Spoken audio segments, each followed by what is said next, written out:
东陵玉，合欢宗，李雪请殿。床上躺着一位容颜美丽的女子，她有着一张鹅蛋脸，弯弯的柳眉之下是一双水灵灵的眼睛，有高挺的鼻梁点缀，这一张脸蛋堪称完美。随着目光下移，从张明允角度看到了靓丽风景，身子微颤之下，心中不禁一荡。这个美丽女子名叫李雪，她是整个合欢宗第一个让张明允亲近的人。看着床上之人痛苦的模样，张明允心生怜惜，师姐，你忍一忍，我很快就好。轻点，我怕疼。李雪咬着朱唇，她虽然是合欢宗弟子，但初次与男子共处一室，模样颇为害羞。这个我有经验，不要怕。张明允屈指在李雪眉心一弹，一道紫光脱手，顺势射入李雪眉心，直击缠绕在她脑海深处的黑雾上。咔嚓一声脆响过后，黑色浓雾骤然炸开，宛如白天闪烁的黑色繁星，一闪一闪逐渐消失在李雪脑海当中。啊！李雪捂着脑袋大叫一声，面容有着痛苦之色，心中却是突然一轻，好似一道枷锁被打破。她明白眼前的少年成功了，感觉怎么样？张明允关切问道。见李雪有起身迹象，张明允顺势搀扶。李雪人如其名，肌肤如雪，柔软的小手在张明允搀扶之下，脖梗染上了一层绯红，渐渐攀上了脸颊。李雪坐起身子，细细打量着眼前这个少年郎。少年有一张俊美的脸庞，剑眉星目中带着无比自信，身体丰神如玉，结实而有力。顺着少年的目光来到自己娇躯上，他脸色更为红润，好似能滴出水来。好看吗？好看。张明允沉浸其中，话未过脑，脱口而出。说完心中有了后悔，完了，也不知李雪有没有发现我的跟脚。同时，一道只有张明允能听到的机械声音从他脑海响起，这是来自命运之轮奖励，恭喜宿主为李雪改命成功，奖励10命运点，10点等于10天。呵，我是蓝星绝世天才，竟只有10天可活，真是个天大的笑话。张明允在心中喟然一叹。李雪娇躯上动人风景也掩盖不住他脸上的伤感。不要以为你救了师姐一命，就敢正大光明吃师姐的豆腐。李雪眼神逼视，手指勾着张明允下巴，姣好的身材完美展现。这妖精要死了吗？如此调戏于我，真当我是软柿子不成？张明允腹诽不已，心中却升起一抹难受感。闻着李雪吐气如兰的香味，真是简直了。身体很真实，嘴上不承认，怎会如此？我见到师姐青丝有一缕散乱，想要为师姐整理一下罢了。幸好我没出手相助，要不然还不知师姐会生出怎样的误会来。修仙10数载，看来师姐是人老珠黄了，连你也在嫌弃师姐。李雪别过头去，眼底却藏着一抹狡黠，她这是在试探张明允的用心。张明允重生不过3日，生怕交流下去会暴露自己，还是先行离去为好。毕竟以前原主性格与他有些不同，要是被有心之人察觉，恐怕要糟。这次为师姐逆天改命，灵力耗损一空，先回去休养一阵，待以后再来拜会师姐。张明允抹了抹额头上渗出的汗珠，这些汗珠完全是被李雪这妖精下的，不过他灵力消耗确实不少，倒未全然耗尽，回去恢复灵力倒不完全是假话。说完离开床沿，便要离去。李雪见状，暗怪自己多疑，在他印象中，眼前青年男子为人老实，平时对他敬意有加，此番遭受厄运缠身，遇事处处不顺，也不知男子从何处得知，竟主动上门助自己拔出了厄运。一开始他并不相信眼前男子有这样的能力，但现在神清气爽，完全没有往日的萎靡，他便知男子确实获得了改运术法，且此术很是不凡。别走，我还没。李雪起身想要拉住男子衣袖，未曾想身体传来一阵虚弱感，踉跄中要倒在地上。刚往前走出2步的张明允发现身后的李雪正要摔倒，试图拉住李雪衣服不让她坠地。呲啦！不料衣物单薄应声而碎，由于惯性原因，2人相继摔倒在床。寝殿之内落针可闻，张明允脸上写满了尴尬，反观李雪脸色红润到了极致。她虽然拜入合欢宗多年，但从未与一名男子如此近距离接触。这次张明允来她寝殿，要不是为了拔除厄运，她绝不会同意让其进入闺房。我真的又老又丑？李雪那若闻音问道。师姐是仙女下凡，美若天仙，岁月不曾在师姐身上留下丝毫痕迹，反而让师姐更加明艳动人。这句话张明允发自肺腑，真心实意。李雪闻言，眼中全是羞答答之色。李雪羞涩的模样应该未经人事，就在张明允猜想之际，一股清新的芳香钻入张明允鼻尖，很是上头。这是个妖精啊！不得不说，李雪身材极好，比之明星也不遑多让。要不是她定力足够，非得干蝎子。李雪脸色通红，心脏跟个小鹿似的砰砰乱撞。她从未遇到过这种情况，慌乱的同时，隐隐又有些期待。期待的是什么？可能只有李雪自己才知道。不管了，自己送上门的，真不关我事。张明允暗自做了决定，是个男人都知道怎么办。李雪娇躯发烫，索性闭上了眼睛，静静等待着暴风雨的洗礼。身上男子阳刚气十足，让她浑身无力。若是男子做出什么出格的事来，全当报答救命恩情了。正当张明允上头之时，耳畔传来熟悉而陌生的声音：“明允，速来合欢殿。”张明允心头一紧，难不成被发现了？四下瞧瞧，殿内除了他与李雪，不见半分人影。这是隔空传音术，云长的声音。糟了，莫不是被发现了？张明允火热的心思好似被凉水冲得一激灵。怎么了？李雪发现愣神的张明允，柳眉微蹙。刚接到师傅传音，可能有急事。张明允有些无奈，这叫什么事儿？气氛明明很到位，现在让撤退。关键是李雪很配合，像个熟透了的大蜜桃。传音给他的云长，他倒想看看有没有原主印象中那般角色。既然宗主有事找你，那你还不赶紧去，小心挨了责罚。李雪推开张明允，身上感觉一轻，从储物界直取了一身洁白衣裙，在张明允目不转睛注视下，将火辣的身材完美覆盖。她从未在男子面前更衣过，原本俏脸褪下的绯红再次被点燃，模样甚是可人。那我下次再来拜会师姐。张明允喉咙微动，面色颇为不自然。这叫什么事儿啊？你去便是。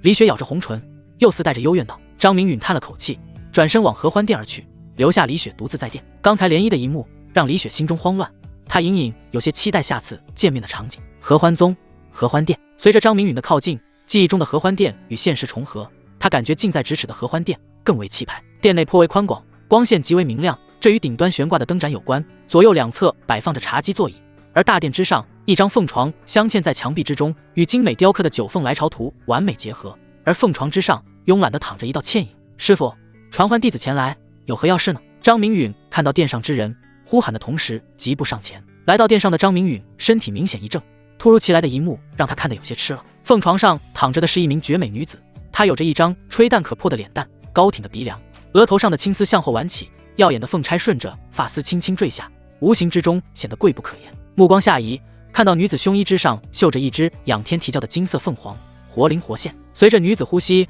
她胸前的金凤似在飞舞。一件白色外衣若隐若现地披在女子娇躯之上，外衣周边以及肩肘处绣着一些金色花纹，这些花纹与她胸衣上的凤凰图案相得益彰。女子完美的身材被衬托得淋漓尽致，一双纤纤玉足随意搭在凤床边缘，一副任君采撷的模样，让张明允小腹立马生出一股火热。果然很美，这是张明允内心之语，喉咙不自觉地滚动了一下。饶是在蓝星司空见惯的他，也被此女深深吸引，一时之间心猿意马。张明允突发奇想，决定观看绝美女子的命运如何，暗中运转逆命术，双眼深处紫芒闪烁，绝色女子中庭上散发着浓郁的金光，而她的命运线条更是异常粗壮，与星空深处的命运长河紧密相连。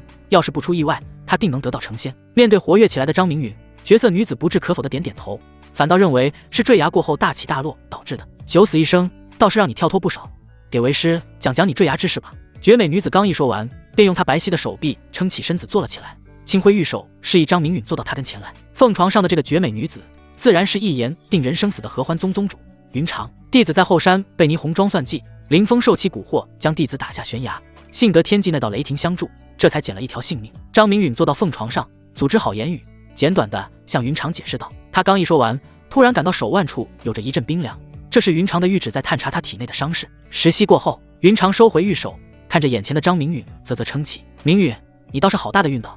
这道雷霆不仅治好了你跌下悬崖的所有伤势，还修补了破损的丹田。现在的你是可以修炼了，对吗？”此时，云长的眸子深处有了泪花闪烁。尽管他已然确定张明允先天境的修为，他仍是着字着钩的询问：“托师傅的鸿福，弟子已能正常修炼，目前修为在先天境中期。”张明允笑着答复道。此时，他的记忆中浮现出云长曾经为他寻药奔走的场景。他不清楚这具身体到底浸泡过多少灵药，但他知晓失去修为的这3年，云长顶住宗门所有压力，默默为他寻找治疗之法，耗费了太多的心力。看到云长发红的眼眶，让他不由自主地感到心疼。这是来自一个男人的怜惜，他暗自发誓，绝不会让这个为他落泪的女子受到任何伤害。他要尽快强大起来，成为女子的依靠。师兄，你若是活在世上，一定会很开心吧？云长喃喃自语，转瞬蒸干了眼中的泪珠。片刻过后，云长恢复了那副慵懒的模样。谢师傅。张明允拉起云长的手，以示感激。接下来便是他心脏砰砰直跳的声音，这是他23年以来第一次感到他的心竟然可以跳动的这么强烈。这种感觉在李雪身上远远没这般强烈，是眼前的女子更令他心动吗？傻孩子，这是为师应该做的。云长不疑有他，他万万想不到，这具身体在3天前悄无声息地换成了另外一个人。师傅，你真的好美。张明允面色变得红润，依然轻握着云长的玉手。张明允感觉云长的手好柔软，像极了天上白云那般细腻，舍不得放开。你这小子没大没小的。云长听闻此话，立刻发现了张明允的异样，他的耳根渐渐红了起来，没好气地瞥了张明允一眼，快速收回了张明允握着的手心。云长心中突然有股悸动，这是从来没有过的事情，他更不敢继续往下想。眼前这个少年可是他的关门弟子，他更不可能生出什么想法，在整个宗门可没有一个他能瞧上眼的。师傅，你用的是什么香料？好香啊！情不自禁的张明云鬼使神差将心里话说了出来。他抽动着鼻尖，贪婪地吸吮着属于云长的芳香，眼神越发火热，开始打量着云长的娇躯。云长对他像是有着天然的诱惑。真的吗？云长察觉到张明允带有侵略性的目光，语气变得森冷，他眼中有着火光在窜动。张明允并未急着回答，反而有些扭捏之态道：“师傅，有句话我不知道当讲不当讲。”你说。云长强按心中怒火，眼中火光变得沸腾。他发现今日的张明允有点不一样了，需要及时拨乱反正。张明允觉得错过了今天，他想表明心迹就变得更难了，于是结巴道：“你可有道侣？”没有。除了云长简明扼要的回答，更有他接连挥出成百上千道拳印，每一拳都打在张明允的脸上。啊，师傅，你别动手啊，我只是问问而已。张明允捂着肿成猪头的脑袋，他足足被揍了1刻钟，云长才放弃继续治愈他，淡淡的说了一句：“滚吧。”云长这一顿胖揍，他完全没用任何法力，只是用自身的极小一部分力道伺候着张明允。收拾一通下来，他心情舒畅不少。诺！被揍成猪头的张明允听到云长的设令，一路飞奔回他的住所。直到张明允走远，云长才揉了揉酥胸，脸色红红的发出仅他自己能听到的文音：“这个臭小子说的是什么虎狼之词呢？再有，我需要香料吗？”他怎么也想不明白，以前乖巧的弟子为何会变得如此没有正形，简直是判若两人。就连他娇躯上的体香也敢肆无忌惮的品味，胆子真是太大了。要不是他真切感受到张明允体内仍有灵药残留的痕迹，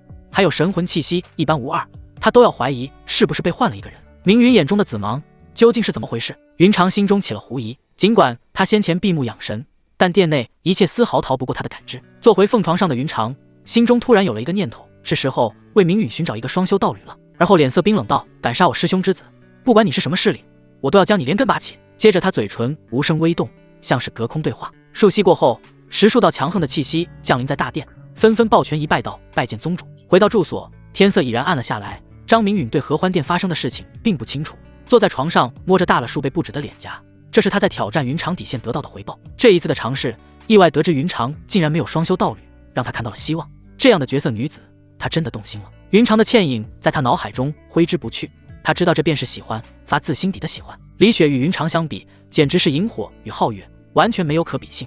而云长之美让他欣喜，发自灵魂的欣喜。特别是云长那含羞待放的身材，以及沁人心脾的幽香，这些无法描述的画面时而在脑海闪现，心乱如麻。这也只有他能离云长如此之近，换做旁人早被拍死，哪里敢生起如此大胆念头且付诸行动。关于他坠崖一事，思来想去，还是决定将霓虹妆暗害他之事如实告知云长。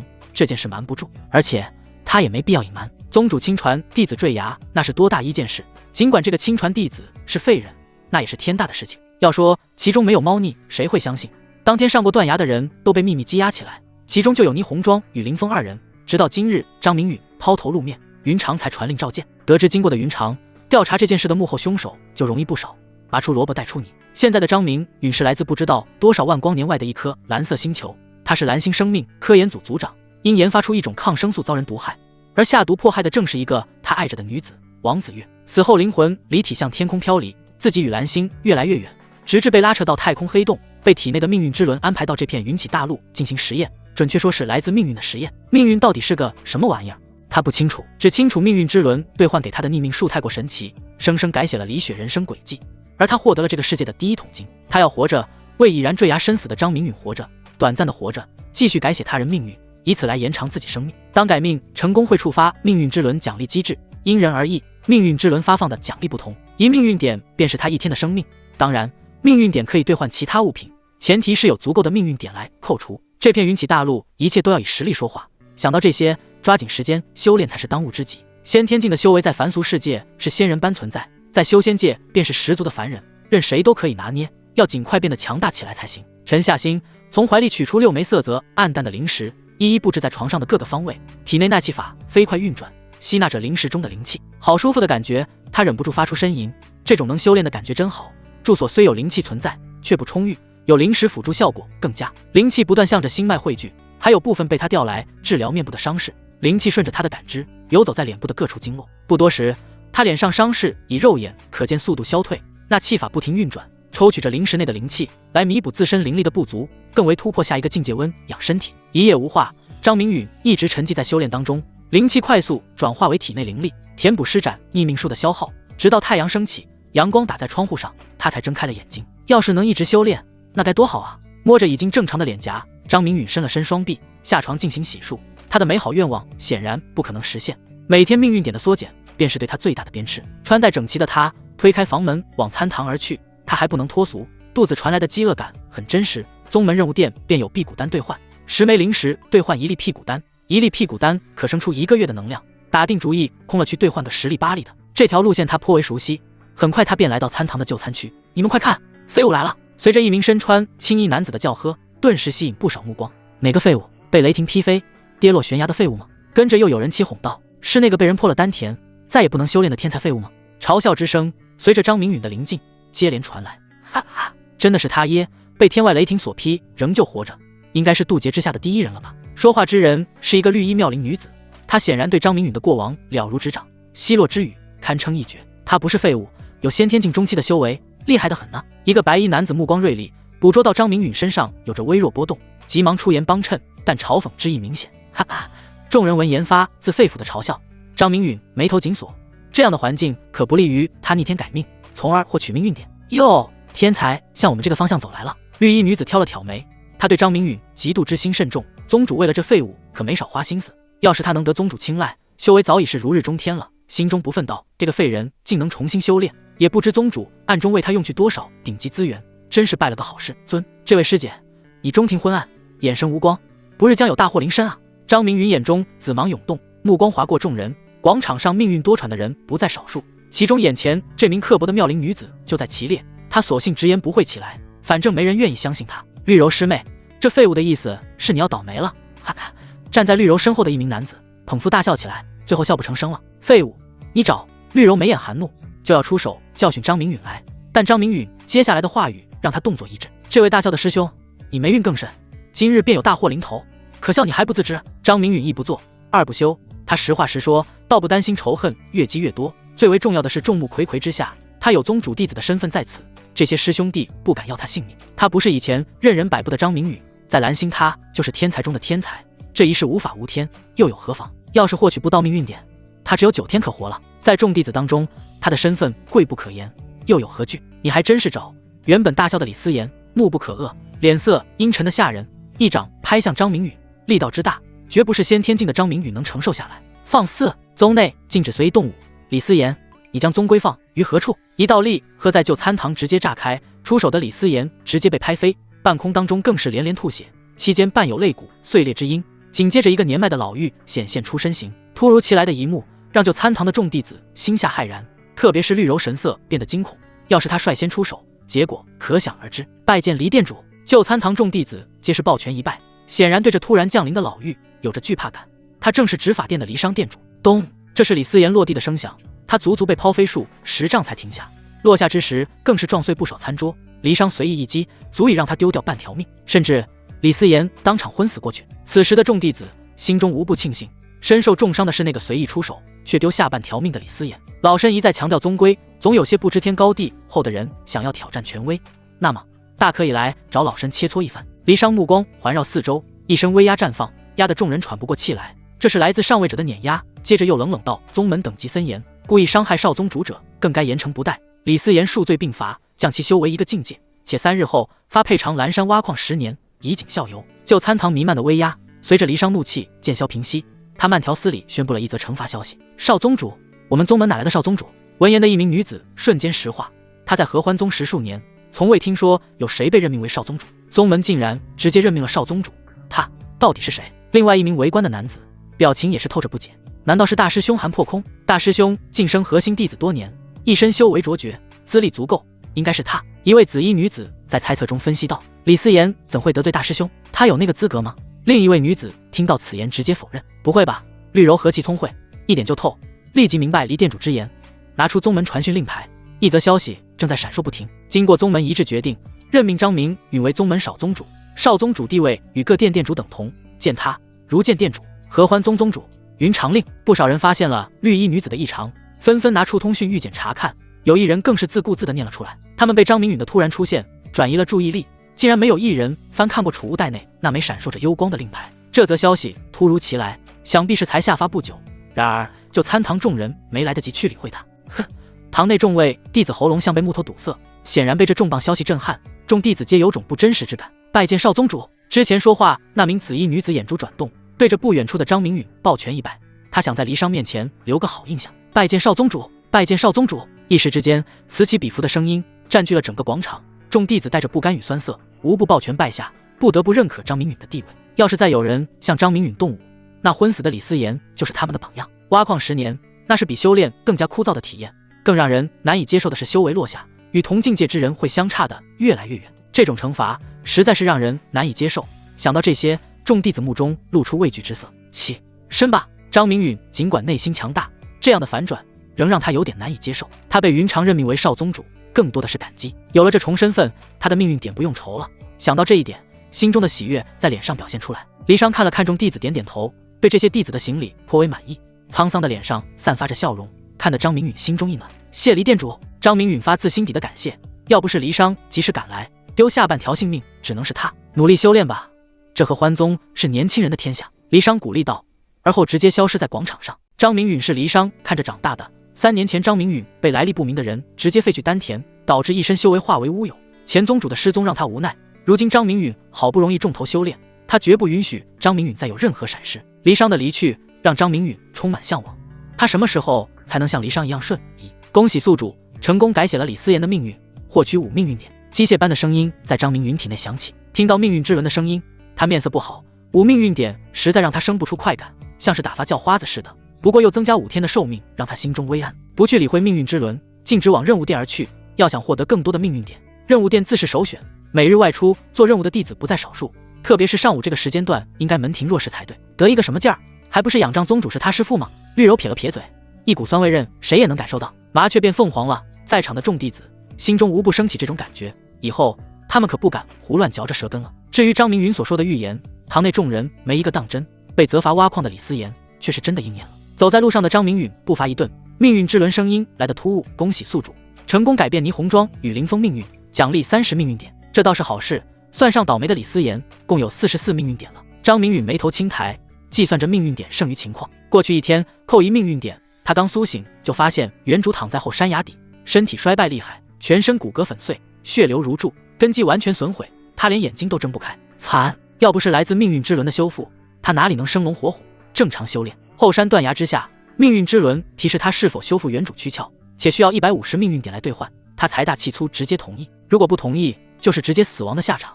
这是一道连小孩子都能做的单选题。原主记忆是活下去关键，花费220命运点自是不亏，不然云长内关就过不了。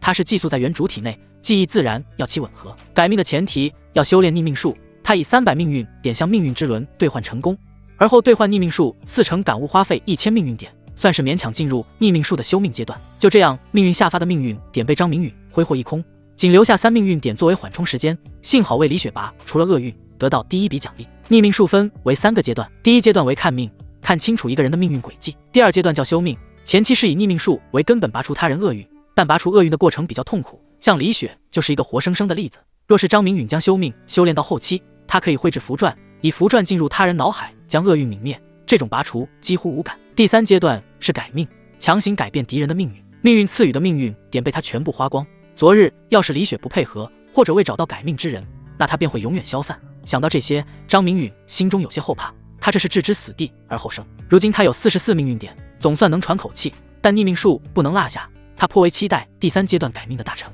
云长的动作倒是极快，看来昨夜可没少忙活，大树底下好乘凉啊。命运之轮沉寂无声，张明允心情好上不少，好似他也有了一言定生死的权利，感慨中自语。当然，他只是嘴上说说，命运点才是他立足这个世界的硬通货，什么零食、法宝都不能勾起他的欲望。经过昨天合欢殿那一幕，张明允不想称云长为师傅，叫他名字更为好听。脚底生风，路过几座阁楼大殿，蜿蜒辗转来到任务殿，站在殿外，一眼就能望到大殿拥挤的柜面。此时已有数十人在排队申领任务，还有少数人交接任务，比他想象的还要闹热不少。来到殿内，看着墙面上跳动的一行行文字，让他不禁感叹，每个文明之下都有不一样的成果，这不像蓝星使用的 LED 屏，反而更加灵活，机动性很强。这面墙壁是由一块白色玉简控制，相当于蓝星计算机的中枢了。拜见少宗主。站在柜面第一名执勤男子看到思考中的张明允，直接抱拳一拜。少宗主虽说没有实权，胜在地位高。以前张明允是出了名的天才废物，不认识他的人少之又少，就连一个执勤弟子也是实的。拜见少宗主。殿内其余弟子闻言，转过身来抱拳一拜。尽管有些人心中不快，也不敢当面讥讽了。见到众人抱拳的模样，心中宛如明镜。就在昨日，他还是一个人人嘲弄的对象，今天却是高人一等。不过他也不计较，对着弯腰的众人连连道：“大家不必理会我，各忙各的事情，闲来无事，到任务殿来走走。”殿内的角落处坐着一位睡眼惺忪的老者，张明宇见状立刻抱拳示意，见过启店主。这位老者他是识得的，在原主记忆中，老者是此地店主，名为启光。他位高权重，且为人刚正不阿。启光眸子微抬，随意应了一声，算是对张明允的回应。殿内弟子应付过张明允后，继续接取着任务。众人直接将他无视，谁都知道他是凭借宗主的关系得来的少宗主身份，他们嘴上不敢说，但心底却看不起张明允。李师兄，我要领取采花大道的任务。张师姐，这是我昨日完成的灵米任务，还请替我兑换。这个刚发的新任务倒适合我，请百里师兄为我申领一个。枯木师兄。四处走动的张明允逆命术悄然施展，他眸子深处有着紫光凝聚，扫视着殿内众人，一时之间竟有10人中庭昏暗，这是要出事的征兆。任务殿还有一位黑衣大汉，中庭简直无光，一片漆黑。张明允施展逆命术，稍微一探查，发现大汉中庭连接的命运线几近断裂，而断点正是2日之后。陨落之地是在一处茂密的山林当中。逆命术来自命运，这道术法能看清楚所有人的命运，命运掌握着所有人的生死。至少在他重生的这段时间，他通过逆命术看见所有人额头的中庭深处贯穿着一根跨越时空的命运长线，起点在众人身上，终点拴在命运长河里。想到这些，张明允心中充满着黯然，想这些作甚？我仅有44天可活，岂不是更加悲哀？反观向他走来的这名大汉，大汉笑意十足，周身充斥着自信，显然对刚接取的任务极为满意，一副稳操胜券的模样。张明允拦住黑衣大汉，语气深长地道：“这位师弟，我观你眼神黯然，魂魄悸动，这是不日要有大祸的征兆啊！”黑衣大汉面色顿时冷了下来，要不是眼前这个废物被宗门封为少宗主，他定要给这个所谓的少宗主一些苦头尝尝。带着不悦的冷笑：“少宗主，你何出此言？”五魁师兄面色漆黑的吓人，这位少宗主可是将他得罪惨了。一个站在不远处的弟子揶揄道：“少宗主估计要倒霉了。”五魁师兄一身修为早已结丹，听说他曾在元婴镜手下逃得性命。另一名弟子掌握的信息更丰富，略作补充：“我看少宗主定然是有秘法傍身，能看出五师兄大难临头，不然他不可能如此冒失。”一位青衣女子接过话题，分析得头头是道。张明允将殿内众人的反应尽收眼底，这就是他要的效果，成功引起所有人注意，将他逆天改命的人设打造出去。总是这样找人看命，太过心累。面对大汉质问，张明允神色从容的对应：“如若我不为你逆天改命，3日之内必有大祸。”你说什么？大汉声音明显拔高了几分，有一种忍不住打死这个废物的冲动。不信的话，你大可以试试。张明允看到即将暴走的大汉，神色自若，他有这样的底气，身份上的转变，向他动手就是在找死。看到一脸镇定的张明允，大汉内心露出一抹罕见的迟疑，神色依然强硬地质问：“如若我并无祸事，那你又当如何？3日为限，你要是无祸事临身，我自当奉上300灵石。”张明允深吸一口气，300灵石是他目前能拿得出的所有家当。听闻此言的大汉心脏狠狠一阵抽搐，这可比他做任务来的实在。他修为已然结丹圆满，只差一步便可踏入元婴之列，成为宗门为数不多的强者。正是因为身上灵石不够，需要一枚4品破镜丹来突破，这个废物小子愿意奉上灵石，正中他下怀。要是你有了祸事，那又怎么算？还不待他答应下来，张明允再次开口：“小子，你是在找死吗？”五魁面容变得扭曲，他被张明允气昏了头脑，连找死2字都无谓脱口，已然怒意十足。按照宗规，张明允完全可以凭此来治他的罪，大不敬之罪。面对即将陨落的大汉，张明允实在提不起丝毫兴趣。你敢吗？为了吸引众人注意，张明允装作一副云淡风轻的模样，更不与大汉计较。要真如你所言，给你300灵石又有何妨？五魁想知道这个废物的葫芦里埋的到底是什么药。听到五魁爽快答应，张明允不置可否的点点头，接下来的话语引得众人深吸一口大气。万一你身死了呢？张明允露出一副悲悯之态，看得众人心神不稳，有种忍不住暴打他的冲动。殿内此起彼伏的吸气声到处都是，显然张明允的话语生出了多大的波澜。少宗主吃错药了吧？怎么越说越离谱了？一个不看好张明允的女子明显听不下去了。五魁师兄会死？开什么玩笑？不信的声音从侧边再次传来。要是说五魁会受重伤，我还勉强相信。五魁死可能吗？坐在角落的那位启光自顾自地摇了摇头，显然他是不信张明允所说的话。哈哈，五魁大笑中充斥着嘲讽，在整个大殿回荡，尽管刺耳，却无一人出言指责。这是实力强大的象征，要是一个先天境弟子在此狂笑，不出10息便被拍飞出去。可笑啊，竟被一个乳臭未干的黄口小儿嘲讽。我五魁这辈子还是第一次见，要不是你有一个好师五魁突然感到一股冰凉的杀意，他急忙停下正欲出口的不敬之语。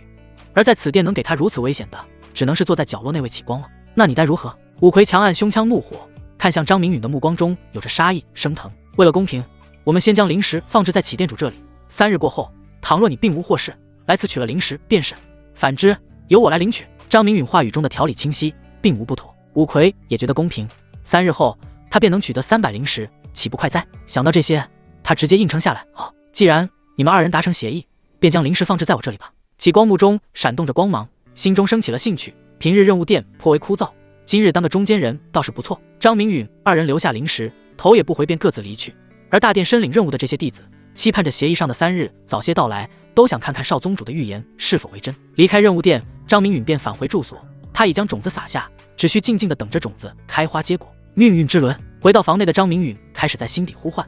经过这2日的修炼，他发现那气法炼化灵气的过程太过缓慢，要想早日突破先天境，还得从呼吸心法处下功夫。宿主有何事？命运之轮回应道：我需要查看所有心法。张明允提出要求，一部顶尖呼吸心法，吐纳灵气变得快速，灵力转化更快捷，可以说在修仙意图上，心法的作用是无与伦比的。这才有了想查看心法的打算。命运之轮作为系统，一定收纳着仙凡世界最顶尖的仙道心法，而他作为命运的试验品，肯定有资格查阅。根据宿主修炼境界，可查看修仙界所有顶级纳灵道法。是否查看？命运之轮给出选择。命运之轮直接将画面投射在张明允脑海深处，画面之上有着2个按钮，按钮上标注着是与否。是。张明允肯定道。张明允脑海中直接生成一幅半透明的蓝色界面，界面上共有100种心法名称，从低到高依次排序。西元心法2命运点，吐纳灵书法4命运点，气运心引法5命运点，调息心经法5命运点，9天揽气法30命运点，上100种呼吸心法。张明允浏览一遍，目光最后停留在最后一栏，随着目光注视进入9天揽气法的介绍页面。呼吸心法9天揽气法，等级高阶纳灵道法，兑换30命运点，效果小成，吸纳灵气范围为1丈，大成，扩张至方圆3丈，灵气纳体4呼吸，灵力转化在瞬息。奥义付费查看。看完9天揽气法的介绍，张明允颇为心动，他目前境界太低，完全没有自保之力，这部心法倒是能解决他目前的窘境。命运之轮，请为我兑换9天揽气法。下定决心，直接下达指令。兑换成功，扣除30命运点。9天揽气法已经发放到宿主脑海，请自行查看。警告：宿主，命运点仅剩14点，请抓紧时间获取命运点，否则你将离体死亡。命运之轮此起彼伏的声音在他脑海响起，而后杳无声息。张明允巍然一叹，真是花钱如流水啊，寿命按天计算，真是步步紧逼。抛开杂念，继续查看9天揽气法的奥义。查看完毕后，突然灵光一闪，要想参悟9天揽气法倒是不难，难在时间紧迫，故此呼唤起命运之轮来询问。命运之轮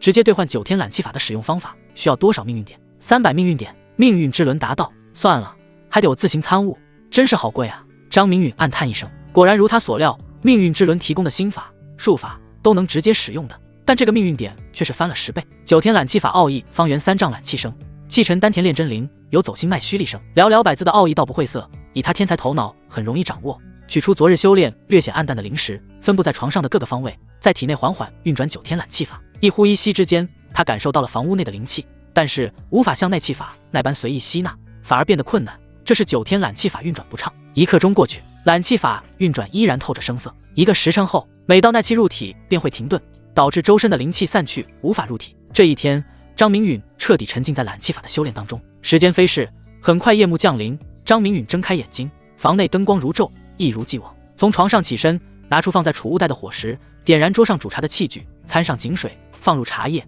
看着火光微微升腾，静待茶水沸腾。这些茶具是他在宗内商铺购买的，这与他在蓝星养成的习惯有关。修炼不耽误有品质的生活。不多时，茶叶已然尽情释放自身魅力，一壶绿意盎然的茶水就此产生。慢慢细品，苦涩中带有回甘，算不上好茶，倒可饮用。品尝完茶水，又重新坐回床上修炼。这一次，体内运转的揽气法不再急切，1个周天完成后又继续运转，周而复始。经过成百上千次的尝试，揽气法终是稳定在了1丈左右。他开始尝试着汲取房内灵气，慢慢的，第一缕灵气在他体内成型，引导着灵气进入心脉，进而转化为灵力。灵力转换速度好快啊！果真如命运之轮介绍那般，倒没有白费这30命运点了。尝到甘甜的张明允脸上兴奋之色掩饰不住，按下激动心情，闭上眼睛，体会着揽气法在体内自如运转。就这样，吸纳灵气速度变得快速，体内存放的灵力开始增加。这次修炼格外顺畅，他忘却了时间，好似真能一直沉浸在修炼之中。3日后，一道倩影出现在张明允房内，帘布轻移间，一道薄膜从他身上扩散，直至包裹着整间屋子，才停了下来。他缓缓坐于床上，看着沉醉在修炼中的张明允，完美无瑕的俏脸上掀起一抹弧度，就这样静静地看着，闻着沁人心脾的香味，让修炼中的张明允耸动着鼻尖。云长来了，睁开双眼，今日的云长又有不同。在他波涛汹涌的峰峦之上，覆盖着一件天蓝色的胸衣，沟壑纵深，将峰峦推到极致。胸衣上绣着一朵朵白色小花，香肩披着一件薄薄的外纱，耳畔之下还戴着晶莹的耳坠。张明允一下就被深深吸引住，不自觉地说着：“师傅，你真的好美。”张明允小腹火焰旺盛，恨不得立马释放倾泻。“你这臭小子，胡说些什么呢？”坐在床上的女子听到突如其来的赞美，面色微红的嗔怒道：“伤势痊愈了吗？”云长接着又问，眼中散发关切。当日在合欢殿听到张明允有些放肆的话语，着实忍不住动起手来。今日他便是来探望张明允脸上的伤势。哎呀，左边脸上还有些疼。张明允连忙捂住左侧脸颊，还伴随一声呻吟。奇怪，揍你时没用灵力，怎会伤到脸部经络？云长伸出手心，轻轻抚摸在张明允脸上，手中灵力透过脸上皮肤探查着情况。在云长眼中，这个弟子一向乖巧，生不出骗他之心，并未多疑，经络完好如初，不至于产生疼痛感。云长蹙起眉头，感觉颇为奇怪。云长一阵触摸，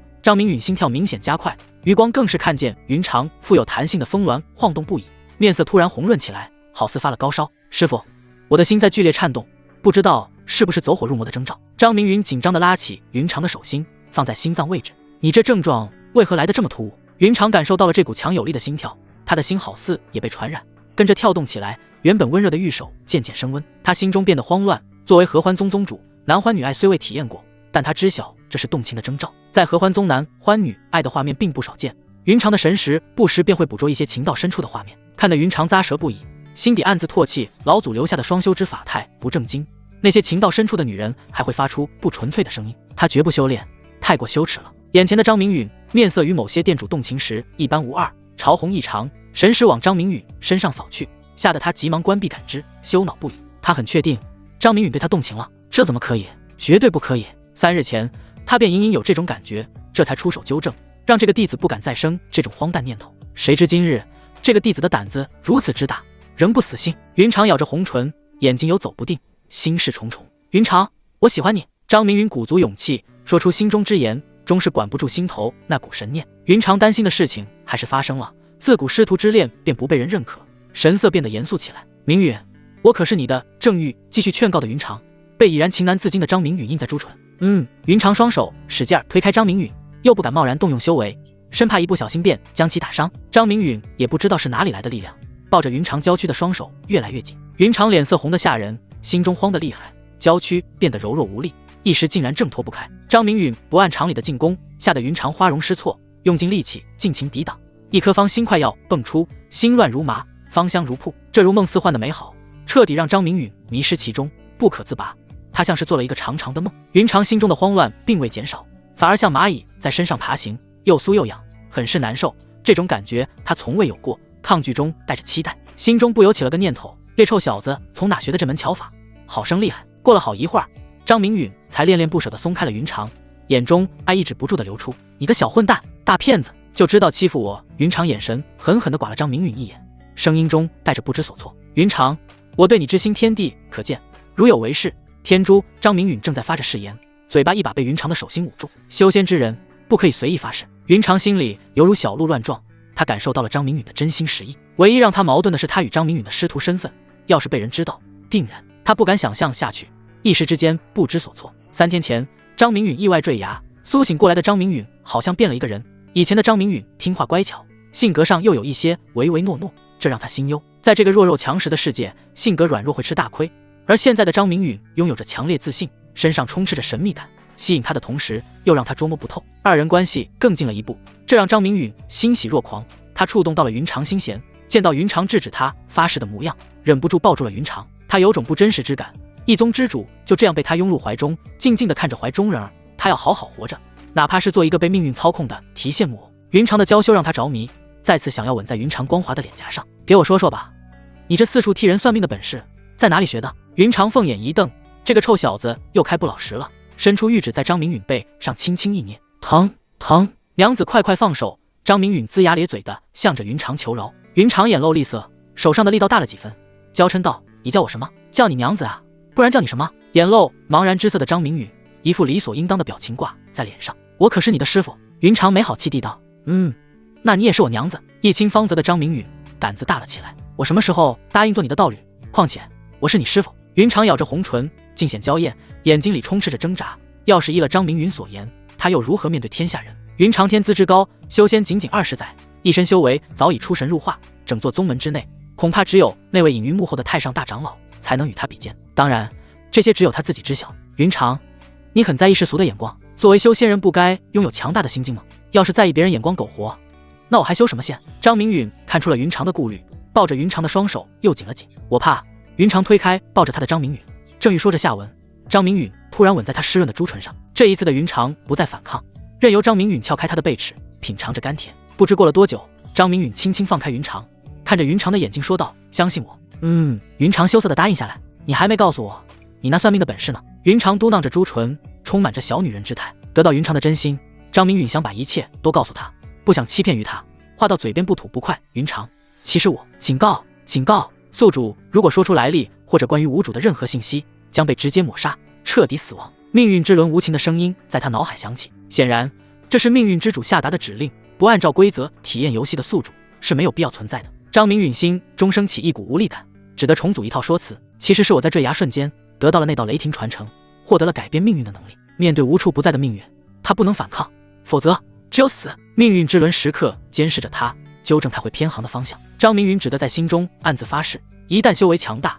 他必然要脱离命运的掌控。原来是这样，这对你又有什么好处呢？云长无比聪慧，一语道破玄机。要是没有任何好处，他相信张明允不会亮出底牌。这种底牌是无价之宝，就是以成仙条件都不可能换取。改变自身命运，张明允语气低沉，他知道这是来自云长的关心，但他不能多说。匹夫无罪，怀璧其罪，你需要尽快强大起来，不然。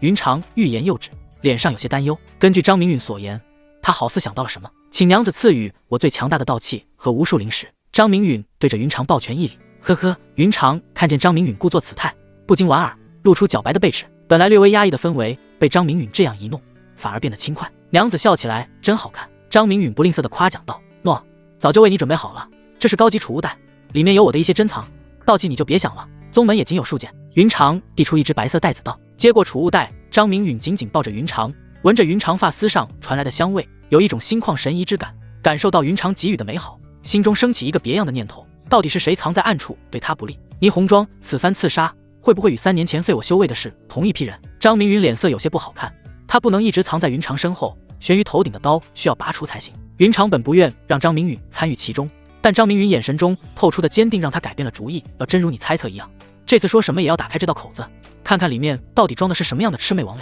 张明允升起的怀疑与他不谋而合，这是一个机会，可惜宗门之内会搜魂术的并不多，太上大长老算一个，但他相信不过。张明允身上散发一股冷意，原主的仇他抱定了。一个孩子遭了这样的毒手，也就是在云起大陆，要是在蓝星早就查个水落石出了。看来云长并未搜魂。审问过了吗？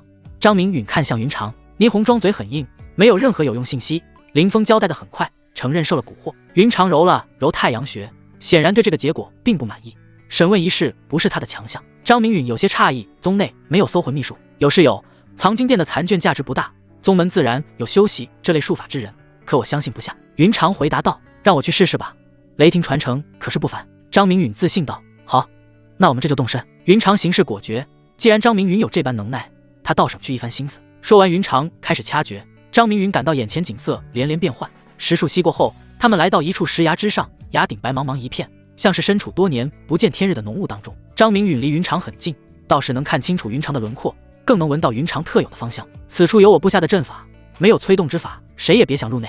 我们进去。云长走在前方，张明允紧随其后。大约30息左右，张明允二人来到一个石洞，7拐8拐下来到一间囚牢门口，里面囚禁的正是霓虹庄。还来作甚？都是我做的，要杀要剐，悉听尊便。霓虹庄听到动静，冷声道。随着走近，张明允看到霓虹庄披头散发蹲在角落，衣衫尚且完整，他小腹下边有个血洞，此刻已然结痂，看来是废除了修为，沦为凡人一个。云长站在一旁并未开口，他想要看看张明允如何拿下这块硬骨头。好一个蛇蝎女，设计将我打下山崖，在这里装什么贞洁烈女？张明允眼神冰冷，心中杀意沸腾。从某种角度，张明允该感谢霓虹庄，要不是他设计将原主谋害，说不定自己重生在别的地方，又如何能与云长相遇？张明允，你不是摔下悬崖死了吗？倪红妆闻声转过头来，面露恐惧。他明明到崖底检查过张明允生命特征，五脏俱碎，根骨尽毁，更没有呼吸。想要我死的人很多，能让我死的人却没有。告诉我，到底是谁在指使你？张明允催动逆命术，瞳孔紫芒如电，瞬间射向倪红妆脑海。不，只有你死，我才能活。倪红妆声嘶力竭，状若癫狂，不停地拍打球门。紫芒移入倪红妆脑海，张明允眼前好似在回放倪红妆一生，从他一一学语，再到拜入合欢宗，全都痕迹清晰。直到1年前，他离宗做任务，被一个黑衣中年男子所擒，男子对他没心一点，一枚黑色印记烙在他神魂之上，神魂上的痛楚时刻提醒他俯首听令。抓住倪红妆的男子衣袂飘飘，身体风神如玉，气势极为不凡，眼如鹰隼，一看便是常年坐在高位定人生死的角色。半月前，黑衣男子通过魂印传来消息，让倪红妆尽快动手，这就有了张明允坠崖一幕。张明允将记忆再次过滤一遍，肯定原主从未见过此人，这种仇怨到底来自何方？非要置原主于死地。心意一动，张明允在虚空一点，一道人影显现出来，正是操控张明允生死的幕后之人，并且将倪红妆如何成为傀儡说了出来。怎么是他？云长声音冰冷，俏脸布满一片寒霜。你是怎么做到的？倪红妆不可思议看向张明允，好似他第一次认识张明允一样。他还清晰记得后山崖顶张明允的懦弱，瞳孔中散发的惧怕，与现在相比，宛若天壤之别。你认识？张明允脸色一喜，对于暗害他的势力有了眉目，如何不高兴？至于倪红妆发问，在张明允懒得去解释。他是缥缈宗宗主黄玉龙，我宗与缥缈宗势力范围正好相邻，两宗弟子虽有摩擦，但长老级别并未插手过。一宗之主竟不顾身份对一个弟子下毒手，莫不是？云长有了个大胆的猜测，看向张明允话音一滞。陡然间，云长屈指连弹，数道劲气从他指尖射出，纷纷没入倪红妆体内。最先爆开的是倪红妆脑袋，其次是心脏和丹田。整个囚牢之内，红白之物四溅，血腥气息瞬间弥漫。张明允体内一阵翻滚，这是他第一次近距离体会灭杀，胸腔中的恶心被他强行按下。既然来到这个修仙界，这种画面必不可少，他能适应。倪红妆陨落，张明允不是一个心慈手软的人，他很赞云长做法，说不得黄玉龙可通过魂印探听他们对话，及时灭杀倪红妆是最好的结果。他转过头来看向云长道：莫不是与我父亲的死有关？张明允沿着云长的话语推敲，这种可能确实极大。云长深深地看了眼张明允，他越发觉得张明允心思玲珑剔透，一点就通。既然猜到这里，他决定如实告知。准确来说，我师兄是失踪，但有极大概率会陨落。张明允失踪的父亲名为张耀清，也是前任宗主，同时是云长的师兄。张耀清失踪之后，云长便挑起宗门大梁，将张明允收为弟子。谁知3年前张明允外出做任务，被人破了丹田，沦为不能修炼的废物。直到现在的张明允重生，利用命运之轮修复了损毁严重的身体，成了可以修炼之人。娘子，我父亲到底是怎么失踪的？张明允面色平静，这种平静在云长看来是强装镇定。他不知张明允表现是真平静，失踪的又不是他父亲，再加上原主记忆中父爱极为淡薄，关爱甚少。师兄失踪在梦回古秘境内，此境在我东陵域与青苍域边界交汇处，好似凭空而现。师兄根据探子传来的消息，梦回古籍有可能是梦魇老人飞升之地。云长一边将情况道出，一边往外走去。此地腥味凝而不散，确实不太好闻。那他就这般冒失的去了？张明允跟着离开，有些不解问道。云长见状翻了个白眼，这是仙缘好不好？说的跟去捡个垃圾似的。什么是仙缘？那是成仙的机缘。东陵域本就资源匮乏，梦回古籍有可能有梦魇老人留下的道统，成仙的诱惑何其大。合欢老祖飞升留下的资源，经过数代宗主渡劫，消耗的早就七七八八了，更别提宗内有一大家子人要养，这些都要消耗的。好吧，云长心好累，暗自想到明允这几年怕是生活的太滋润了。不对啊，他修为被废，遭受冷眼不在少数啊。想到这些，云长心中不由一疼。宗门人多口杂，不是所有人都会像他一般关心张明允。不止师兄去了，还有东陵域有头有脸的宗门都去了，其中便有缥缈宗。据探子带回来的消息，梦回古交战异常激烈，最终合欢宗骨干力量全军覆没。云长说完陡然一叹，至于为何发生激战，张耀清是否活着，却没人知道。缥缈宗黄玉龙，张明允握了握拳头，这个黄玉龙到底是个什么鬼？有机会得找他摆谈一番。二人对话之际，已然来到峰顶开阔地带，浓雾随着他们出现而消失。此时的天空显露出本来面貌，一朵朵火烧云红的发亮，天边斜挂一轮红日，夕阳西下，将他们脚底的石崖照得金灿灿。峰顶的二人身上披上了霞辉，又似金童玉女从天际而来，真美啊！云长张开双臂，享受着霞光微风，看着美景发出感叹。云长绝美的身材展现出来，娇躯在霞光的折射下若隐若现，俏脸上的舒适从容看得张明允入迷。娘子更美！张明允由衷赞叹，他从后面抱住云长，闻着云长身上的芳香，真是别有一番滋味。什么时候小嘴变得如此甘甜？云长闻言，心中跟妈了蜜似的。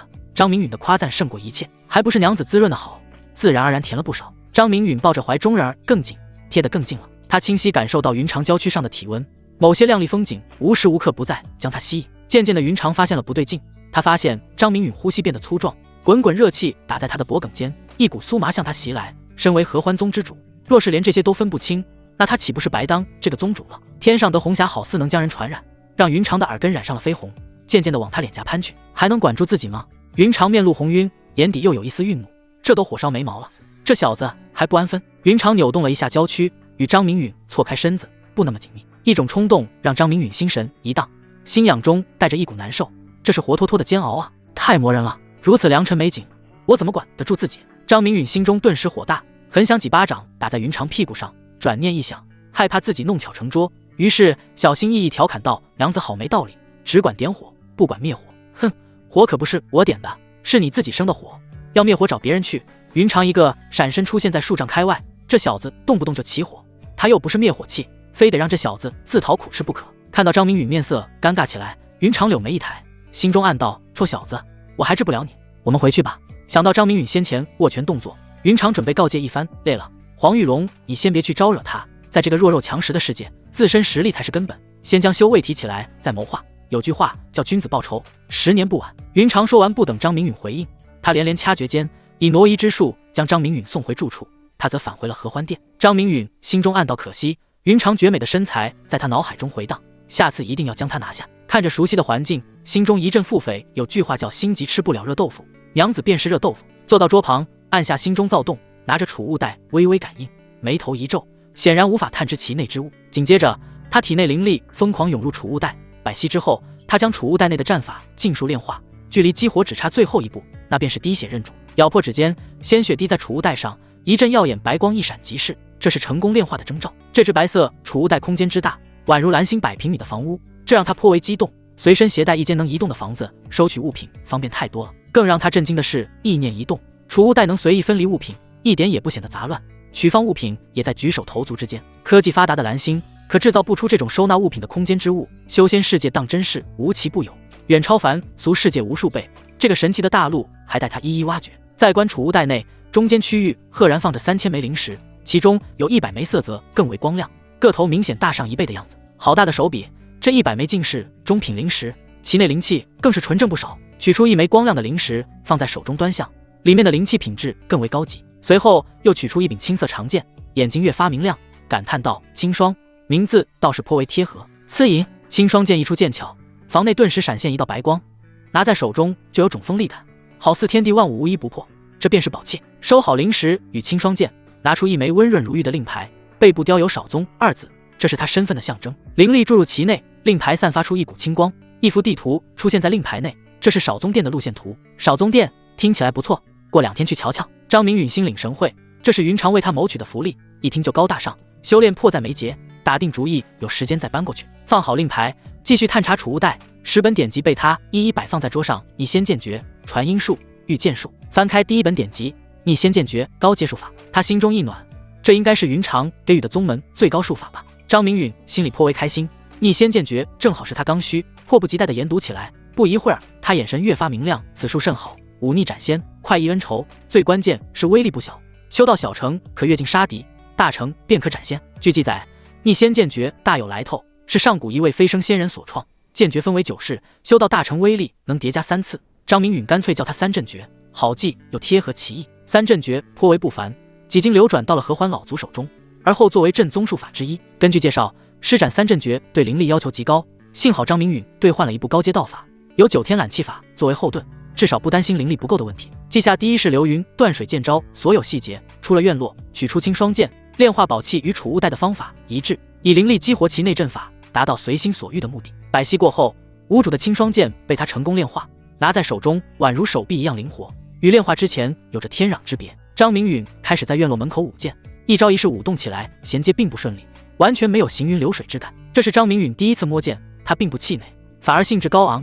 这种兴致只有在云长身上出现过。夜幕转瞬即来，原本火烧的云朵已然不见。张明允折返院落，进入房内，房内光线颇为明亮，坐在地上开始反复推敲不足之处。在蓝星，他便是生命科究所的计算天才，修炼是另一种计算，他喜欢这种用脑子的感觉。不知过了多久，三阵诀第一式行云断水了然于胸。张明云手持青双剑在房内舞了起来，从慢到快，一招一式环环相扣，体内灵力悄然附着在青双剑之上，每一道剑影带着淡淡的青光，这是行云断水式的复灵。复灵可以看作法器原动力，好比蓝星汽车，火箭需要燃料来推动，让其产生巨大的爆发力。张明云手中的青双剑没有注入灵力，就只是一柄削铁如泥的宝剑，若是施以剑诀再配合灵力，那便具备了开山裂石之威。就像现在，随着张明允施展行云断水式复灵到了极致，他感觉手中的青双剑很沉，需要发泄而出。砰！一道3尺宽的剑气攀搏而出，将房内切出一个大豁口。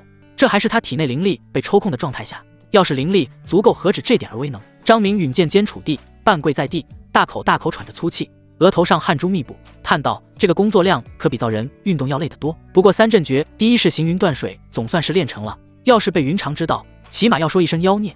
这个悟性确实骇人。”墙壁豁口传来的微风让张明允有些无奈，看来此处是没法住了。少宗殿得提上日程了。抹了一把额头上的汗珠，甩出数块灵石分布在四周，9天揽气法在体内缓缓运转，方圆1丈的灵气滚滚而来。张明允几乎要发出呻吟来，这是久旱逢甘霖的感觉，真是太爽了。有了9天揽气法相助，体内灵力渐渐回升，张明允面容上的苍白隐了下去。一夜无话，张明允在恢复灵力中度过。当他醒来时，窗户的阳光已然刺眼，他好久没睡得这么舒服，略一感知，体内灵力极为充沛。反观昨夜他甩出的灵石全然碎裂，灵气已然被他抽取一空，心中默默细数，他的命运点快要耗尽，还剩10点，也就是说他还能活10天。揉了揉发酸的手臂，张明允微微出神。3日已过，按理说他与五魁赌约应该引起宗门灾星们的注意，为何迟迟无人登门呢？想来也是无用，不如去少宗殿瞧瞧。生出搬家心思，四下看了一番，确定没有带走之物，便将屋子打扫干净，这才推门而出。一道人影正好与张明允撞了个满怀。啊呀！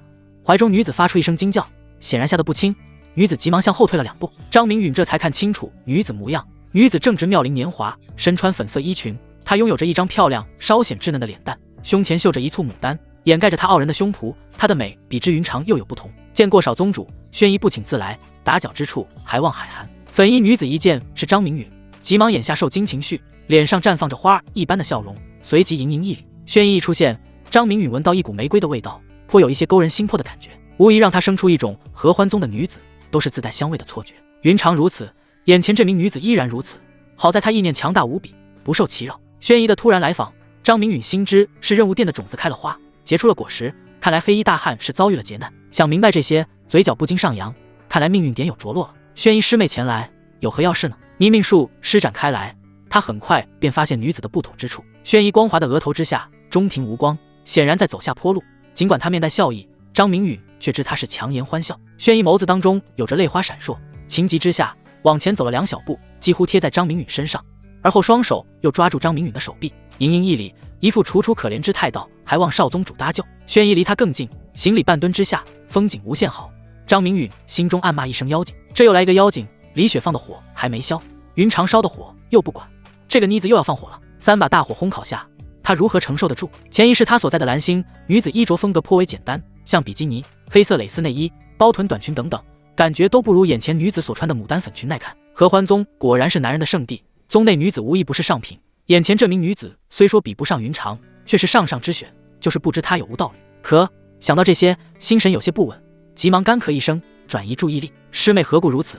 我只有先天境的修为，如何就得了你？张明允脸上表现出一副讶然之态。少宗主的大名，宣仪早已是如雷贯耳，一身逆天改命之术登峰造极，这才慕名而来。宣仪脸上期待之色极为浓郁。这几天，宣仪求见过宗内精于卜算的吴叶泽长老，这位老者通过占卜看出一些端倪。老者见宣仪天生丽质，身材火热，心中起了别样的心思，暗示想要破除无妄之灾，需与其双修一次。吴叶泽可是一个不见兔子不撒鹰的主，宣仪若是不应，他便不再推演。宣仪洁身自好，断然拒绝了吴长老的要求，致使现在依旧厄运缠身。他一身修为处于结丹圆满，打算近日择一个能助他突破修为的道侣。而吴长老举止轻浮，毫无形象可言，言语间令他作呕，心中更是千百个不愿。自从云长做了合欢宗宗主，便改了宗规，不得强求宗门女弟子选择双修道侣，至于何时选择道侣，全凭女弟子意愿。这才有了宣仪心中所想，要是在以前，像她这样的女弟子哪有选择的机会，早就沦为了炉鼎。今日他在参堂偶然听到别人说起少宗主威武魁算命一事，他如获救命稻草，急切赶来，心中充满希望。少宗主拒人于千里之态，让他心酸难受。想到这些天的种种遭遇，眼眶里的泪珠再次凝聚，顺着光滑的脸颊滚落而下。对于宣仪的遭遇，张明允显然不知，以为是经受种种劫难导致的。他最见不得女人哭泣，特别是漂亮的女人。宣仪娇美容貌与火辣的身材，属于蓝星那种顶级明星才有的身段，哭起来更有种我见犹怜之感，想拥入怀中狠狠怜惜。张明允暗骂自己不是人，粉裙女子已然落泪低泣，自己还上下打量，想入非非。宣仪师妹，你若保持这个状态，我没法为你改命了。张明允按下脑海中产生的念头，脸上露出为难之色。师兄这是答应帮我？女子感觉张明允的声音犹如天籁，喜极而泣，看到了曙光。少宗主之称被他换成了师兄，他对眼前的少年好感倍增，一点也不像那个垂涎他身子的吴老头。再哭就不帮。张明允无奈道：宣仪不哭。这副面孔落在宣仪眼中，感觉张明允好似天神下凡拯救于他，急忙抹了眼泪。宣仪，咱们里面说。张明允叹了口气，改命金他可是要收取的，不能因为谁好看可怜便白白帮忙。说到底，他的命运何尝不是多舛？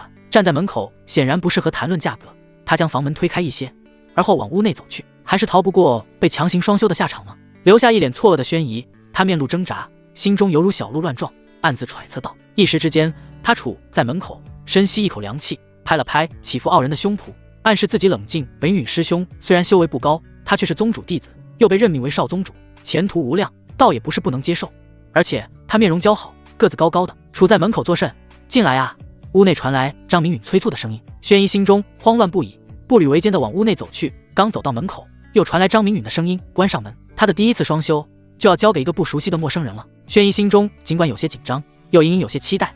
他关好房门，正欲转身，张明允再次催促道：不下结界，以防有人窥视。结界有着隔绝声音与防止偷窥的功效，让宣仪布置比他来布置更好。施展结界之人，修为越高，越不容易让人窥视。他倒是考虑的周全。宣仪面色潮红，一道透明的薄膜从他体内散开，瞬间包裹着整个房间。做完这些，宣仪抿着嘴唇，褪下自己的外衣，解开粉红色的束腰带，任由它们掉落在地。宣仪脸上开始散发娇羞之态，耳根到脖颈一片绯红，这些绯红正在攀上她整个脸颊。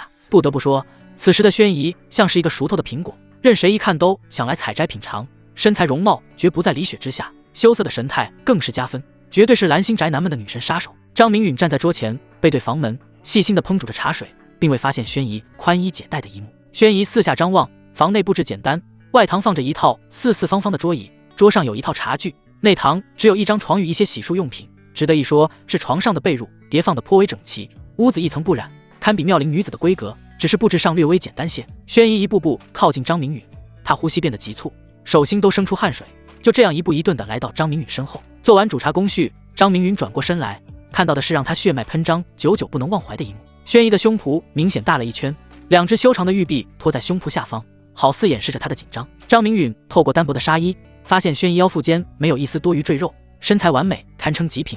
他一时之间不由有些吃了。宣仪接下来的动作让他干咳不止，本来透明如丝的薄衣径直落下，一具完美玉体清晰展现在眼前，洁白无瑕，光滑如玉，吹弹可破的肌肤泛起红润光泽，美景动人心弦，好似上天的一佳作。这一幕，张明允明显感到了自己呼吸变得急促，好似喘不过气来，久久才回过神来，内心翻滚沸腾。眼前这女子是要现身来报，还是纯粹来为他灭火的？饶是张明允脸皮不薄，也泛起红色，心头火热滚烫，喉咙发干不得问道：你干什么？要不是已然对云长表明心迹，品尝过甘甜的滋味，说不定真会怦然心动，探索那片向往之地。他不是什么圣人，有着七情六欲，面对现身的宣仪，他岂能不动容？就连小腹都升起了熊熊火焰。我准备好了，开始交流悟道吧。宣仪红着脸颊，闭上眼睛，一副任君采撷的模样。老祖留下地功法，暗自运转，发红的肌肤更为红润几分。他下定决心，不管是为了驱逐劫难，还是选择道侣，少宗主都让他生不起厌恶之心，反而心底深处有一丝丝欢喜。宣仪师妹，你把我当成什么人了？张明允一句三结巴，不清楚自己是怎么说出这么不要脸的问话，心中小九九翻腾，强控身体捡起地上的衣物，略有不舍地递给宣仪，而后转过身去装清高，别提多难受了。张明允在心中暗骂自己不是人，真是禽兽不如，如此时刻竟能守身如玉，禽兽不如啊！张明允一边暗骂自己禽兽，一边心头五味杂陈，好似有着两个小人在斗争。一个小人在说要了他，身材如此极品的女子太少了，你看她成熟妩媚，面色娇羞，绝对还是闺阁女子，味道显然好到无法呼吸。香味十足。另一个小人不行，云长对你青睐有加，一门心思更是系于你身，怎么舍得伤害于他？最终，第二个小人占据上风。你不是想要我吗？宣仪结巴着瞪大眼珠子，突然转不过弯来。宗内想与他结为双修道侣的不在少数，他不清楚少宗主为何这么说，难道少宗主看不上他的身子？不可能啊，这点自信他还是有的。在宗门，除了某些个核心弟子比他更汹涌外，其余可没有他这么有本钱。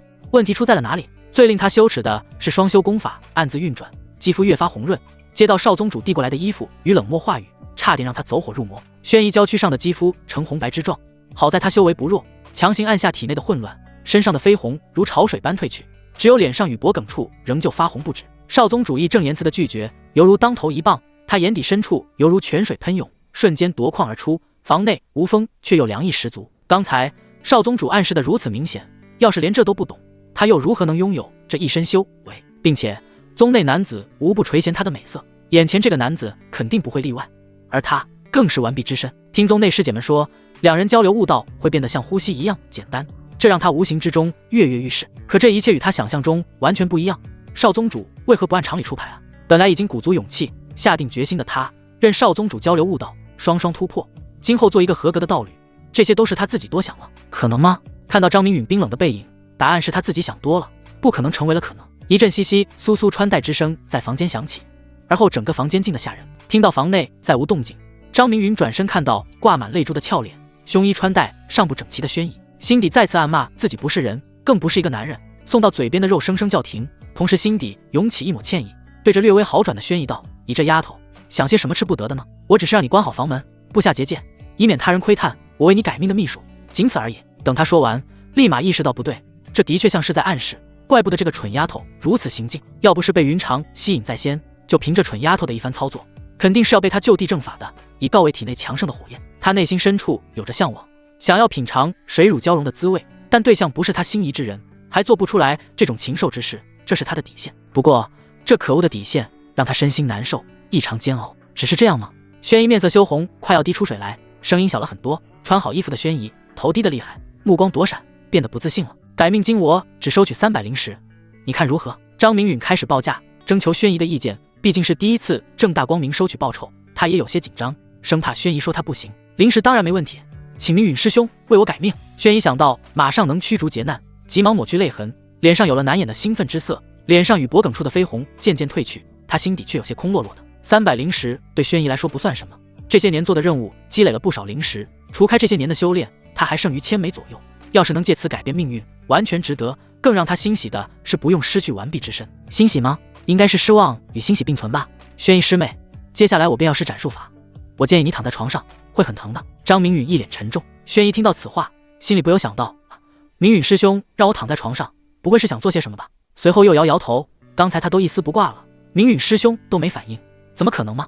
轩夷脱下鞋袜，露出一双光滑的小脚丫，乖巧地躺在张明允床上，并未盖上被子，闭上眼睛，静静等待张明允施法。张明允看到床上躺着的女子，双手合十放于肚脐，酥胸起伏不停，心中赞叹一声：好一个大妮子！忍一忍，我很快的。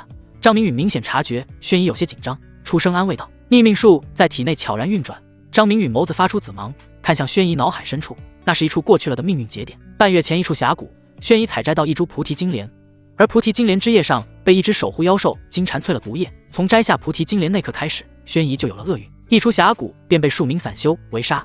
拼尽全力的轩夷终于逃了出来，隐蔽在数十里外的山谷疗伤，紧接着又被山谷内的妖兽围攻，后来更是跌落山崖，幸好崖下有条河流才免于陨落。回到宗内才发现菩提金莲丢在妖兽山谷，相当于这次任务白跑一趟，还亏损不少灵石与丹药。接连出现的劫难让他心生警觉，修仙之人预感一向强烈，这是沾染上劫难了，就连他在宗内也差点被吴长老得手。厄运跟着时间推移化作黑雾，缠绕在轩夷脑海深处，现在要做的便是消除厄运。张明允修炼的逆命术已然进入第2阶段，那是修命的前期，逆命术在体内飞快运转，有了第一次为李雪改命的经历，张明允如法炮制，坐在床边，将沿着他食指进入轩夷脑海中的紫芒汇聚一处。为了让轩夷少受痛苦，他要一次拔除成功。逆命术从旁辅助，时刻锁定黑色浓雾动向，准备好致命一击后，张明允低喝一声：“给我伞！”只见轩夷脑海深处出现一根巨大的紫色箭矢，以奇快无比的速度冲向黑色屏障中心。黑色屏障随着张明允话音轰然溃散，化作点点星光消散而去。呀，好疼啊！轩一紧闭的眼睛突然睁开，脸色瞬间苍白，牙齿发颤，双手死死抓住张明允的手臂，模样颇为痛苦。不多时，他感觉心灵一阵轻松，头脑灵醒不少。这是彻底去除了吗？痛是必然的，过一会儿就好了。张明允柔声道，另一只手揉了揉轩一的额头。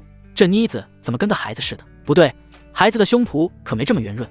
张明允摸着鼻子，悻悻收回目光。现在办事怕是来不及了吧？转念一想，要是他修炼到修命后期，便能刻画命运符咒，助人逢凶化吉，转危为安，帮助的人就会更多，命运点会像溪流般不断汇聚而来。只是目前最紧缺的便是时间，逆命术修炼颇为复杂，需要大量计算与实践，短时间很难完成。要是有足够的命运点就好了，直接兑换后面的感悟，岂不快哉？休息一番，轩一脸色恢复不少，下床穿戴整齐，对着张明允又是一礼，这是师兄的报酬，还请收下。轩一手掌一挥，300枚灵石出现在桌上，堆积成了一座小山，心中松了一口气，折磨他的厄运终于逝去，以后天高任鸟飞，海阔凭鱼跃。轩一感到浑身轻松，扭了扭脖子，伸了伸腰肢，迷人的线条出现在张明允眼前。他暗中掐了大腿一把，迫使自己冷静下来道：师妹感觉好些了吗？若是有哪里不适，要及时告知于我。师兄，我感觉心里空空，嘴巴没有味道，是不是还有厄运傍身？轩一舔了舔红唇，上前几步，柔软的身体往张明允怀里钻。他故意如此，今日出尽丑态，他要验证自己是不是真没有魅力，有些破罐子破摔吧。张明允原本火气微降，这妮子又添一把火，拿出足够的本钱在他眼前晃荡，他还能清晰地看见一条沟壑。张明允面色不好地骂了一声：该死，有沟必火。张明允在心底低吼：妖精，请离我远一点，要不然后果自负。什么后果？你想到的后果就是后果。什么篝火？轩一听得不是特别清楚，复述一句，但他顺着张明允的目光来到自己胸脯处，嘴角掀起一抹得逞的笑容。自己也没那么差嘛，但明允师兄为何那么克制呢？你身体没事，多休息就好，时间不早了，我还要出去一趟。张明允小腹有些坠痛，他江淮中人儿推了推，顺便下了逐客令，长期不干人事，谁受得了啊？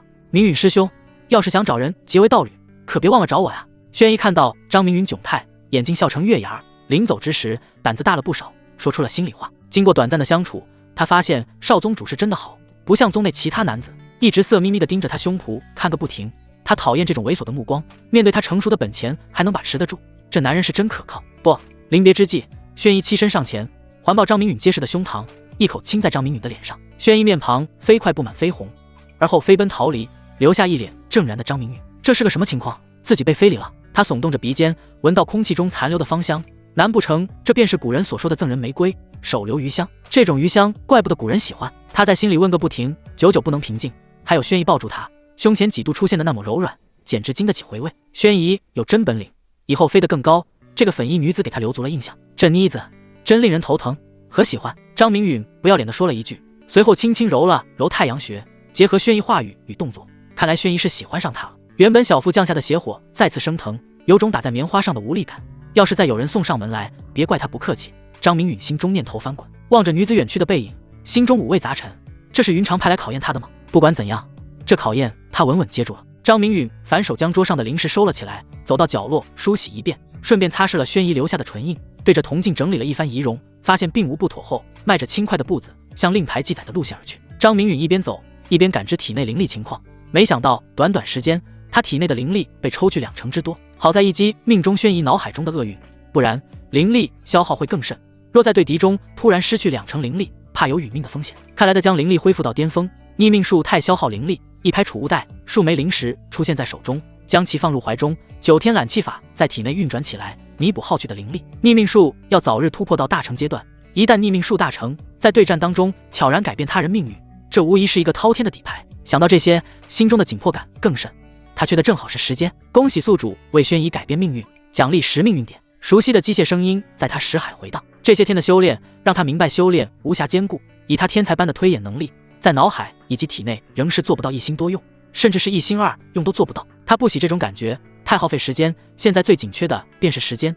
赶路之际，在心底呼唤命运之轮，能否为我兑换一心多用？兑换心灵之光需要扣除300命运点，宿主目前命运点仅有20点，不可兑换。命运之轮带着不置可否的声音：300命运点倒也不多，要是能对的命运之轮所说的心灵之光，那他要节省1倍甚至是数倍的时间。路上有不少低阶女向他羞抛来眉眼，抱着和轩姨同样的想法不在少数。模样上等的张明允倒不曾遇见，如今他算是打出了名气，明面上有云长撑腰，无人敢动；再有离殇从旁巩固他的地位，在宗门说得上横行一方。宗门男弟子对他不假颜色，要么看向他的眼神冰冷，要么总是带有冷哼而过，反正态度不怎么和善。对这些弟子呈现的态度，张明允提不起什么兴趣。几经兜转，翻山越岭，来到了宗门腹地之内。一座依山而建的3层大殿出现在眼前，大殿气势恢宏，拔地而起10数丈，殿墙雕刻金鳞龙纹，栩栩如生。少宗殿3个金雕大字横亘在大门之上，让本就磅礴的殿宇更添几分气势。此地灵气比他离开的旧院浓郁得多，细细观察，可见空气中弥漫的特殊物质，好浓郁的灵气，吸入肺部感觉异常清新，比蓝星最好的养老基地强上数十倍，有种吸入灵石之感。耸动着鼻尖，贪婪地呼吸着灵气。这里的空气已经不能算是空气了，说是灵气更为贴切。要是蓝星人在这样的环境下生活10年，葵花姐姐休要胡言，我只是……粉衣女子一阵紧张，好似被猜中了心思，急忙解释道。又是一女子上前来打断粉衣女子解释，挽着粉衣女子藕臂，眼神却四下打量，嘴中啧啧称奇。轩儿心中有了男人，我倒想看看那男子如何。后来的女子一说完，眼睛四处乱转，看得粉衣女子低下头去。粉衣女子心思不在此处，抬头看向后来女子，目光落在她的身上，急忙转过身去，不让其眼睛作怪。紫萱姐，连你也跟着葵花姐姐瞎闹，没有影儿的事。这位又羞又恼的粉衣女子是张明允的第2位客人。轩姨，这么大的本钱，少宗主可是有福了。要我是男儿身，今晚定当与你结成连理。紫萱舔着嘴唇，轩姨身材让她羡慕不已，不和你俩说了，两个坏姐姐。轩姨嘟囔着嘴唇，走到一旁，说什么也要防着紫萱这个小色女。我也很好奇，这个少宗主长得什么模样，让我家轩儿如此惦记，难不成活好？葵花语出惊人，显然她懂得男人长短。若是少宗主真的长相俊美，说不得他要争上一争。元阳之力可是好东西。轩姨余光落在紫萱身上，见到紫萱又要靠近，急忙从储物戒指取出一柄长剑，双手掐诀间，长剑化飞剑，离地不过3尺。轩姨轻轻一跃，稳稳落在飞剑上，眨眼飞上高空，对着谷底喊道：“姐妹们，我身体有些不适，下次再聚。”转瞬，轩姨向玉女峰顶端飞去，她这是要回自己的府邸。一群不着调的闺蜜让她羞涩。轩儿怎么走了？我还没问她少宗主是不是与传闻那般厉害。一名女子追上停歇，看向坐在凳子上的2人。轩儿脸皮本就薄，紫萱还挑逗她，能不逃吗？葵花拍着额头，无语道：“谁让他比我有本钱，心里又有了男人，以后谁陪我玩啊？”紫萱一脸无辜，看向自己娇躯，感觉某处明显小了几个号，脸色渐渐难看起来。听说轩儿先前运气不佳，霉运不断，见了少宗主回来，脸色红扑扑的，好似焕发新春。最近我修炼诸多不顺，好想去找他看看啊。后来的女子名叫彩珠，她面色发苦，修为迟迟不能寸进，今日低谷聚会便是她挑的头，我和你一起去，顺便拜会一下少宗主。紫萱来到彩珠身旁，眼睛四处乱看，看到彩珠本钱与她一般无二，信心大增。你这色女，滚滚滚！你他娘的自己没有吗？我看你只适合被关小黑屋。彩珠一把推开来到身旁的紫萱，脸色瞬间通红，她体会了一把轩姨的脸红。紫萱，你过分了，下次谁敢带你玩？葵花站出来主持公道，她是老大姐，平时大伙儿都听她的。刚一说完，发现一道目光扫视而来，啊，给我去死！你这个小色胚！葵花娇躯一颤，心中来了荡漾的情绪。葵花越想越恼，一掌拍出，正中紫萱肩头，将其打飞数10丈远。满头黑线的彩珠见状上前帮忙，低谷中响起一顿胖揍的妙音。葵花姐姐原来这般厉害，胡说八道，看我撕烂你的嘴！紫萱姐姐你也不差。3人你一言我一语，在低谷中相互进攻，画面简直不要太美好。有句古话叫3个女人1台戏，果然没说错。这样的画面在合欢宗时有发生。女弟子对张明允充满好奇，就连一些女长老也动了心思，对少宗殿投来了目光。宗内男子却嗤之以鼻，心中敌意明显大增。这要是被张明允垄断了整个市场，他们岂不是要喝西北风？合欢宗以双修著称，那以后干脆改名好不好？叫正经宗如何？张明允这是躺着中枪，只要出门迎来的是2种不同目光。他与五魁约定的时间早已过去，趁着闲暇去了任务殿，在启殿主的口中得知五魁未完成任务已身陨，这与他当日看到五魁的结局一般无二。领取属于他的600灵石后，又兑换一些日常所需丹药，像1品辟谷丹、止血散，2品驱毒丹、灵玉丹，3品回春丹，4品破镜丹等等，花费数百灵石，分别兑换了一些，以备不时之需。而后又折返住所修炼起来。他本就时间不多，加上对修炼兴趣浓厚，此刻谈得上刻苦。他有明确目标，很是充实。作为公证人的启殿主则是震惊不已，对离去的始作俑者有了不小的兴趣。张明允潜心修炼，又是数日过去，少宗殿迎来了第一次敲门声，这让他紧张的心放了下来。咚咚，少宗主在吗？盘膝在床的张明允嘴角勾起一抹弧度，他辛苦埋下的种子终于长出果实来。时光荏苒，眨眼便是1个月过去。张明允在这1个月中，他一边修炼一边替人改命。就在此刻，他身体开始剧烈颤抖，体内细胞在飞速分裂，这是境界要突破的征兆。他牙齿紧咬，额头汗珠冒出，抬手间甩出数百枚下品灵石，一一分布在他周围。做完这些，9天揽气法在体内飞速运转，灵石中的灵气被疯狂抽取，体内细胞宛如无数个饥饿的婴儿，只知道不停地吞吃，直到1刻钟后，细胞们吃饱喝足，才不再索取。紧接着，体内这些细胞变成无数个泡泡，正在以光速般碎裂，而后又开始重组，周而复始。这是一种痛，好比身上无数个毛孔都被银针一一刺入，间隔数息，然后又一一拔出。第一次感觉时间如此缓慢，额头上早已是大汗淋漓，身上穿的衣衫完全浸透，好似刚从水中沐浴起来。尽管他忍耐力惊人，也忍不住发出痛苦的呼声。呀！百息过后，体内细胞全部获得新生。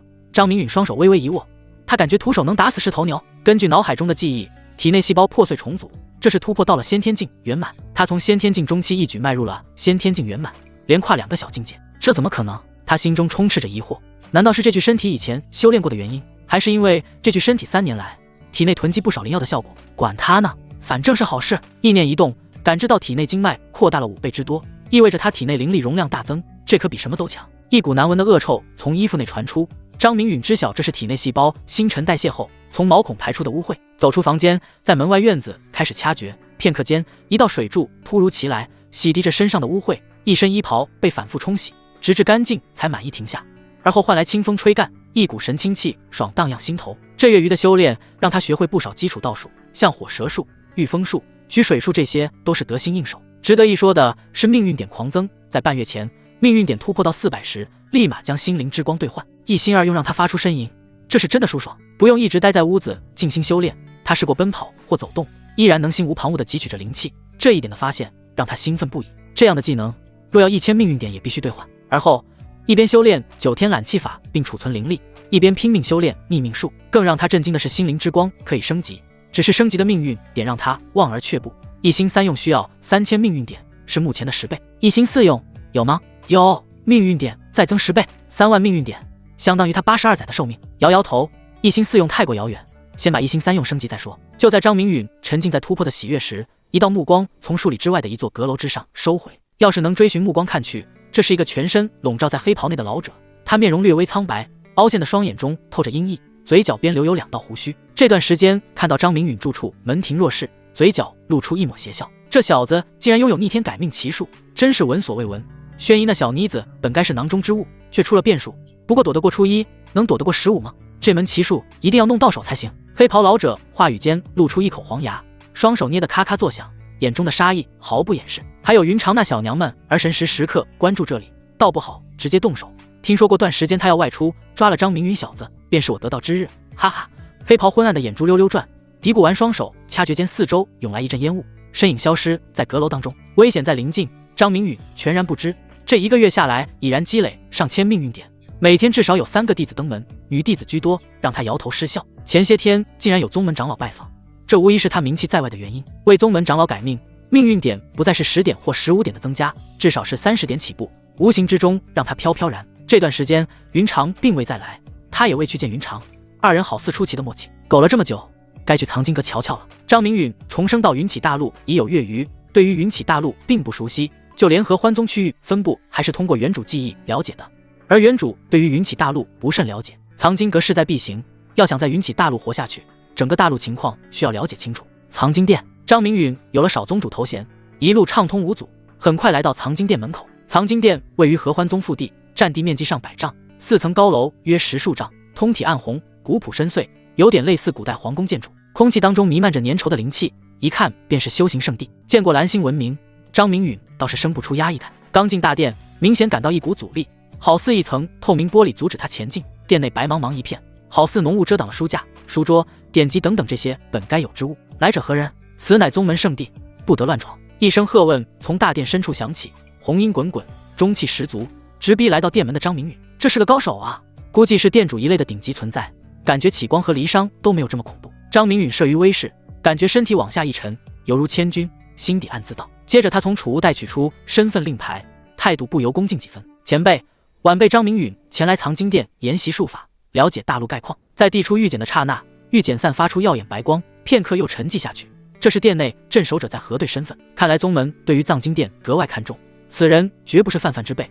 这段时间他接触过不少长老级人物，能有如此威势的少之又少。原来是你小子，云宗主封赐的少宗。地理史记在一层靠右，术法在2层以上，你自行研读便是。殿内声音沉寂下去，张明允感觉身上突然一轻，挡在身前那块无形玻璃没了，迈步而入，眼前浓雾散去，一排排书架矗立在眼前，罗列有序，一尘不染。在那，张明允往右看去，一层层地理书籍单独存放，少说有数百本之多。前方和左侧有数名弟子坐在休息区查阅典籍，桌案还有一杯杯香茗，雾气蒸腾，相当于每个区域都有特有的休息区，中间反而空旷。张明允的出现并未引起注意，上前取出数十册书籍摆放在角落，翻开典籍津津有味地看了起来。9天揽气法也在体内参悟，距离大成已然不远，一心2用让张明允大大节省修炼时间。对于一心3用垂涎不已，命运点真是硬伤啊，恨不得立马兑换成百上千份一心多用。按下心中的躁动，一边修行9天揽气法，一边恶补知识短板。经过一段时间的研读，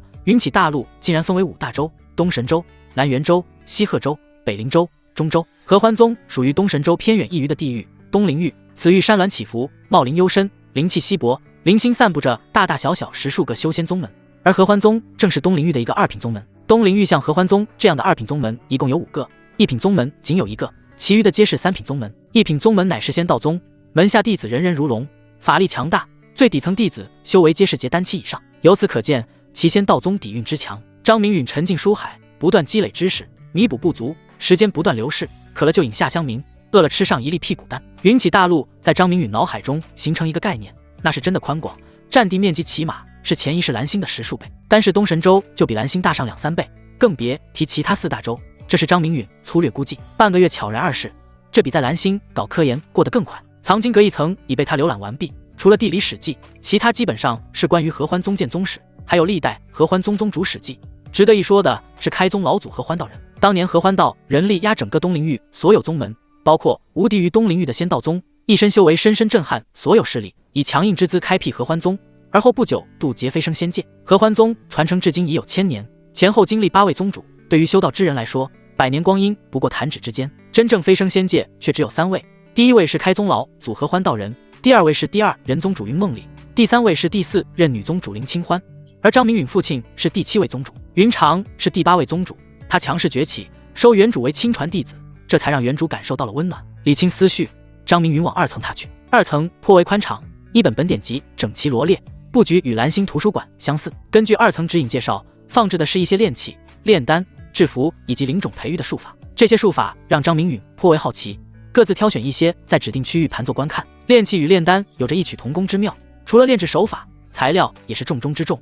炼丹涉及的种类要多上不少，最低等的1品屁股丹都要6种药草熔炼，更别提高等丹药了。兵器分为灵器、宝器、道器以及仙器。云长给予的青霜剑就是一把实打实的上品宝器，道器在宗门仅有数件，可想而知要炼制1柄道器有多不容易。丹药划分1至9品，其中9品为极致。根据典籍记载，数百年来整个东灵域都没有7品丹药出现过。6品炼丹师在整个东灵域地位超然，且仅有数位。6品丹药价格高得离谱，但它的价值惊人，可以起死回生，只要人有口气在，就能救活过来。当然，这是疗伤类丹药，像6品破阴丹更是可遇不可求。1枚破阴丹就能让结丹圆满跨入元阴境，战力成倍增长不说，还能凭借自身修为飞天遁地，瞬移千里。8品丹药可能在东神州某些超级宗门或者大势力才有，而这样的8品炼丹师更是神龙见首不见尾，一般人根本接触不到。而9品丹药在整个云起大陆都是传说中的存在，据说9品丹药只要渡劫成功，可以化形成仙，称之为仙丹。制服术更是精妙，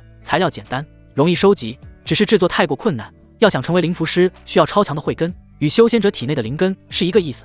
整个宗门也仅有数位。符篆分为初级、中级、高级3个等级，一张初级符篆可以卖出数百灵石，比丹药更为昂贵。灵符师是一个很吃香的职业，正好修炼逆命术到大成，需要刻画符篆，可以借此成为灵符师。若是没有灵符慧根，命运之轮可不是摆上。想到这些，张明允心中颇为顺畅，修炼意图尽是捷径，有最强作弊器，可不得好好利用。要刻画符篆，首先要准备3种材料：符纸、灵符笔、朱砂。最难收集的便是朱砂，朱砂种类多样，绘制出来的效果就不一样。如金刚符需要大力金刚元精血提炼，隐身符采摘千年人参精华熔炼而成，五雷震天符需要取雷霆之精华等等。朱砂材料奢华，越是高昂的朱砂，绘制出来的符篆效果越强。而符纸也有讲究，普通纸张难以承受勾连天地的威力，一般采用妖族兽皮，越是高等的兽皮刻录符篆，使用次数越多，一张低阶妖兽皮往往只能使用1次。灵符笔有高低之分，高级灵符笔往往绘制符篆事半功倍，当然价格贵得吓人。灵种培育法很快过了一遍，记下一些特殊要点，现阶段暂不考虑培育栽种。藏经殿2层收获很大，从中选出10本典籍，炼器、炼丹、制服各有涉猎，将其余书籍归还原位，转身往3层而去。他仅在2层待了3天。藏经殿的3层与2层布局一致，有10数位弟子正在参悟，有的抓耳挠腮，有的目光如炬，更有甚者呼吸即促到了走火入魔边缘。张明允摇了摇头，不去理会。呼吸心法在其左侧，术法在右侧，粗略一看，几乎都是入门容易的低级功法。在他看来，这些功法低级，而宗门绝大多数弟子参悟起来有着困难。随着目光转移，一本金灿灿典籍映入眼帘，合欢心法。翻开泛黄的合欢心法，根据介绍，这是合欢老祖合欢道人开宗做主的秘法。这本典籍竟是原本手札，合欢老祖在得道之初偶然所得，从此采阴补阳，修为一路蹭蹭上涨，突飞猛进，一生女人无数，风靡一时，仇敌赠送名号采花老贼。接下来叙述的是修炼心法，男女交合到深处，催动心法汲取阴阳精气，壮大体内9大阳脉，每激活一道经脉，对应一个大境界。心法最后几页竟然是图谱，各种姿势看得张明允眼花缭乱。作为一个现代人，对姿势这方面并不排斥，反而有种跃跃欲试之感。云长，不行，时机不够成熟。2人刚确认关系，如此焦急，定然要被胖揍一顿，还是水到渠成最好。炫一妮子，身材极品，此事如何启齿？张明允抓出数根烦恼丝，思索对策。若是被云长得知，后果怕是难以想象。合欢心法在张明允一遍遍参悟之下，图谱上的人儿好似活了过来。张明允看的脸色越发红润，气息变得粗壮。要糟！张明允顿感不妙，面色大变，这是催动了合欢心法，导致身体不受控制，急忙停止，转过头。此时体内灵力四处乱窜，面色立马苍白，同时心底出现骇然。好险！暗自松了口气，对于此心法有些畏惧，一个不慎很可能走火入魔，成为真正的采花大盗。合欢心法极易上手，门槛极低，修为突破飞快，只要壮大9脉就能提升境界。想不到纯阳圣法流落到了此界，有此法相助，提升境界倒是快上不少。张明允体内响起一道陌生的声音，谁在说话？张明允面色不变，心中却是起了滔天骇浪，急促问道：这不是命运之轮的声音，好像是人声。你可以称我为命灵，是我将你带到此界。命灵回应道：我不是命运的试验品吗？你带我来此界又有何目的？张明允消化着突如其来的信息，种种疑问顿生。你不是命运选中的人，相反，只要命运发现你，你将永远消失，再也复生不得。若是不带你魂穿此界，你如何能修炼，拿回属于你的一切？命灵解释道：我的一切？那我到底是谁？张明允再次震惊，他不是他，那他又是谁？天机不可泄，你现在要做的便是以最快速度提升自己，逆命术要尽快兑换到圆满状态。我欺骗不了命运之轮太久，纯阳圣法善用。命灵说完，彻底寂静，像是急着掐断联系一般。这是什么情况？张明允感觉后背一阵发凉，命运竟要让他永远消失。命运之轮作为命运监察者，要是发现他是假冒货，恐怕会直接将他灭杀。命灵是个什么样的存在？他与命灵交流很快完成，并未引起众人注意。咦，张明允发现识海多了一篇金黄色地功法，这便是命灵为他弄来的纯阳圣法。反观手中的合欢心法，好似失去了灵性，成为一本平凡无奇的典籍。张明允心中激动，暗自查阅脑海中的纯阳圣法，细细研读起来。越是往下看越觉得离谱。此法讲究法体同修，既有修为境界上的提升，又能塑造不灭圣体。九阳神功与纯阳圣法单从境界上看，相差之大，宛如萤火与皓月有着天壤之别。前者凝聚9道阳脉已是极致，这些阳脉以丹田为基，吞噬女子元阴与修为壮大自身，从而突破修为桎梏，明显有种损人利己的味道。后者对女子身体毫无影响，反而有望让双修女子进化为纯阴之体。就在张明允闷生发大财之际，发现有数人目光落在他身上，难不成他们发现了端倪？手中的合欢心法不禁往身后藏了藏。这小子是个雏儿吧？敢在这里修炼合欢心法？坐在不远处一名白衣男弟子忍不住翻着白眼道：管他作甚，老寿星上吊嫌命长。在另一桌的青衣男弟子附和着：嘘，晋升吧，你们难道想不理四爷的后尘？一位姿色颇为不错的红衣女弟子掩嘴提醒道：红儿师妹此话怎讲？青衣男弟子来了兴趣，不解追问。白衣男弟子也是侧耳倾听，他是少宗主张明允，现在风头无两，听说能逆天改命，呼风唤雨。红儿脸色严肃，少宗主被闺中密友吹得神乎其神，他的2个晶莹眸子正上下打量着对方。竟然是他，还不知？白衣男弟子话未说完，及时住嘴，他可不敢议论少宗主不知死活。李思言可是被少宗主一语成谶，至今还在挖矿，一身结丹修为跌到筑基境。听说李思言醒过来再度晕厥，想死的心都有，显然是接受不了如此严重的惩罚。挖矿10年那是非人的折磨。其他不远处的弟子听得寒蝉若静，小胳膊小腿的经不住这些大浪。这3层的弟子大都在筑基境，白衣男弟子修为在结丹境，都不敢妄议。何况他们呢？众人看到张明允及时压制祝合欢心法反噬，他们眼珠子都快瞪出来。初次修炼此法无人引导，走火入魔几率极大。他们当中不乏有修炼此法者，由师姐或者师妹从旁辅佐，必要时阴阳同济，道法天成。张明允闻言暗自松了口气，这些家伙懂什么？什么都不懂。他神态自若地将合欢心法归入原处。3层弟子投过来的别样目光，张明允不去关注，径直往4层而去。4层只有寥寥6人，他们纷纷盘坐在舒适的蒲团上，围绕在古朴圆桌前，参悟着各种经文，如痴如醉。这6人男女各半，男子衣着皆为白色长袍金丝边，面庞英俊，玉树临风。单从颜值看在，整个东陵域都是数1数2的。3位女子皆是青春妙龄，衣着粉中带红，胸前绣着2只金丝火凤，身材很有料。这是张明允第一感官。而门口出言审查张明允的神秘人并不在此，好似凭空消失，但张明允有种感觉，神秘人一定在此，只是看不到罢了。宗门这是怎么了？什么阿猫阿狗都让进？声音带着磁性，语气中充斥疑问。张明允放眼望去，说话之人剑眉星目，面如刀削，一看就是引领者。男子坐于圆桌最中间，正好面对着他。大师兄勿恼，此人倒是大名鼎鼎，正是如今风头正盛的少宗主。挨着剑眉星目男子的女子取出一张画像，放于男子跟前。原来大有来头，倒确实有资格登上4层。剑眉星目男子眼神轻蔑，不置可否的点点头。另外4人并未言语，显然以剑眉星目男子为首，不过都在四下打量刚入内的张明允。此处乃宗门弟子禁地，只有10大核心弟子才能登临。今日在此参悟的有6位，见过诸位师兄师姐，明允有礼了。张明允初来乍到，倒不想生出事端，参悟一番，倒可离去。滚吧，本月4层不对外开放，下个月再来。剑眉星目男子不容置疑，重新拿起古籍沉寂下去。我可没这个习惯，要滚也是你滚走。泥人还有3分火气，张明允倒不会惯着这个大师兄，迟早要让他知道马王爷有几只眼。哈哈！3位女子笑得花枝乱颤，看得身旁一位男子咽了咽口水。3女显然是头一次遇到这么好笑的事情，笑声悦耳，但在张明允听来却是刺耳非常，这是在嘲讽于他，赤裸裸的蔑视。给脸不要脸，真当你个狗东西是少宗主了？一名眼神阴翳的男子面色凶厉，口出狂言。5师兄与一个先天境废什么口舌，掉了身份，扔出去便是。另一个男子屈指一弹，一道劲气飞夺而出，在张明允眼中不断放大。张明允好4倍锁定，根本动不了。只听见砰的一声巨响，张明允宛如沙包，直接飞了出去，沿着楼梯滚到3层楼梯口。7师兄威武！这是张明允落到楼下听到的一声称赞。他大口咳血，背部衣衫全裂，胸口凹陷。张明允强忍剧痛爬起，坐靠在墙上。这是对方留了他一命，看来少宗主名号还是有些威慑力。数息后才缓缓起身，往楼下走去。这是他重生以来受到最大的侮辱。要是那位7师兄用力那么一分，绝技在劫难逃，可以转世投胎了。张明允越走越远，先前在2楼拿到的10本典籍也不知去向。他并未放出狠话，一切自有定数。小七，你过了。藏经殿4层突然多出一道金色身影，全身笼罩在轻雾当中。祖爷爷，小七知错了。7师兄脸色苍白，跪倒在地，显然金色身影带给他无穷的压力。另外5人皆是跪拜在地，没有先前的嚣张。他们不明白为何一个先天境蝼蚁能让宗门巨擘太虚子动怒。张明允是宗主所敕封的少宗，打他就是打宗主的脸面。我并未阻止你打伤他，是因为你们太需要被磨练。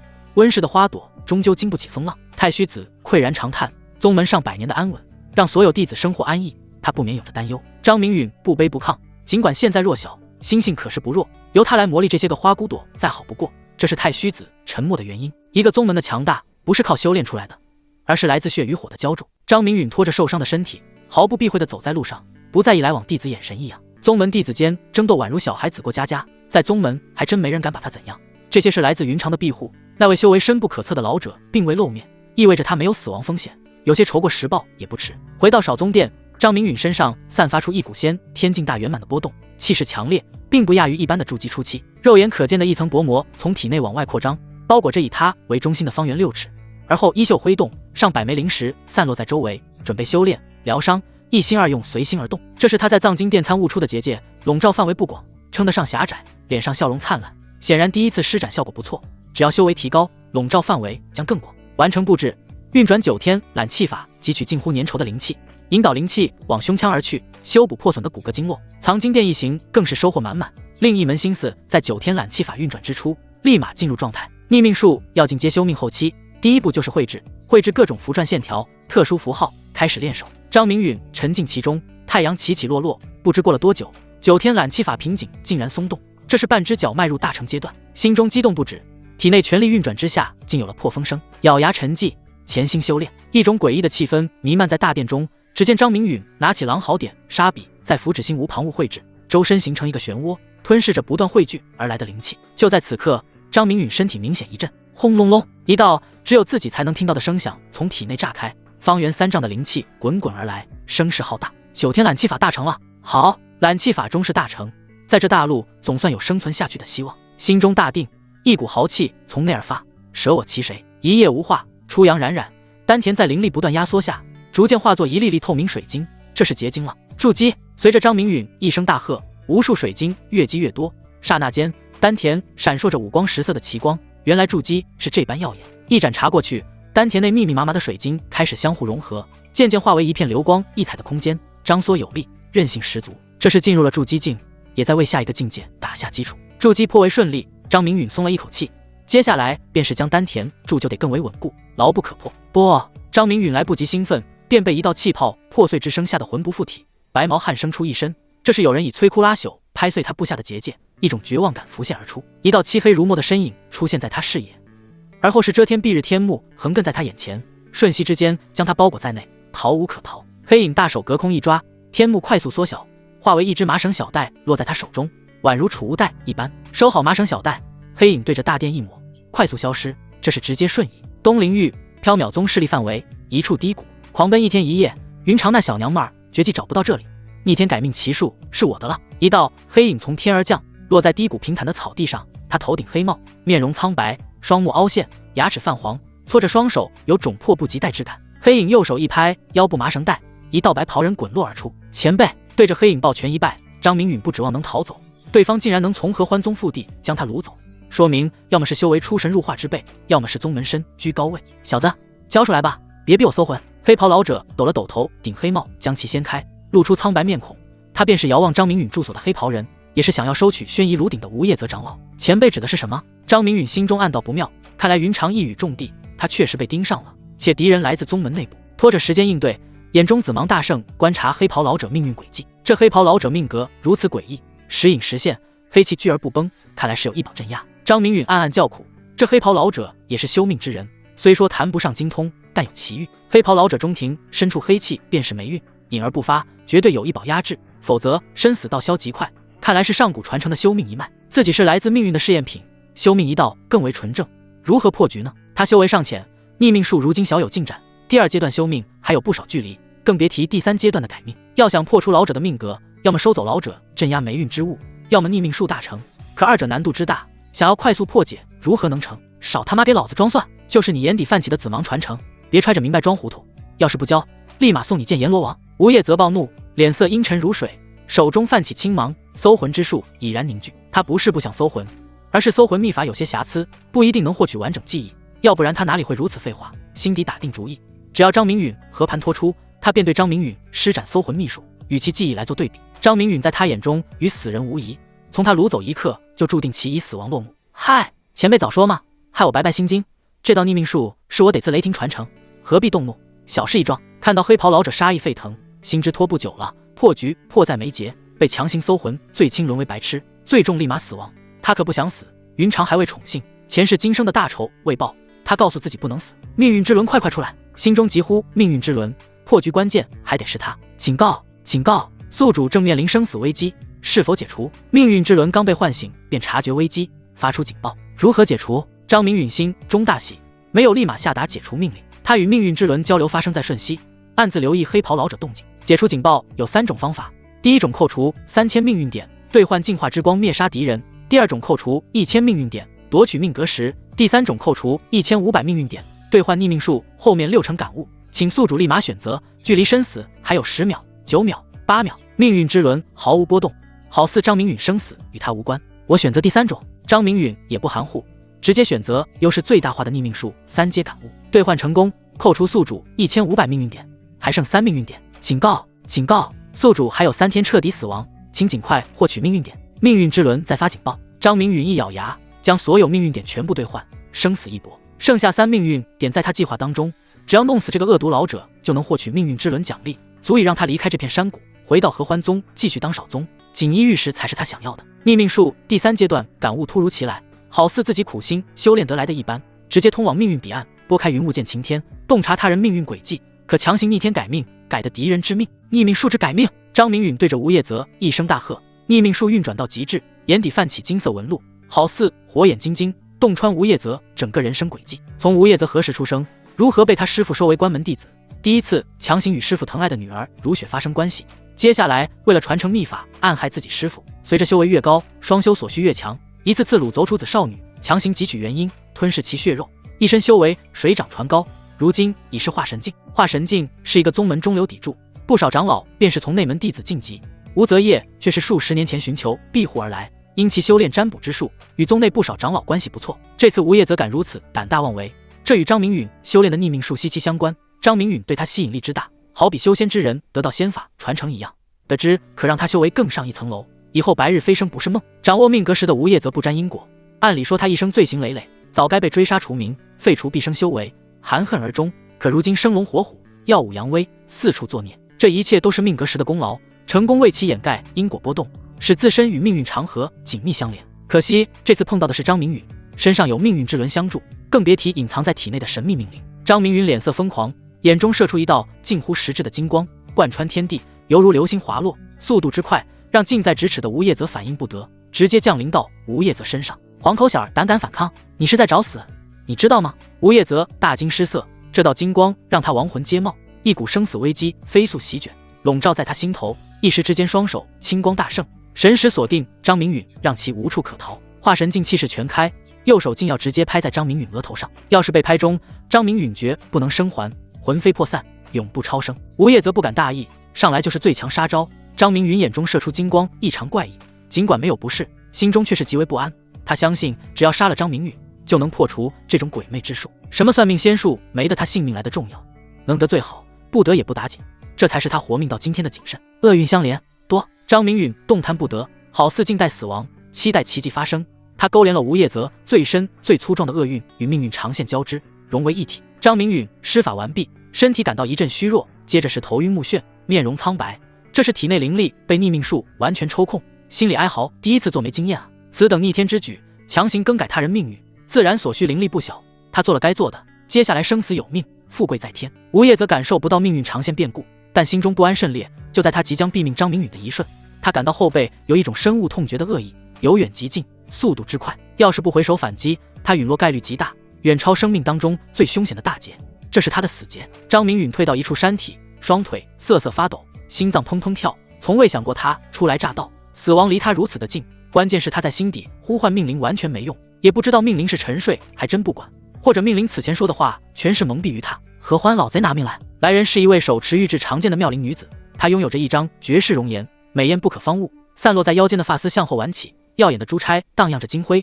给人有种高贵不可攀的缭绕仙气。她丰腰翘臀，一袭齐膝白色连衣裙包裹住让人浮想联翩的娇躯，玉腿修长笔直，丰卵挺拔有料，是张明允见过最壮丽的风景。好美！张明允忍不住一叹，好似忘却自己命悬一线。这女子之美比之云长不遑多让，在他心中二人上升到同样的高度，藏经阁4层核心女弟子与之不可媲美，简直弱爆了。臭娘们儿，敢坏老子好事，看我不将你炸成人干！黑袍老者一身修为震荡，双手泛起清辉，可手撕日月，打穿苍穹，对着女子用力镇压而去。如我师妹，奸掠千人，今日就是你的死期！女子珠钗金光大作，手中长剑同频共振，这是一套极品宝器，威力绝伦。一股开天裂地的气势从剑内迸发，与吴业泽打出来的手掌猛地撞在一起，轰咔！二人交手打出不下于核武器般的音爆。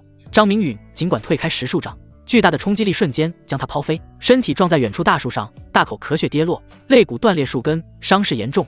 勉强从储物袋掏出2个瓷器，取出1粒2品灵玉丹和1粒3品回春丹，吞服下去。片刻之间面色红润不少，而后运转9天揽气法到极致，吸纳灵石治愈身体创伤，修补经络。双重功效之下，勉强能支撑身体坐起来，眼睛盯着战场中心，关注战局。要是妙龄女子败逃，结果仍是无法改变，但他相信继妙龄女子是黑袍老者结束，定有治他之法。远处二人战况愈演愈烈，四处都是残影碰撞，铿锵之声不绝于耳，天上地下交织在一起厮杀，快得让张明允来不及反应。除了瞬移，还有刺目般的亮光。1刻钟过去，战斗进入尾声，一道身影从天上坠落，溅起大片尘土，坑内躺着一具出气多进气少的人影。砰！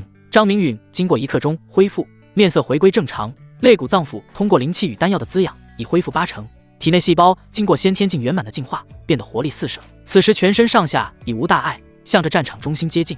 他要亲眼看见黑袍老者生死道消。合欢老贼，你可曾想过今天师妹、师姐替你报仇了？白裙女子站到坑旁，眼中恨意丝毫不减。她是剑宗核心弟子剑彩柔，一身修为突破到化神初期。近年来，她苦苦追寻数年前迫害她与师妹的仇敌，经过多方情报佐证，最终锁定了合欢宗吴叶泽道人。奈何吴叶泽生性谨慎，常年躲在合欢宗内，一直大门不出二门不迈。今日不知怎么了，剑彩柔心血来潮，来到缥缈宗地界，突然感到一股熟悉且陌生的波动。他急忙来到此地，正好遇到吴叶泽对一名少年痛下杀手。这股熟悉的气息来自他师妹被夺取的原因，好似冥冥之中受到某种牵引，只以为是在天之灵的师妹引导，而后顺手救了不远处少年一命。剑彩柔手中剑花婉动，对着吴叶泽裤裆狠狠一击。他这是要断根啊！吴叶泽下体鲜血长流，那一采阴补阳之物被挑飞，疼得他蜷缩着身子。剑彩柔，我恨啊！当初一时大意放跑了你，真该拼尽全力将你擒获，扒光你的衣服，让你与你的师妹双双供我采补啊！吴叶泽嚎啕悲愤，痛不欲生。吴叶泽终于想起，眼前断他命根子的狠辣女子，竟是3年前他在仙道宗拍卖会上碰到的绝色美人剑彩柔。除了宗主云长外，他从未见过如此心动的尤物。当时跟在剑彩柔身旁还有一人，那是剑彩柔的师妹，二女感情极好。这对姐妹花他是真喜欢。二女在拍卖会上停留时间并不长，他尾随二女一同离开，带到一处僻静之所，利用遮天幕瞬间捕捉。谁知剑彩柔感知灵敏，以元婴初期修为催动秘术成功脱逃，而剑彩柔师妹就没那么好运，就像张明允那般无路可逃。合欢宗竟是妖人，以后我见一个杀一个。妙龄女子眉眼含怒，杀气升腾，再次画出一剑，剑光瞬间四分，射向躺在地上吴叶泽的四肢。你师妹味道极好，特别是元婴，让我回味无穷啊！吴叶泽四肢被砍下，鲜血直流，但他并不畏惧，眼中反而裸露着疯狂之色。合欢狗贼，你找死！本想抽你元婴炼油，看着你一点一点魂消魄散，我改主意了，直接捏死你！剑彩柔气疯了，手腕一动，长剑瞬间消失，双手掐诀，凝聚一只数丈大小的手掌，向着吴叶泽所在坑地狠狠一抓。想要我死？臭娘们儿，你也别想活着，给我爆啊！吴叶泽一身修为运转到极致，身体飞速膨胀，像是气球般快速长大，身体砰的一声爆开，好似一朵蘑菇云冉冉升起。剑彩柔原本要捏碎吴叶泽的手掌，被威力滔天的自爆震碎，爆炸中心充斥着一股浓郁到极致的粉色雾气，瞬间迷整个低谷。张明允站在边缘地带，看到这一幕，急忙屏住呼吸，收缩皮肤毛孔，仍不能阻止粉雾钻入体内。粉雾一入体，浑身燥热起来，像受到了太阳的炙烤。该死，竟然带毒自爆！剑彩柔急忙后退100丈，忍不住怒骂一声，娇躯猛地一颤，粉雾爆开瞬间，他便意识到不对劲，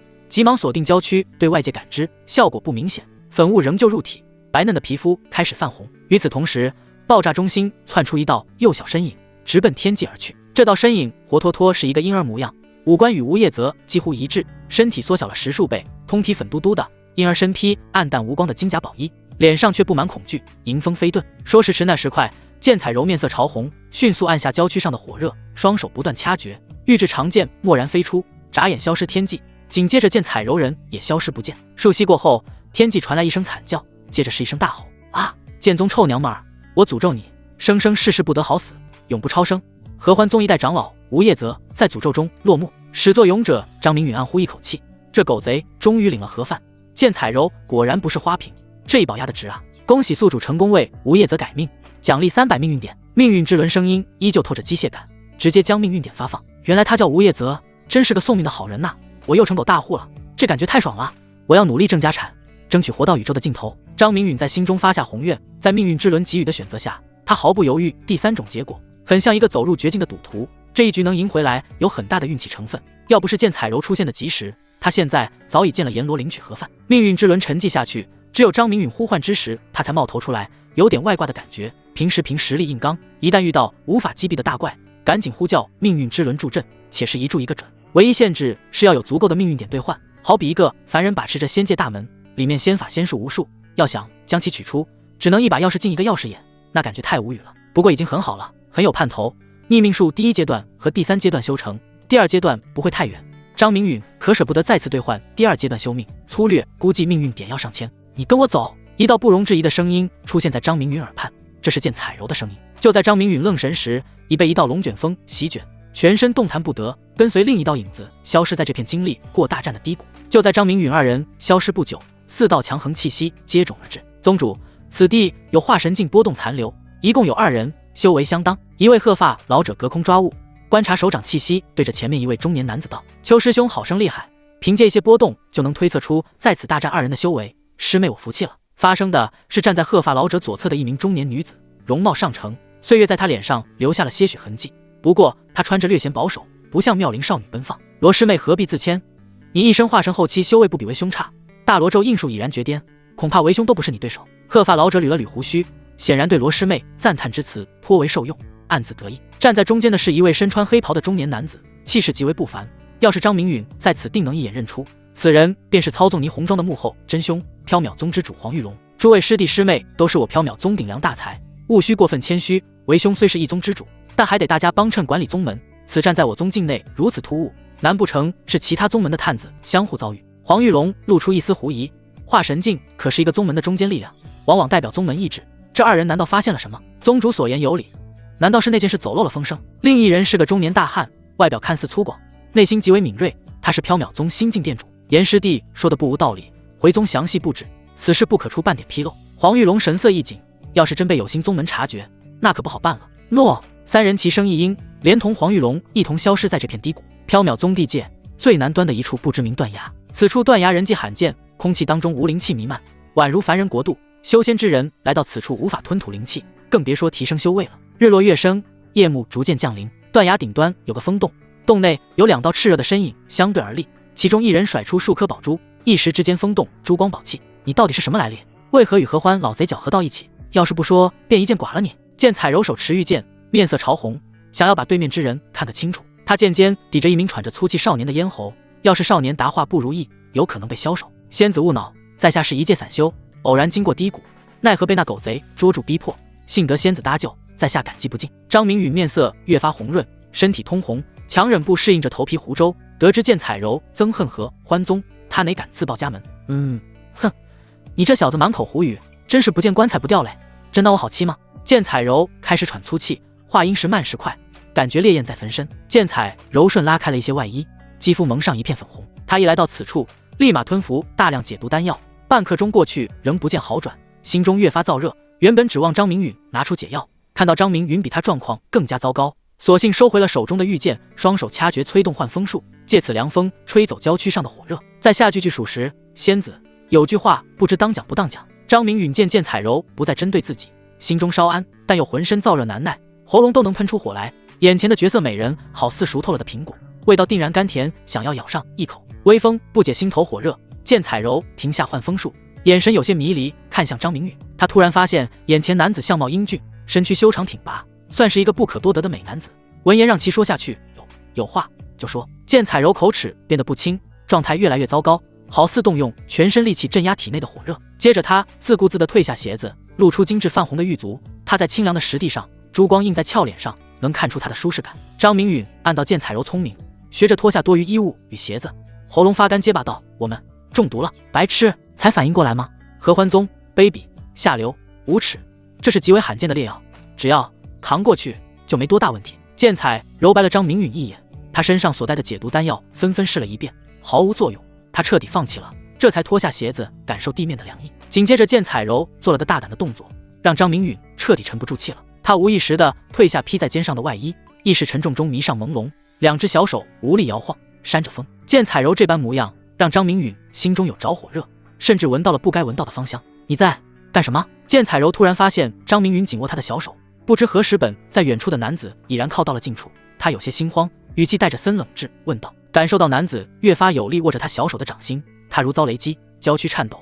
眼前这个男子胆子太大了，竟敢占他的便宜，从未有男子牵过他的手，更别说这么近的距离对视。张明允粗壮的阳刚气息打在他脸颊，让他浑身使不上力气，好想推开眼前的登徒子，可他做不到，好像又舍不得推开，不知道是什么吸引着他。仙子，你真的好美。张明允吮吸着芳香，吞咽着喉咙里仅存的口水，眼神迷离，恍惚间说出肺腑之言。这一刻，张明允胆大如虎，再次欺身上前环抱住剑彩柔的丰腰，身体中的火热根本藏不住。同时他感受到剑彩柔娇躯上的炽热，好似二者气息在相互吸引。你敢那样对我，必杀你。剑彩柔眼神透着绝望，浑身软弱无力，无叶则死前爆发的粉雾再也压制不住，剑彩柔直接跌撞在张明允怀里。他心里生出个想法，完犊子了。剑彩柔正欲发出警告，迎来的是张明允深深一吻。剑彩柔被突如其来的一幕吓得魂不附体，急忙拍打着张明允胸口。本来瘫软的娇躯被张明允一刺激，好似有了力气，挣扎着。张明允眼冒火光，小腹火焰燃烧到极致，不知不觉与剑彩柔来到石壁上。他左手握住剑彩柔两只手心，向上轻轻一撑，划过了剑彩柔头顶，右手环抱着腰肢，二人紧紧相拥。准确来说，是张明允将其拥入怀中，闻着醉人的芳香，张明允再也控制不住内心的煎熬，狠狠吻在剑彩柔的朱唇上。这一吻很用力，好似在沙漠中行走多日的落难者难以抵挡水源的诱惑。此刻再也没有什么能阻挡二人交流悟道。剑彩柔脑袋出现空白，这种感觉来自他灵魂深处的肯定。张明允呼吸越发粗重，剑彩柔娇躯上的芳香越发纯正，如兰似射，深深刺激着他的灵魂。如此美不胜收的风景不该错过。光线打在剑彩柔俏脸上，此时的她格外动人。不要！剑彩柔也不知道哪来的力气，说出这两个字来，被紧握的两只小手也挣脱出来，有气无力地捶打着张明允强健的胸膛，眼中带着祈求。这是他的第一次，仅有的一丝清醒，绝不允许自己随意，就这样给一个不认识的男人。答案是不行，绝不可能。张明允眼中只剩下炽热，看到女子欲拒还迎的模样，呼吸更是粗壮起来。他中毒很深，只知道自己身心上的火热，而怀中之人便是他的灭火器。这是来自两道灵魂的交流，彼此敞开了心扉，从陌生到熟悉，你中有我，我中有你。这次的交流悟道，二人收获不小，身心都有着明悟。时间宛如定格，剑彩柔心中不再是慌乱，反而变得格外安宁。张明允心中突然有感，之前闭关纯阳圣法理解的不通之处，现今在体内宛若水到渠成运转起来，圣法上的画面在他脑海变成真实，带动着剑彩柔一一尝试。纯阳圣法运转着一个周天，接着是下一个周天，周而复始。时间不知过了多久，天色渐渐亮起，张明允丹田传来一声巨响，其内出现翻天覆地的变故，原本流光溢彩的空间竟有祥云诞生，一朵接一朵，直到化作满天祥云才满足。这是筑基圆满的表现。给我停下来！张明允陡然一喝，制止纯阳圣法继续运转。因为此时的剑彩柔浑身软绵绵，要是继续下去，剑彩柔修为会伤到根基，甚至烟消玉殒。剑彩柔眸子轻轻地颤了颤，又沉沉睡去。看来张明允消耗了他太多的本源物质，这次被折腾得不轻。他发烫的体温归于正常，美丽动人的脸颊浮现出红润之态。抱着怀中人儿，张明允感觉自己像是做了一场长长的梦，一切变得不真实。突如其来的一次生死危机，彻底改变了二人的命运，像是一根看不见的绳索，将他们牢牢绑在一起。张明允心中有了决断，此女子这一生他不会辜负。距他不远处有两个储物袋，手掌一招吸入手中，一个是属于他自己的，另一个是吴业泽的。张明允从自己储物带取出两套崭新衣服，一套铺在地上，另一套为剑彩柔披在娇躯上，并将其放在铺好衣服的地面。做完这些，他才取出一套整洁的白色衣服套在身上，遮住一丝不挂的身躯。两个储物袋顺手挂在腰间，而剑彩柔褪下的衣衫也被他放入储物袋内，这是他要留的念想。双手掐诀，换来一阵微风，吹走满地粉末，向洞外卷去，洞内变得干净整洁。剑彩柔掉落在地的粉色储物袋被张明允小心翼翼地放在剑彩柔手中，俯身对着身下熟睡女子额头深深一吻。这是他在云起大陆的第一个女人，而这个女人的第一次就这样交给了自己，还助自己突破修为，心中怜爱不已，却又不得不离开。剑彩柔苏醒的第一件事，怕是要将她除之而后快，挫骨扬灰。试想，若是一个黄花闺女，清白干净的身子被一个陌生人轻易占有，没有任何感情基础，仅有一面之缘，而这个男子修为还是个弱鸡，谁能接受得了？要是这个男子修炼过采阴补阳的双修邪法，更对自己下手，那就不单是替天行道那么简单了，起码得炼魂点天灯，永生永世不得翻身。思来想去，张明允做不到一走了之，手持青霜剑催动体内灵力在石壁刻画留言，柔而无道侣，此番变数始料未及，救命之恩没齿难忘。贼遗物对吴颇虫，一夜夫妻百日之恩，来日方长，后会有期。张明允留下刻字。张明允来到剑彩柔身边，催动逆命术，眼中瞬间紫芒大盛，观看剑彩柔命运轨迹。他发现剑彩柔命运长线极为粗壮，所有节点散发着金光，这是仙途无量，飞升仙界那是迟早的事。收回目光，逆命术缓缓停止，心中顿时放心不少。就目前看来，剑彩柔并无厄运缠身。张明允迟疑片刻，咬牙向命运之轮兑换了一部归西隐身术，完整感悟，花费了220命运点。此术可隐匿踪迹，又可穿越阵法与结界。张明允很是欣喜，他急忙将其运转，身影快速变得透明。片刻之后，风动仅剩躺在地上的美人儿，一旦停止催动，身形就显露出来，颇为神奇。根据归西隐身术介绍，施展此术修为越高，脸系隐身效果就越好。剑彩柔作为化神境修仙者，能否将他隐身识破，心中没有丝毫把握，毕竟相差了3个大境界之多。张明允捕捉到剑彩柔睫毛微动，心中轻轻一叹：“柔儿，我在外面守护你。”御剑术急忙施展到极致，飞速消失在断崖之上，引入断崖附近的山林当中。就在张明允离去的百息左右，风洞之内发出一声怒笑：“哎呀，张明允，你个天杀的混蛋，我要杀了你！”张明允龟息隐身术施展到极致，站在一棵大树之巅，默默看向断崖上冲出的那道美丽倩影。剑彩柔漂浮在半空，神识全开，一寸寸扫视着脚底的土地和天空。他心知张明允修为孱弱，不可能走远。10息过去，这片荒无人烟的山林没有人影。100息过去，数十里外发现几个散修，他们不是剑彩柔要寻找之人。半刻钟过去，剑彩柔突然喷出一口鲜血，这是急火攻心，被气的张明允这个狗崽子，占完便宜竟然跑了。剑彩柔想杀人泄愤，可人都找不到，他能杀谁？杀他自己吗？张明允彻底消失在他的感知之内。天下之大，我又到何处寻他？剑彩柔眼角泪珠滑落，心底难受至极，一种无人述说之感荡漾在心头。这件事关乎他名节，他迟早要把张明允找出来，一剑消手。张明允，你给我滚出来，让我杀了你！张明允，再不出来，我让你死无全尸！张明允，你混蛋，不负责任的混蛋！再不出来，你我恩断义绝，永不相见！剑彩柔娇躯飘在半空，泪珠滚滚而落，大声哭泣。柔儿，张明允踏着青霜剑轻声呼唤，出现在剑彩柔跟前，展现出身影。她不再沉默，这样的女子她不能放弃，就算真被一剑消手，她也不会后悔。所以她来了，她是个男人，不会退缩，不能逃避，自己种下的果不会让自己的女人独自承担。剑彩柔揉了揉晶莹的眸子，擦去泪花，还在暗中狠狠掐了自己一把。会疼，不是做梦，她真的出现了。为何她能逃过自己的感知？你真是该死！临死前还有何话要说？剑彩柔瞬移来到张明允跟前，手中玉剑快如闪电，横亘在张明允脖颈之上。我不能可你不见。张明允声音沙哑，心中隐隐一疼，他不能失去这个女子，为何要见我？剑彩柔心中一软，语气仍然冰冷，手中的玉剑却是往回收了一些。我不要与你恩断义绝，因为你是我的女人。张明允眼中泪花旋转，他庆幸自己没悄然离去，要是当真这样做了，二人下次相遇真有可能拔刀相向，恩断义绝。呜呜！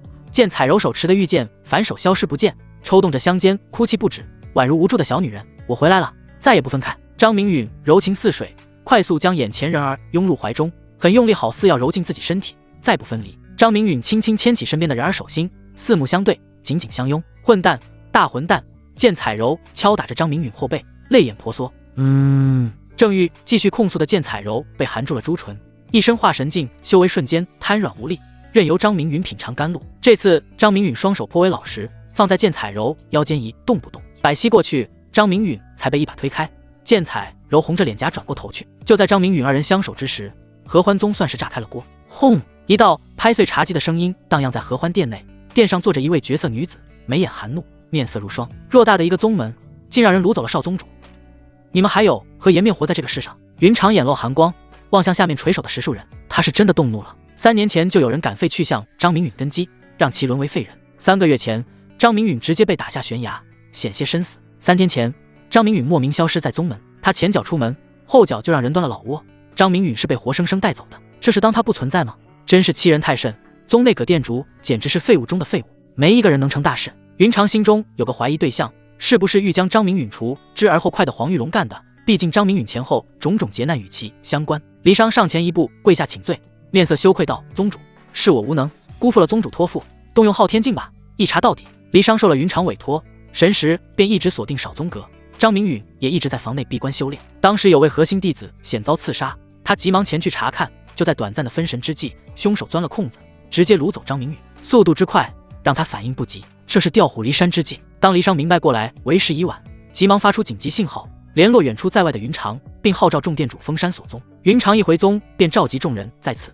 离殇自然给出最中肯的建议，启禀宗主，昊天镜不可妄动，老祖曾言非宗门大祸之际，不得动用重器。一位白袍枯瘦老者佝偻着身子站了出来，他鬓发皆白，一举一动却蕴含天地大势，口含天线，想要否决云长这个念头。他便是合欢宗2号人物云坤子，除了管理长老会与藏宝殿，还兼任太上大长老一职。宗主，云老说的不无道理，昊天镜毕竟是上品道器，每次催动需要的灵力超乎想象。刚刚我查看少宗主的魂灯，其内魂火旺盛，并无性命之忧。开口男子是宗门另一位长老，他年过半百，脸上皮肤白嫩，显然保养极好，乃是云坤子一脉的赤天长老。此时，一个睡眼惺忪的老者揉着双眼，打着哈欠道：“知天师弟，此言差矣。张明允是前宗主张要亲之子，更是我们一致举荐的少宗。如今少宗下落不明，肯定要将他救回。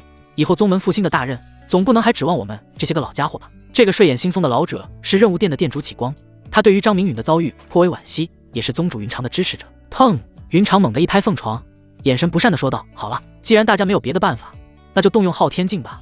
到底是谁有这么大的胆子，敢如此肆无忌惮地掳走我的弟子？要是再有人反对，云长不介意用实力说话。”诺！众人抱拳一拜，不再出言反对。云坤子面色不是很好，云长前刚独断让他心中不满，但他依旧服从命令，长袖一挥，一道金光陡然出现在众人眼前。这是一面金色有手柄的镜子，镜面只有碗口大小，刻画着无数符文，熠熠生辉。灵儿，按我心意释放真相。云坤子年迈的身体不再佝偻，身上散发着强大的波动，腰间长发无风自动。随着掐诀临近尾声，一道天幕铺满整座大殿，天幕之上快速回放，时间定格在3天前，张明允道法与修为突破的一刻。少宗主究竟修炼的是什么心法？吞噬灵气的速度堪称恐怖。先前持反对意见的赤天惊呆了下巴，就是他运转呼吸心法也不过如此吧。很难想象一个先天境圆满的少年是如何做到的，眼中多出一股阴翳。少宗主这是在筑基了。启光脸上浮现出笑容，心底却在暗自盘算。就在启光沉思的瞬间，画面中的少年已然筑基成功。这个少年在启光看来，身上有着很大的秘密啊！从坠崖前还是废物一个，如今不过是过去3个月，竟然连破2大境界，迈入仙凡2个的筑基境，这已经不是天赋能说明的问题了。而且这个少年根基尽毁，灵根是断裂的，他又是如何修补的呢？还有那双子瞳，为何如此诡谲？替人改命之事，玄之又玄。据他了解，东神州修为最顶级的大佬都没有这个能力，宗门也有一个长老精通占卜之术，但他与张明允相比，简直是天上地下，粗鄙不堪。启光心中有些想法在诞生，甚至思绪变得沸腾。启光老实巴交的脸皮之下，隐藏着魔鬼般的恶意。他期盼着画面中的少年能活着，由他来掀开这神秘的面纱，夺取仙路。凶手动手了，这道天幕为何如此眼熟？离殇眼神透着不解，他像是在什么地方见过此幕。竟然是他！站在后方的一个中年女子捂住嘴巴，望着遮天蔽日的天幕大惊道：“他是谁？”云坤子眼神摄人，看向那个中年女子。虽然她改变了容貌，但我认得这道天幕，这是吴叶泽长老的本命下品道器。这天幕……中年女子一说完，感受到身上的压力突然一轻。昊天镜投射的画面仍在播放，速度越来越快，好似被人按了快进键。画面中吴叶泽不断瞬移跳跃，紧接着画面一暗，消失不见。昊天镜重新飞回云坤子手中，画面为何断了？离殇不可置信，宗门至宝昊天镜通常是无往不利，这是来自数千里之外风洞内张明允的切断。命运之轮感受到昊天镜的入侵，在征得张明允同意后，将画面切断在合欢宗境内，让人无法追溯。张明允想过用宗门令牌联系云长，告知平安，奈何两者间隔太远，令牌无法建立感应。他想施展传音术，发现距离更短，仅有数十里的样子。潜意识蓝星虽说不能修仙，但科技感十足，卫星通讯覆盖整个蓝星，世界各地通话顺畅，手机连3岁的孩童都能使用。张明允摇头叹息，这些思绪在脑海中一闪即逝，目光重新落在身旁玉人儿的娇躯之上。风洞内的2人再次温存，张明允又一次体验到了剑彩柔的温柔。剑彩柔用手指在张明允强壮的胸膛上画着圆圈，一个接着一个问出了心中的疑惑：明允，你到底有着怎样的身份？为何如此神秘？让我有了痴狂。柔儿，我说了，你可不许生气。张明允拍着怀中之人后背，这是先打预防针，他害怕失去他。你说呗，我爱你，便会爱你的一切，还有什么不能接受的？剑彩柔眨巴着眼睛，一副我很乖巧的样子。我是合欢宗弟子。张明允先抛出一个小炸弹。剑彩柔被狠狠一击，昨日还要扬言杀光合欢宗所有人，今日便自毁诺言。他硬着头皮道：这有什么大不了的？我还是剑宗核心弟子呢。还有吗？我是合欢宗宗主关门弟子，也是宗门认可的少宗。张明允感觉有些不好，生怕怀中人而报起发难，看我锤不死你，还敢当禽兽宗门的少主？剑彩柔对着张明允一顿粉拳。柔儿别打了，又不是我执意要当，是我师父任命的。接连挨了10数拳，张明允吃痛解释道：哼，不理你了。剑彩柔别过俏脸，佯装生气。柔儿乖，不生气了，我出生就在合欢宗，宗门不是所有人都是坏人。张明允出声安慰，看着曼妙的身姿，心中又是火热一片，气氛已然到位。张明允不自觉进入了状态，舔舐着发干的嘴唇。这一幕恰好被剑彩柔看到，他一口咬在张明允肩膀上，疼得张明允直哆嗦，脑海中某些想法清醒了几分。你这个大坏蛋，又有想法了。剑彩柔俏脸红扑扑的，她有些心慌。剑彩柔在张明允帮助下，成功找到了属于自己的修炼方式，将原本牢固的丹田浇筑得更为凝实，丹田上空祥云多出数倍，原因与他联系更加紧密。时间在修炼中流逝，剑彩柔修为得到不小的精进，他从未想过修炼原来如此简单。剑彩柔眼中变得火热起来。一番修炼下来，张明允终于老实下来。剑彩柔发出疑问：你修炼的是什么道术？为何我一遍又一遍搜寻，都发现不了你？你又似凭空出现一般。我教你吧，这是我无意中得到的传承，名叫龟息隐身术，既隐身又敛息，穿梭阵法与结界如无物，对敌刺杀是极厉害杀手锏。张明允爱怜地摸着怀中人儿的秀发，享受着如瀑的芳香。张明允通过传音的方式，把龟息隐身术奥义一字不漏地告诉剑彩柔，并嘱咐她不能轻易外传。剑彩柔眼神放光，这道高阶道术太让她喜爱，只是修炼异常困难。她没有张明允的悟性，但她有张明允这位大师在旁指导，光着娇躯修炼起来，看得张明允食欲大动，恨不得再来一番。剑彩柔盘膝而坐，娇躯散发出圣洁光辉，她很快就掐灭念头，一本正经指导晦涩难懂的奥义。经过不断学习，剑彩柔能初步入门，收敛气息，还做不到彻底隐身。剑彩柔成了风洞最美的风景。张明允孜孜不倦地改错，以身示范，效果还算不错。剑彩柔学习能力颇强，这种悟性在蓝星算是高材生。当然，他与张明允这种天才还有不小的差距。其实这已经很不错了。剑彩柔算是上品灵根中的拔尖者，此界有极品灵根的修仙者，应该是凤毛麟角的存在，而张明允便是其中之一。风洞内的二人渴了就去山涧取水饮用，饿了就以山果充饥，这样的修道好不快活。之前张明允趁着剑彩柔沉睡收走的贴身衣物，他大方地拿了出来，纷纷搓洗干净，还给剑彩柔之时，对方赏了他一顿粉拳，暗骂不要脸，羞红着脸呸呸呸。张明允不是什么变态男，没有奇怪癖好。看着身边的女人进入修炼状态，张明允将无叶泽储物袋尽数炼化，袋内下品灵石足有上万枚，中品灵石竟然有3000多枚。张明允眼睛雪亮，呼吸变得急促，一不小心又成狗大户了，心底美滋滋的。他这是双丰收啊！继续查看储物袋，丹药数10瓶，疗伤提升修为居多，还有数瓶是合欢散。张明允不由腹诽，这老东西都不行了，还要祸害良家女子，真是该杀。最后是功法，大多数是采补之术，正经典籍只有数本。张明允有命运之轮傍身，自然瞧不上眼。无叶泽袋内还有一件下品道汽车天幕，只要一施展，黑雾漫天，施法之人可越级射人。以张明允修为催动，可射源阴境，保命底牌何止是成倍增长。他终于有了一些自保手段。还有一物便是命格石，此物通体漆黑，它与中品灵石块头差不多。张明允拿在手里反复观看，这只是一块石头，又无灵力波动。张明允体内传来一道急切的声音，能否将命格石给我？这是命灵的声音，沉寂这么久又出现了，对你很有用。张明允面色略微迟疑，片刻后问道：命格石对他来说目前用处不大，但他可以给剑彩柔啊，他的女人同样需要保命手段。命格石能助我恢复元气，延长命运发现你的时间。命灵并未隐瞒，如实告知。给你吧。张明允眉头闪过黑线，心中颇为不舍。他什么好处没捞到，命灵反而从他身上获取好处，这叫什么事儿啊？你别在心里诽谤我，我可以短暂篡改命运之轮系统，免费为你升级逆命术。逆命术升级版又叫逆命小仙术，此术乃是命运创造的拔尖仙术，威力霸道，可斩敌于无形，很是强悍。命灵看破一切，张明允心底的想法他们清，听起来很不错。逆命小仙术正是我目前所需，一枚区命格石给你又何妨？张明允眼睛放光，瞬间变得气度不凡，哪有计较之态。随着张明允应允，手中那枚黝黑的命格石消失不见，脑海中突然多了一部金光灿灿的典籍，他急忙阅读参悟，过了一会儿脸色发苦。命灵能否为我兑换逆命小仙术全部感悟？张明允在心底呼唤。逆命小仙术太难了，其中涉及的推理难度何止比蓝星分子结构高出100倍。一向自诩天才的他便想到走捷径。等了百息，命灵并未答话。张明允翻了翻白眼，这大哥又苟下去了。随着命灵沉寂，命运之轮恢复如初。张明允通过询问得知，命格石乃是命运长河所产之物，可以修复气灵神智，也能镇压修士厄运。若是将其炼化，还能转为气运，这简直是一举多得。不过对他显然有些鸡肋，他的痕迹被命灵遮掩，气运真没感觉到。修士有了气运，修仙一途绝对是光明大道，没有坎坷。一些有大气运之人遇神杀神，佛挡是佛，非常恐怖。只不过炼化命格石需要特殊的炼化之法，显然深允的无业则不具备此法，不然他没那么容易生死道消。至于命格石为何出现在此界，张明允不得而知。他猜测可能是上一个宿主遗留之物。逆命小仙术兑换完整感悟所要命运点太过恐怖，35000点，他从哪里找这么多人来改命？张明允心中升起一股无力感，还是老实研究逆命小仙术的奥义稳当。此术是他见过最难修炼的术。第一阶段围斩前世，一旦被命中，今生好似无根之萍，轻则境界跌落，重则重伤垂死。张明允一心二用，一边陪伴剑彩柔，一边着手修炼逆命小仙术。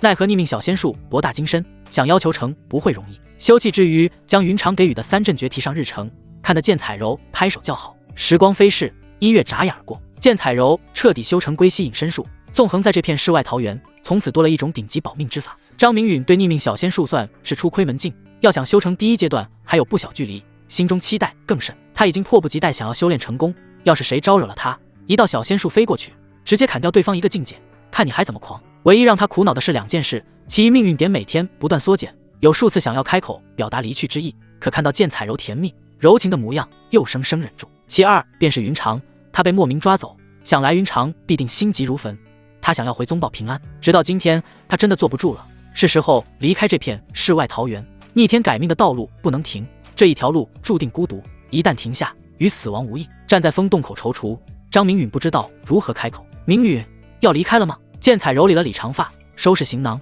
动作麻利无比，脸上没有表现出留恋之态。这1月，剑彩柔收获甚大，每天除了修炼龟息隐身术，就是没日没夜的双修。他体内阴脉生生打通4道，境界突破道化神大圆满，距合体境仅有1步之遥。他在资源贫瘠的东陵域算得上高手之列，这一切来自面前这个男人，他的男人。剑彩柔有种预感，如今的他足以横扫剑宗所有核心弟子，店主这类存在他没有把握战胜，但某些长老他有把握将其击败。而张明允修为进展缓慢，第2道暖阳灵脉迟迟无法凝聚，修为还是筑基圆满，剑彩柔元婴之力几乎被他吞噬殆尽。这段时间元婴之力虽如小溪汇聚，却满足不了张明允的需求。值得一说的是3阵诀经过1月的苦修，已然步入大成，9世其初有了3次增幅，每次增幅能弥补一个小境界差距。张明允有种感觉，便是劫丹境后期他都能一战，若是加上逆命术，像吴叶泽这样的老鬼就栽了跟头，说不定合体境也要遭他毒手。呸，不是毒手，是好手段。张明允在风洞这段时间在乎的不是修为，而是温存与陪伴。此刻见到剑彩柔如此体贴，快步上前抱住心有灵犀的女子，心中莫名感动，轻轻呼唤：柔儿，有你真好。我们因意外走到一起，这1个月的时光让我无比满足，我知你有强者之心，我要和你一起变强。剑彩柔露出开心的样子，这是在让张明允放心，我们一起回宗吧。张明允搂着怀中玉人道。这是张明允下定决心要带着剑彩柔回宗，至于如何告诉云长此事，他心中没有答案。云长对他有心，他对云长何止没情。半路杀出个剑彩柔，他鬼使神差夺走剑彩柔的身体，虏获其芳心。不，我要你光明正大来娶我，而不是我偷偷和你回合欢宗。我是剑宗核心弟子，宗门也绝不容许我做草率的决定。剑彩柔语气刚硬，他有自己的骄傲。好，那我送你回剑宗。张明允不是个拖拉的人，既然剑彩柔有了决定，他自然尊重。先前赠予剑彩柔龟息隐身术，命运之轮并未跳出来阻止，而后又获取的逆命小仙术，张明允想试试能否赠予。柔儿，这是……话未说完，命运之轮警告的声音在张明允体内响起，警告，警告，宿主若是泄露无主仙术，将被彻底抹杀。张明允明白，这是命运在约束他的试验品，以免被有心人获取，暴露自身根脚。命运之轮是一道系统，无时无刻捕获着他的意念，及时制止，充当角色是命运的监视器，无疑让他又相信了命灵一分。命运到底是个什么样的存在？他安排的试验品如过江之鲫，这么做的目的是什么？还有体内神秘的命灵又在充当什么角色？若命灵所说为真，那自己又有何身份，值得命灵如此维护？一个个疑问在张明允心头荡漾，没有绝对的实力，任何一个疑问都无法弄明白。张明允忍不住在心底感叹：实力啊，让我又爱又恨。不管是张明允与命运之轮交流，还是自己感叹，不过是眨眼完成。剑彩柔并未感到异常，只是察觉张明允话未说完，俏皮中带有狐疑道：什么呢？张明允没急着答复，拿出一块透明的玉简，以意念为笔，在玉简内部刻画9天揽气法奥义，且详细注解其中晦涩难懂之处，方便剑彩柔掌握。渐渐的，张明允面色有些苍白，他修为尚短，未入化神境，神识无法显现，只得以吃力的方式刻画而出。他想过通过传音术告知，而后自行否决。9天揽气法奥义难懂，强行记下不是很容易，再加上他独有的注解起码上1000字，没有玉简来的方便。另外他多刻了一套剑诀，自然是3阵诀了。这段时间剑彩柔看他练剑的眼中显现出的艳羡很真实，他的女人配拥有。至于如何与云长解释，那还不简单，我将3阵诀拷贝了一份给你姐妹，你不介意吧？张明允想想心中就浮现激动之色，要是3人碰面交流悟道，那场景太过美妙了。一盏茶过去，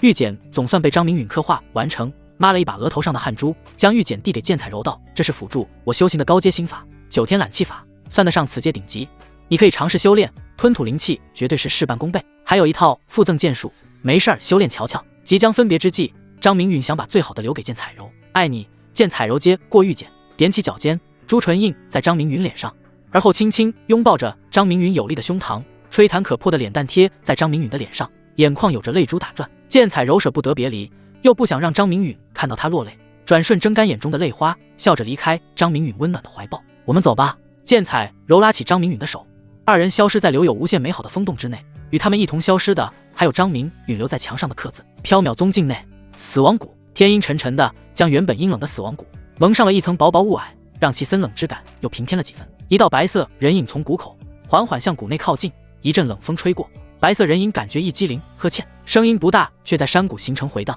阴森之感弥漫着整个山谷。咔嚓，身后像是有人踩中腐败木条，声音绵杂不清脆。走在前方的白影一步三回头，紧张之色不言而喻。因雾气缭绕之故，白影视线不是很好，只能看到附近树木稀稀疏疏，没有半分人影。又看了许久才收回目光，希望出现的是幻听，而不是什么不祥之物。白影蹑手蹑脚，小心翼翼往谷内深处行去。命灵大哥，你到底靠不靠谱？你怎么带我来死亡谷？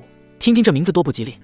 你没有身体感觉不到此地阴冷，我总感觉后背有些发凉。张明允看着不远处一块石碑，其上刻有死亡谷3个扭曲大字，面色更是愁苦。想到刚刚出现的声音，心里不断发毛，质问道。张明允胆子并不小，但身处这种环境，心里难免有些紧张，不然他不会继续往前。这一幕要从张明允二人从风洞离开说起。正要返回各自宗门的张明允二人，剑彩柔接到了剑宗弟子发出的求救剑符，且嘱咐张明允一切小心，带着不舍与担忧疾驰而去。张明允体内命灵苏醒，声称缥缈宗某处秘境有他修成不灭圣体关键之物。想到不死不灭，张明允放弃反宗心思，来到了命灵指引的死亡谷。你小子这么啰嗦干嘛？不灭圣体还要不要了？命灵没好气道，自然是要的，只是我看这里不像有秘宝的样子，连幻阵都没有一个。张明允语气弱了几分，眼睛四下打量，专挑干净路面行走，并未选择御剑飞行。那还废什么话？看到100丈外的石洞没？钻进去。命灵对于张明允磨蹭有些不满，催促道。定睛一看，张明允果然发现了洞穴，脚底生风跑得飞快，风在耳旁呼啸，他却心安不少。以他目前矫健的身姿，数息便赶到命灵所说之地。洞内黝黑深邃，逆命术悄然运转，眼中升起紫芒，往洞内看去，没有丝毫变化，同样看不清里面任何东西。张明允一咬牙往前踏去，砰的一声，捂着脑袋，龇牙咧嘴。笨蛋，你不是兑换了归西隐身术，直接穿入阵法不行吗？命灵话语明显带有嫌弃，他感觉这小子不太聪明的样子。早说不行吗？上辈子我怕是欠了你。张明允面色不好，命灵不说话就沉睡，一说话能将人噎死。话音一落，张明允取出青双剑拿在手中，不由心安几分，而后运转归西隐身术往前走去。原本阻挡他不能前进的阵法，就这样轻易穿过。他暗自对归西隐身术点了个赞。一入阵法，张明允眼前光线变得刺目，手掌抬起一挡，眼睛好了不少。张明允透过指尖缝隙看到的是一轮耀眼烈日，高高悬挂天际，其周围伴生着不少火烧云。烈日散发滚滚火热，将整个秘境蒙上一层红妆。他身体在死亡谷受到阴冷侵蚀，全部被这种不要钱的火热驱逐出体外，前胸后背皆有汗珠。目之所及是一条长长的天梯，这条天梯直插云霄，引入云层最深处，给他的感觉像是在徒步登天。至于天梯上是否有人，却看不清晰。他所站之地是一处山丘，地面滚烫，树木竹林完全枯竭，像是被活活晒死的。山丘之下是一片开阔地带，顺着这片开阔地带往前，便能直通远处的天梯。张明允偶尔能看见一道身影，从他不远处的一座最高大的山峰掠出，直奔远方的天梯。看来此峰另有玄机。细细打量之下，山下的开阔地带还分散不少人，这些人完全没有登天梯的意向，弓着身子，像是在采摘什么。命灵又苟上了，从他进入秘境又无音讯，任他如何呼唤，没有丝毫回音，于是只得他一人独自面对。命运之轮可有变换容貌与骨骼气息的法宝？张明允在心底问道。藏好自身跟脚很重要，若是价格便宜，他不介意兑换一个。根据宿主命运点剩余情况，换牵引上品道器符合兑换条件，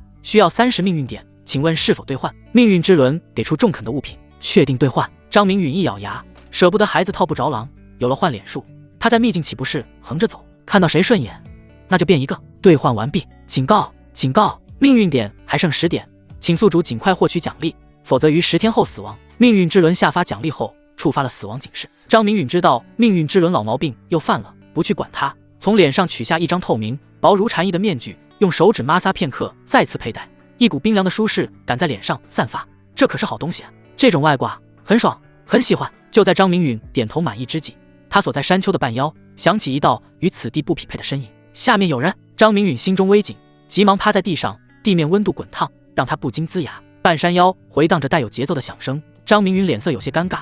真人秀竟在他眼皮底下发生，他已不是懵懂少年，自然听得懂这二人对话，再结合古怪的声音，心中却是怒骂起来，不为人子。这两个禽兽竟然在大庭广众之下行这等要命之事，好不害臊！就在张明允伸头下望之际，战斗很快迎来了尾声。张明允目光穿过树木缝隙，他只觉得有些辣眼睛，男子动作丑陋又不流畅，这是张明允在心中给予的差评。在此秘境，张明允感知好像失去作用，分辨不出二人准确的修为。青霜剑被他握在手中，不禁在考虑什么时候让快乐二人组变成命运点。男子接下来的话语让张明允起身的动作缓缓一顿，身体匍匐得更低。真他娘的晦气，这群大妈生的狗崽子全登天梯去了，留下我们来摘猎杨花向阳草，想想真是可气。说话的男子相貌平平，脸上长着络腮胡，身形魁梧，坐在地上背靠大树，埋怨道：杨师兄何须与他们置气？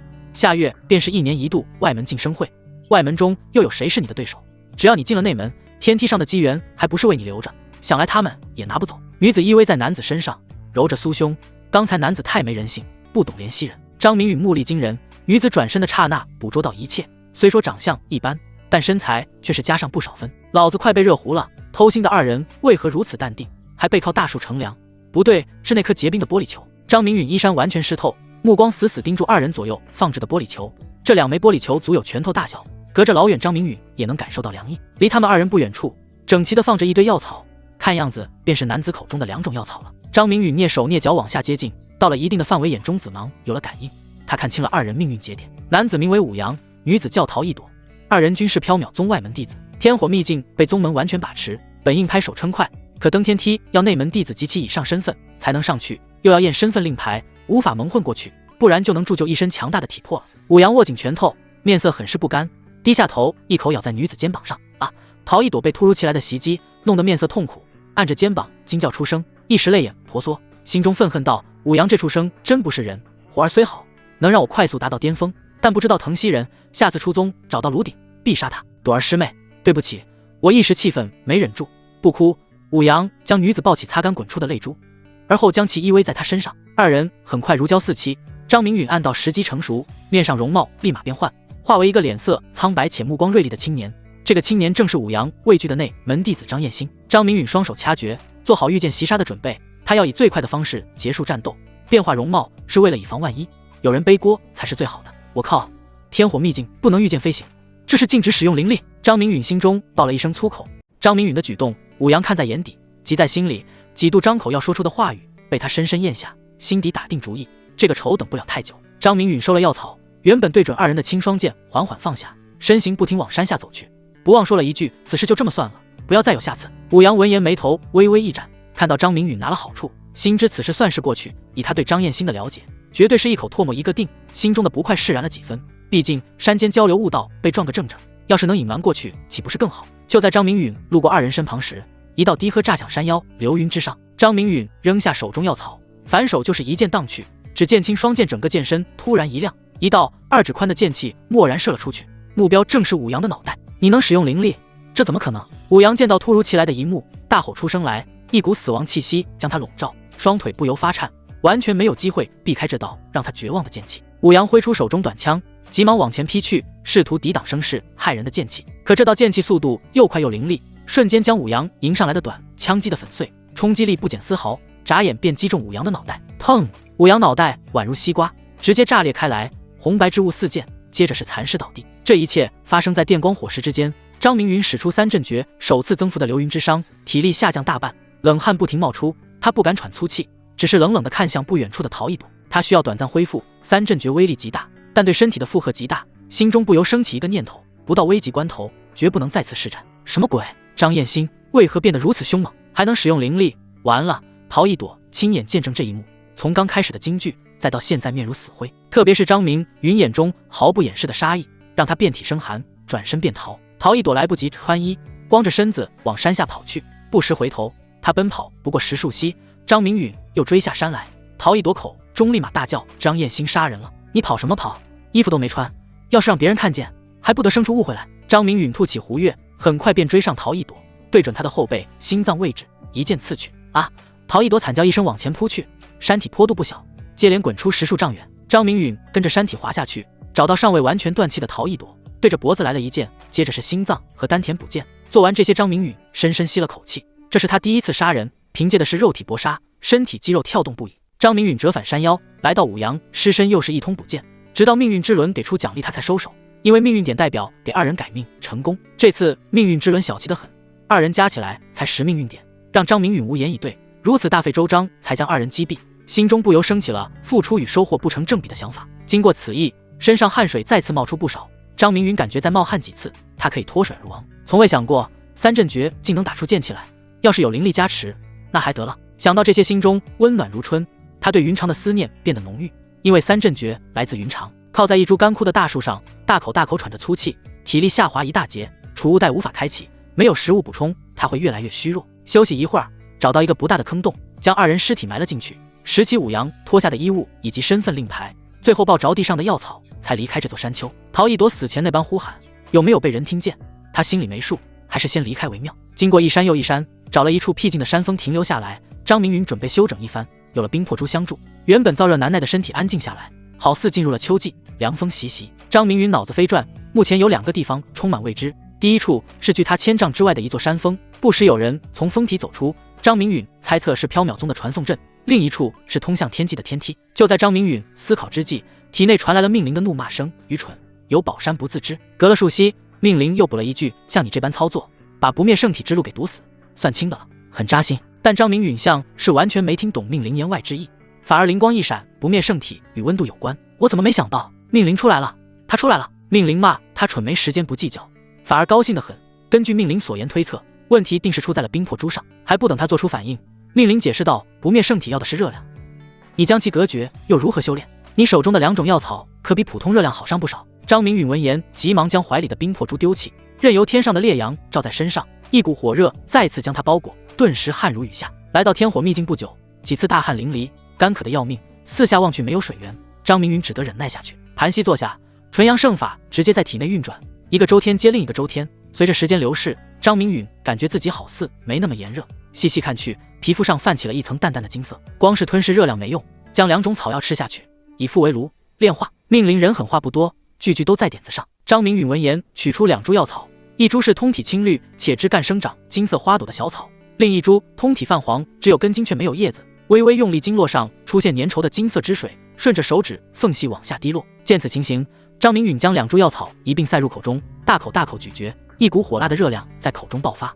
只觉口腔黏膜在颤抖，又似被侵蚀，仰头将精液和金黄之液一并吞咽下去，腹腔犹如燃起熊熊烈火，坟场煮干，好不痛苦。他的身体糟糕透了，这次不用命灵指引，立马运转纯阳圣法，炼化体内滚滚能量。这些能量原本横冲直撞，纯阳圣法一运转，好似有了归属，争先恐后化为一道道精纯的能量，均匀的分散在身体各处，四肢百骸，五脏内腑，雨露均沾，好舒服啊！张明允忍不住发出呻吟，这种舒服不下于羽箭彩柔，缠绵双修。双修是灵魂上的愉悦，体修是身体的舒适。继续，2株草药下肚，很快便被张明允全部炼化。又是2株草药吞入腹部，他脸上升起一种如痴如醉的模样。随着吞服药草，先前体内虚弱感已然远去，龙精虎猛就是他目前状态。一盏茶过去，张明允保持吞药之态，在旁一抓空落落的200余株药草被他完全炼化，这是没了。看着皮肤上的金色渐渐隐去，他彻底坐不住了，开始满山遍野四下寻找烈阳花与向阳草这2种草药。没有了，难不成被缥缈宗的兔崽子们搜刮完了？张明允找遍山上各个角落，2种草药全无踪迹。他倒是找了数种不知名的草药，放入口中又苦又涩，并伴随难闻的气息，让他干呕不已，强迫自己吞服下去。运转纯阳圣法完全没效果，目光终是落在开阔地带那些外门弟子身上。烈阳散发的炎热对他目前宛如春风，热量入不敷出，纯阳圣法无时无刻不在运转，本着蚊子再小也是肉的想法纳入体内。缥缈宗这群狗东西差点让他误入歧途，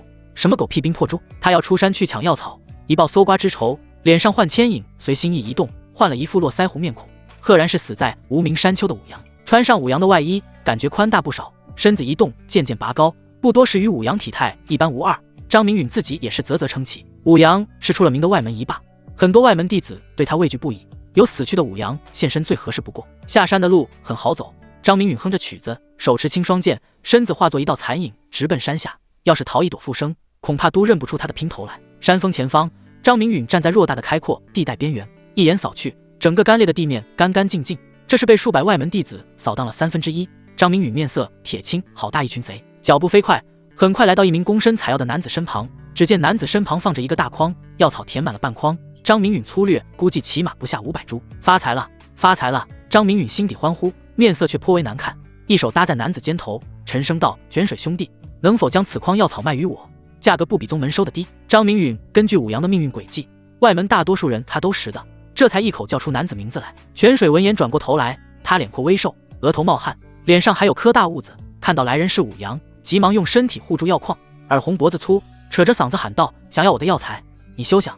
我才不怕你！”只是泉水说话颤抖，脚干发软，身体远没有他语气硬朗。张明允也不点破，嘿嘿一笑：“泉水兄弟，今日我心情不错，就不与你计较，赶紧让开，多少灵石我都接得住，我还要去吉祥那里呢。”张明允又拍在泉水肩上，他明显感觉泉水身体一颤，眼神往不远处的男子看去。一株向阳草宗门出价1枚灵石，烈阳花价格是翻倍的。我心里记着，一共采了515株，烈阳花最多，共。泉水记性颇好，老实算着账目。不过张明允懒得等他报价，将其打断说话节奏，直接开出一张空头支票：“泉水兄弟，你也不是外人，我给你1000灵石如何？”泉水身体微微一怔，眼前之人给出的价格要比他筐子的药草多出100多枚灵石，原本抠搜的武阳会这么大度了？泉水害怕张明允反悔，把筐子让了出来，开口道：“一手交钱，一手交货。”张明允看着眼前这个机灵鬼，心中不由一喜，面容上却是装出发苦之态。“泉水兄弟，难道不知天火秘境无法使用灵力，储物袋又如何打得开？”说完一拍储物袋，示意灵石在里面，根本取不出来，趁热打铁糊弄道：“你看这样如何？你先将药草给我，事后出了秘境，我一次结清。”泉水脸上露出为难之色，他胆子虽小，脑子却不傻，这些药草是他辛苦数日的结果，红口白牙，到时候找谁算账去？这样吧，既然泉水兄弟信不过我，我给你打张欠条，出了秘境你拿欠条来取灵石。张明允短暂沉默，想出了个泉水点头的主意：“拿笔来。”“我没笔，这秘境谁会带笔啊？”泉水脑子叮咚响，他哪有带笔的习惯？这他妈是秘境，搞灵石的地方，你让我带笔，那你是要我对天起誓？张明允面色露出狠厉，这个招牌表情是武阳的绝招，一般出现这个表情，代表事情不可挽回了。张明允学得有模有样，至少泉水相信了。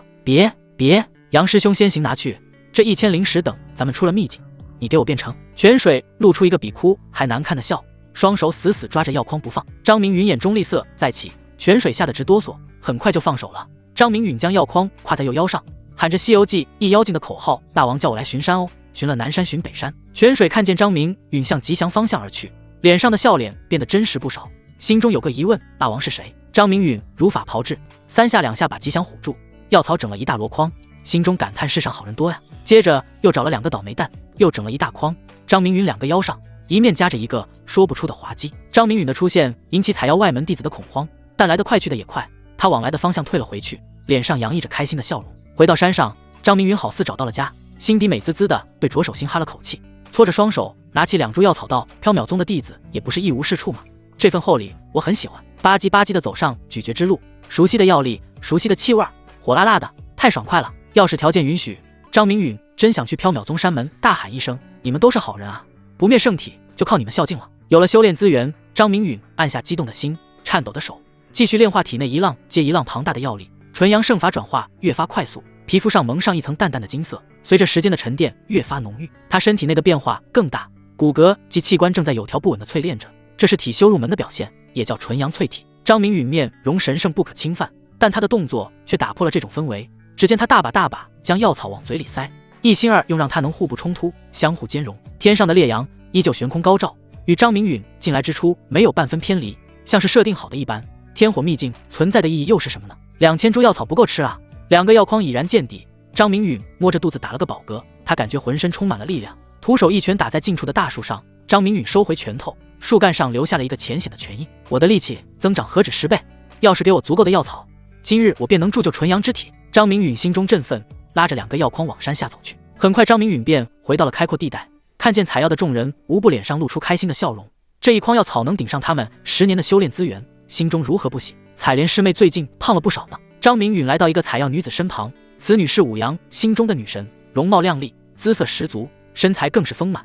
唯一让武阳心烦的是采莲有了道侣，还是内门弟子。哥哥怎会胖了呢？这段时间我可是严格控制吃食的呢。采莲看了张明允一眼，有点风情万种的味道。采莲声音如黄鹂般悦耳，张明允在心中不禁想到，怪不得武阳如此推崇，这脸蛋，这身材，这声音，啧。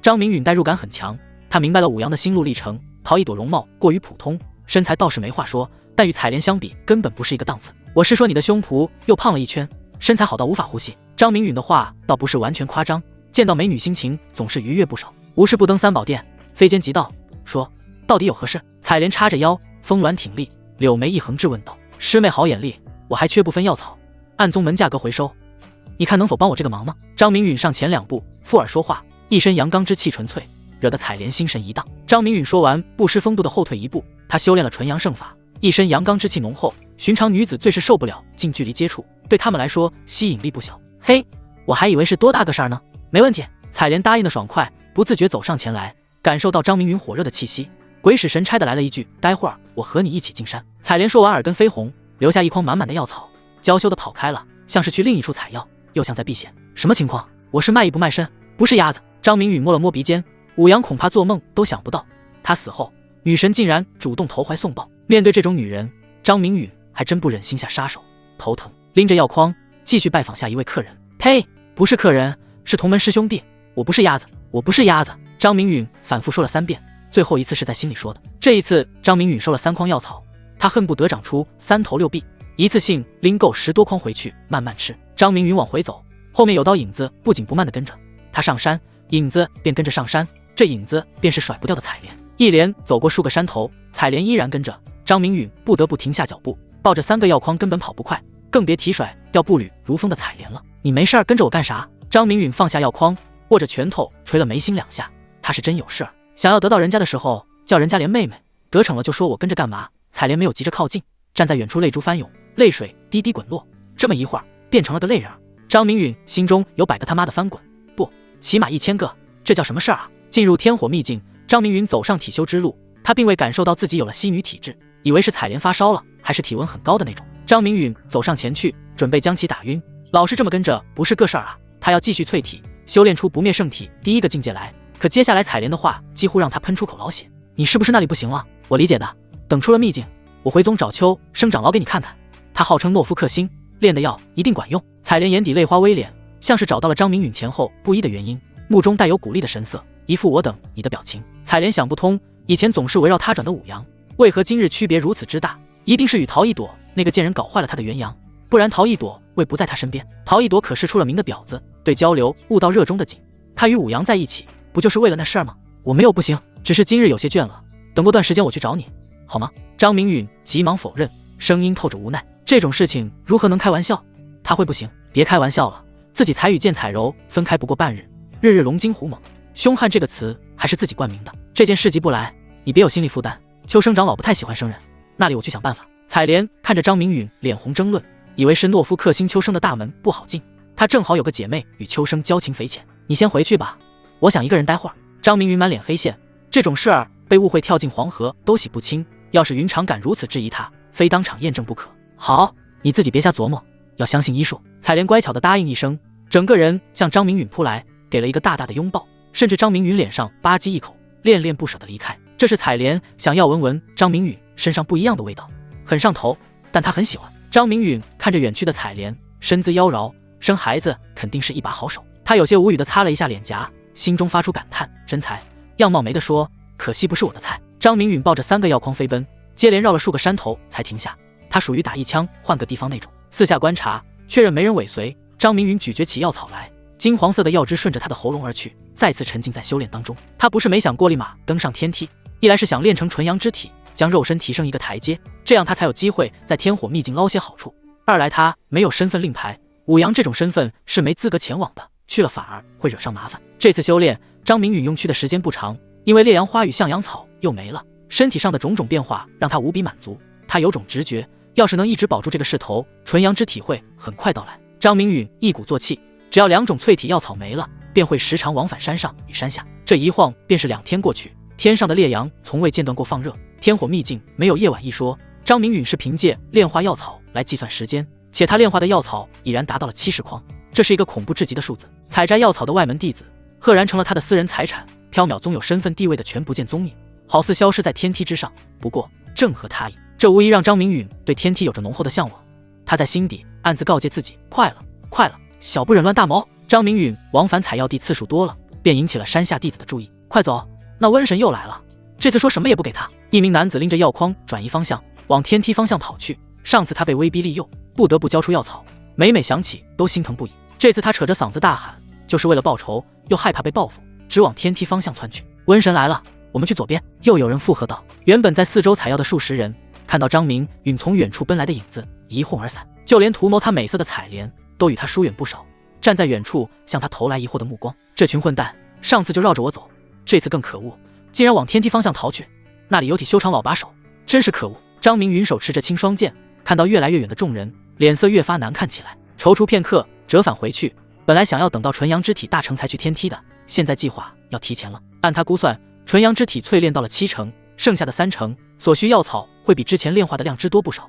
他身体已有了抗药性，天上烈阳散发的炽热对他目前来说完全没有杀伤力，跟外面的太阳光没什么区别。迈着自信的步伐往最高的山峰奔去。他这是要获取一个新的身份。药草淬体果真不凡，现在走起路来步履轻盈，若是奔跑起来弹跳力十足，用尽全力可化作一道残影，不比御剑飞行慢上多少。一路上适应着淬炼后的身体，为接下来的战斗做准备。很快张明允便来到了期待之地，山底并无异常，未见人影，看来玄机在山里面。这座山峰与其他山丘无异，山体上的植被均是干枯状态，通往山上有一条宽大的路面。张明允沿着树丛往山上走去，山路没有遮挡，不利于隐蔽，荒郊不太好走。张明允却乐此不疲，因为他发现这座山有烈阳花与向阳草，一边采摘药草，一边咀嚼吞入腹中降其炼化。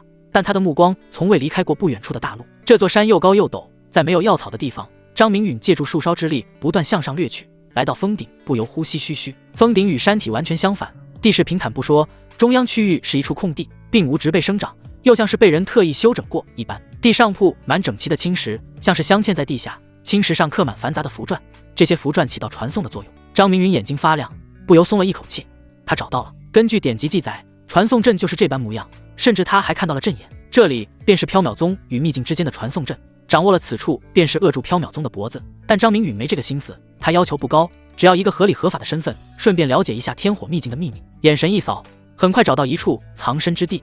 张明允在峰顶薅了不少药草，躲在一棵大树后面，咀嚼出金黄色的汁液来。张明允是一个有耐心的猎人，静静等待猎物的出现。这一等就是2个时辰过去，他的目光从未离开过传送阵。就在这时，传送阵骤然一亮，持续不过短短数息，一道金色人影出现在他视野。他的身子急忙往树干后面缩了缩，不明情况还是小心为好。金色人影走出传送阵，飞快扫了一眼四周，很是谨慎，片刻未发现异常，便往山下奔去。女的，看这服饰应该是核心弟子，算你运气好，要是个男的，只能化为命运点了。张明允跟了一段距离，便折返回来。他从金色人影发式和身段以及空气中残留的香味儿，不难判断出刚刚离去的是一位女修。主要是女子警觉不说，速度还奇快无比，想要追上对张明允来说也不难，难在女子的步伐和神韵，这点他是拿捏不准，索性放女子离去。张明允又在山顶转了一圈，将余下的药草全部搜刮干净，身子靠在先前的大树下，继续守株待兔。一心二用果真神奇，一边炼化药力，还能一边细心观察。没过多久，传送阵又是一亮，来人了。在张明允注视下，一道清瘦的白衣身影从阵法踏出。张明允眼中紫芒瞬间凝聚，这是在观看白影的命运轨迹。有了上次的经验，张明允这次动作堪称迅捷，他要先判断出来人的具体实力，知己知彼，百战百胜。内门弟子厉菲菲，筑基后期，体修入门，手里也有冤魂，就你了。张明允粗略看了厉菲菲的命运轨迹，身形化作一道残影，向山下追去。这个身份他要了。什么人？厉菲菲转过身来，急忙开口大喝，看见一道黄影向他冲来，速度之快，超出他太多，心想天火秘境乃宗门把持，如此隐秘的传送阵，竟有埋伏。这人身穿黄衣，必是外门弟子无疑。他这是要谋取我身上入天梯的名额。厉菲菲很快就想明白一切，心中的紧张稍缓。厉菲菲快速将手中长剑横在胸前，扎下马步，以他体修第2重铜皮境的实力，倒想看看这个外门弟子如何斗得过他。铿锵，一道人影被劈飞，撞在一棵树上滚落下来，大口大口咳血。原本厉菲菲所占之地被张明允所取代，你为何不跑？张明允脑子有点转不过弯，他没见过这么傻的，等着他来杀。武阳，既然是你私自残杀内门弟子，你可想过后果？厉菲菲捂着胸口，擦去嘴角的血迹，眼中一片惊惧。以前武阳在他眼中就是外门的一条小杂鱼，现在竟然变得这么强。他在外面做任务单个月余，这便是差距吗？张明允面带幻牵引，身体依然保持魁梧状态。他是武阳，一个外门弟子，都说反派死于话多，这倒不假。张明允懒得解释，拎着青双剑再次化为残影袭去。厉菲菲眼底骇然，转身往山下跑去。他打不过眼前这家伙，力气太大了，起码是第4重断骨境以上，就为了一个天梯名额，便要冒险杀他。这个时候才想跑，早干嘛去了？张明云很快追上厉菲菲，一剑刺去。厉菲菲尽管在逃，但她时刻关注身后动静，耳畔听到张明允话语，恨不得自己再长2条腿。逃跑中，反手一剑劈去，试图挡住致命一击。张明允眼神冷冽，轻双剑便刺为挑。厉菲菲手中长剑被他掀飞，顺势跃起一脚踢在厉菲菲后背上，砰！厉菲菲被踢倒在地，连滚数圈，直到撞在一簇竹林才停下。求你放过我，令牌给你。厉菲菲眼中恐惧之色浓郁，原本数丈开外的张明允已经来到他跟前，而他脖子上横亘着一柄剑，让他冷汗直冒。记得下辈子别做坏事了。张明允说完，轻双剑往前一送，厉菲菲的脑袋抛飞出去，脖梗见出血来。张明允急忙在尸体怀里一阵摸索，一块白色令牌出现在他的手中，而后换上厉菲菲的外衣，找到的令牌被他顺势放进怀里。心意一动，他的容貌与身形皆是一变，赫然与死去的厉菲菲一模一样。随后对着厉菲菲尸体又是一通补剑，找了一处山洞，将拼接完整的尸体及配件藏了进去。10洞洞口被他找来植物挡住。恭喜宿主为缥缈宗厉菲菲改命成功，奖励10命运点。命运之轮发出奖励，张明允并未答话，他便沉寂下去。这个系统倒是按规矩办事，目前他的命运点还剩27点，这还是他的解五阳3人得到的奖励算在内。张明允不禁在想，要是他真没命运点抵扣，命运之轮会不会将他抹杀成功，命令这老小子就得了他的命？思绪一闪而过，张明允往天梯方向疾驰，路过开阔地带，碰上不少采药的熟悉面孔，在他们艳羡的目光下越走越远。大半个时辰过去，张明允终于来到天梯底端的平台上，看到的是一道直插天际的大梯子。粗略扫了一眼，梯子宽度不少于10丈，梯子跟前有2个老者在把守。这2个老者一胖一瘦，2人都是一身腱子肉，显然是体修高手。厉菲菲见过2人，他们是传功殿的教习长老，名为火离与卓清。小子厉菲菲，拜见2位长老。张明允恭敬一拜，并递出厉菲菲的身份令牌。身形偏瘦的老者取过令牌，用手掌摩挲片刻地还给张明允，浑浊的目光看向张明允，带有疑惑，看得张明允心底发怵，暴露了，他娘的，老子费心费力弄来身份，还有隐藏问题没解决。一息息过去，张明允感到了漫长，看到火离微微一叹，递出一块3指宽的白玉牌子来，他心底一松，看来是过关了。火离这才慢悠悠道：上去吧，若是承受不住烈阳炙烤，捏碎传送牌回宗去。多谢火离长老。张明允接过玉牌，对着火离又是一拜，而后往天梯踏去。随着张明允往天梯走去，火离不由一叹，这小子独来独往惯了，竟不知来天火秘境需要携带药膏，还有那珍贵无比的火石，他会白白浪费了一次机缘。不少弟子前来登天梯，哪个身上不是大包小包的，唯独此子腰间悬挂一柄长剑，身上哪有一瓶药膏的样子？什么是机缘？握得住才是强者，抓不住又能怪谁呢？卓清摸着发福的肚子，再次看向火离，你是不是想送他一枚火石？我看你还算灵险，要是给了他，你后悔都来不及，那可是好东西啊。火离没想到卓清看穿了他的念头，他的却动了恻隐之心，但火石对体修来说珍贵无比，他收藏的不多，且厉菲菲在体修一路恐怕走得艰难。张明允不知把守的2人还有这样一番对话，他感受到了阶梯传来的火热，每跨出一梯，烈阳的烘烤便增加1分。好地方呢！张明允心中乐开了花，山中热气无论如何炽热，完全不能让他身体渗出汗珠，这是身体淬炼到一定地步形成的抗体。他一口气走了100梯才停顿下来，这是为了让自己不至于太过耀眼。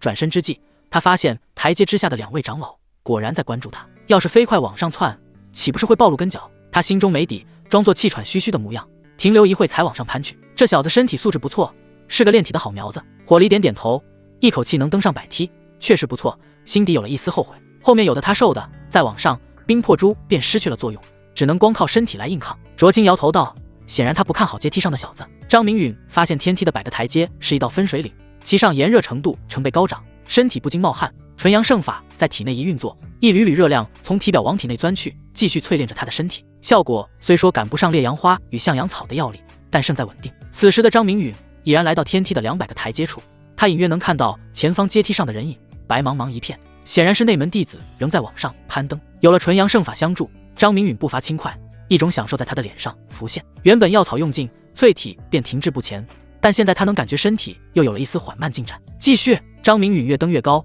前方的众人不再那般模糊，反而清晰不少。又来一个小子，这是要抢我肉身成仙的机缘啊！一个面色发红、赤身上体的青年男子咬牙道。他看见身后之人攀登速度极快，要不了多久便能超过他。红脸青年眼中发狠，取出怀中为数不多的一瓶药膏，均匀的涂抹在身上，一种舒坦从他脸上表现出来，心里又有一抹肉痛，因为取出的药瓶里面的药膏已然见底。他看向身后之人，目中带有怨毒之色，片刻收回目光，奋力往上攀去。在红脸青年台阶上方不远处，还有一大群白衣弟子，其中一人看见红脸青年追上来，扯着嗓子喊道：“小红人要冲上来了，师弟师妹们别被他比下去啊！前方的机缘更大呢，走，快走！说什么也不能比小红人差呀！”另一人附和道。张明允前方的内门弟子卯足了劲儿，大汗淋漓往上攀去。在后方的张明允能听到上面传来的嘲笑声，他不置可否，速度变得更快了。第500个台阶，红脸青年已是汗流浃背，双腿打颤，面容长得通红。他看到张明允从他面前一跃而过，顿时像泄了气的皮球，瘫倒在地道。为何我连厉菲菲这个小子都不如？张明允后来居上，红脸青年不是他的目标，他想去天上看看这天火秘境的秘密究竟是什么。厉菲菲竟然超过了小红人，得加把劲儿啊！阶梯上方有人认出了张明允的身份，催促大家继续前进。顾师兄不行了，我药膏用完了，皮肤出现了裂纹，你们先上去。一名赤身上体的青年回应道。他尽力了，捏碎了怀中的白色玉牌。小沙子，你他娘的才不行了，你全家都不行了。我顾明宇可是天之骄子，怎会不行？领头的顾明宇不住往身上涂抹药膏，怒骂的同时不停往高处攀去。显然他被张明允刺激的不轻。随着张明允不断往前，在第700台阶处，滚滚热能在纯阳圣法的转化下，竟能赶得上烈阳花与向阳草的药力。张明允不由大喜过望。越往上，热能越高级。他身上并未涂抹任何药膏，同样与众人赤着上身。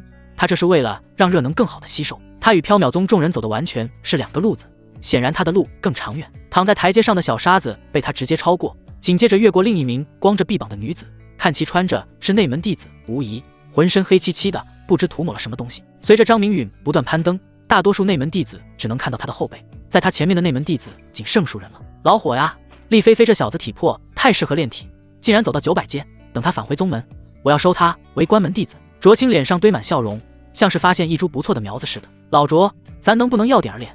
菲菲小子来这里报道时，你连正眼都没瞧过他，现在发现他有炼体天赋，舔着脸要收别人为弟子。火离黑着一张脸，数落卓青的不是。他对为资助厉菲菲一事心中有了预解，没想到他火离也有走眼的一天，面容不禁愁苦了几分。哼，到时候各凭本事。卓青冷哼一声，继续看向前进的张明允，他越看越是喜欢。张明允发现前面数人体力不降反升，体外笼罩着一层淡淡红光，颜色与天上的烈阳和其相似，显得很不凡。脚下发力速度再生，张明允很快追上一个青年男子，手掌拍在青年男子的肩膀上。师弟，我观你手里的红石头有点问题，能否让我为你检查一番？青年男子看向肩膀多出的一只手掌，心里吓了一跳，没想到身后之人这么快来到他身旁，手中火红的石头往怀里一放，显得尤为珍贵，面容由金色转为阴沉道：“这枚火石可是我师父赐予，若有问题，关你屁事。”青年男子名叫卢天骄，内门前石的存在，修为乃是元婴大圆满。原来这东西叫火石。师弟，你好狠毒，既然把我骂出内伤，为了补偿我的内伤，就用火石来赔偿吧。张明允捂着胸口，但眼神火热，火石内有他需要的能量，要是能收集100余枚，纯阳之体定能圆满。张明允想都不想，手中力道突然加大，被他抓到肩膀的卢天骄身体无力。很快张明允便感觉卢天骄炼体造诣不深，才入2重铜皮境，自然不是他的对手，心中暗自道：原来缥缈宗弟子炼体之路走的是肉身成圣石重境，与我修炼的不灭圣体完全不是一个等级。察觉到这点，张明允面露笑容，露出洁白的牙齿道：你给还是不给？厉菲菲，你想过这么做的？好疼，快放手，我的肩膀要碎了。卢天骄抬起头正要威胁，不料张明允加大手中的力道，疼得他直哆嗦。张明允可不是真正的厉菲菲，等到此处事了，更换一副容貌。谁有事情请去阎王殿找厉菲菲。我给。卢天骄面容痛苦，颤抖的手从怀中抠出一枚火石来。张明允眉开眼笑的接过火石，放到怀中，又说了句让卢天骄吐血的话来：只有这一枚。张明允看似问话，实际上另外一只手伸进卢天骄的怀里，又掏出一枚出来。我就说好事成双，你师父怎么可能只给你一枚？张明允宛如钳子的手掌一松，卢天骄贪婪的吸着空气，好似从鬼门关转了一圈。张明允道了一声谢，扬长而去。等待张明允走远，卢天骄眼泪不自觉地滚下来，带着哭腔大声道：厉菲菲，我曹你祖宗！张明允转头往阶梯下方看了看，卢天骄正趴在台阶上嚎啕大哭，他摸着鼻子悻悻道：有必要这么大的火气吗？厉菲菲都死了，你还不放过他祖宗？同时心中不由一叹：菲菲，我可给你露脸了，要是你泉下有知，一定会很开心吧？要是厉菲菲能听见，一定会骂他无耻老鬼，太他妈无耻了，把他杀了，还要背上一个又厚又重的大锅。卢天骄视作珍宝的火石灸，竟有多不可思议。张明允倒想瞧瞧，握住一枚火石，纯阳圣法在体内运转的飞快，一股精纯至极的能量往他四肢百骸钻去，根本不用纯阳圣法过多提炼，身体愉悦的几乎要颤抖。这是好东西啊！张明允舔了舔嘴唇，他明显感觉淬体又进步了。随着纯阳圣法抽取力度加大，火石以肉眼可见的速度变得暗淡，从吸收火石能量再到火石化为灰飞，张明允只走出50个台阶，淬体明显有了精进，几乎达到80%，他离纯阳之体又近了一步。这时张明允感觉烈阳散发的滚滚热能不香了，他迫不及待想要火石，怀中另一枚火石果断取出，没有什么珍宝比得上不灭圣体。张明允再次沉浸在舒适当中，又到另一个50台阶，火石化为灰飞，彻底没了。正当张明允愁苦之时，前面不远处又有红芒闪烁，这是有人又以火石能量抵御天上烈阳的炙烤，简直是本末倒置，不可原谅。看其貌是位女子，白衣加身的一位内门弟子。张明允心中一喜，看来我与缥缈宗内门缘分不浅呐。脚步不禁加快几分，张明允欣喜得很，追上女子，手掌不自觉搭了上去，与初次会见卢天骄如出一辙。师妹，你的火石有瑕疵，我来替你修补一番，拿开你的爪子，不然我不介意将其剁下喂狗。女子转过头来，这是一张年轻漂亮的脸蛋，朱唇琼鼻，脸颊两边有着腮红，容貌可人，除了她目中散发的冷芒，其他一切堪称完美。这是内门出了名的冰山美人雪姬子，张明允从厉菲菲命运轨迹看到过，确实很冷，这种冷是浸在骨子里散发出的冷，这是张明允第一感官。师妹何须动怒，你且听我说完。张明允手中力道大了数倍，紧紧捏在雪姬子锁骨上。哎呀，无耻之徒，快将我放开！雪姬子柳眉紧蹙，像是受到了莫大的痛苦，腰间的佩剑被他一抽而出，这是想要将张明允搭在他右肩的手掌给削下来。呵呵，还是烈女一个，师妹为何不听劝呢？我一番好意被你这样辜负，让我伤心了，你要赔偿我。张明允一边带笑，一边变得严肃，手掌上的力道再度加大，若是女子再有异动，锁骨会变成脆骨。雪姬子不愧是内门翘楚，张明允感觉她身体很多部位都发生过改变，具有很强承受能力，这是炼体三重，易精进。没想到一个女子竟能将炼体修到这个地步，要不是她纯阳之体即将淬成，很有可能不是女子对手啊！哦，雪姬子痛苦的大叫，原本左手紧握的长剑掉在了台阶上，右肩被擒，右臂跟着脱力，左手试图掰开张明允，擒住她锁骨上的手。你知道我是谁吗？雪姬子眼睛充血，带着痛苦看向这张令她讨厌的消瘦脸庞。啪！张明允左手用力拍在雪姬子娇躯禁地上，这一声脆响打出了惊天嚎叫啊！厉菲菲，我要杀了你！酥胸起伏发颤，他这是被气的，都说老虎的屁股摸不得，厉菲菲怎么敢碰？身上传来的酥麻让他一种被玷污的感觉不断充斥在他的心头。原来你认识我，那还有什么好说的？火是我自己来取，让你献上怎么就这么难？张明允有些无言，他不想这样，奈何女子太过倔强。有句话怎么说的？没遭到社会的毒打，不知人心险恶。这些宗门弟子养尊处优惯了，动不动就问你知道我是谁？我他妈管你是谁，照打不误。反正我是厉菲菲，强大的厉菲菲。还好厉菲菲去阎王殿报道了，不然这锅厉菲菲怕是背不动了。哎呀呀！雪姬子感觉自己这辈子都没说过这么多话，这次大叫是感觉擒住他之人竟然徒手在他怀中掏火石，不时碰到另一处禁地，他身子干净而洁白，接连遭到的冒犯比10辈子加起来还多。呜，厉菲菲，我杀定你了！雪姬子一边哭泣一边发着誓，这是受到了莫大的屈辱，抓狂到了极致，对吗？又哭又笑多好，顶着张冰霜脸多难看。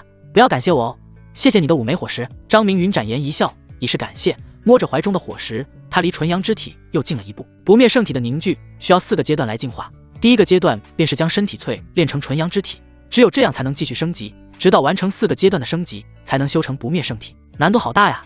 不过张明允很喜欢，得到了想要的火石，张明允松开了身心剧痛的雪姬子，大步向前跑去。这是他做贼心虚，害怕雪姬子发疯追杀他，虽说不惧，但上天有好生之德，总是打打杀杀，多影响天梯上的风景。雪姬子泪已流干，他不清楚自己错在哪儿。宗门发现的天火秘境本是仙缘，但为何感觉此处是他的末日，清白毁灭之日？捡起长剑，雪姬子不要命似的往天梯上追去，一步落后，步步落后。前方之人身轻如燕，他却步伐越发沉重，郊区没有火石能量覆盖，开始出现皲裂，继续待下去会爆体而亡。深深吸了口气，捏碎玉牌的同时大声喊道：厉菲菲，我在宗门等你回来。这样的话语好似在表白，但始作俑者却知这是滔天的恨意。不过他不在乎，因为他是厉菲菲，也可以是王菲菲。雪姬子被厉菲菲收了，这冰山美人铁树开花了。顾明宇从阶梯上方投来好奇的目光，先是听到雪姬子莫名大叫，后来便是一句我等你回来。他脑瓜子嗡嗡的转不过弯来，这厉菲菲有真本事啊！随着张明允不断前进，他已步入了云端，这里是天梯2000阶的高度，往下看去，心中又开始发毛。有句话叫站得越高，摔得越狠。云端阶梯尽管有雾气笼罩，但炎热丝毫不减，反而更为浓郁。当然，对张明允来说是毛毛雨。纯阳圣法太过变态，吸收热量简直没话说。雪姬子5枚火石被他消耗完毕，他的纯阳之体已然淬炼到了80%多。火石他迫切需要。天梯从何而来，又延伸到何处去？张明允不相信以此梯能登仙，要是有这么简单，缥缈宗恐怕举宗成仙，成为仙界的一方霸主。想太多没用，不如前方闪着红芒，吸引人。追上一看，竟是一男一女结伴同行，二人关系颇为暧昧。张明允一看便知他们是朋友之上，恋人未满的关系，如法炮制，抓住男子肩膀，女子急忙服软，献上12枚火石。张明允见好就收，继续向前。过了很长一段时间，他看到一个散发红芒且浓郁的家伙，感觉这家伙是头肥羊，却不知身上有多少火石。师弟，何必急着走啊？同门一场，相聚不易。张明允拍着前方之人的肩膀，他又追上一人，此人正是内门弟子的领军人物顾明宇。哼，师弟，内门能叫我师弟的人还没出生，你是哪位？顾明宇歇乐了，转过身问道。在下厉菲菲，想向师弟借几枚火石，回宗后定当归还。张明允发现眼前之人不错，实力与胆识皆是上等，原本想要以手当前，想了想便放弃了，主要是这人给他感觉不错。原来你就是厉菲菲，冰山美人竟被你收服了，师弟真是好手段。你需要多少火石？顾明宇快人快语，目光看向张明允，若是你不多，给10枚便是，宽裕的话20枚最好。张明允有些不好意思道，这么配合的人他还是第一次遇到。既然师弟有困难，我便帮你一次，这是20枚火石，不必还了。顾明宇从怀中拿出一个包裹，他财大气粗，看也不看便抛给了张明允。世上还是好人多啊。张明允拿着火石，心里有了暖意，看来缥缈宗不全是黄玉龙那等蛇蝎之人，眼前这顾明宇人就很不错，懂进退，会处事，山水有相逢，我们改日再见。张明允拎起火石，速度倍增往前跑去。听闻此人以前是独来独往的角色，看来是最近获取了某种机缘，炼体之术如此强大，恐怕踏足了第5重洗髓境，真是劲敌呐。顾明宇微微一叹，他感觉要到极限了，没想到远去之人仍旧健步如飞，此次如此爽快给予火石，很大原因是看中了张明允的潜力，多一个朋友多条路，这一直是他秉承的观点。张明允拿了好处，不断冲刺，终于来到了第3000个台阶之上。这里只有一处空旷的平台，再无阶梯向天际延伸，也是天梯的尽头了。此处与火力2人把守的报道平台和其相似，唯一不同的是正中央有一个数丈宽的圆台，其面犹如玻璃一般光滑，里面有淡淡的波纹流转。张明允好似被奇异的纹路吸引，又或者不甘此处空无一物，他选择站到圆台上去。一入圆台，整个身体涌现天旋地转之感，刹那的空白过后，映入眼帘的是一片青翠。他这是在山里，我这是出了天火秘境。张明允有些发愣，耳畔传来低吟的兽吼以及大风呼啸刮在脸上的真实感，无疑提醒着他这是一片真实的世界，与天梯炎热荒凉完全不同。手往腰间一拍，储物袋。张明允愣了愣，还是无法动用灵力，自己还在天火秘境。天上的太阳已是西斜，光跟随太阳同行，遥望所处山脉已有部分开始化作黑暗，夜幕要降临了。就在张明允思考之际，一道光影从天而降，来人是一位身穿青衫的老者，他面容祥和，头顶梳着整齐的发髻，身上毫无修为波动，透着神秘。晚辈厉菲菲，拜见天火前辈。张明允抱拳拜下，态度诚恳，容貌未变，依旧保持厉菲菲的模样。他自然报上厉菲菲的名字。你小子倒是机灵，我确实是天火，只不过如今已是一道残魂。天火老人眼中闪过一丝赞赏，声音中透着一股落寞，接着又道：首先恭喜你通过我设下的题考，接下来便是新考，只要你顺利通过，我会视情况给予一定的奖励。是何奖励？又有多少人参加呢？张明允眼神一亮，天火老人实力绝对通贯古今，单是题考的烈阳天梯就颇为不凡，更别提他现在所处的界中界，只要在新考中活下去，就能得到一些奖励，比如仙法、仙器、仙丹之类的物品。至于人数倒是不多，总共1万人。天火老人简单回答了张明允的问题，甚至列举了几种物品。参加新考竟有1万人，我的个乖乖！张明允心中很震惊，云起大陆哪来这么体修？据他了解，合欢宗体修大约在数十人的样子，缥缈宗总人数大概在2000人的样子，就算缥缈宗举宗炼体，也超不过达不到万人啊！张明允心底有个猜测，难不成还有其他路径进入此地？天火老人继续讲解新考的规则。新考很简单，抵达安全区，活下去。当你感觉太阳对你投来目光，新考便结束了。安全区，张明允不禁有种电影里打丧尸的画面。新考会死很多人吧？有光的地方就是安全区，黑暗笼罩之地，我称为死亡绝地。不信的话，你可以试试。天火老人解答中露出意味深长的笑容，说完话，做一道流光射向天空。好诡异的考验！天火老人临走前邪魅的笑容，让他心中有种不太踏实之感。他好像忘了问如何离去。天火老人也没说啊，他心中有个很不好的猜想，要么活着获得奖励，要么死在天火秘境。不好，天要黑了！张明允心中生出一种大恐怖，他这座山峰正被黑暗逐渐吞噬，距他不远处的黑暗，其内蕴藏着强大气息，是那种不可匹敌，令人生出绝望的气息。张明允拔腿就跑，心里觉得这天火老人不是什么好鸟，没想到仙缘没找到，却找到1万个与他一样的同类。他的余光看到另一座山峰有人快速窜出，直追太阳而去。看来天火老人一视同仁，并未单独告诉他生存之法。黑暗代表着死亡，这是将所有参赛者驱逐到明处，厮杀不会太久了。随着张明允不断奔跑，来到一处低谷，他总算暂时脱离黑暗的笼罩。诡异的是，黑暗好似驻足不前了，斜下的太阳停止落山，像是进入了某种保护期。突然他心生警觉，身子往地下倒去，一块脸盆大小的石头从他头顶飞过，这是有人要将他往死里弄。大家都是牛马，何必自相残杀？张明允急忙起身向后看去，那是2个猿猴，其中一个手里掂着大石头，另一个空手捶胸，像是不满自己错失了偷袭的机会。原来是2头畜生，凭你们也敢偷袭于我？张明允看清袭击他的妖兽，心中不由放松了一些。2猿一高一矮，还是兽身，看来不属于地级妖兽范畴。地级妖兽可以变化人形，混迹在人类当中，探听消息或者找机会下杀手。吱，高猿猴对着胸脯又是一顿猛锤，然后指着张明允对矮猿猴下命令，意思应该是砸死他，有肉吃。又是一块石头飞来，张明允再次躲过去，只见2猿化作残影，速度奇快无比，原身灵活，很快来到张明允跟前，拳头带着强大的劲风袭来。张明允反应不慢，青双剑出鞘，锁定最先扔石头的高猿猴，青双剑向上一撩，哗啦一下切进肉里，来了个开膛破肚。高猿猴龇牙咧嘴，疼得厉害，双手捂着肚子，不让其完全裂开。矮猿猴见到这一幕，脸上露出惊恐，转身就跑。张明允哪里能如他地意，追上前去便刺个穿心。矮猿猴倒地，血流如注，嘴里滋滋急叫，像是责怪高猿猴出的馊主意。张明允擅长捕箭，矮猿猴在惊恐中丧失生机，黑白分明的眼眸很快泛起灰白色，身体抽搐几下，不再动弹。张明允折返而回，循着血迹追杀逃跑的高猿猴。100丈开外，高猿猴靠在一棵树下，大口喘气，脸上冷汗直流。这么痛苦，我送你一程，算是报了你偷袭的恩德。张明允长剑一挥，一剑消手，高猿猴眼睛大睁，不敢相信自己就这样被一个人类所杀。据典籍记载，妖兽有妖核，类似于人的丹田。张明允直接将高猿猴肚子一扒，肠子血水流出一地，心脏位置有颗淡红色的石头，这竟然是火石。张明允呼吸急促，好似找到了发家致富的诀窍，不由想到难道缥缈宗弟子手里的火石便是猎杀妖兽来的？张明允越想越觉得可能，纯阳圣法运转，淡红色的火石快速暗淡，其内能量极其稀薄，很快便抽空了，火石化为灰飞。随后找到高猿猴头颅，张明允用青双剑将其劈开，除了红白之物，脑子里再无他物。火石竟然替代了妖核，这是什么道理？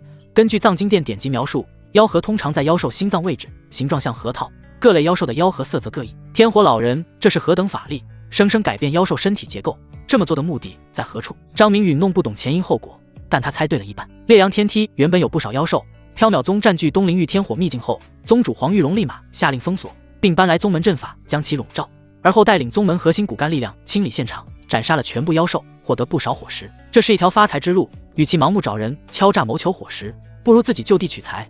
这些妖兽便是一枚枚移动的活火石啊！张明允哈了口气，搓着手来到矮猿猴处，划开心脏，准确无误找到了火石，色泽与高猿猴一般无二，显然是最为低等的火石了。往前走，定能遇到强大的妖兽。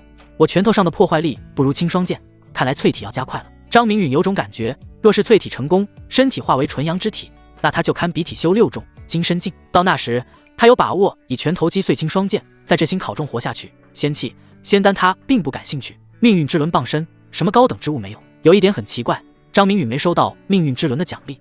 按道理众生皆是沉沦在命运长河之中，他斩杀的2头妖兽不该例外。难不成此界妖兽根脚不存在？要是这样的话，张明允眼中一闪，这种猜测需要证实，身形很快往另一片山峰掠去。砰！眼前倒地的是一头狼妖，脑袋上有个拳头大小的窟窿眼。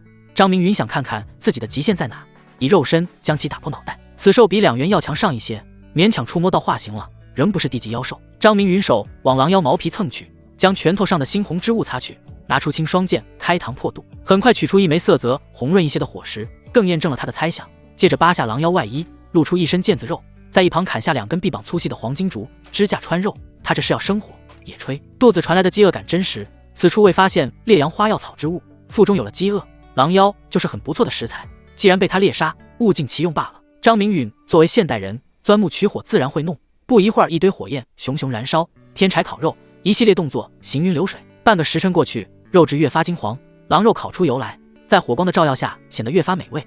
要想烹饪一道好菜，作为厨师要有足够的耐心，掌控火候往往是重要之举。转动串肉的把手，继续翻烤。大约又过去1刻钟，张明允闻到浓郁的肉香味才停止烘烤，拿起手中长剑切下一只腿来，一口咬下去，满嘴流油。唯一感觉不足的是没有香料、食盐、味精等调料，口感差上一大截。以后出门一定要备上这些东西。在张明允用餐快要完毕之时，一道声音让他有了笑容。嗷！这是一声狼嚎，好似狼王在召集狼群。不一会儿，张明允发现四周多出10数头狼妖来，领头的狼王出现在张明允视野。他有着一双智慧的眸子，眼中出现打量之色，懂得思考，与人无异。头顶长着一簇白色毛发，个头比其他狼妖大上1倍。人类，你太过分了！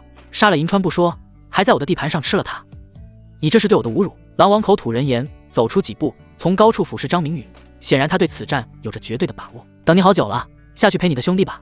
他告诉我，地下很孤独，需要你去作伴。张明允因是吃饱的缘故，心情愉悦，话不由多了几分。哦，杀了他！狼王仰天长笑，接着又是人言，像是说给张明允听。10数头狼妖呲着牙齿，狠狠扑来。狼王的命令高于一切，何况此人吃了他们的兄弟。张明允经过药草与火石不断淬体，身体何止铜皮铁骨般坚硬，皮肤在狼妖们冲上来的刹那，瞬间充满淡淡的金色，拳头宛如金铁，狠狠砸中一头跑得最快、最听狼王命令的狼妖。拳头落在其脑袋上，顿时发出一声悲鸣，撞在一棵树上，半死不活。接着是第2头与第3头冲来，张明允双手出击，全无虚发，纷纷命中头部，拳头染血。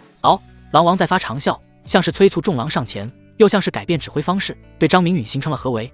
各个方位都有狼妖进攻。哈哈，来得好！张明允大笑一声，身子灵活如猿，拳头上布满劲风，凡是被他擦中的狼妖非死即伤。百息过去，现场的狼妖被清理了大半，张明允脸上泛起了疲累，身体不再那么灵活，手中拳头力道弱了1分。剩下的数头狼妖再次扑来，獠牙映射出森冷的光泽。这些狼妖是精英中的精英，战斗力持久，在连番围攻之下，张明允依着不慎，被一头狼妖拍飞出去。咳！张明允倒在地上，咳出一口血来，面容起了苍白之色，腰间的佩剑他始终未动，这是要凭自身实力灭杀狼妖。狼王见状大笑，而狼们干得好，他体力不支了，上去咬下他的肉来。听说人的血肉最是鲜美，你们是我忠实的护卫，第一口人血赐予你们。嗷！一连串6声狼嚎在张明允身边响起，他心里有些发毛。狼妖的实力不可小觑，再加上他们作战优良，狼王指挥得当，再次将张明允逼入绝境。张明允面露惊惧，身体又一次被拍飞，这次狼王亲自下场，从身后给了他重重一击，又是一口老血喷出，撞断一棵大树上，滚出10数丈才停下来。狼王踩着优雅的猫步，趾高气昂地来到张明允跟前，6位狼妖护卫将张明允与狼王围起来，这是绝境中的绝境。人类，你该死，准备承受我无边的怒火吧！狼王张开巨大的血口，对准张明允的脖颈咬来，又近又快，张明允避无可避，起身的双腿发颤，像是惧怕到了极致。在狼妖们看来，张明允死定了，可惜这第一口人血不是他们吞吃的。就在这时，张明允身体无限拔高，眼底露出戏谑，手掌掀起了猛烈无比的掌风，一巴掌拍在狼王的头上，力道之大，不可同日而语。啊，好痛！狼王发出痛苦的大吼，他如此谨慎，不惜让护卫数次探底，没想到此人是个老六，一直在欺骗于他，为的就是让他接近。想明白这些，狼王带着惊恐中后退，但张明允哪里会给他离去的机会？此时的张明允龙行虎步，拳影接连而至，拳拳打到狼王头顶，打得狼王眼泪直流，头疼欲裂。反观狼王的护卫一哄而散，狼群凝聚力势强，但有种情况是，一旦将他们的狼王镇压或者斩杀，打到他们心生恐惧，便会像现在这样各自跑得没影了。你们快回来，别跑，救本王呐！狼王看到护卫全部弃他而去，面如死灰，看向人类，心中升起了无与伦比的恐惧。这种强大，他只有在天雾山脉深处才感受过。张明允完全不理会他的嚎叫，又是数拳砸去，心中畅快不已。刚才以身示弱，舌尖上的血都要吐完了，还好这狼王沉不住气，要不然还真不好擒住他。狼妖奔跑起来，张明允试过，很难能追上。要是让这狼王逃了，他咬舌头出血不是白费了？给我变一个身来看看，听说地级妖兽都会化形的，若是变得好，说不定我会饶你一命。张明允掐着狼王脖子，一脚踹其腹部上。这头狼王可不小，站起来有他肩膀那么高。你说的是真的？不许反悔！狼王眼里露出喜色，他修炼不易，能活着谁想死啊？蝼蚁尚且惜命，何况他这么大个儿。张明允拔出青双剑，这是害怕狼王突然跑了，要是他敢跑，这一剑是要斩出去的。你拔剑干什么？我不会跑。伟大的银木峰狼王说一不二。银木峰畏惧看了眼寒气逼人的长剑，原来这个人类没拿出真正的实力，脖子不禁往后缩了缩。变不变？张明允声音平静，手指擦拭了一下青双剑的剑刃。张明允刚一说完，银木峰快速化为了一个英俊青年，个子与张明允一般高，面容棱角分明，是那种很有辨识度的样貌，不普通。唯一美中不足的是全身赤裸，张明允看了眼，觉得辣眼睛，收回目光。想不到你小子变成人样，相貌还算可以，便回去吧，衣服都没有。要是与我一同出去，被人看见你这光不溜秋的身子，我岂不是很没面子？出去？出哪里去？我从小在这里长大，这几座山都是我的，我才不出去。银沐风果断拒绝，化作先前本体的模样。那你就在这里好了，我不强求。张明允话语变得冰冷，手中的长剑搭在银沐风脖子上。别，大哥，我开玩笑的，我早就想去远处看看，一直没机会，感谢大哥给我机会。银沐风脸上有了谄媚，他的命算是保住了，心中却苦恼得很，在想办法如何逃跑，眼珠一个劲儿的转悠，思索对策。我看你贼眉鼠眼的，想往哪里逃啊？张明允看穿银沐风的心思，心中升起一股杀意，与其放走，不如看看地级妖兽的火石成色如何。手中的剑贴着银沐风脖颈更近了。大哥说的什么话？你让我往东，我绝不往西。赴汤蹈火，在所不辞。银沐风表着忠心，心想此人为何如此难缠，自己也是抽风。听到护卫禀报，急忙前来报仇，落得个生擒的下场。看到张明允目中冷意持续上升，急忙匍匐在地，献上魂印。主人，这是我的灵魂印记，是生是死，您一个念头的事儿。原来你有这玩意儿，早点拿出来不就好了吗？我正愁如何安置你呢。张明允眼底冷芒顿去，收走魂印。他能捕获银沐风的一切念头，若是他轻轻一搓，魂印即碎，银沐风身死道消，全凭主人吩咐。银沐风泪流满面，刚刚他还叫这小子大哥，转眼成主人了，这叫什么事儿啊？最恐怖的是主人身死，他也必死。魂印是妖兽独有的能力，除了特殊时刻，没有妖会做出这等事来。张明允并未理会银沐风，拿起青霜剑剖心取时，看得一旁的银沐风瑟瑟发抖。我这是拜了个什么主人？猪妖挖心，好狠绝的手段！银沐风心底悲叹。银沐风10个护卫的火石全部取出，等级不高，凑合着用吧。这种火石为何代替了你们的妖核？张明允终是问出了心中的疑惑。启禀主人，这就是我们的妖核，难不成妖核还有其他模样？银沐风从张明允的问话提取出不可置信的信息，带我去天级妖兽领地。张明允并未回话，面色下沉，他没有太多的时间浪费，想是天级妖兽的成色，如果可以，那就顺手带走妖核。天怎么突然黑了？银沐风看着突然沉下来的天色，眼中透着不解。不想死，马上往外跑！张明允拔腿就跑，他顾不了银沐风，黑暗深处越发恐怖，手掌不由渗出汗渍，一人一狼飞快往有光的地方冲去。他们前脚刚走，银沐风便听到惨绝人寰的惨叫，毛发之下汗水大冒。他隐隐明白，能让眼前这个主子惧怕的东西是何其恐怖。主人，往东边走，天雾山脉常年有天级妖兽盘踞。银沐风说完，便在前面带路，奔跑穿梭，皆从低谷而行，这样更节省时间。张明允紧随其后，对银沐风夸赞一番，说他路线规划得很充分。银沐风脸上显出得意之色。不得不说，银沐风脚力惊人。张明允呼吸开始紊乱，他还像没事儿一样，看来干了很多持久的事情。随着不断靠近天雾山脉，距他们很近的一处崖底有打斗声响起。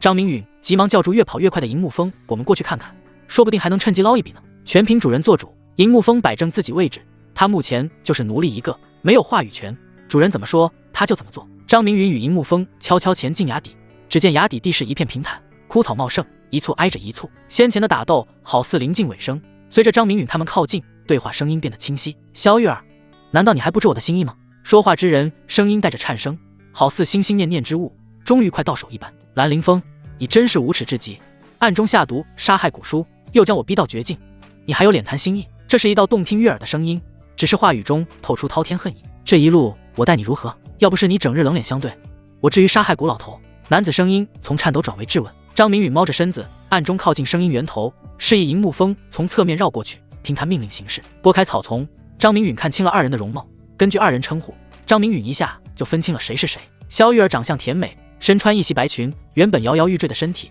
在细剑的支撑下保持站立，嘴角挂有一丝血迹，看来受伤不轻。兰陵风眉清目秀，身穿一件蓝色长袍，眼中闪烁疯狂之色，好似多年的夙愿一朝便要实现。那你就可以逼迫于我。古叔从小看着我长大，也是家族分配给我的护道者，你怎敢杀他？萧玉儿话音如刀，言辞锋利。萧玉儿话语将兰陵风彻底激怒，只见兰陵风一掌拍出，重击在萧玉儿小腹上，随着萧玉儿一同抛飞的还有那柄细剑。萧玉儿倒在地上张口吐血，原本苍白的俏脸更加萎靡。哈哈，这一切都是你自找的。原本我想得到你的心，现在我改了主意，得到你人似乎是更好的选择。兰陵风放声大笑，很满意自己的得意之作。你不要过来，我父亲绝不会放过你。萧玉儿蜷缩着身子，像是对接下的事情害怕到极致。兰陵风目中彻底疯狂，欺身上前，从怀中掏出一个红色小瓶，拔开瓶塞，将瓶内所装之物一股脑往萧玉儿嘴中倒去。你不是贞洁烈女吗？我今天就要让你变成一个求着我宠幸的婊子。咳，萧玉儿口中出现干咳，显然被强行喂药的滋味不好受。兰陵风丢弃红瓶，双手一扒拉，萧玉儿感到娇躯上的冷意，带着哭腔大骂起来：呜呜！兰陵风，你是个畜生，你不得好死啊！萧玉儿美目落泪，心如死灰，天火秘境，荒郊野底，哪里有人会救得了他？心中尽管不抱任何希望，但求生的欲望不得不让自己求救命。萧玉儿感觉自己浑身乏力，娇躯出现火热，这是要遭的前兆。你叫啊，我就喜欢看你大叫的样子，就算你叫破喉咙，此地荒山野岭，又有谁能救得了你？兰陵风厉声大喝，俯身往萧玉儿朱唇吻去。张明允犹豫再三，终是冲了出去。兰陵风这个禽兽，在他眼皮底子下行这等要命之事，那是绝不可能的。放开那个女孩，让我来救她！张明允一脚踢在兰陵风背脊上，一声大喝，正气十足。银木风看到张明允迟迟露面，心中不由腹诽道：主人也不是什么好鸟，看见别个姑娘被下药，却无动于衷。要是我掌控大局，早就冲出去将这个坏小子拍成肉酱啊！你是从何处出来的小瘪三，竟敢坏老子好死！你知道我是谁吗？兰陵风崩溃大叫，真想给自己2个大嘴巴子，真他妈乌鸦嘴，说什么来什么！小风儿，你来告诉他我是谁！张明允对着兰陵风身后说道。兰陵风揉着后背，显然张明允这一脚将他踢得有多疼。闻言恼怒道：小风儿，我老子都没这么叫过我，你算什么东西？要不是他修成第4重断骨境，今日便要瘫倒在地上。脊柱是一个人的重要命脉，一旦损毁，难以修复，可见眼前之人下手有多狠辣！看我锤不死你！兰陵风说完，化掌为拳向张明允砸去。这人真他娘的该死！一道黑影快如闪电，突然出现在兰陵风身后，举起一只大爪子对其猛烈一拍。兰陵风瞬间被拍飞数10丈，他感觉背后传来一股剧痛，像是某种无与伦比的力量，将他后背拍进了前胸，悲愤道：谁这么无耻，暗中偷袭于我！兰陵风带着哭腔，这是接连2次被偷袭，真他娘的草蛋啊！自己可是体修4重断骨境的高手，为何屡屡受挫？他是我主人，你为何这般愚蠢？主人已经告诉你，我在你身后，为何你不面向我呢？这种胜利，我胜之不武。银木风口吐人言，看向兰陵风的目光带着疑惑，难不成人类不是个个像主人那般聪慧？兰陵风懵了，事实与这头狼说的一样啊，那我为何不面向后面的草丛？啊呀，你给我死来！兰陵风忍着剧痛冲向银木风，先杀了这头畜生，再杀另外那个挨千刀的小子。小风儿，这个蠢货就交给你了，弄不死他，你就去死！张明允留下一句话，急忙往萧玉儿方向而去。他发现萧玉儿此刻已然神志不清，衣不蔽体。主人尽管放心去，这蠢货死定了！银木风说完，再次扑上前去，森冷的牙齿发着寒芒。崖底一狼一人展开追逐，人被狼完全压制。萧玉儿，你快醒醒，我来救你了！张明允将萧玉儿从地上扶起，手掌轻轻拍打怀中人儿的脸颊，好烫啊，竟不比我中吴叶子的毒浅，好厉害的合欢毒药！张明允眉头紧锁，上次他是运气好，有见彩柔在身旁不知疲倦为他解毒，可萧玉儿该如何替他解毒呢？张明允一时犯难，若是趁人之危，他是真做不出来。正当张明允犯难之际，他发现怀中玉人双手揽住他的脖颈，火热的红唇吻了上来。张明允脑子一空，这是什么情况？萧玉儿无意识，可他有意识啊，这怎么弄？求人教，在线等。急！张明允内心慌得很，更可气的是萧玉儿动静变大了，这谁受得了？推开萧玉儿脑袋，他将其斜抱在怀，急忙往外面跑去。他记得来时不远处有条小河沟，能不能解毒全靠他了。跑着跑着，他发现了不对劲儿，萧玉儿小脑袋往他怀里钻，吧唧吧唧的在他胸口留下一排排牙印儿，这是活脱脱的在啃啊！就这样一盏茶过去，终于来到河流边上。张明允将怀中之人一抛，扑通，冰冷的河水将萧玉儿击得打冷战，使劲儿在河里挣扎，一口一口的河水喝下去。娘的，这丫头片子不会游泳！张明允来不及褪下衣服，双手并拢往前一伸，像游泳健将一般弹跳出去，很快游到持续呛水即将沉没河里的萧玉儿处，左手环绕到萧玉儿胸口位置，将其仰面朝天，急忙往岸边游回。张明允在兰心可是专门学过游泳，水性还是极好的，救人自然没问题。很快张明允抱着萧玉儿上了岸边，此时的萧玉儿躺在地上已然陷入昏迷，张明允手掌放在其心脏位置，感受到心跳极为微弱，眉头不自觉皱了起来，这是溺水的表现，看来只能急救。张明允抬起萧玉儿的下巴，观察口腔干净且无异物，按压胸腔进行心肺复苏和人工呼吸，1次2次。过了好一会儿，萧玉儿小嘴吐出一口口河水，大声咳嗽起来，一股反胃的感觉在他心底升起。我在哪？萧玉儿眼神从刚开始的茫然慢慢回过神来，手臂支撑在地，艰难起身，目光很快落在他身旁一名坐在地上的男子身上，转瞬露出凌厉的杀意。你又是谁？当他发现自己起身无力，身体透着疲倦，顿时扑上前去，啃咬道：淫贼，你竟敢辱我清白，你找死！发什么神经？老子救你累得快要断气，你的清白有你命重要！张明允一把将其推开，没好气道，心想这小丫头片子又来咬他。之前胸口上残留的牙印儿未消，手臂又添新印，他心里升起怒火，果然是你辱我清白，给我去死！萧玉儿再度扑上来，哪有之前窒息时的脆弱？张明允彻底火了，没完没了是吧？一把拉过萧玉儿举起的粉拳，将其束缚住，把她翻过身来，啪啪啪的打个不停。恼火问道：“还动不动手了？”“淫贼，快放了我！”萧玉儿翘臀吃痛，生生被打哭。张明允怒火之下，力道绝不小。张明允可不惯着萧玉儿，他行得端，坐得直，说出一番让萧玉儿更委屈的话来：“老子好心救你一命，不知感恩便罢，还没完没了了，我的清白全被你毁了。”萧玉儿不再挣扎，就这样破罐子破摔的趴在张明允腿上放声大哭，好似不怕张明允再干出么子事来。好不容易脱离兰陵风的魔爪，又入狼窟，想死的心都有。你还委屈上了？你看看这是什么？张明允将萧玉儿放在地上，将上衣一扯，这是给萧玉儿看看他的杰作。萧玉儿看着眼前男子露出强壮的腹肌，向下一扫，只见胸口到腹部到处都是一排排牙印儿，还比较工整。他止住哭声，狐疑道：“这像是牙印，关我何事？”萧玉儿脸上又染上一层绯红，眼前这个男子虽然桀骜不驯，但胸膛却如此有力。她一个家族之女，哪里见过这么辣眼睛的画面？那你再看看这个。张明允拉开袖子，将新鲜的牙印儿与之前的牙印放在一起对比，答案很快就出来了。我咬的，还不是怪你夺了我清白之身？你这是自找苦吃。萧玉儿面色更红，难不成是在河里被那啥的时候咬的？怎么可能吗？自己一个娇滴滴的家族女，才不会干这事儿。定然是眼前男子将自己弄得太疼，无意识的情况下奋力反击。对，一定是这样。你的清白还在，要不是我从兰陵风手中将你救下，你还有命骂我淫贼。张明允语气不善，想到女子的遭遇，心头一软，再度解释道：“后来我看你浑身难受的要命，将你背出崖底，找到这条河流，才让你清醒过来。”萧玉儿看了眼胸脯上的衣襟，眸子中怀疑之色稍减，却并未完全褪去，将信将疑。要不你检查一下，看我所言是否属实？张明允语出惊人，倒是实话实说，这种事都有迹可循，他没必要背这个锅。混蛋，还说自己不是淫贼，这种话也能说出口？那你转过身去。萧玉儿羞红的脸色就没变过，她感觉自己脸蛋火热，好似药力还未消散一般。她觉得眼前之人比兰陵风更为可恶，占足了她便宜还不承认。张明允转过身去，以为萧玉儿是要整理衣服，目光斜视一瞥下，这小丫头片子真的在检查着什么？她在检查什么呢？张明允心头无语，这还当场查验证据，自己还在这里等着，要是真的干了什么，岂不是人赃俱获？真是够了，这是有多信任自己是个正人君子，才能干出这等傻事来。过了好一会儿，萧玉儿才将衣物整理好，对着转过身去的张明允道：“可以转过来了。”张明允有点心累，暗道：已昏迷我什么没见过，搞得我跟外人似的，气氛有点尴尬。还是萧玉儿主动打破了僵局：“谢谢你，你该说对不起。”张明允指了指胸口上的牙印儿：“对不起你，行了吧？”萧玉儿翻了翻白眼，想想先前的绝望，她没想到真的被人救了，看向张明允的眼神心里充满着感激。突然她好像忽略了什么，急忙问道：“衣嘴上的红色哪里弄的？还不是被你亲的？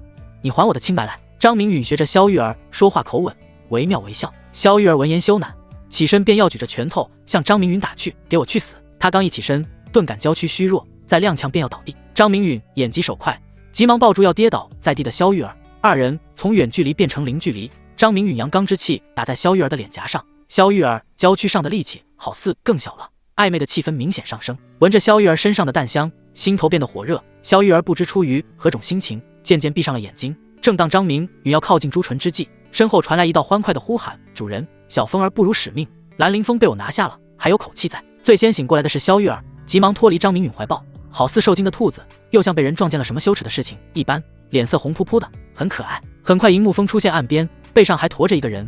萧玉儿见到那人容貌，呼吸急促道：“能否将他交给我来处理？”小风儿将兰陵风交给萧玉儿，这次你做的不错。张明允吩咐道，又夸赞一句：“没问题。”玉儿小姐接住了。荧幕风背部发出一股力道，兰陵风瞬间被抛飞，方向赫然是萧玉儿处。萧玉儿没有出手接住的意思，反而避让开来，任其滚落在地。谢谢小风儿。萧玉儿道了一声谢，她才知道这头威风凛凛的狼妖原来有个这么可爱的名字。她来到兰陵风身旁，看见兰陵风一副劲气多出气少的模样，眼里升起一抹快意，抬起脚踏在兰陵风一条腿上，狠狠一用力，咔嚓一声脆响，兰陵风喉咙响起呵呵咆哮，原本无血色的脸上冷汗直冒。接着萧玉儿踩在另一条腿上，听到脆响后再次到达两条手臂上，还有第五条腿也没放过。终于兰陵风咽下了最后一口气，被萧玉儿送走了。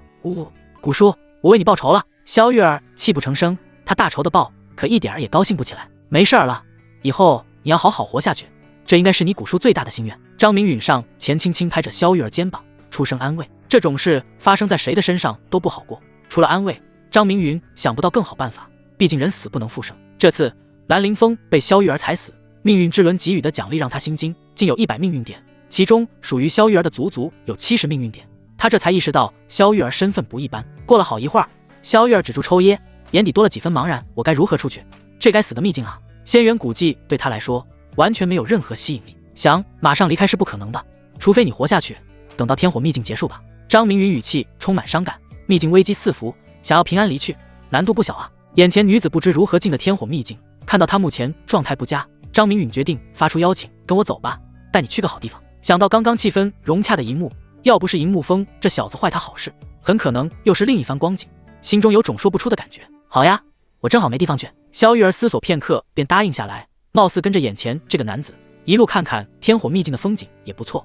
突然又想到一个可笑的问题，也还没告诉我，你的名字呢？我叫厉菲菲。张明允并未暴露根脚，尽管眼前女子模样娇滴滴的，但他习惯性隐藏身份，尽量让自己处于安全状态，对着银木峰道：小风儿，去天雾山脉。好嘞，我在前面带路。银木峰一下窜出100丈，快如风。张明允追上前去，给了银木峰一拳头。萧玉儿身体不好，你能慢点吗？好疼，我知道错了。银木峰速度顿减，满脸委屈望着萧玉儿，心中开始腹诽：你身体不好就在这里休息啊？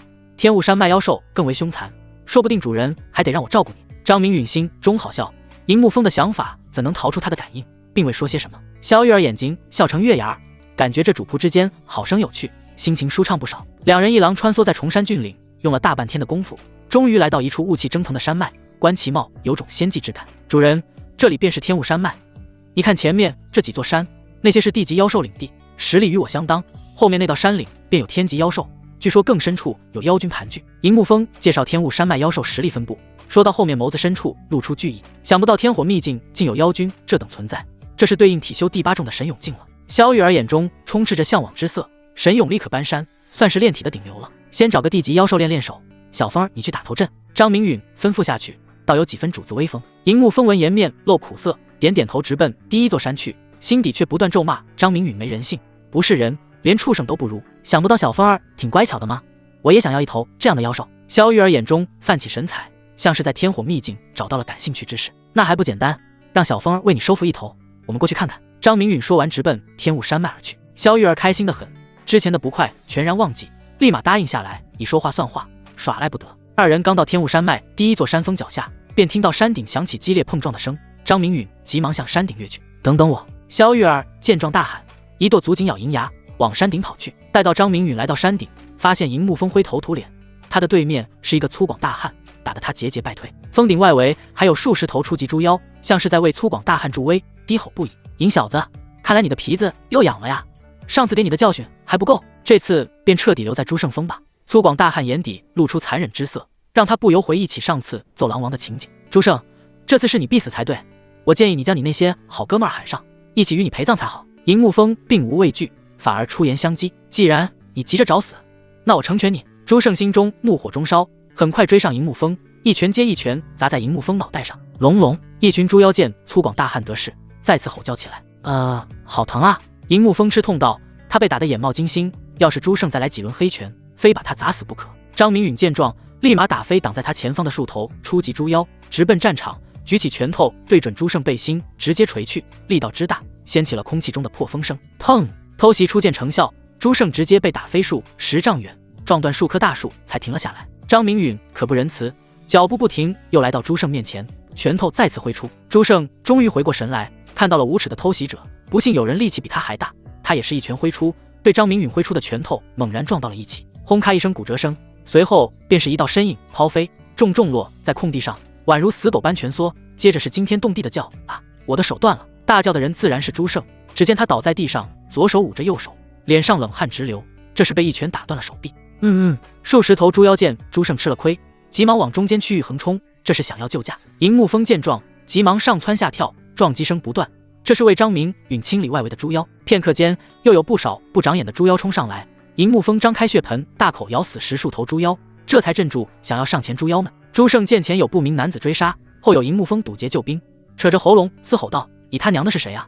老子又没杀你全家，你来打我作甚？我是他大哥，你要打死我兄弟，你说你该不该死？张明允指了指在后面护卫的银木峰，然后一脚狠狠踩在朱胜的胸口上。我和银兄弟开玩笑，当不得真，求大哥高抬贵手，当我是个屁给放了。朱胜忍着痛楚求饶，他是人在屋檐下，不得不低头，踩着他的人是个硬茬子。萧玉儿气喘吁吁来到山顶，正好看见张明允将朱胜打飞的一幕，心中不由暗呼：厉菲菲好帅呀，这一拳真是太霸气了。你快过来看看这头猪妖怎么样？张明允看见呼吸紊乱的萧玉儿，招了招手，示意萧玉儿到中间来。哦，萧玉儿甜甜应了一声，往里3层外3层的战场冲去。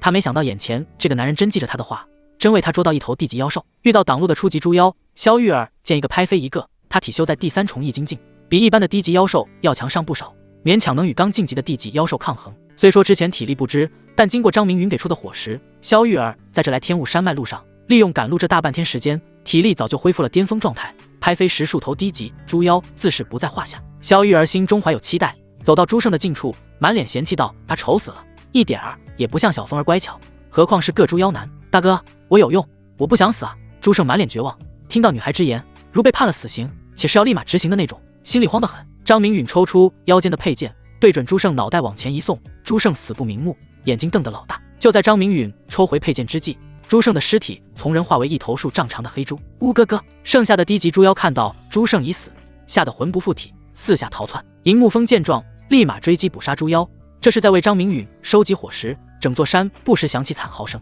张明允则是对准朱胜本体的心脏位置解剖起来，看得萧玉儿连连后退，倒不是手段残忍，而是感觉腥味扑鼻，捏着鼻子走到远处。过了一会儿，张明允从朱胜本体抠出一枚色泽红润的伙食来，擦拭一番揣到怀中，脸上挂满笑容。这可是他通过自身劳动收获的地级伙食。原来你给我的伙食是这样来的。萧玉儿看到张明允走来，忍不住询问：伙食这东西虽好，但它为何隔音得慌？不然呢？伙食对体修有着无与伦比的吸引力，要想快速提升境界，这可是一条捷径啊。张明允对萧玉儿解释一番后，目光落到穿梭在林间的银木峰身上，脸上泛起笑容。这银木峰不错，眼里有活，是个干实事的妖，可时间紧任务重，没必要在此浪费时间。通过魂印传音银木峰，让其去下一处。银木峰很快返回峰顶，引领张明允二人前往下一处地级妖兽领地。张明允一路砍瓜切菜，地级妖兽根本不是他的对手，而萧玉儿也成功收服了一头白色的地级狐妖，开心的不行，并为他取名小白。小白，你说我们去哪座山峰？萧玉儿对着一头比银木峰略瘦弱些的白狐问道。白狐趴在地上一动不动，显然没心情理会张明允强塞给他的主人。小白，你是想魂飞魄散了？你主人问你话呢。张明允声音冷漠，抬手就是几巴掌，他可不会惯着这头狐妖。白色狐妖被打得龇牙咧嘴，突然狐毛炸起，臭小子，我忍你好久了，你到底有完没完？这头白色狐妖名为白灵，是一个晋级多年的地级女妖，很接近天级层次。要不是为了活下去，她怎么可能将魂印交给一个弱不禁风的小丫头？这是张明允赤裸裸的逼迫，想要还手又打不过，再加上他有些烦这个丫头，一直问东问西，让他好不心烦。小白，要不是你命好，被玉儿小姐看中，此时的你已被抠出伙食，生死道消了。银木风规劝道，好不容易有了个伙伴，他可不想被主人给打死。呸！你这个没骨头的软狼，竟带着人类偷袭我等，你个叛徒！白灵吐了口唾沫，对银木风很是看不起。小白，你要乖乖的说话，不要这么冲，很容易受伤的。萧玉儿很喜欢白灵的样貌，毛茸茸的很让她喜欢，就是脾气不太好，有些暴躁。没事儿，我就喜欢她这样说话。张明允拍了拍萧玉儿的肩膀，示意让她来。萧玉儿心领神会，恶人自有恶人磨，张明允为她出头的感觉太舒服了，她喜欢这种感觉，脸上泛起微笑。白灵看向逼近她的人类，心中有些畏惧，跑又跑不掉，干脆闭上眼睛等这个人类打他几拳得了，又不是没挨过拳头。张明允见状乐了，张明允将其均匀撒在2头油光水滑的狐肉上，等待白色颗粒溶解。张明允用长剑削下一只虎腿，递给萧玉儿，小心烫。小风儿，那只给你，不够再去逮一只来。张明允看向银木风，手指了指银木风手中正在翻烤的那头狐肉，多谢主人，那我就不客气了。银木风早就馋不可耐，张明允说完到了声线，大快朵颐起来，味道好好啊，没想到狐狸肉这么香。萧玉儿像一个小馋猫，吃得津津有味，眨巴着嘴。张明允看到此景，食欲大动，取下另一个腿吞吃起来，有了盐的加入，狐狸肉味道好上不少。萧玉儿不一会儿吃完了一个虎腿，拿出佩剑又削下一块排骨肉，问道：厉菲菲，你这家的是什么佐料？为何这般美味？这是盐，做菜都会放上一些，还是我在一处山间找到的呢？张明允看着萧玉儿满嘴流油，嘴角不由自主的掀起，看向一旁闭目养伤的白灵道：你要不要来点？萧玉儿暗中翻了个白眼，吃白灵属下还问要不要来点，这是有多大的心啊？白灵眸子尽是火光，想到张明允的变态，露出个比哭还难看的笑，咧着嘴，不了，你们吃便是，我不饿。白灵心底咆哮：来你大爷啊！要是我吃你属下，你要不要来点儿？萧玉儿捕捉到白灵念头，艰难地憋着笑，一个敢问，一个敢在心里敢说。就在张明允他们吃喝之际，一处完全由石头堆砌的山体坐落在百里之外延绵的山岭上，这座石峰失去了往日的平静，峰顶有座石垒，占地约莫100丈。此时堡垒大厅之内坐着10数道身影，坐在下手的一个肥胖中年男子站起身来汇报着情况：紫金兄长，闯入我天雾山脉的那个人类成了大患，距我领地不远处的胡林峰已然沦陷，峰主白灵被擒，不日便要打上兄长的宝泉岭了。眼见肥胖男子说完，坐在角落的一人站起补充：启禀领主，熊牧杨大哥说得很对，我等峰主已是人心惶惶，听说那人类专吃心肝，如今嘴挑了，只吃领主层级。放肆！真当我宝泉岭没人了吗？坐于正上方的黄脸大汉一拍桌子，直接打断前一人的话语。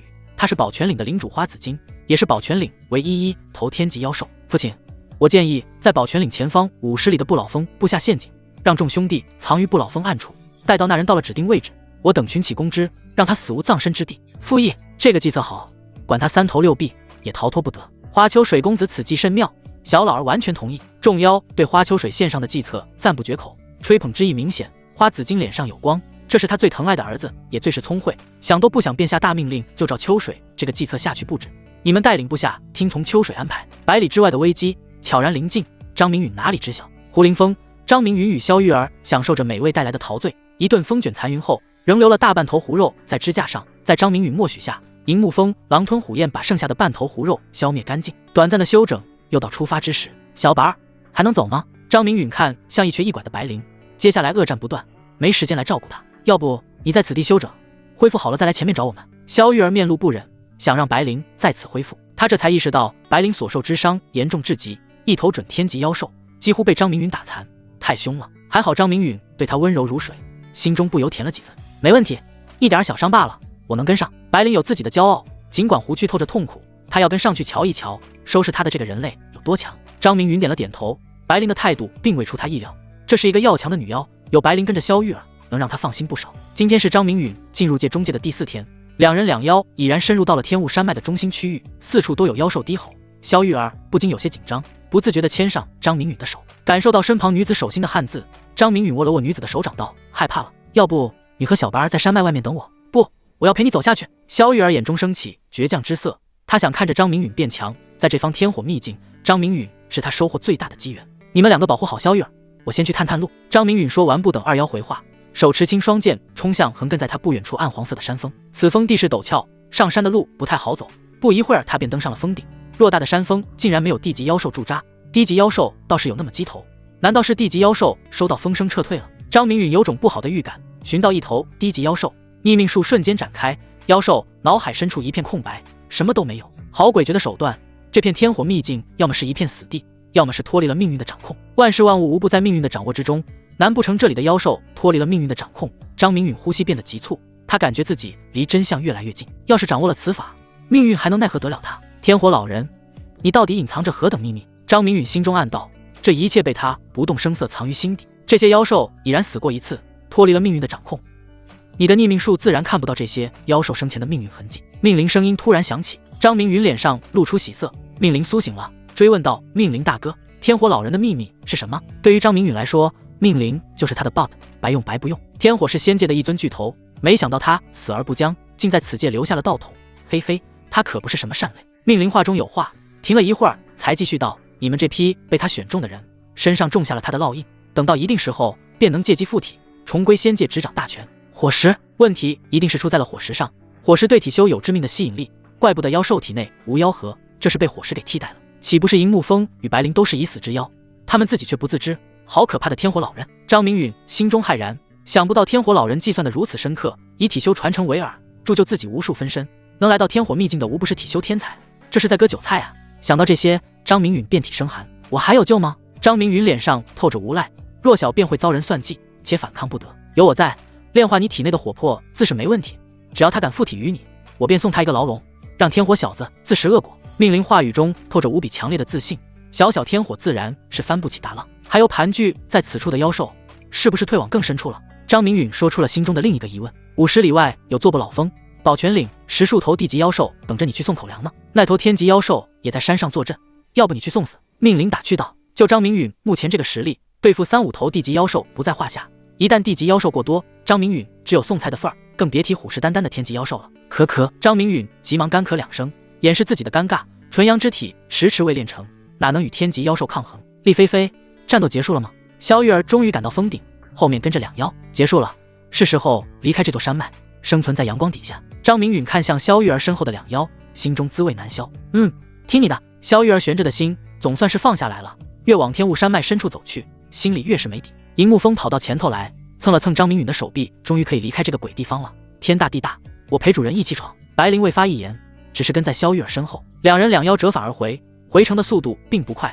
张明允无时无刻不在吞噬着怀中火石的能量，纯阳之体已然淬炼了9成，剩下的1层他必须要快速炼成，这样才有一定把握在天火秘境活下去。翻越座座山峰，很快看到了来时驻足之地。就在此时，异变突发，小心，有埋伏！张明允发现数支箭矢从左右2侧急速而来，速度之快，眨眼即到。他与萧玉儿首当其冲。张明允抽出青双剑，3阵诀立马施展而出，斩向飞来的箭矢。叮叮，从他侧面射出的箭矢全部挡住，萧玉儿那边就没那么好运，接连避开3根箭矢，最后1根没入了他右肩。啊！萧玉儿痛苦的一声大叫，栽倒在地。小风儿，你们俩去右侧，把偷袭之人杀了！张明允怒意十足的下达命令。来不及查看萧玉儿伤得多重，他拎着青双剑快速往左侧奔去。还不等张明允冲进草丛，2道身影立马跃出，一人拿刀，另一人拿长戟，将张明允围在中间。小子，将火势交出来，否则死！拿长戟的是一名大汉，肌肉结实，个子很高。大哥，与他费什么口舌？杀了他，火势自是我们的了。拿刀之人矮小精瘦的男子，舔着嘴唇，手中比划着刀光。张明允这边还没动手，银木峰那边已然交战。流云之伤，张明允一声大喝，转身之下，手中青双剑顿时击射出2道剑气，直奔1前1后的2人。他懒得废话，上来就是大招。萧玉儿生死未卜，他没心思浪费时间。见鬼了，这小子竟然能动用灵力！大汉面无血色，这是踢到了硬点子上。他身体宽大，但异常灵活，显之又显得避开了这一剑。张明允身后的精瘦男子就没那么好运了，脑袋直接爆炸，无力的残尸倒在地上，流出一滩血泊。哪里跑？张明允再度追上前去，又是一道流云之伤。什么鬼？灵力还能继续催动？大汉见剑气再度射出，亡魂大冒，转身就逃。天火秘境不能动用灵力，这是众所周知的事情。谁曾想到埋伏出个法修来，这不科学啊！大汉一边想一边跑，可他哪里快得过剑气，瞬间被剑气没入后背，一道3指宽的血洞出现在他身体之上，跌跌撞撞往前跑去。没伤到大汉要害，体修体魄强大，只要心脏受损不严重，有药材辅佐，很快便能康复。张明允疾驰追去，一剑消手，大汉脑袋抛飞。自始至终，张明允没有动用拳头，转身往另一个方向回援。等到张明允赶到之际，发现白灵2只前爪以及背部均有血珠渗出，银木峰腹部能看到一条豁口，看来2妖受的伤势不轻。与2妖对战的是一男一女，男子一副书生打扮，手持一柄弯弯的长刀，正与银木峰厮杀在一起。另一名女子手持一柄短剑，不时在白灵身上插上一剑，显然占尽了上风。张明允先来到女子附近，只见女子胸脯有料，双腿修长，还有一个好生养小孩的翘臀，容貌只能算是中等。张明允一见转头来的亮相，顿时就失了兴趣，手中剑气瞬间击射，这是要爆了女子的头颅。这名女子也不是吃素的，踮脚一蹬，向上跃起避开这突然起来的一剑。张明允逮到机会贴身上前，又是一道剑气射出，剑气虽快，奈何女子步伐精妙，再次躲过。张明允接连失手，面色有了愠怒。正在这时，命运之轮的声音响起，东喜宿主改变散修刘伯兴2人命运，奖励30命运点。张明允暗道自己糊涂，怎么将第2个 bug 命运之轮忘了，立马与其对话。命运之轮能否为我兑换一部在天火秘境使用的顶级步伐类术法？要求感悟全开。根据宿主描述及验证，天鬼幻影诀符合要求，兑换完整感悟一共需要150命运点，请问是否兑换？命运之轮很快给出答案，确定兑换。张明允二话不说，直接兑换。顿时他感觉脑海中多出了一部术法，不由将天鬼幻影诀催动起来。一种身轻如燕、速度超快的步伐蓦然被张明允施展而出。这时他感知周边事物出现了短暂的静止，仅有一人在缓慢的移动。张明允施展出3阵诀，2次增幅明月之影，一道尺宽的剑气从青双剑骤然释放，又快又准地射向女子头颅。女子连连变换身形，眼中生出一抹恐惧，任她如何躲避都逃不脱锁定。剑气刹那临近，这次她没了好运，脑袋直接爆开，声势骇人。什么？媚娘迷踪不冠绝天下，在这天火秘竟如履平地，偷袭劫杀，屡屡建功，他死了。男子不可置信，立马转身便逃，失了女子的依仗，他绝不是眼前这个青年的对手。况且这诡异无比的剑气让他生不出战斗的心思来。男子转身撤退瞬间，耳畔传来一道冷冷的声音：现在想逃，不会太晚了吗？男子吓得魂飞魄散，那人离他明明很远，声音却到了近处，这绝不是什么隔空传音。余光顺着声音方向瞥去，迎来的是一道白光。呵呵，男子捂住喷血的脖子，眼珠大睁，好似不敢相信自己就此身死，无力地倒在了地上时，脑袋从脖子处滚落分离，切口很是光滑。张明允得了天鬼幻影诀，除了不乏身形上的变化，连同施展的三阵诀剑招也化为残影，这就是举一反三，一通百通。命运之轮很快发来奖励，他了结的男女二人总共发放40命运点。张明允喘了口粗气，三阵诀2次增幅的明月之影式让他体力消耗明显翻了数倍，但威力着实上升数个档次，让他满意不已。顾不得二爻如何，急忙跑到萧玉儿跟前。萧玉儿右肩胸口处扎着一根箭矢，剑尖完全没入皮肉，他面色不仅苍白，额头还有冷汗密布，已然陷入了昏迷状态。张明允将他抱起，返回天雾山脉，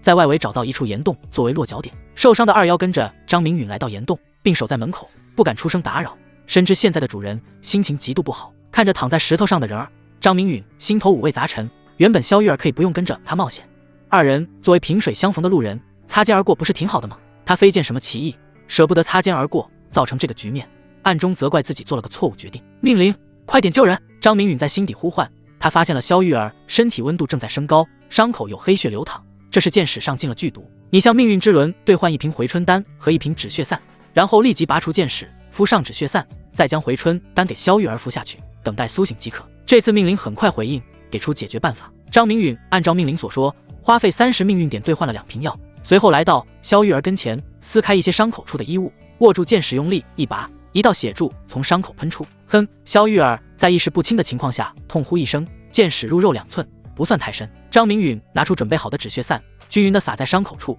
原本流淌的血液渐渐止住。张明允松了一口气，随后打开萧玉儿的下颌，放入1粒回春丹，闭上下颌，将萧玉儿口中丹药推入腹部。张明允从萧玉儿长裙撕下一块布料，作为纱布裹住伤口，以免受到感染。做完这些，张明允摸了摸头上的汗珠，他是第一次为人疗伤，没有这方面的经验，还好命灵见多识广，化解了萧玉儿的危机。张明允身上还有10余枚品质不错的火石，握在手中继续淬体，纯阳之体1日不成，他便没有把握在这天火密静活下去，更别提保护地上之人。数日相处，萧玉儿已然成了他的朋友伙伴，这种陪伴让他无比心安。2个时辰后，张明允听到了一声轻哼，急忙把地上人儿扶起，靠在他怀中问道：“怎么样？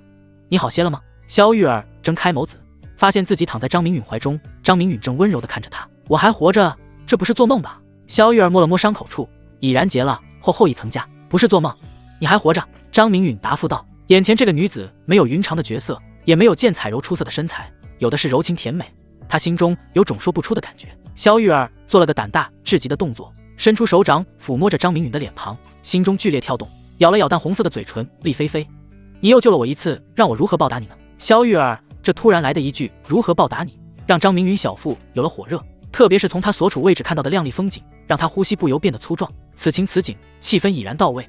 鬼使神差说了句：“要不我们做一点大人该做的事，试试吗？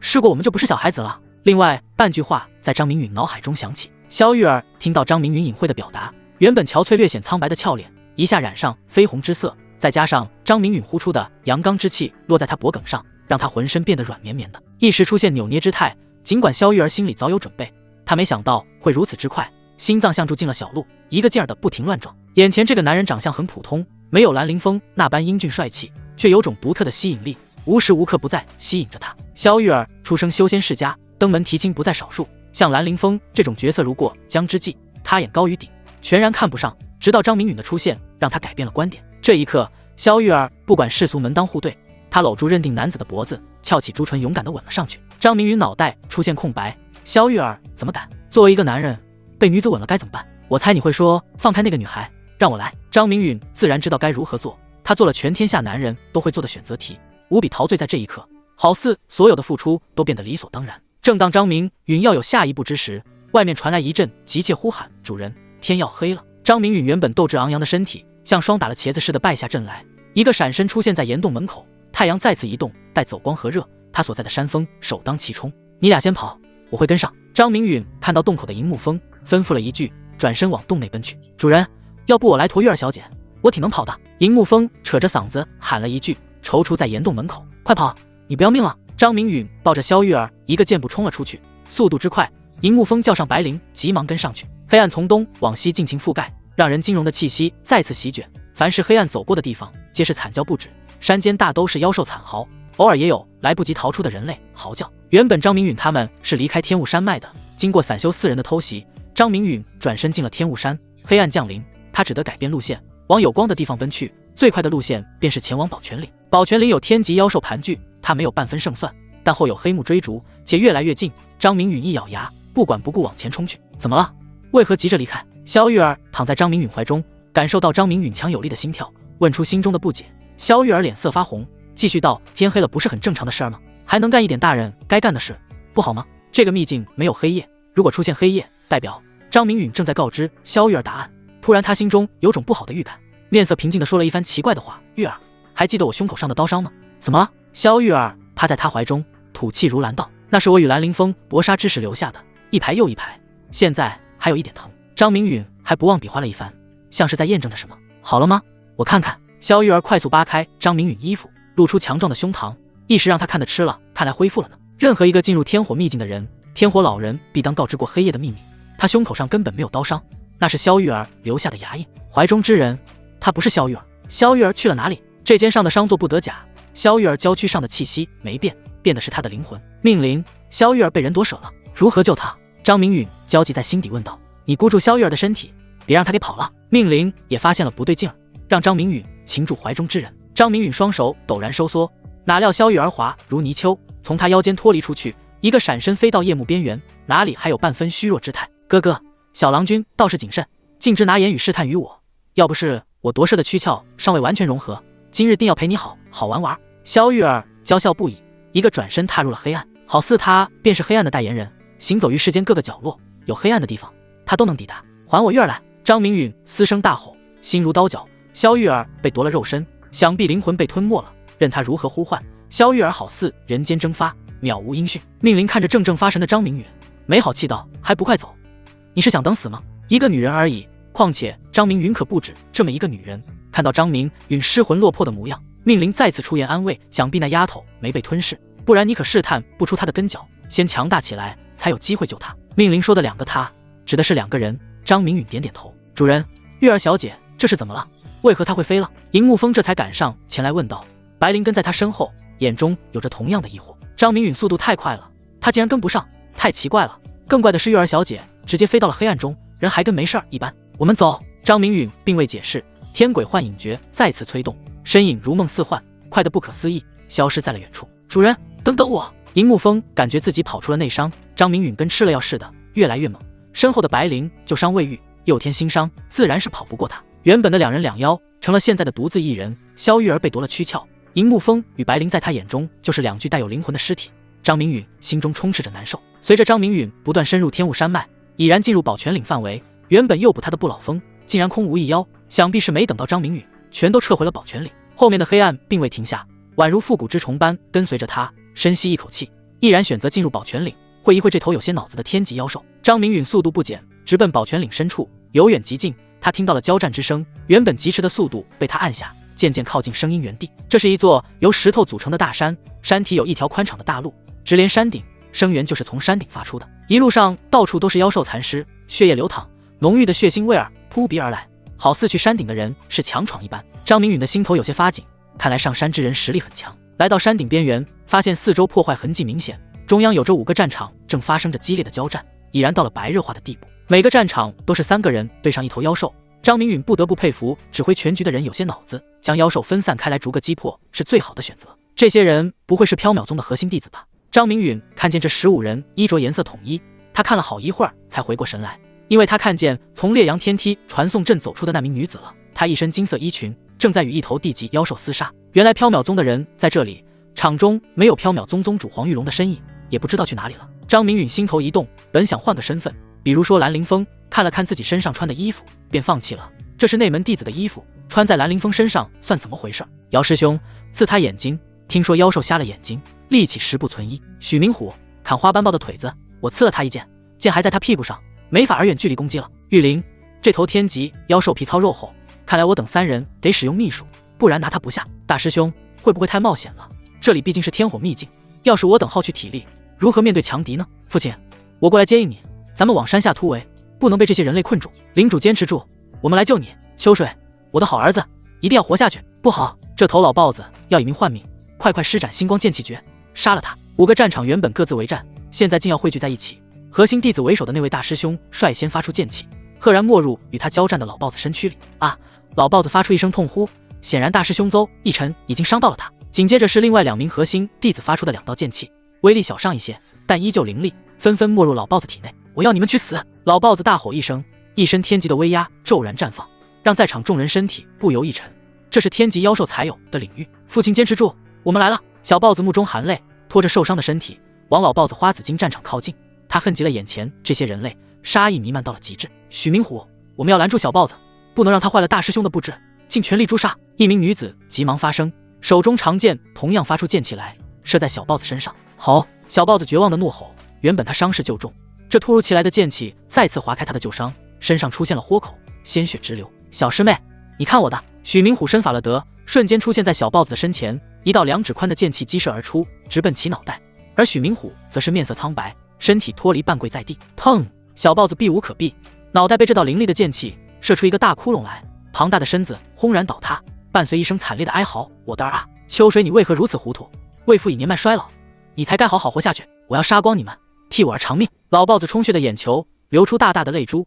他的儿子花秋水乖巧懂事，聪明伶俐，是眼前这些该死的人类杀了他。老豹子重力领域再度激增数倍，他这是以燃烧寿命为代价，强行增强领域威力，使他能反败为胜。山顶的众人感觉到了寸步难行，就连远在山顶边缘的张明允都感觉到身体沉重不堪，行动变得缓慢。张明允倒不担忧，他隐藏在一块石头后面，索性靠着石头观看直播。他不禁有些后怕，天级妖兽竟然觉醒了领域，在领域之下，天级妖兽便是真正的王者，绝不是张明允施展天鬼幻影诀就能补足这种差距。试想，老豹子重力领域开启，就算身法再快，身体依然会出现迟钝。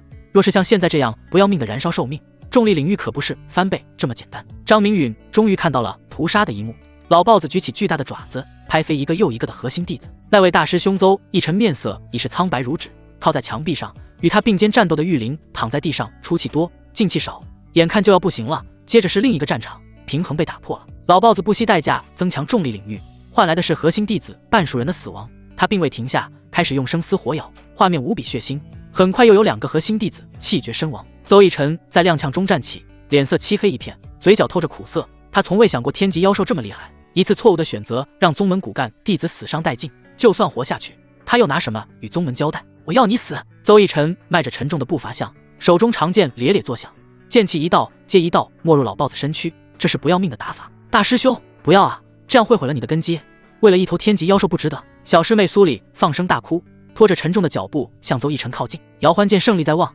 舍去奄奄一息的虎妖，急忙往邹逸晨处靠近。大师兄，我来助你。邹逸晨好似没听见苏里的喊叫，眼中充血，面色苍白到了极致。他这一次释放的是一道手臂粗细的剑光，耀眼程度赛过了天上的太阳。老豹子刚咀嚼吞下一人，立马汗毛倒竖，他扭动着庞大的身躯，很想避开这一剑，可惜那道剑光好似不受重力领域的影响，宛如璀璨的流星射入他的脑袋。老豹子最后一个念头是遗憾，没有杀光所有人为他儿子报仇，意识越来越少，直到他庞大的身子倒地，彻底没了气息。战场还剩下3人3妖，随着老豹子身死，重力领域骤然消失，3妖身上伤痕累累，眼露畏惧，转身往山下而逃窜。另外3人精疲力竭，尤其是邹逸晨伤得最重，他施展宗门禁术，一身血气被吞噬得七七八八，看起来瘦骨嶙峋，哪有之前的威风霸道。3个畜生要逃，我去杀了他们。姚欢面露杀意，说完便要起身，他还有一战之力，但体力已然不多。姚师兄别去，快速清理战场，背上大师兄先撤离。小师妹拉住姚欢手臂，不让姚欢前去追击。看着邹逸晨此刻的模样，他心都要碎了。好，那你守着大师兄，我去将火势挖出。姚欢点点头，看了眼气若游离的邹逸晨，眼中闪过一抹狠厉，不过被他很快掩下。苏里守在邹逸晨面前，垂泪呼唤：“大师兄，你醒醒呐！”姚欢转过头时，眼中露出的神色被张明允完全捕获。张明允不动声色地退到路边，天鬼幻影诀无声绽放，快若鬼魅向3头妖兽追去，直到山下才追上3头妖兽。张明允没有磨机，上去就是3道剑气，毫不客气地洞穿了3头地级妖兽的脑袋。这3头地级妖兽可不简单，实力很接近天级层次，再给他们一些年，很有可能晋级成功。3妖伤势很重，再加上张明允骤然偷袭，效果斐然。上去开膛挖石，3枚红彤彤的火石被张明允揣入怀中。做完这些便折返山顶，正好听见山顶传来的对话。张明允急忙猫着身子，暗道：果然如此。苏丽在大声哭泣中质问姚欢：“你这个畜生，为何要杀了大师兄？他可是救了。”苏丽话未说完，便被冷哼声打断：“哼，你是不是要说他救了我？老子要他来救，我随时可脱身离去。要不是为了你，我他妈早走了。”姚欢眼神冰冷，看向眉心有着一道口子的邹逸晨，至今眼神仍露出不可置信之色。为了我，你更不该杀他。苏丽蹲下身子，心痛欲绝，泪眼婆娑地为邹逸晨闭上了眼睛。我对你的心，你置之不理。要不是邹逸晨这个混蛋横插一竿子，你早就是我的了，我的了。姚欢大声咆哮，眼中露出疯狂。苏丽眼泪已然干涸，握紧手中的长剑，顿时打出数道剑气道：“一个畜生有什么心？若真有，一定是狼心狗肺，漆黑的心肠。我喜欢你，没日没夜的喜欢你，你却眼中只有邹逸晨，只有那个早该死的混蛋。”姚欢面色痴狂，步子轻盈躲避，一个回转欺身上前，夺走苏丽的剑，将其打飞在地。苏丽嘴角流血，显然姚欢这一击并不轻，他双手撑地，想要坐起身子来。姚欢哪里会给他起身的机会？撕了！姚欢动手能力很强，眼中露出从未有过的疯狂。畜生，我要杀了你！苏丽双手用力地捶打着姚欢，甚至用嘴去撕咬。找死！姚欢眼中疯狂渐去，冷意十足，一巴掌扇在苏丽精致的脸蛋上，原本嘴角干涸的血迹再度流出。苏丽眼角淌着泪水，她拼命挣扎，效果出乎意料的小。你是我的了，你终于是我的了。说完，姚欢便吻上去。苏丽心中恐惧，她感受到越来越多的凉意。姚欢这个畜生要毁她清白，别过头去！耻辱的大声呼救：“救命啊！”张明允心好累，怎么到处都是些畜生？缥缈宗他尽管不喜，但一个女子要被玷污，他如何看得下去？当机立断冲了出去，一脚踢在姚欢背脊上。姚欢被突如其来的一击踢飞出数十丈，一身光不溜秋的在地上哀嚎：“呀！”苏丽怔了怔，她从未想过自己话语有如此灵验。刚呼救，他就被救了，就是仙人都没这么快现身吧？郊区上冷意十足，苏丽急忙将散落在地的衣物裹紧，差一点，就差一点，他就失去清白。除了心中留下的恐惧，还有对救他之人的好奇。姚欢被躺在地下搓了几一会儿，好似痛感减轻不少，站起身捏紧拳头怒喝道：“你他娘的是谁啊？多管闲事，你死定了！有句古话叫宁拆十座庙，不毁一桩婚。这挨千刀的臭小子，看不见自己正在成婚吗？真是聒噪！我真为宗门感到丢脸，教出了个你这样的畜生来。”张明允话音未落，他人已至，对付姚欢这等角色还用不着佩剑，拳头直接砸在姚欢脸上。姚欢口齿横飞，发出惨叫来。这种痛不剧烈，但他感到嘴上的麻木，口齿有漏风感，眼泪在飙溅。紧接着是一拳接一拳，拳拳到肉。不一会儿，姚欢的身上、脸上都泛起红肿，生生被打胖了一圈。张明允见姚欢失了战斗力，这才带到姚欢脖子一扔，直接摔到苏丽脚边，吓得苏丽一声大叫：“叫什么叫？他交给你了！”张明允不会因为苏丽是核心弟子就客气。随后，张明允在苏丽愤怒的眼中收走姚欢地上衣物里的数十枚火石，其中有一枚火石个头最大，红得发紫。张明允急忙放入自己怀中。更可气的是，张明允大咧咧坐到一旁，吸纳火石能量，淬炼着身体，丝毫不管苏丽冰冷的目光。有了这枚天级火石，张明允有预感，困扰他的纯阳肢体瓶颈一定会有所突破。苏丽收回看向张明允的目光，落在脚下宛如死狗的姚欢身上，怒目圆瞪道：“你这个该死的畜生，给我去死！”手中长剑直接划向姚欢的脖子，随着鲜血飞溅，苏丽再次向姚欢的心脏与丹田捅去，一剑接一剑，直到精疲力尽，才坐在地上痛哭。就在苏丽挥下剑不久，命运之轮再度送来50命运点，其中有30点属于苏丽。张明允暗中惊讶，看来苏丽身份不简单。苏丽伤心欲绝，张明允并未上前安慰，继续吸纳着火石能量，一枚枚火石在他手中沦为灰飞，身上有着金光浮现。过了一盏茶的功夫，苏丽止住颤抖的身子，擦干泪痕，走到张明允跟前，怔怔看向眼前这个浑身冒着金光的人，过了好一会儿才道：“你是宗门的内门弟子，谢谢你替大师兄报了仇，有什么要求尽管提，回头我让父亲赏赐于你。”苏丽几度开口想问张明允修炼功法一事，想到两人并不熟悉，生生给忍住。他对张明允有了好奇。张明允睁开闭着的眼睛，仰头看向苏丽：“不用了，为宗门铲除祸害，义不容辞。只是火石对我很重要，我就先用来修炼了。”他还是第一次看清这个女子，年轻的面容上带有苍白，憔悴中透着我见犹怜的味道。这是一等一的美人儿，身材更是有料，怪不得姚欢如此猴急。对你来说是举手之劳，对我而言是救命之恩，我一定会报答你的。苏丽抿着嘴唇，模样倔强。张明允并未说话，起身往山下走去。他不想与缥缈宗女子有瓜葛，特别是漂亮的女子。苏丽见眼前男子不打招呼，竟要离去，急忙跟上前去：“等等我，你还没告诉我，你叫什么名字？”“我叫厉菲菲。”“天高路远，我们后会有期。”张明允报上厉菲菲的名字，这不是什么秘密，毕竟他还没找到合适的身份。说完，脚步飞快，消失在了苏丽的视野。苏丽跺足生气，自言自语道：“搞什么嘛？把我一个人扔在这里，难道我长得很差吗？还是说没有吸引到他？”苏丽往自己身上看去，他被姚欢折腾一遍，脖梗满是口水，身上确实很狼狈，可本钱还在啊，难不成是被嫌弃了？张明允并不知身后之人的想法，他现在要做的是找一处安全之地，炼化身上的火石，突破修为。经过数个时辰的奔跑，张明允来到一片翠绿的山脉，这里离太阳近了不少，找到一处山洞，不算太封闭，有光线照进洞内。找到一个舒适的角落，张明允取出一道魂印，对其传音叹道：“小风儿，山高水长，咱们有缘再见，魂印还你，告诉小白儿，他自由了。”屈指一弹，魂印射入天际，他无法告诉银木峰二妖真相，太残酷了，他们无法走出天火老人的秘境，离开这里便会意识泯灭，再次化为尸体。张明允盘膝而坐，继续吸纳火石，淬炼自身。要是有人在此，一定能看到张明允皮肤上的金色，与烈阳天梯啃药草之时相比，简直不可同日而语。他像是变成了一个小金人，金光闪闪的发着光。张明允时刻关注着照进洞内的那束光，只要有点变化，他就必须要动身，跟着太阳一起移动。又是3天过去，张明允命运点变成了58点，怀中的所有火石皆是化作飞灰。就在此刻，他身上亮起了耀眼的金光，将整个石洞照得透亮，一股庞大的气息从他身上散发而出。他有种感觉，就是天级妖兽他都不露丝毫，甚至心底期待与其碰撞，想试试身体的极限在哪里。咦，张明允感觉自己耳朵变得好使了不少，竟能听到远处传来的打斗声。修为突破，再待在石洞没有丝毫意义，况且他很缺火石，急需寻找更为高等的火石，将纯阳之体升级为纯阳道体。脚底生风，向着远处的那片山谷奔去。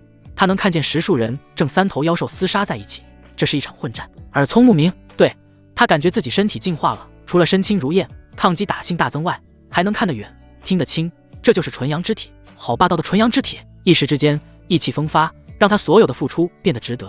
这具身体绝不在顶级的宝器之下，轻双剑难伤他分毫。张明允很快来到山谷口，3头妖兽竟然占据上风，领域全开，3重领域叠加之下，10数人狼狈不堪，其中不乏有数人身上泛着金光。一个黑袍青年气喘，身上有着多处伤口，他是越打越没信心，扯着嗓子喊道：“兄长，3头天级妖兽实力太强，是撤还是退？”你他娘的就知道撤退，这么快就认怂了？天级火石可是好东西，你确定不要了？战场中间一个白袍男子舔着嘴唇，仰着头质问道。就在分神的刹那，与他对战的熊妖逮到机会，狠狠给了他一拳，顿时抛飞100丈，直到撞在山上才停下，一口鲜血喷薄而出。敢伤我兄长，我要你的狗命！另外一名男子手提长枪，击射出道道金光，看起模样威力不小，但击射到熊妖的身体，立马化为乌有，像是金光力有不逮。这头熊妖最是可恶，吞噬领域无所不吞，只有碾压他的实力才能镇得住，这还怎么打？那位被打飞的白袍男子一拳打在地上，面色很是不甘。白袍男子名叫陆玄风，是西鹤州修仙家族的嫡长子，带领族中兄弟姐妹前来历练。看着接连受创的众人，心中升起撤退的念头。战场对你可是很不利啊！张明允突兀出现，目光始终落在3头妖兽胸口，好似看见了心脏里面的火石。是很不利，兄弟能助我一臂之力。陆玄风面色不变，心中升起惊涛骇浪。此人如何出现在他身旁，全无感知。要是向他下手，后果不敢想象。此人是一个体修高手，绝不能与之为敌。陆玄风心头有了计较，3枚火石，我只取其2，没问题吧？张明允露出大白牙，脸上挂着一副人畜无害的表情。陆玄风先是眉头一皱，接着舒展开来，前后转变不过一息，但张明允已然捕捉到其神态，心中对陆玄风高看了一分。成交！陆玄风爽快答应道。当他说完，身旁哪有刚才之人，定睛一看，竟然与熊妖对轰了一拳，这是救下了他的族弟。好可怕的人，幸好不是敌人。陆玄风将张明允又升上了一个高度，与熊妖相碰不落下风，这至少是金身境的巅峰实力。这人怎么掺我们的战斗？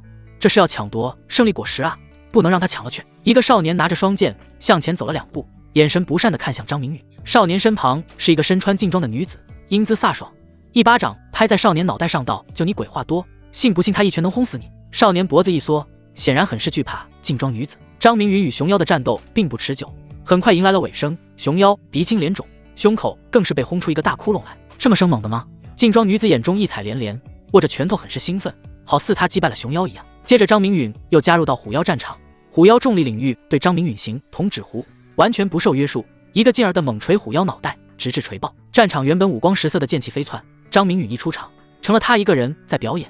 不时又有人惊叹，这人也太猛了吧，我感觉他能爆锤妖君，要不要我帮你们解决最后一头？张明允看向吃瓜的众人，目光落在最后一头牛妖身上。陆玄风来到近处，抱拳道：“感谢兄弟出手相助，这头牛妖我们可以自己解决。”看什么看？你们能将牛妖给看死吗？还不动手！陆玄风脸色发红，吼出声来：“这群小子真不嫌害臊，别人接连打死2头天级妖兽，他们自己人可有10数个，还干不赢最后1头牛妖，还眼巴巴等着别人来帮忙。张明允可不理会这些，用青双剑直接剖心取石，2头天级火石到手，依然是红的发紫。他直接将其揣入怀中。老姐，那人把天级火石吞了，我没说错吧？他就是来抢夺胜利果实的。少年郎一边施展剑气，一边告诉他身旁的女子，继续施展剑气，不发100道不准吃饭。劲装女子眼露煞气，他这个弟弟怎么傻得这么可爱？这青年男子炼体极为恐怖，有镇压全局的实力，就是他们全部上去阻拦，恐怕都不够杀。拿2枚火石怎么了？没过多久，牛妖被漫天剑气所淹没，饮恨倒在血泊中。陆家子弟实力没话说，个个韧性十足，只要稍加打磨，成就非凡。还没请教兄弟大名，我叫陆玄风，是西河州之人，今次感谢相助了。陆玄风抱拳一拜，显得很是郑重。明允，速速前往山脉深处，里面有纯阳之体禁忌之物。命令好似感知到了什么，急忙提醒道。张明允面色平静，心头火热，对着陆玄风抱拳回礼道：“在下李菲菲，陆兄不必客气，互相帮助罢了。我还有事，先行一步。”说完，人若鬼魅，消失在低谷之内，向着山脉深处进发。劲装女子看向远去的身影，眼底闪过一丝失落，并肩来到陆玄风身旁：“兄长，他是谁啊？为何走得如此匆忙？”陆玄风收回目光，回答道：“厉菲菲，一个了不起的人物。至于为何匆匆远去，他又怎会知晓？”陆玄风召集众人撤离此处，越往山脉深处越危险，若是贸然涉险而入，他没有把握把众人安全带出来。张明允飞快穿越一座座山峦，命令在一旁指路，避开不少强大的气息。数个时辰之后，张明允发现此时的太阳处于头顶之上，也是离太阳最近的位置。这是一处山谷，谷中长满五光十色的药草，散发着夺目的光辉。张明允并未停下，蹑手蹑脚地向深处靠近。如此奇珍之地，必有强大的妖兽占据。随着不断深入，张明允渐渐放下了警觉。此处连一头低阶妖兽都没看到，太过奇怪了。就在他疑惑之际，闻到一股沁人心脾的清香，这种清香竟有着甘甜的气息。前方有个不大的石洞，这种香味儿正是从里面发出的。张明允心花怒放，正要进入石洞，体内传来命令的声音：“想好怎么面对妖君了吗？”此处有妖君？张明允脸色非常难看，想不到千里迢迢赶来，竟有此等强大的妖兽守护，不死心地问道：“那该如何办？你进入他的领地已久，且深入到了门口，他尚未前来吞吃于你，你不觉得奇怪吗？”命令刚一说完，只见天色阴云密布，天雷滚滚，他要渡劫了。张明允脑子再不开窍，结合这种情形也能看出原委。张明允再也按捺不住心中的好奇，小心翼翼来到洞口，向里面望去。洞内颇为宽敞，上方没有屋顶，张明允能看到上空的雷霆闪电。洞内狐妖站在洞穴中央，面色凝重地看向天际，而一旁的角落长着一株半人高的灵芝草，周围凝聚着一圈圈道玉，珍贵无比。张明允闻到的清香就是从灵芝上传来的。这株灵芝名唤羚羊道枝，药效惊人。你看它表面的纹路，一圈代表1000年，足足有5圈啊！要是有个5株，不，只要3株，你的纯阳道体稳了。命灵发出感叹，好似发现了很重要的宝贝。听命灵话语意思，这种灵芝异常珍贵。张明允太清楚自己凝聚纯阳之体花费了多少心血，升级为道体需要的能量更为惊人。但命灵说他只要3株就能完成升级，这灵芝有这么逆天，他想试试，先整1株来试试。我要等待时机，等天劫把这头狐妖劈成飞灰。张明允心头火热，暗自想到。就在张明允守株待兔之际，天火秘境炸开了锅，各种隐匿强者如春笋般冒出。此等异象必定是天才地宝出世。想我李忠旭炼体7重神力境，这次注定要大放异彩，获取宝物，铸就10重圣体境。一名枯瘦老者眼睛放光，一步一步往异象之地跨去。他一步跨出不下10丈远，这是缩地成寸。哈哈，看来这就是天火老人的压轴戏了，对吗？大家集中在一起才有乐子啊！此人一袭黑袍，眼如鹰隼，大开大合，剑气势磅礴。要是张明允能看到这人，一定能认出来，这是一位绝美女子。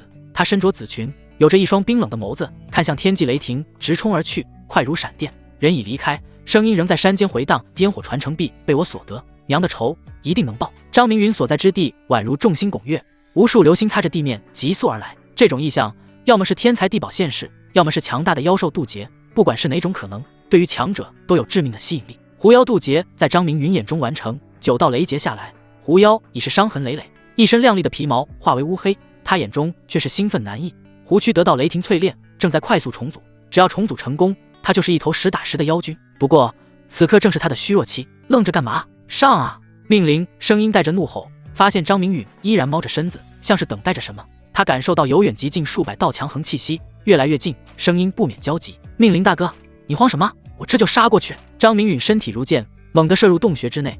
他能看见狐妖眼中的惊惧。张明允拳头坚硬如铁，身上金光闪闪，一拳打在狐妖的头上。嗷呜！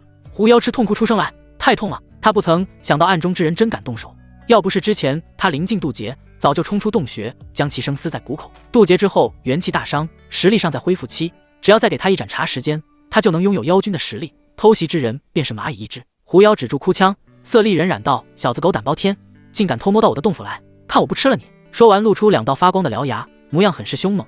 胡须凭空飞起，想借此吓退张明允。他这是动用了部分属于妖君的飞行能力，体内重组只完成1/3，举起硕大的爪子拍向张明允。张明允早有防范，轻易躲开。狐妖见状不止不忧，反而大喜，直飞角落，羚羊倒之，意图携宝而逃，暂避锋芒。想得美，给我留下！张明允目中起火，狐妖这是触及了他的底线。若是狐妖飞往洞外逃命，张明允或许会将其放过，但他可是奔着羚羊倒之而来，就是天王老子来了，他都不会让。张明允身子立马化作残影，追上前去，拳头狠狠捶在狐妖飞得不高的身子上，这种巨力何其凶猛，瞬间将其打飞，撞在墙壁上。啊！你会不会怜香惜玉？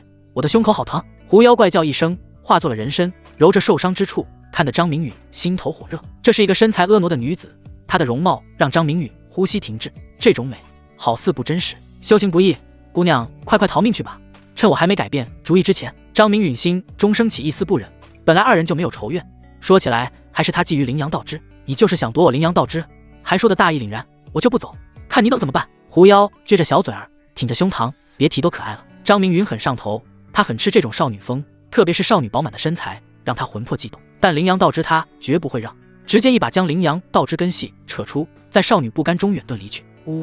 这个可恶的家伙夺走了我的羚羊道之呢，那可是我用来冲击妖王境界的道宝。狐妖面色悲痛道：早知如此，他还不如早吃了下去。他的家已是风口浪尖，他不敢驻足，急忙向谷口飞去。谷内无数药草来不及收走，只能默默垂泪，心里不断诅咒张明允这天杀的小子，要是以后落在他手中，一定要抽筋剥皮。算你小子命硬，若是再在那儿待上一会儿，便有数不清的强者降临，将你分而食之。命灵像是松了口气，他发现已有强者去到低谷，刚刚与张明允错身而过。我就说怎么感觉心里突突，原来是那道雷霆引来的强者，我得找个隐匿之地炼化大药。张明允看了眼扛在肩膀上的羚羊道之，流出了哈喇子，急忙一擦，他太想吃了，纯阳之体越发滚烫，这是身体在将他催促。轰隆隆，张明允听到身后传来的动静，扛着羚羊道之跑得更快了，这是强者交上了手。他心中不由想到，也不知小狐儿跑出去没有。天火秘境妖兽何其可怜，这秘境就是他们的牢笼，永远都无法脱离，这是天火老人的杰作。萧玉儿是否活着，他不敢细想，遭遇黑暗鬼魅的附身，能有活路吗？想到萧玉儿，他心底不是滋味，实力太弱，根本反抗不得。他是这样，萧玉儿也是这样。就在张明允思绪飘飞之际，前方竟有了道人影，好似在特意等他。这是一位绝美的紫裙女子，她的容貌让张明允无可挑剔，脸上挂着冰冷，好似千年冰霜，永远化解不开。小嘴开合间道明意图放下灵药，不然你的死。张明允心中无语，他辛苦打劫了小活，才弄到这么一株羚羊道之，眼前紫裙女子就是在好看，哪有肩上之物重要？况且他最讨厌冰冷的眼神。滚！张明允一口咬在羚羊道之上，一股火热滚烫之感将他包围，锋利的牙齿都要融化一般。已然练就纯阳之体的他，身体内外皆如极品宝器般坚韧，没想到羚羊道之的果肉如此恐怖，汁液如岩浆，滚烫的在他嘴里乱窜，忍住剧痛苦，将其吞咽而下。纯阳圣法运转到极致，快速吸收这股炸裂的能量。找死！紫裙女子被张明允彻底激怒，她的机缘就这样被糟践。长剑如柳絮飘荡，万千柳叶飞向张明允。张明允身体层层叠叠，起了无穷幻影，拳头呼啸着破风声，笼罩所有柳叶。好凶狠的小娘皮，上来就是杀招！轰刺！拳影击碎了所有柳叶，还了这片天地的清明。污言秽语者，死！紫裙女子眉头紧锁，她没想张明允实力竟然不在她之下，她有特殊追踪之法，能判断出宝物大概位置，这才在此苦等张明允，意图夺得灵药。紫裙女子眸子终是有了变化，从冷漠变为狠厉，剑尖吐出了一缕金色的剑丝，舞动间快速织成了一张大网，转瞬铺天盖地向张明允笼罩而来。张明允眼中有了金色，这种妙到毫巅的剑法太绝了，特别是此处没有灵力，这种攻击更为要命。给我破！张明允左肩扛药，右臂一拳打出，这一拳强的无以复加，那是张明允炼化了腹中滚烫能量，将原本桎梏的纯阳之体再度提升，力道猛然翻了数倍。随着张明允的大喝，剑网应声而碎，化作漫天光点。怎么可能？紫裙女子几乎不敢相信自己的眼睛，这是她倚重的杀招，她乃今身境巅峰，凭借此招，就是炼体7重的神力境都难以抗衡。但眼前男子只有金身境，如何能敌得过他的杀招？张明允一拳破之，身体不退反进，欺身而上，拎着拳头像锤板栗一般，狠狠捶去。紫裙女子见识了张明允的勇猛，哪敢硬碰硬？她手中长剑可是一柄道器，坚硬程度绝不是宝器能媲美。一剑划向张明允，有将其一分为二的想法。小娘皮人长得不差，但心如蛇蝎，定是没有交流对象，火气没地方撒。张明允明知紫裙女子长剑锋利，依然硬碰硬。吧唧，张明允又是一口咬在羚羊道之上，熟悉的滚烫感，强横的能量布满四肢百骸，身体又强了一分。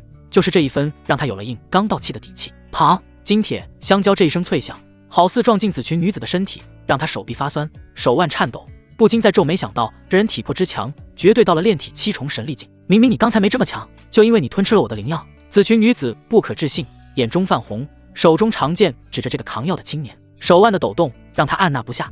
要不是她有强大的体魄，手中长剑早已落在地下。还要点儿脸吗？你的灵药，你这个不要脸的小娘皮！张明允气急，原本风度翩翩的他，如今屡次爆粗口，只想让自己拳头让他清醒清醒。张明允火气强烈，天鬼幻影诀施展到极致，拳头携带滔天之势，再次笼罩四处避让的紫裙女子。张明允岂能让她避开？对着她的胸口一拳打去。这时候他眼中没有仙女，没有饱满的身材，只有下狠手的恶贼女。紫裙女子眼中升起惊恐，眼前男子瘦弱的身子变得高不可攀，气势磅礴，手中长剑急忙刺出，带着无匹的剑气硬汉这一拳。紫裙女子眼中带有期盼，她手持中品道器破天剑，还有飞絮剑诀打出的剑气，没理由破不开这可恶的拳头，随即大喝道：给我碎！看到紫裙女子反击抵抗，张明允拳头瞬间布满了火光，这是他体内能量燃烧的表现。紫裙女子拦路在先，而后痛下杀手，这是逼着他辣手摧花。且紫裙女子长剑发出的剑气力道早被他探出底细，岂能破得了他纯阳金身？特别是体内羚羊道之药力旺盛，他感觉能拳碎星辰。他怒火中烧道：碎你妈的头，看老子不打死你！二人蓄力极快，碰撞更为迅捷，只见火焰般的拳头碾碎剑气，碰撞到剑尖上。紫裙女子希望的那一幕并未出现，反而迎来了一声宛如玻璃落地的脆响声。咔嚓！紫裙女子引以为豪的道气长剑正在寸寸崩碎，张明允拳头去势不减，蓦然轰在女子胸口上。女子娇躯瞬间金光耀眼，肉身硬度提到了极致，这是身体本能应对危险，也是金身境圆满的表现。拳头与肉身金光交加，张明允厉喝道：还不死？你等什么呢？拳头再度爆发，熊熊火焰直接穿胸而过，将紫裙女子贯穿在了她的手臂上，血液顺着她的手臂哗哗流出。这是张明允与紫裙女子负距离接触，她没有任何感觉，手臂顺势一甩，尸体瘫倒在地。紫裙女子瞳孔中的焦距顿时散去，她脸上带着不甘，眼睛大睁没了呼吸。张明允这一拳将她钢铁一般的内脏击得粉碎，死得不能再死，下辈子擦亮眼睛，有些人你惹不起。张明允跨过紫裙女子的尸体，扛着羚羊道之快速消失在山脉尽头。他收走了紫裙女子性命，命运之轮奖励了50命运点。张明允心头一喜，除了道药，命运点也是他喜爱之物。过了不久，数道身影降临此地，看着紫裙女子胸口的大洞，有的面无波澜，有的眼露惊惧，还有的嗅着空气，试图找到些什么。张明允对此全然不知，连连变换踪迹，在一座树林茂密的山洞落了脚。他与紫裙女子大战来得快，去得也快。他目前要做的是炼化怀中的这株羚羊道之，时间不等人。这片山脉强者越聚越多，决战不远了。外面厮杀震天，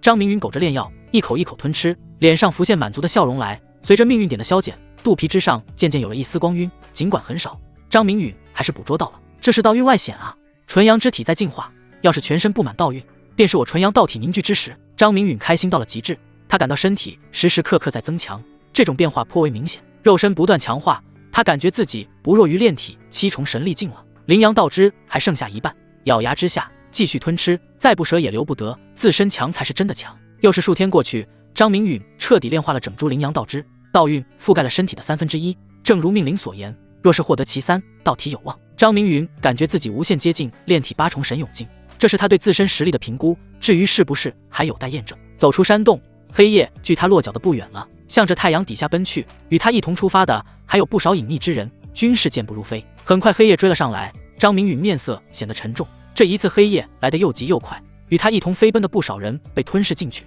嚎叫之声鞭笞着他应该更快。就这样有目的奔跑，盘踞在山间的众人似被撵了出来，向着一片山谷聚集。等到张明允来到谷口之际，谷内仍有数百人刀戈相向，此时已经是乱战四起，黑夜停留在了谷外，有催促之感。张明允突然呼吸急促，因为他看见数人背负着道药正在躲避抓捕，其中有一人正向他奔来，自语道：这么好，刚来就送见面礼。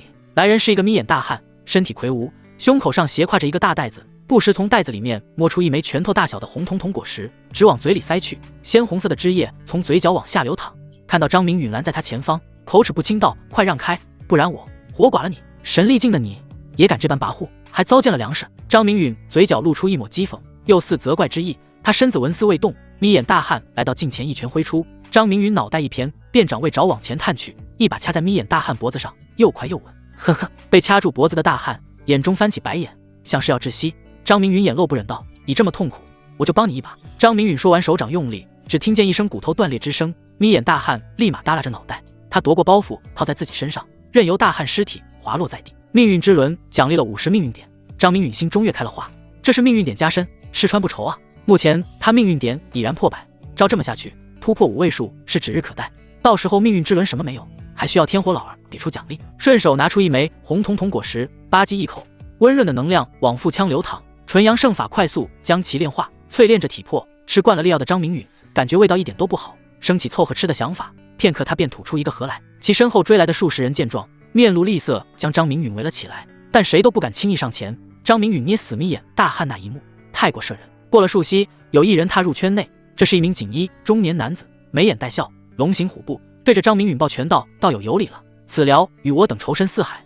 今次得道友相助，终于报得大仇。但火盘果是我等兄弟冒了天大风险才采摘到，为此还丢掉了几个兄弟性命，还望道友归还。”张明允眼露紫芒，瞬间看向中年男子，命运长线。这名男子名为屈慧，乃是北海州的一名炼体散修，因被人追杀误入天火秘境。入天火秘境前，他是炼体6重金身境初期，如今大半个月过去，已然晋级到7重神力境圆满。不得不说，天火秘境给他带来逆天机缘，吞吃天材地宝梅不胜举。屈慧正是此次围猎眯眼大汉的领头人物，这数十人便是他招募来的，也是各大洲的散修。倒是一张巧舌如簧的利嘴，明明是贪图他人火盘果，还说得如此理直气壮。屈慧，你太不要脸皮了！张明允被气乐了，通过曲慧命运节点，发现他是一个杀人劫宝的好手，脸皮真够厚的。大哥，与他费什么话？杀了！屈慧后面的一人鼓动道。张明允接下来的动作让说话之人眼中喷火，声音不由消失。只见张明允又拿出一枚火盘果咬了起来，不时还咂巴着嘴。大哥，到底上不上？一会儿火盘果要被他吃完了。又有一个小弟出言催促，喉咙不自觉地滚了滚。眼前白袍青年竟直呼他曲慧之名，他可以肯定以前绝没有见过这个青年，为何能知道他的名讳？青年还一口咬定他便是抢夺之人。这些思绪让他面色变得阴沉，但看到眼前青年一口一个火盘果，他再也按捺不住心中的贪婪，将青年的诡异归结于眯眼大汉临死遗言。想通这点，曲慧立马下达命令，给我干死他！这个狗娘养的又吃了一个，他妈的，老子一个还没吃呢！曲慧眼神示人，死死盯住张明允，手掌从后往前挥，示意大家群起而攻之。接着不忘鼓舞士气，谁砍他第一刀，我赏1枚火盘果，杀死他的奖励5枚。兄弟们，能不能突破到金身境，就看大家的表现了。一人扯着嗓子喊道，他是曲慧的忠实拥护者。杀呀！众人情绪皆被点燃，只有曲慧往后退了数十步，从最接近张明允变成靠得最远之人。张明允暗道一声不要脸，这是将危险甩给了兄弟伙，好一个大哥呢！既然这帮人不开眼，他何苦生出怜惜之意？杀了便是。张明允心中有了计较，面对数十人，他双拳紧握，从头到脚泛起金光，肚腹有着道韵弥漫。就在张明允身上升起变化之际，第一个用拳头招呼他的是一个老年人，此人脸上长满兽斑，牙齿泛黄，修为在炼体5重洗髓境，实力弱得可怜。就是这种埋入黄土一大截的人，为了一点蝇头小利，竟敢向他露出龇牙，还呲出一口黄牙来，太恶心他了！张明允感叹无语，老人拳头已然轰在他脸上，老人随即面露大喜，心中开心道：聚会老大承诺的第1枚火盘果算是稳了。老人深知自己斤两，一拳下去，眼前青年脸皮都没动一下，这就很恐怖了。他拳头好似砸在金铁上，正要收回拳头，反而青年逮住手臂，整个人不由自主往前去。紧接着他发现自己脖子被掐住，呼吸道的新鲜空气越来越少。呵呵，老人手掰脚蹬，挣扎一下便被张明允掐断脖子。张明允狠狠一扔，撞飞了数人，铿铿之声不绝于耳。这是众人在张明允背后偷袭，什么刀枪棍棒，不要钱似的往张明允身上招呼。他背上及腹部冒出了不少火花，衣服裤子皆有破洞。张明允动了真火，不再掐人，在他转圈之际，拳头对着离他最近的10数人脑袋来一下，凡是被他拳头挨过的，皆是脑浆迸裂，好似拳拳打在豆腐上，轻松敲碎。啊，好凶的魔鬼！有人逃出了张明允的身边，直往面色阴郁的曲慧那边跑去，这是被吓破了胆。有一个就有第二个，张明允身旁很快没了人影，只有地上留下的20余具无头尸体，剩下的10数人被张明允狠辣的手段镇住。要不是曲慧仍在此处，他们早跑没影了，太他妈恐怖了！一个照面杀了他们大半的人。兄弟，这是个误会，多有得罪，我们这就离开。曲慧面露苦笑，想不到张明允战力如此惊人，他不敢再生出夺宝之心。误会，我让你知道什么叫误会。张明允说完身体化做残影，直奔曲慧。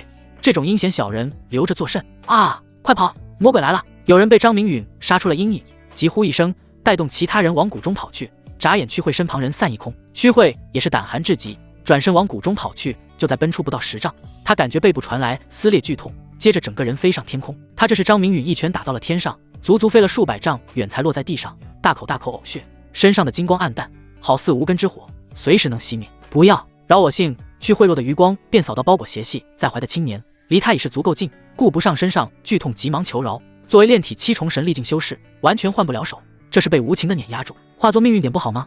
求饶作甚！张明允上前一拳砸烂曲慧脑袋，红白之物溅了一身。体修自身就是利器，近距离作战，身上沾染敌人鲜血，在所难免。张明允已有了免疫力，若是灵力还在，这些污秽断然是近不了身的。妈呀，曲慧这狗子害人不浅啊！我跑！一人目光落在曲慧无脑残尸，急忙向谷内人多之地靠近。他是真的怕了，怎么就惹上这么个杀神？张明允见到围攻他剩下的10余人，此时正四散而逃，有的分散低谷边缘，有的往谷内逃逸。他嘴角泛起的笑容不达眼底，笑得无声，怀中火盘果一个接一个被他及时处理。背着这么个包袱，太影响风景了，顺便清理招惹他的余党。很快，张明允便追上一人，在对方颤抖的身体下，毫不留情将其送走。接着又是下一个。张明允报复性举动别出一格，观望中的一些大佬记住了他，有实力零容忍，这就是一个态度。他像是一个收割机，无情收割着在他身心上留下印记的人。手往怀里掏去，空落落的数10枚火盘果被他全部吞吃完毕，轻轻一扯，扔下布袋。他还有3个人要杀，这3人很会躲藏，已然去到谷内深处，穿梭在一个又一个势力交界地带。张明允实力勇猛无敌，有了神永进的风头，成为谷内一道新兴势力。大哥，我与你意气相投，今日我们便结拜，你看一下如何？一名黄衣青年对着另一名关羽男子道，他脸上充满着笑容，露出耿直之态。王爵，你当真要与我结拜？我实力只有区洗髓境，而你却是金身境圆满，稍有机缘便会踏入神力境，迈入真正大佬的圈子。在这低谷，我会拖累你的。关羽男子目中露出喜色，这等青年俊杰竟然看得起他，还真心相交，让自己来当大哥。大哥无需多言，你擅长不在实力，而是人脉，反而是我厚颜结交了。王爵脸上尽管在笑，内心却是紧张无比，因为他发现远处的一道身影直奔他这个方向而来，目标正是他呀。王爵正需要一个替死鬼，实力与人脉越强越好，眼前这个关羽男子正符合后者。好，那我就认下你这个兄弟。关羽男子发自心底的开心，看来这谷中真有慧眼识英雄之人。大哥，结拜要有誓词，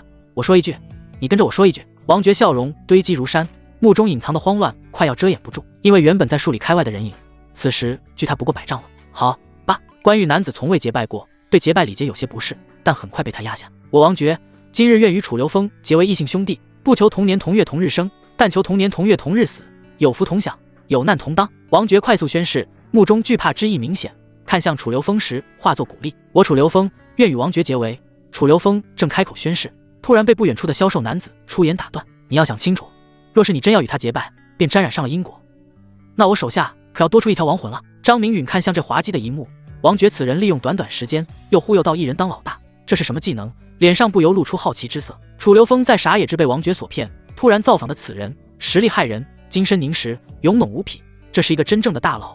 不由想到王爵誓词上提到的但求同年同月同日死，去你娘同日死，这分明是让他顶缸啊！楚留风看向王爵的目光从惊喜变成恐惧，这家伙太他妈不是人了，没见过这么坑人的小子，休伤我家少主！2道不弱的气息从不远处飞速而来，眨眼挡在楚留风跟前，护卫的2人神色紧张，像是守护着什么了不得的人物。观其貌，这2人年纪已到中年，皮肤一黑一白形同双煞，身上散发的气息勇猛无敌，这是神永进的表现。张明允对王爵不由高看了几分，这他娘的真是个天才啊，找人顶缸看得这么准，这是误会。白叔、黑叔，你俩快退下，这位朋友没有伤我之意，反倒提醒于我差点上了贼人的圈套。楚留风将2人拉到身后，站到台面上来，他能感受到张明允的强大，但他作为中州顶级世家子弟，这点气魄还是有的。朋友，王爵此子阴狠毒辣，设计害我得让他下去找阎王报道，你可有意见？张明允对朋友2字不置可否，询问这楚留风还有没有为王爵挡灾之意。朋友请便，我与王爵不过是点头之交，还差点坑害于我，自然没有丝毫意见。楚留风抱了抱拳，此事他不会参与。这王爵真当他是个傻子吗？没事去得罪这么一个煞星，他是钱多，但人不傻呀。楚留风看向王爵的目光变得冰冷，心中暗骂前者是狗崽子。张明允心中有些好笑，来到王爵跟前，手掌搭在王爵脖子上，他能感受到王爵身体的颤抖。大哥，我错了，你就当我是个屁，给放了，成吗？王爵脸色凄苦，他老实的让张明宇捏住脖子，也不再逃跑，眼中求生欲浓郁，像是想到了什么，接着又道：以后你就是我的亲大哥，你让我干什么我就干什么。张明宇目露紫芒，看向王爵命运线条，发现王爵是个十足的灾星，总能在逆境中成长。谁要是当他王爵的大哥，就要走霉运，直至生死道消。王爵原本只有炼体2重同脾境，来到这天火密，敬拜了不少大哥，坑害不少强者，自身反而到了5重洗髓境，好奇特的命格。这次王爵要不是遇上了张明宇，说不定还能继续蹦跶，实力还可接着往上提升。不是所有人都能像张明宇这般变态，但王爵真算个异类，只要手中力道稍大一些，就能捏死王爵。张明云子忙散去，思绪拉了回来，听到王爵要让他当亲大哥，另一只手掌狠狠拍在王爵头上，这他妈的是想让他死啊！其心可诛。张明允心中起了收服的念头，这小子如此诡谲，说不定以后能派上大用场。我不当你大哥，以后你叫我公子，真心诚意为我服务，可能做到。王爵心头烦躁无比，这叫什么事儿啊？还有人放着大哥不当，偏要当别人主子的，自己什么体质自己知道啊？凡是当他大哥的人，没有一个有好下场，当自己主子岂不是死得更快？想到这些，王爵有点飘了，说不定马上便能克死这个可恶的狗东西。想归想，做归做，王爵脸上堆满笑容，我王爵愿意真心诚意为公子服务，但凡有任何差遣，必定听从调令。轰隆隆，天上原本晴空万里，就在王爵发下诺言，瞬间布上了阴云。老天爷，劈死这个混蛋吧，我一定好好祭拜你。王爵在心头发愿，眼睛紧闭。张明云眼皮直跳，好似有什么大事要发生，他不信还压不住这小子，他有命灵相助，什么大风大浪没见过。命灵捕捉到张明允念头，暗中焦急，以收谁当奴仆不好，为何偏偏要选择他？天上的阴云翻滚了一会儿，便散了去，好似从未出现过一般。张明允看到阴云退去，心中不由长长出了口气，一定没事的，我福大命大，还能被这小子克死。好，既然你诚心投靠，我必不会负你，今后有需要我会找你的。张明允松开王爵脖子，拍了拍他的肩膀，转身向远处而去。嘿，我倒要看看这煞星今后到哪里寻我。王爵冷笑一声，消失在楚留风主仆3人的视野当中。楚留风收回了目光，暗自思忖，好奇怪的主仆2人。楚留风却料想不到，多年后的2位仙界巨擘就在他眼前结下奇妙无比的缘分，他也跟着受益。当然，这是后话。王爵消失不见，不知又到何处拜大哥去了。张明允做人有始有终，将另外逃脱的2人送去见了阎王。经此一役，命运点暴增，从余额131点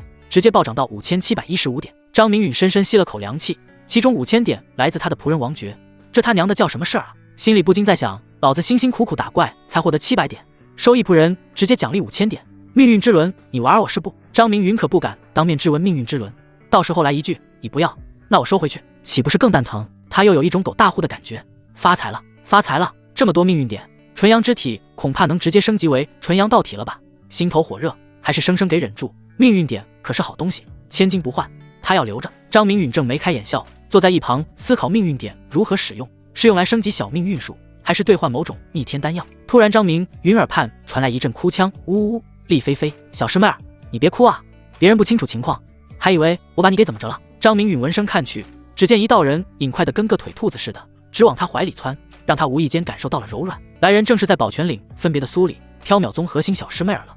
他带着哭腔，宗主他们被人围攻了，你能去救他们吗？好端端的，别人围攻他干嘛？张明允眸子中升起狐疑，在这谷内你实力一般，没人会多看你一眼，要是你得了不该得之物，那就必须交出来，或者死。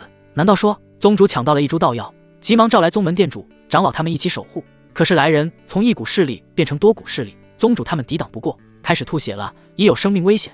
你体魄强大，实力高绝，一定能救上一救，对吗？苏里越说越小声，抽搐间发出哽咽之声，显然他对张明允是死马当活马医。张明允抱着怀中娇滴滴流泪的玉人儿，心中一软，答应前去看看。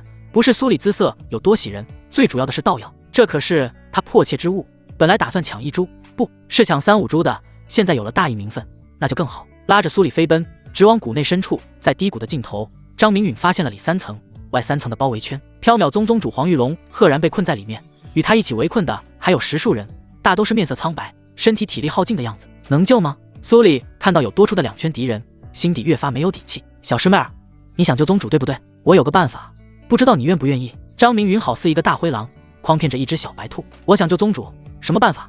你快说。苏里闻言，精致的眸子陡生光辉，不由上前一步，拉着张明允手臂摇晃起来。张明允好似第一次认识苏里一般，闻着吐气如兰的醉人芬芳，苏里有着一张漂亮的脸蛋，扑闪扑闪的大眼睛，琼鼻微挺，脸上还有2团浅色酡红，乖巧的嘴巴，娇艳欲滴，简直是人间绝色。怪不得姚欢对苏里趋之若鹜，杀害核心大师兄，想将苏里占为己有。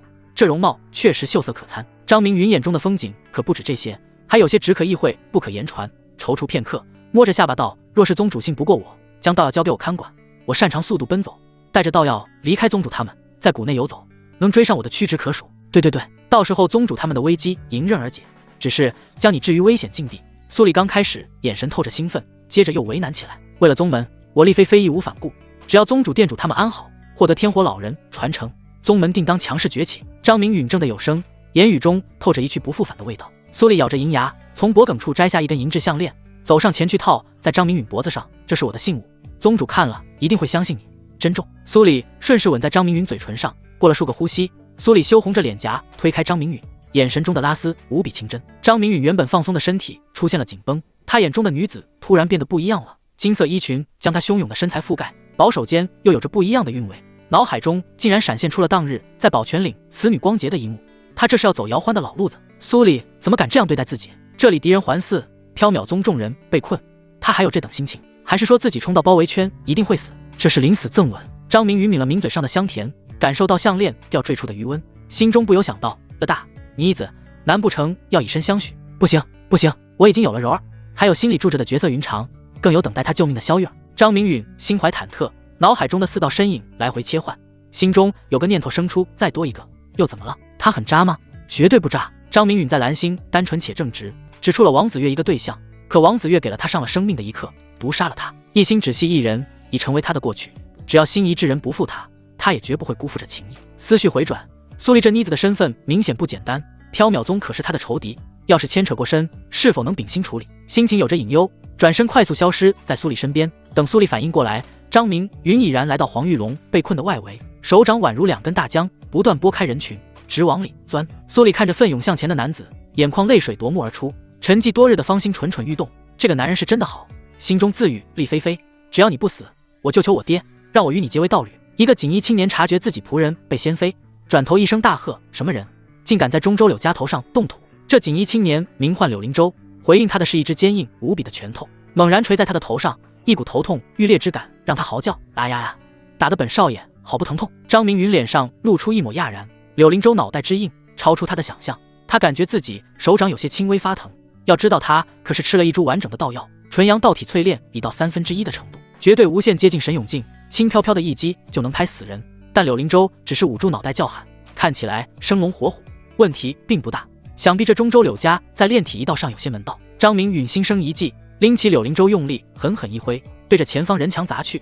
他这是在用柳灵州身体在开路。砰砰，柳灵州犹如一个人参道气，直接砸出一条数丈宽的路来。张明允力道之大，凡是柳灵州过境之处，皆是一片惨叫。啊，什么人胆敢掺和道药之争？一名黑衣大汉从人群跳出，浓眉大眼怒喝一声，一拳打向来势汹汹的张明允。张明允眉头一挑，不难看出黑衣大汉炼体绝对到了神力境圆满，实力比西贺州的陆旋风强上不少，且速度如风，这是修炼了了不得的步伐。柳灵州看到大汉拳头发出的破风声，立马大叫起来：黑天，快住手，我还在这兔崽子手里。他眼中被惊恐所替代，黑天这一掌力道之大，要是落在他身上，可能真扛不住啊。柳灵州担心的事情终于发生，自己2条腿被这杀神钳住，整个人是倒立的，感到身体失衡，再次被扯了起来，迎向黑天全力的一击。柳灵州面露疯狂之色，既然黑天不给他活路，他只能拼上一把，一身气血逆流。他这是在施展祖上传下来的禁忌体术。咦，你倒是求生欲望强烈，若是你能从这一拳中活下去，我便放你一马。张明允感到手中之人身体硬度又变强了几分，发出了感叹。你说话算话。柳灵州在半空还不忘回应，脸上的癫狂之色浓郁到了极致。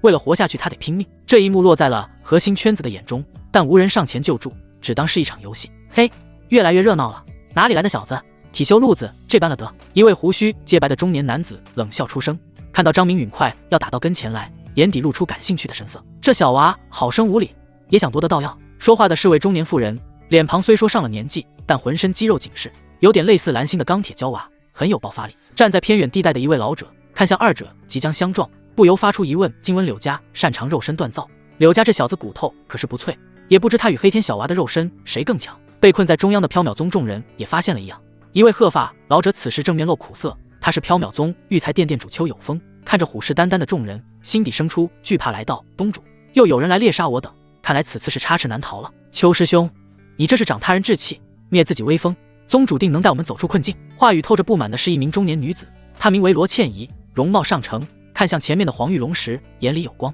邱有风面色发红，争辩道：罗师妹，我这哪里是长他人志气，围猎我们的神勇境可有10人，还有外面的爪牙。别吵了，都什么时候了？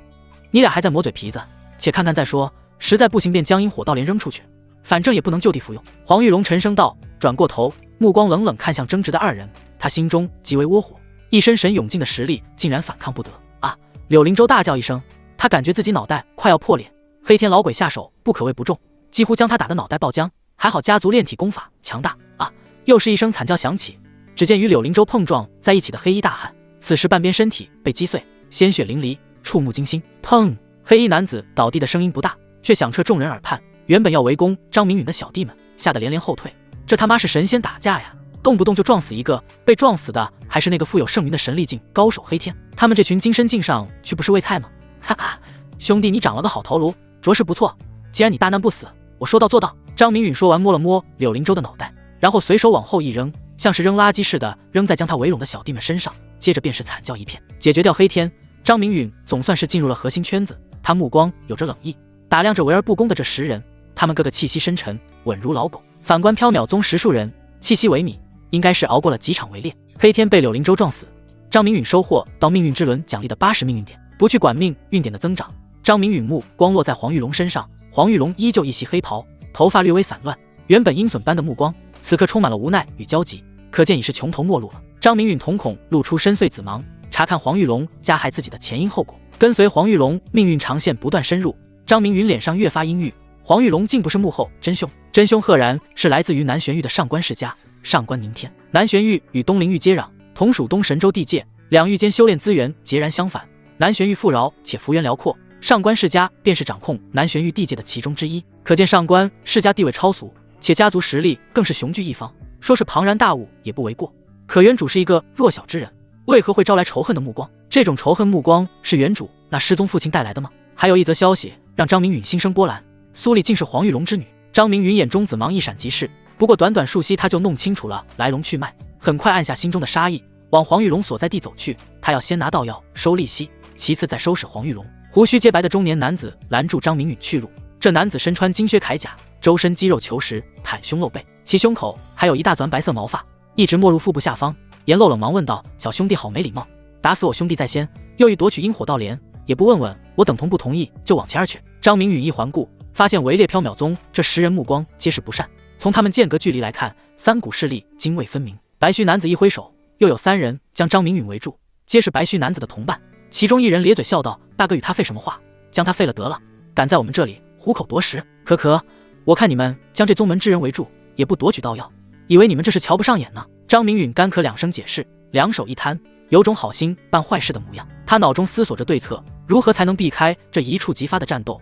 他可没自大到让这10位神勇境同时围猎，怎么办呢？白毛鬼，这小娃很不给你面子，话里话外无不在说你蠢脸。一旁的老妇人发出嘲讽，他身旁跟着2个大汉，显然属于另一股势力。毒娘子，要不你上，我将这细皮嫩肉的小兄弟让与你，供你享用。白毛鬼司俊成莲问2次，他最知老妇人喜好，某些方面很是痴狂。他身旁2位壮汉就是他选的交流对象。嘿嘿，这种脆骨头我可看不上，玩不了2下就会散架，远远没有我的青青和云云实在。毒娘子说完话，看向身旁2人，眼底有着火热蒸腾。最后一股势力是为老者带领，他身穿一件宽大白袍，将身体遮挡得严严实实。他对张明允和善一笑，显然没有插手的意思。张明允背后有个大汉插话：小子，给你2个选择，要么滚，要么死。显然大汉是想立马解决掉张明允。司俊成目中冷芒尤其强烈，看着张明允如同看死人一般。张明允脸色顿时泛寒，这4人恶意浓郁，几乎凝为实质，是可忍孰不可忍。转身便掌为拳，用了80%力气轰向大汉。这一拳奇快无比，他与大汉一前一后离得极近，再加上他的漠然发难，拳头很快到了大汉面门。大汉感受到了生死危机，急忙抬起双臂抵挡。司俊成脸上露出愤怒，想不到被他围猎的小子还敢反击，做出偷袭他兄弟之事，无耻，太他妈无耻了！司俊成在心底咆哮一阵，急忙使出成名绝技是心爪，对着阴狠的白袍小子后心抓去。他要抓出这小子的心来看看，到底是黑还是红。咔嚓一声脆响，大汉发出一声惨叫啊！因为他引以为豪的炼体术被这穿着破败的白袍小子击穿，让他难以承受的巨力作用在手臂上立刻爆出一圈血雾来，双臂化作粉碎。这种剧痛让他不得不大叫，以此缓解痛苦。张明允一拳得手，又是一拳抡向大汉脑袋，对身后的攻击不管不顾，这是以命搏命的方式在战斗，太过拼命。砰！没有意外，大汉脑袋应声开花。想用这种方式摘到桃子，可笑！司俊成胡须无风自动，身形如拔，快得不可思议，直追张明允而去。这是要将张明允在落地前击杀。跟随司俊成一起去的还有他存活的2名兄弟，正磨刀霍霍向猪羊。张明允脸上表现出惊恐之状，心底却极为淡定。司俊成打向他后背的一拳确实伤到了他，但张明允的纯阳道体已然淬炼了1/3，抗击打能力无限拔高。若不是实力高出张明允太多，很难将他打死，就好比是一个小强，坚硬的小强。这口血张明允是故意喷出给黄玉龙看的，他不信黄玉龙看不出自己身上服饰，他在赌黄玉龙必会出手，只要黄玉龙出手，他就有把握将盗药搞到手。黄玉龙眼见张明允要被雷霆镇压，立刻飞奔过去，反手就是一掌拍出，与司俊成含怒的一拳撞在一起，二人各自后退数丈远，这是旗鼓相当。黄玉龙见张明允落入他的阵营，含笑道：“道兄怕是过了吧？只是一个小辈罢了，何须下如此重手？”跟随司俊成冲上来的二人见黄玉龙拦在路中央，眼中升起一抹忌惮，一左一右退到司俊成身旁，形成犄角之势。只要司俊成发出信号，二人必定会一拥而上。司俊成面色布满冰霜，目光始终落在黄玉龙的身后。小辈，他可不是什么小辈，一身炼体，出神入化，防御力惊人。况且他杀了我4弟，只有拿他的命来偿。黄玉龙眉头一挑，张明允的表现超出了他预料。倘若真是缥缈宗弟子，就算舍弃这株阴火道莲，也要将其保下，像是下定某种决心道：“他是我宗弟子，你们3位联袂而来，将我等困于此地。他自是来救我这个宗主的，难不成只许州官放火，不许百姓点灯？天下岂有这般道理？”张明允倒地的刹那，一位长老急忙上前扶住，查看张明允受伤情况，顺势攀谈。他想要弄清楚张明允身份。邱有峰也走上前来关心。张明允道了声谢，也不多言，目光落在黄玉龙后背的包袱上。在张明允注视下，司俊成向他身旁的另外2人递出眼色，大战一触即发。毒娘子3人也有靠拢迹象，只有那位一旁观战老者依然云淡风轻，并未带领属下过来。2位前辈，切莫动手，不就是一株道药吗？给我一点时间，由我来劝劝宗主他老人家。张明允急忙来到司俊成与黄玉龙的中央。这时毒娘子已然来到黄玉龙身旁。黄玉龙见张明允厚颜无耻跳了出来，他眼中含煞，拳头握得烈烈作响，一步就要踏出，被一旁的毒娘子按住肩膀，止住黄玉龙要发作的暴脾气，就给你10息时间劝谏，10息过后再不交出阴火道莲，别怪我等一个不留。黄玉龙几度紧握的拳头均被毒娘子按下，直到毒娘子附耳说了一句，黄玉龙才安静下来，只是看向张明允的目光仍旧不善。结拜兄弟被杀之仇，如何能不报？张明允拉着黄玉龙回到缥缈宗众人身边，从脖颈上摘下苏丽给予的项链，递到黄玉龙手中。黄玉龙瞳孔骤然一缩，慌乱的目光在周围扫视一番，确定了远处那道金色人影安全时，片刻才重新审视眼前这个身份存疑的青年小兄弟。李儿，贴身之物为何会在你的手中？宗主不必过忧，晚辈名为厉菲菲，乃是宗门弟子，此物正是苏师姐交付的信物，也是她让我前来助宗主一臂之力。张明允眼见火候到位，开门见山道明来意。他这是人前叫苏里师姐，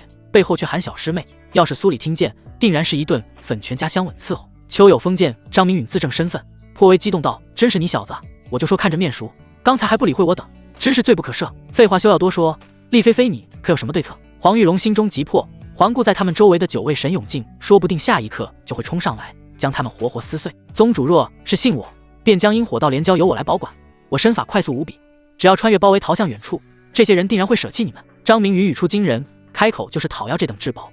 缥缈宗众人面色皆是不一，黄玉龙脸色连连变幻。阴火道莲可助他炼体更上一层楼，步入第9重的万象境，要是舍得交出，哪有如今被困局面？阴火道莲至刚至阳，一片花瓣之中蕴含着无比炽热的能量，绝对是难得一见的奇物。此等奇物需配合炼体功法慢慢炼化，胡吞乱嚼只会爆体而亡。要不是有这等限制，黄玉龙早已将其吞服。围猎之人就是算准如此，才徐徐图之，也怕黄玉龙鱼死网破，毁了这等奇物。缥缈宗众人皆是沉默，这等奇物至宝，有谁会舍得献出？交给眼前的厉菲菲，不就是肉包子打狗吗？厉菲菲再强，能有宗主强？宗主还不是被压着打？没看到这么多人在叫宗主做人吗？时间到了，想好了吗？毒娘子迈着小碎步逼近，她的到来在缥缈宗众人眼中，好似一位宣判死刑的阎王出现。实在不成，便交出去吧。黄玉龙取下背包，很是不舍地递给张明允。他也知张明允说的乃是实话，至于张明允的安危，想必什么没问题吧。有句话叫没有金刚钻，不揽瓷器活。感谢宗主信任，丽菲菲必定誓死保卫这株阴火道莲，等待秘境试炼结束，我便完好将其交回宗主之手。张明允信口开河地接过阴火道莲，语气说得掷地有声。缥缈宗众人闻言，无不感叹丽菲菲的忠义无双。张明允感受到体内的纯阳圣法自行运转，躁动不已，这是想将其立马炼化。他立马按下纯阳圣法的躁动，将装有阴火道莲的背包往背上一系。保卫你妈个大头鬼！找死的小畜生，还想拐走我的道药！黄玉龙一走近，听闻此言，顿时肺都气炸了。你先前说好的劝谏，原来是让这倒霉宗主将道药交给你啊？那我们给你什么时间？找死！毒娘子怒意冲顶，豆沙包般的拳头瞬间朝张明允袭来。与他一同出手的还有早已按捺不住的黄玉龙。随着二位领头人的出手，其属下4人脸色皆有嗜血情绪，拳头连连挥出间，对准的赫然是缥缈宗其余众人。丽菲菲快走，我来拖住他们！黄玉龙大喝一声，手掌如刀，与司俊成形成对轰之势。菲菲快走，再不走我等顶不住了呀！邱有风接过一拳，直接喷出一口老血，这是一回合都扛不过，他眼中含有期盼。邱有风希望这小子快点将这些围猎者带走，他一把年纪是真不想舞刀弄棍的，会死人的呀！张明允一拳将毒娘子震飞10数丈，这才转头看向缥缈宗的众人，他眼底通红，这是兴奋的呀！道药终于到手了，张明允眼中泛红，心底不由想到缥缈宗上至宗主，下至弟子，无不在为我考虑，就连此刻都在为我拖住敌人。好人呐，这是一群大好人啊！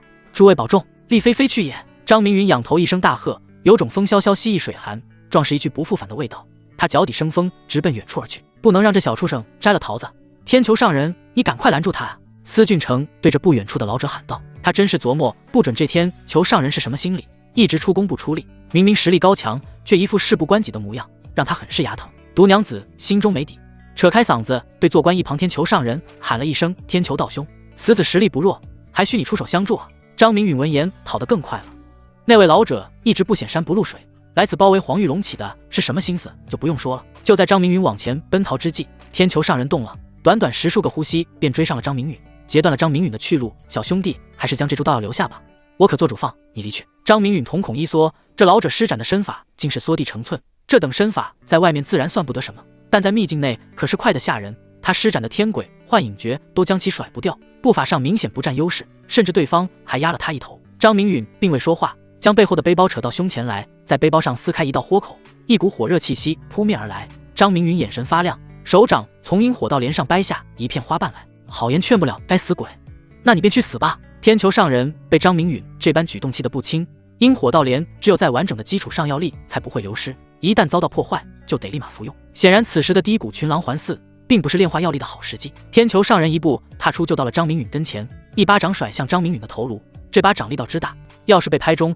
说不得要被拍碎脑袋，溅出脑浆。张明允第一反应并不是闪躲，反而将摘下的整片花瓣塞入口中，咀嚼的同时一拳挥出，与天球上人突如其来的一掌发生碰撞。噔噔，张明允一连退出数10丈远，脚踩在地上的每一步均留下深深足迹，直到停下来才咳出数口鲜血。天球上人只后退了数丈，且每一步轻松自在，远远没有张明允那般吃力。这次的对碰，张明允明显出在了下风，五脏六腑因突如其来的力量灌入身体，变得支离破碎。随着阴火道莲药力释放，很快将其修复完全。张明允立马生龙活虎向远处射去。天球上人可是神勇境圆满，实力强得可怕，远不是司俊成之流能比拟的，不可力敌。这是张明允在心中对天球上人定的结论，再次掰断阴火道莲的一片花瓣塞入嘴中，他只有逃。天球上人见张明允转身就逃，毫不恋战，心中变得窝火，失去耐心吼道：“刀踏至宝的老鼠，给我去死！”张明允服下整片花瓣，天球上人期待的爆体而亡并未出现，反倒跟没事人一样。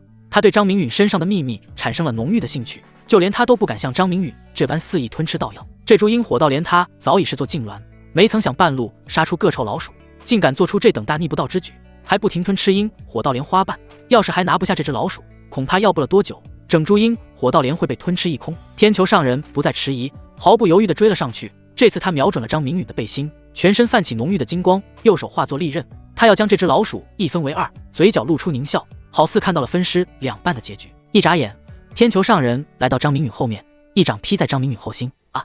张明允吃痛叫了一声，整个人顿时抛飞出去，撞在了山壁上才停落下。张明允口里吐血，起身再次逃亡。眼看张明允继续逃遁，天球上人再次追出，一掌又一掌拍在张明允身上。阴沟里的臭虫，给我去死！天球上人面露轻蔑，心底却暗暗着急。前面逃窜的小子如打不死的小强，任他如何用力拍打，结果都是一样，还能逃，还在逃。张明允恨得牙痒痒，这天球上人仗着身法了得，老是从背后偷袭他，泥人尚有3分火气，何况是他呢？一追一逃的2人成了谷内一道滑稽的风景。很快，毒娘子与白毛鬼带领各自属下加入进来，他们舍弃了缥缈宗众人，专心致志对付张明允。9位神勇镜全力以赴围追堵截，很快见到成效。张明允被拍飞次数翻了数倍，有人欢喜，有人愁。菲菲，你把道药扔出去吧，他们会打死你的！苏里大声喊叫，泪眼婆娑。看到张明允不停吐血的一幕，他整颗心都要碎了。黄玉龙来到苏里身旁，紧握着拳头道：“厉菲菲，你不要命了，赶紧将阴火道莲扔出去。”厉菲菲是个好孩子啊，为了实现他给宗主的承诺，仍是苦苦坚持，可这样会要命的呀。一个缥缈宗的店主感叹道：“此人竟然这般强大，9大神勇镜追杀也能扛得住，若是此番不死，中州必定有他一席之地。”楚留风看向张明允，目光变得不同。厉菲菲，你不准死，我还没来得及向你介绍自己呢。陆氏家族那名劲庄女子小声低语：“娘的，这9条狗真当我好欺负，等我炼化整出道药，看我打不死你们！”张明允暗自发狠，不知不觉牙齿咬得咯咯响，口吐鲜血成了常态，急忙在体内开始呼唤命运之轮。可有压制白袍老头的身法，我要全部兑换其感悟，或者一击毙9命之法。张明允是真敢想，一击杀9人，且9人均是神勇境，他笃定命运之轮一定有办法。根据宿主要求，凌云小仙术满足条件，兑换全部感悟需要扣除1100命运点，击杀9人可兑换1道雷霆之矛，需扣除5000命运点。请问宿主兑换前者还是后者？命运之轮很快给出答案，确定兑换凌云小仙术。张明允毫不犹豫选择前者，后者是一次使用，远远没有前者来的实在。兑换成功，截止目前，宿主命运点还剩4795点。命运之轮说完便沉寂下去。张明允念头一动，凌云小仙术直接在体内运转，他感觉自己身姿轻盈，轻轻一跃，竟登上了天空，完全脱离了重力限制，留下正然的众人。这是什么情况？正打的这兔崽子连他妈都不认识，转眼飞在了天上。他要是会飞，早干嘛去了？拿我们寻开心？被抽打很好玩吗？还能不能再离谱一点？天火老人，你是干什么吃的？你还要不要维护游戏规则了？这人明显是有了灵力，这是赤裸裸的作弊行为。此时谷内好似被关闭了声音，安静到了极致。天球上人学着张明允的模样，往天上一跃，腾空数丈便落在地上，面色难看至极道：“娘的，规则没有问题，这不是依靠灵力飞行。”天球道兄，这小子为何如此诡谲，让我有些看不明白了。司俊成脸上露出疑惑，张明允前后表现不一，让他适应不过来。毒娘子人狠话不多，摇曳着身子寻到一个人头大小的石头，对着张明允猛然射去。他扔出去的力度不小，要是被石头击中，不死也会伤筋动骨。张明允在半空时刻注意谷内众人动向，对于毒娘子这等低劣手段，又如何伤得了他？凌云小仙术不愧有仙术之称，除了能上天，速度堪称一绝，瞬间化作一道残影避开，转身飞得更高。司俊成与毒娘子接连扔出数10个大石头，被张明允轻易躲避。司俊成恼羞成怒道：“妈的，我就不信他能一直悬空，总有体力耗尽的时候，到时候我们一拥而上，打死他。”天球上人恢复了淡然之态，目光扫视间很快锁定了位置，一步迈出，已然远去。天球上人面色危急，缥缈宗这小子太诡异，耗费了他不少时间。如今谷内道药还剩下1株，而天上的太阳好似有了目光。他记得天火老人的话，当你感觉太阳对你有着注目，便是新炼结束之时。天球上人离去的方向让白毛鬼与毒娘子松了口气，2人双目交汇，点了点头，跟了上去。这人什么来头，竟然飞得这么快？我看他一直被人压着打，被打得好惨，怎么说飞就飞上去了呢？一个白衣青年面露不解，这等事情可谓闻所未闻。嘿，我看你是咸吃萝卜淡操心，此等人物可是我们能揣摩的，还是找个地方苟着，等待新炼结束，获得天火老人传承。白衣青年身旁有人回应他，这是另外一个年轻人，显然对新炼结束的奖励更为期待。厉菲菲会飞了，他怎么就会飞了？邱有风面露疑惑，厉菲菲被打得连连吐血，可是历历在目，心中有个猜测不敢道出。罗倩怡目光闪动，跟随邱有风的思路，说出了一个他自己都不敢相信的猜测，会不会是吃了阴火道莲，体内有了些许灵力？阴火道莲？黄玉龙看向作壁上观的张明允，心中颇为恼火，要是他不管不顾将其吞吃，是否也能具备这等飞天之能？之前黄玉龙看到张明允被追打之际，一口口吞吃阴火道莲花瓣，心中就有不快，这小子可是说好的誓死保卫道药，他妈的转身就开始吞吃炼化，但为何这小子吃了跟没事人儿一样？阴火道莲药力何其庞大，就是一片花瓣都足以让人自爆，体内被锁住的元婴必定尽碎，所以炼化须得小心谨慎，更不可操之过急。难道这株阴火道莲药力没那么大，撑不死人？黄玉龙可以确定，问题不是出在阴火道莲上，而是出在了这小子身上，看来是有着大秘密啊。入天火秘境前，这小子分明只有炼体2重铜皮境，如今已然能与8重神勇境抗衡，要是没有仙法在身，就是打死他也绝不相信。黄玉荣心里起了一道念头，越想越是止不住，等这小子出了秘境，返回宗门便杀了他。搜魂，一定要搜出完整炼体仙法来。站在黄玉荣身旁的一位美丽女子看向天际时，脸上露出如释重负的笑容，心底的开心根本隐藏不住。这一幕落在黄玉荣眼中，眼角不由自主抽动。她这女儿心中有了人，此人不言而喻。为了仙法，如何取舍自然是分得清楚，大不了她再为女儿寻一个如意郎君。黄玉荣拉回思绪，命令宗门众人不得妄动，新炼即将结束，只要熬过了这段时间，天火老人的传承可是有望。如今山谷内人数不断锐减，他们缥缈宗人数占据1成，或其传承几率极大。地面有不少人对张明允兴趣浓厚，不时就有石头射向天际，试图将天上之人砸落坠下，获得飞天之命。张明允在天上驾轻就熟，躲避之际不断咀嚼阴火道莲，加快炼化节奏，直至咽下最后一枚莲子，肚子上的道韵再度扩大一些，增长了1成的样子。这株阴火道莲药力虽然明显，但体格太小了，综合药力远远逊色于羚羊道之。此时的张明允体力激增1倍，就是在御天求上人，他不至于没有丝毫还手之力。对于冒犯他之人，张明允在心底狠狠记上一笔，有机会再收拾这些不法之徒。目光随后落在谷底的一处厮杀之地。自从炼化羚羊道之纯阳之体淬炼成功，张明允耳聪目明，清晰捕获谷底处于厮杀漩涡的天球上人。此刻的天球上人正大杀四方，他胸前赫然捆绑着一株半人高泛着青光的道药，观其貌乃是一根长条形状之物，被黑色兽皮包裹得严严实实，仅仅从底部露出些许根系。天球上人面色略微苍白，打退一波敌人后，迅速掐断食指长短的根系塞入口中，脸上的苍白肉眼可退，片刻间已然红润起来。张明允呼吸急促，这株道药药力惊人，在他观察之下，认为就算比不过羚羊道之，也相差不多。天球老儿，你想过抢夺天寿道餐的后果吗？一位满身肌肉虬结的壮汉宛如蜘蛛在我，天寿道餐便是他的钩子，这条大鱼已然上钩。这株天寿道餐可是他花大力气找到的，周围围猎这数10人便是他的壮举，如今将天球上人层层围住，可以说是插翅难逃。壮汉与天球上人有着不可化解的恩怨，这次能成功将其诱惑上钩，他笑得无声。壮汉身旁有个精瘦男子，脸上带着仇恨道：大哥，还与他废什么话？我们一起上，打死这狗治理天球老儿，为死去的古朗兄弟报仇。壮汉闻言眼底闪过一抹痛楚，弟弟古朗本该有不一样的人生，却因道气之争被天球上人斩杀，落个魂飞魄散下场。他这次进入天火秘境就是为了复仇。一位年轻貌美的红衣女子出现在壮汉身旁，看向天球上人怀中的道药，眼底放光。古鱼子，你竟然舍得将如此至宝拿来买天球性命，可见你是各种情义之人。红片儿，此次承蒙相助，天球老儿身法着实诡异，没有让他怦然心动之物很难将其诱捕。这次我是舍了至宝，但一定会将他斩杀于此。古鱼子舔了舔厚厚的嘴唇，原本阴郁的心情在看向女子娇躯时化作一片火热。古鱼子是仇要报，美人儿也要。他更派出2个得力干将，阻止天球上人获取道药，不得不将目光投向他布下的天罗地网之中。天球上人看着包围他的数10人，这些人有10数位乃是神勇境强者，其中有4人与他实力相当，另1人最让他忌惮，已然半只脚迈入了9重万象境。天球上人抚摸着怀中天寿道餐，心中的惧意顿减。跟随他的2位属下早已献上忠诚，隐恨上路，自己一身妙到豪巅的身法竟然摆脱不得。最可气的是司俊成与毒娘子这2个狗东西，竟然是古鱼子的帮凶。天球上人暗恨不已，都怪缥缈宗那小子坏他好事，要不然他怎会落到此等境地。眼前的古鱼子更是他头号大敌，这些年一直找机会追杀他，仅仅为了一个可笑的杀弟之仇。在修仙界他杀的人已是数不胜数，要不是他命硬，岂能活到现在？这株天寿道餐可是延寿至宝，与他契合程度高达300%，不，比500%还多。他没首选天寿道餐争夺，便深知此地是一个诱捕他的圈套，进与不进全在他一念之间。缥缈宗小子一口一口咀嚼道药的画面在他脑海不断闪现，让他再也按耐不住想要亲身吞吃道药的场景。幸好他吃到了，体内天寿道餐药力滚滚，时刻在修补天球上人苍老的身体与创伤。一节根须下去，脸上褶皱浅显1分，再不动手，天寿道餐就要被天球老儿吃光了。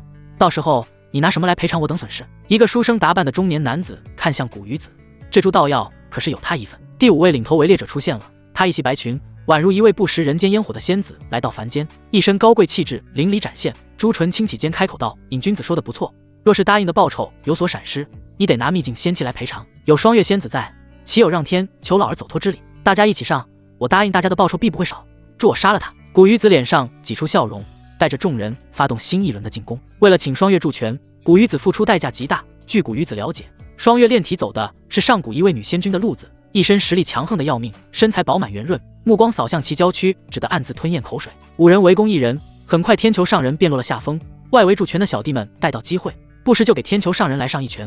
5位神勇进圆满，更是追着天球上人打。天球上人抗揍至极，连连有了张明允先前的风范，时不时吞下一截根须。张明允从天际赫然飞下，速度奇快无比，宛如一道飓风，又快又急地掠进了古鱼子6人所在的战场。他化作一道闪电，来到天球上人背后，一把扯下兽皮包裹，接着对准天球上人背部脊柱，狠狠地后中一击。张明允这是在报复天球上人追杀之仇，倒要到手化做一股清风飞上天际，战场还给了众人。噗！天球上人完全没反应过来，原本应对5人就招架不住，哪曾想身后较远处的1人能偷袭到他，这股巨力让天球上人瞬间抛飞出去，而飞去的方向赫然是古鱼子所在位置。哈哈，校友干得好，你先将道药保管好，我们先杀了天球老儿。古鱼子尽管没看清偷袭者的容貌，但天球上人身后只有他兄弟校友1人，不是校友还能有谁？古鱼子龙行虎步，手掌成爪抓向天球上人的脑袋，这是要趁其分神给予重创。不，还我的天兽道参！天球上人心肝剧烈，避开古鱼子当头一击，转身就要冲向他身后的男子。这次看你还拿什么来恢复伤势，给我面！红飘儿看准时机，一掌拍在天球上人后背，力道比张明允打出的那拳还要大上几分。噗！天球上人背部受到重创，一口鲜血喷出，跌倒在地。他终于看到了那位疑似偷袭他的男子，此人身上空无一物，面色充满灰败之色。他不由仰天大笑，哈哈，白痴！螳螂捕蝉，黄雀在后。这是天球上人与校友2人共同的心声，但二者心境截然相反。校友愣在原地，看着自己空空的手掌，眼里却是一片焦虑。他很想回应一句道药没在我这里啊，可这怎么说出口？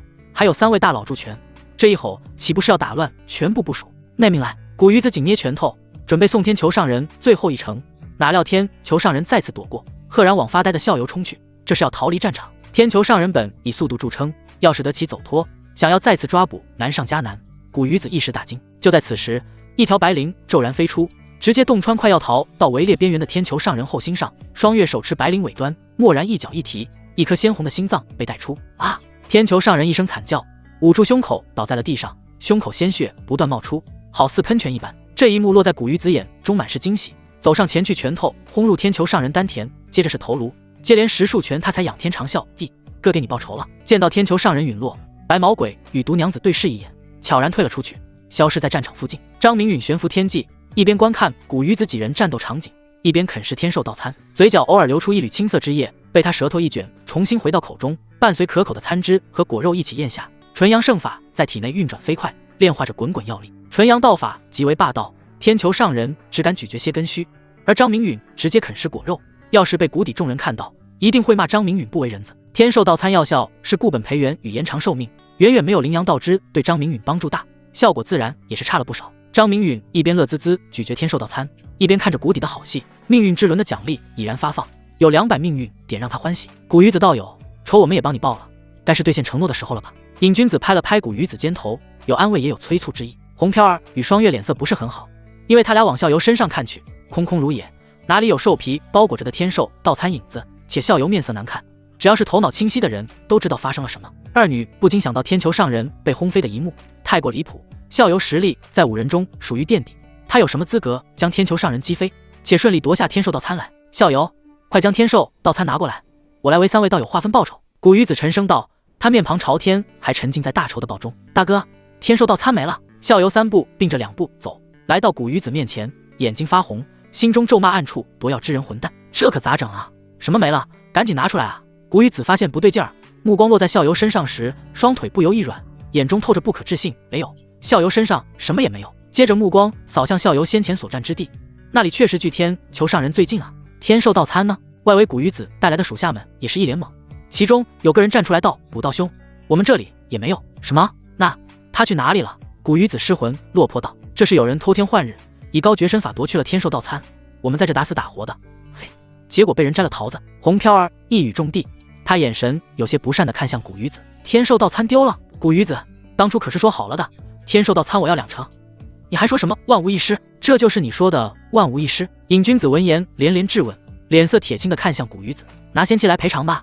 双月目光冰冷，语气森森，他早就说过，只要道要有失，必须拿仙器作陪。古鱼子哭丧着脸，如丧考妣，许诺双月三人各得一件仙器，才让其罢休。这场戏看得张明允嘴角上扬。没过多久，整诸天兽道参被他全然炼化，在天上稳得不行，一身道韵凝聚5成之多，原本只有肚皮周围才有的道韵，已然扩散到下腹和胸口。越是淬炼纯阳道体，他就感觉越是艰难。偌大一株天兽道参，竟然只凝聚出1成道韵，其内药力比阴火道莲大出3倍不止，但效果并不友好。就在此时，天上降下一团团火焰，径直砸向这片秘境仅有的安全区域。轰轰轰！妈的！天上下起大火！天火老儿，这是要灭世吗？首先发现异常的是张明允，因为他距离太阳最近，急忙左闪右躲，避开一簇簇巨大火焰。天火灭世，他可不会，他可是很需要这些躯壳，以这种方式来筛选炼体拔尖者罢了。只有优异体质才配得上他来夺舍。命灵突然在张明允心里回话，说出的话语让张明允不寒而栗。命灵出现，张明允心思活络起来，道：“那我们可以随时离开吧？有命灵这尊大神，要离开此境应该会轻而易举吧？”确实可以，你只需向命运之轮兑换1道遁天符，就能无视此界禁制逃离出去，兑换价格在2000命运点。命灵给出答案，又补充了一句：“急着走干什么？天火的宝贝你不要了，我没打算走，考虑后路罢了。宝贝自然是要的，况且有命灵大哥你在身边，我怕什么？”张明允咧嘴笑道：“他与命灵交流不过瞬息，这片天地温度呈飞跃式的上升，这可比烈阳天梯的温度还要高出数倍。”张明允躲开了第一波冲击，下面山谷之人就没那么好运了。同时纯阳圣法运转，滚滚热浪被他纳为己用，炼化入体，对他纯阳道体的淬炼有些许裨益啊！快救！一个青年男子被天上火焰砸中，转瞬便被吞没。作为金身境的他，连挣扎都不能跑啊！另外一人发现恐怖火焰，拔腿就跑。一道火焰落在缥缈宗众人近处，一位店主首先被砸中。黄玉龙看向天上不断坠落的火焰，面色出现惊恐，这是什么火焰？大家快跑！天火老人，这是要灭杀我等吗？司俊成脸上出现惶恐，拔腿就跑。天火该死！双月衣裙出现胡椒状，冰冷的俏脸已然被山谷中的高温染上绯红，正在四处躲避漫山遍野的火焰。迈出半步万象境的他，也只能躲藏。转眼，山谷化作一片火海，成了一幅人间炼狱图。山谷内的众人以肉眼可见的方式急剧减少，不管是炼体8重的神勇境强者，还是5重若不进风的洗髓境，都抗衡不了天火的灼烧。一团超级大的火焰在苏里瞳孔中急剧放大，他身上散发着金光，攀爬在一处岩壁上，根本躲避不开从天而降的火焰。苏里下方是火海，跳下去便是尸骨无存，不跳却无处可躲。那团火焰已来到他面前，这是路的尽头，口中不由低语：“菲菲，下辈子我们再见了。”黄玉龙声嘶力竭，不可置信的大吼：“不要啊！”他在远处的另外一处岩壁上抠紧岩壁的手指突然插进了岩石内，可见他什么都做不了，也救不了他最疼爱的女儿啊！苏里发出一声惊叫，赫然发现自己到了高空，原本热浪扑鼻的火热褪去不少，依偎在一个男子的身上。“是你？”“是我。”张明允答道。经过内心再三纠结，苏里他必须要救，不为别的，只为真心真情的那一吻。苏里紧紧抱住张明允，他感受到张明允有力的胸膛，强有力跳动的心脏，脸色泛起了红晕，你又救了我一次。此时的苏里感到无比心安，这一切都是抱着他这个男人带来的。心中的那抹悸动再次拔高，爱意满满充斥心扉。身体发烧了，修仙者还扛不住这点高温。张明允感受到怀中人儿娇躯上的滚烫，不由又摸了摸苏里的额头，确实很烫。苏里知道自己动情了，也不去解释，双手死死抱住张明允，生怕这一切是梦境。特别是张明允身上的阳刚之气扑鼻，让他浑身散发着诱人芳香，好香啊！张明允咽了咽干涩的喉咙，不由抽了抽鼻尖，好浓郁的芬芳，这可比他遇到的好些女子还要香甜。从他视线看去，身材饱满有料，心中立马火热一片。妮子本钱不小，这妮子莫不是真要以身相许？如此高空怎能作业？太危险了！转念一想，危险倒是能顶住，可众目睽睽之下，如何使得？真的香吗？也不知当初某人是如何嫌弃我的，将我一个人扔在荒郊野外。苏里吐气如兰的质问，他是第一次这么在意一个男人的目光，陨落的大师兄远远给不了他这种感觉。苏里一抬头，发现抱住他的男人视线出现定格，锁定在他的本钱上。原本情动的他挺了挺纤细的腰肢，这是在展现完美的身材。张明允呼吸变得急促，他哪里受得了这种刺激，毫不犹豫吻在苏丽的朱唇。此时没有了仇恨隔阂，只有浓郁无比的热烈。苏丽沉浸在美好之中，天际的火焰不再坠落，原本浓郁的火海已然熄灭，数10道身影从岩壁一跃而下，劫后余生的表情显露无遗。经此一役，缥缈宗10数人只剩下6人，这还包括张明允与苏丽在内。可以说缥缈宗骨干力量死伤殆尽，损失惨重无比。黄玉龙脸色异常难看，这般结果他完全不能接受。一个宗门骨干力量何其重要，再次培养出忠诚于宗门的骨干，动辄10数年、数十年都有可能。一位身穿白袍的中年男子看到黄玉龙情绪低沉，上前安慰道：“师兄勿需自责，天火秘境是仙缘，也是夺人性命的险境，只能说师弟师妹们福薄，但苏里丫头夫大命大。”这位中年男子是缥缈宗副掌门旭道清，显然对张明允救苏里的一幕他看在眼中，同时对张明允充满好奇。然而他命不该绝，今后毕。黄玉龙面色微缓，当他抬头望向天际之时，喉咙好似被卡住。天上的二人正在紧紧依偎在一起，密不可分。可厉菲菲是个不错的孩子。邱有风干咳2声缓解尴尬，他发现黄玉龙脸色长得紫红，不敢触及眉头。哼，黄玉龙别过脸去，显然气得不轻。张明允确实很耀眼，作为他乘龙快婿也有资格，但他动了杀人夺仙法的心思，再也遏制不住。他最不想看到苏丽与张明允搅合在一起，要是苏丽事后得知真相，那还得了。旭道清张口欲言，仍是未说出口。他深知黄玉龙的脾气，一旦认定的事很难改变。罗倩怡察言观色，眸子闪烁道：“师兄何须置气？厉菲菲这小子是有些天赋，但心中花花肠子可是不少。3言2语就哄骗了李儿丫头，待返回宗门我再好好劝劝，想必很快便能想通的。倩怡师妹有心了，李儿就拜托你了。”黄玉龙闻言心中微安，缥缈宗几人对话如何能逃过张明允耳朵？正欲将众人对话告知怀中之人，不料天上的太阳瞬间闪烁不停。张明允清晰感到太阳的注目，山谷只剩下数十人，除了张明允怀中的苏里是特例，其余之人皆是神力境以上强者。万人参加试炼，只有数十人还活着，陨落机会高达99%。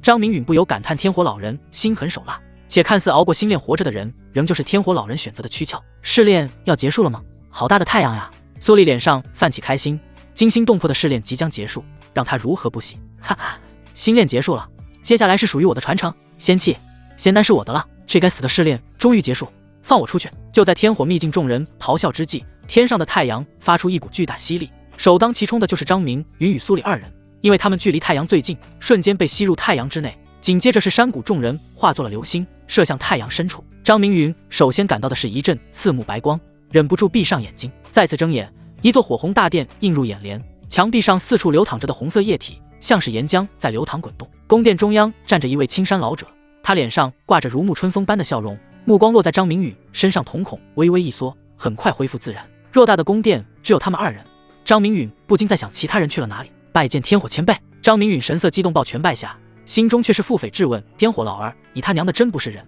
那么多人你说杀就杀了？张明允自是不敢表现出丝毫不满。天火老人尽管是残魂，但他气息深似海，魂体蕴藏恐怖波动，这仅是张明允直观感受。小友竟然觉醒了纯阳之体，真是福运深厚之人。天火老人赞叹道：托前辈洪福，小子侥幸在贵境觉醒纯阳之体，修为羸弱无以为报，让我的心很是难安啊。张明允面露亏欠，迷惑着天火老人。不灭圣体的进化之路，岂是天火老人一道残魂看得穿的？天火老人眼露赞赏，看张明允宛如看一个喜爱的后辈。既然如此，小友可愿成我衣钵？有朝一日助我恢复修为，重返仙界，晚辈愿意，小子必定尽心竭力让前辈重返巅峰。张明允中气十足答应下来，这是天火老人要给好处了，他自然知道什么话该说，什么话不该说。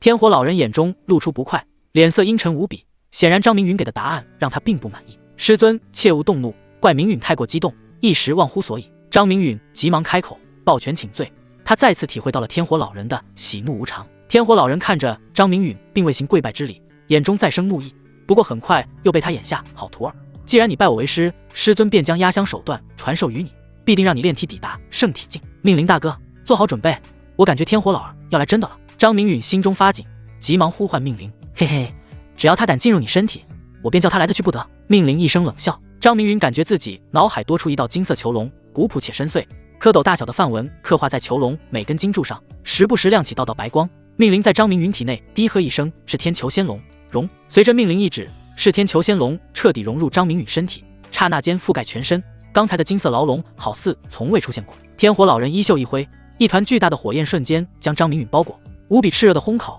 让张明允呼吸困难。张明允惊叫道：啊，师尊快住手，我受不了了，传承我不要了，我感觉自己快要融化了。张明允并未运转纯阳圣法，肉身以不可思议的速度快速消融，好似要彻底融化在这团火焰当中。天火老人观察片刻，没有猫腻，这才自语：我还以为这小子有什么克制火焰的手段，也不过如此嘛。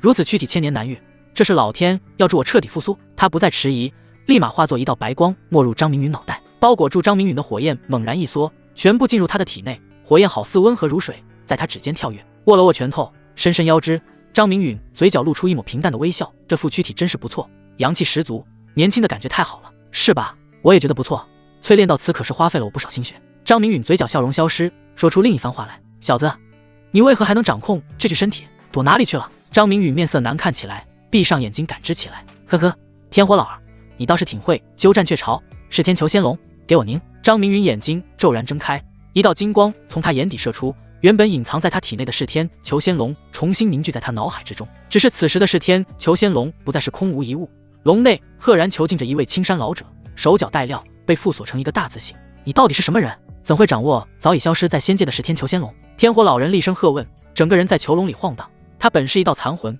没有实体，按理说囚笼是锁不住的，但是天裘仙龙太过奇特，生生将他锁在囚笼里，不时伴有雷霆电击啊！一道道电击交替，天火老人哪里还有刚才的威风，惨叫不已。天火老人虽是灵魂体，但是天裘仙龙释放的闪电好似专门针对灵魂。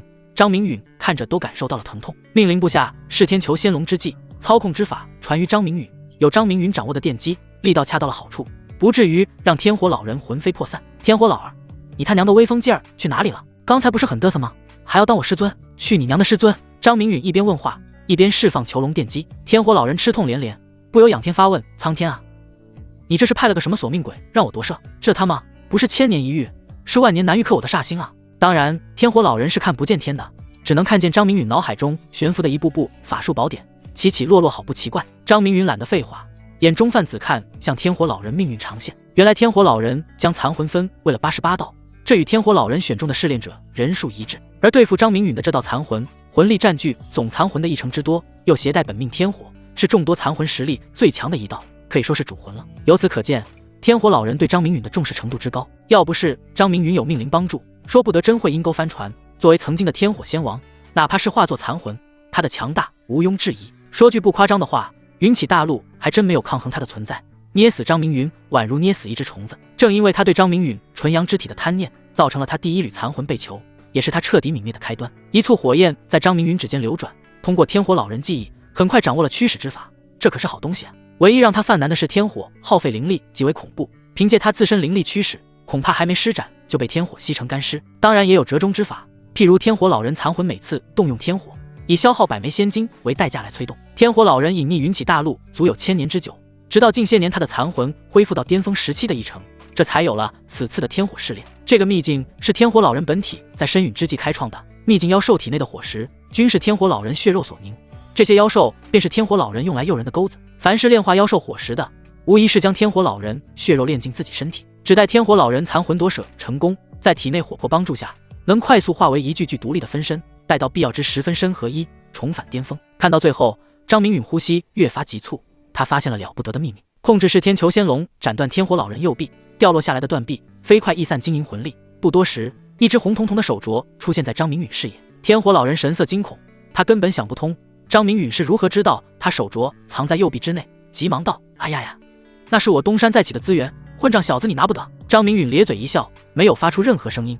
天火老人这道残魂生死在他一念之间，懒得与其多费口舌，催动天火老人独有的祭炼之法，将手镯残留魂力磨灭干净，注入自己新的魂力。魂力探入其内，发现手镯内空间足有一个体育馆那么大，里面极品灵石堆积如山，上好仙器足有100件，中下等更有数百件之多，仙术之法有数百本，仙丹更有上千瓶。最让张明允在意的是一堆璀璨夺目的仙晶，感知之下足有上万枚，还有角落放置的道药足有10余株。发财了，发财了！天火老儿所有积蓄在此，天大地大，还有哪里去不得？张明允内心颤抖，不断咆哮，他这是一竿子打了无数今早，吃穿不愁啊！牢笼中的天火老人苦苦挣扎，张明允再次催动噬天裘仙龙释放的闪电，已不必挣扎，噬天裘仙龙空间自成一体，你的念头根本传递不出去，别想向其余残魂传递任何信息，现在由我接管你的一切啊！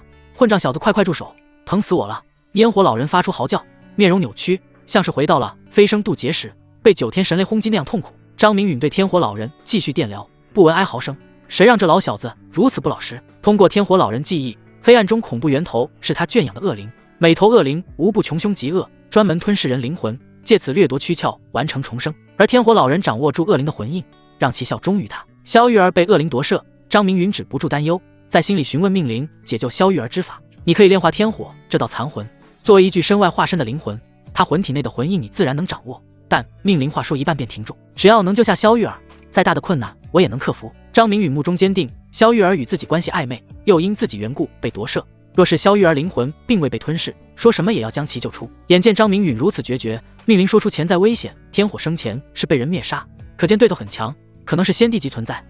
你做好因果牵连的准备了吗？张明允在天火老人残缺的记忆中，并未看到被人击杀的场景，也就是说张明允不知敌人是谁。炼化天火老人这道残魂，意味着灵魂沾染上天火老人的气息，若是被先帝级大佬感应察觉，一个喷嚏就能将张明允灭杀。嘿，我连命运的惦记都不怕，还能怕一个区区先帝？请命灵大哥告诉我炼化灵魂之法。张明允下定决心，说什么也要炼了天火老人，要不是他搞什么天火传承，萧玉儿会被恶灵夺舍。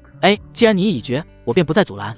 你可向命运之轮兑换完整感悟的化魂炼身小仙术，再配合噬天求仙龙，足以炼化天火这道残魂。命灵叹了口气，他发现张明允是真能折腾。张明允兴致勃勃唤醒命运之轮，兑换了化魂炼身小仙术，反而变得垂头丧气。命灵真是狗啊，根本没告诉他化魂炼身小仙术完整感悟需要花费4000命运点，加上刚才救下苏里妮子奖励来的50命运点，总共还剩1045命运点了。心中不由骂起命灵来，明明可以蒙蔽命运之轮感知，还让他花费真金白银兑换一道小仙术，原本富有的命运点再次干瘪，真是肉疼不已。张明允放弃在此炼化天火老人，因为化魂炼身小仙术需要灵力来催动，天火秘境不有禁灵仙阵，动用不了丝毫灵力。张明允暗叹无语，双手掐诀，身形消失在宫殿之内。天火秘境的太阳是天火老人陨落前搬运而来的，目的在于温阳本命天火，终有一日，这道天火会化为太阳，进化为极品仙宝之列。这颗太阳在天火老人改造下，内部赫然成为天火老人的后花园。张明允现身在一处类似博物馆的地方，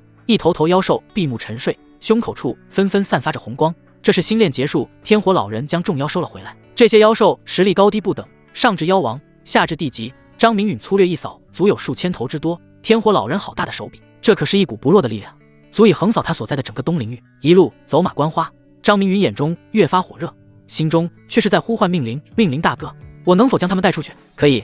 每头妖兽更换一颗价值300命运点的七窍玲珑心，算下来大概在90万命运点。命灵语出惊人，开始报价。张明允满头黑线，命灵这说的是什么鬼话？90万命运点他能兑换好几10道完整感悟的顶级大仙术了。若是他有那个资本，还要这些妖兽作甚？经过交流，张明允从命灵处得知为妖兽换心的方法。张明允停在了一头体型不大的狼妖面前，眼中有了柔和，这头便是狼王银木风。腰间青双剑骤然出鞘，对着银木风泛着红光的心口一划，顿时有血水流出。收回青双剑，五指并拢向其伤口处深入，用力一拽，一颗红彤彤的火石被扯了出来，而后被张明允扔在地上。向命运之轮兑换一颗七彩斑斓的心脏，往银木风伤口处送入。七窍玲珑心刚一进入，立马往里面钻去，而张明允划开的那道伤口也跟着消失不见。没过多久，银木风颤巍巍地睁开了眼睛，他看到一个身穿破败白衣的青年男子出现在面前，带着不可置信的眼神道：“主人，是你吗？小风儿，好久不见。”张明允含笑应道。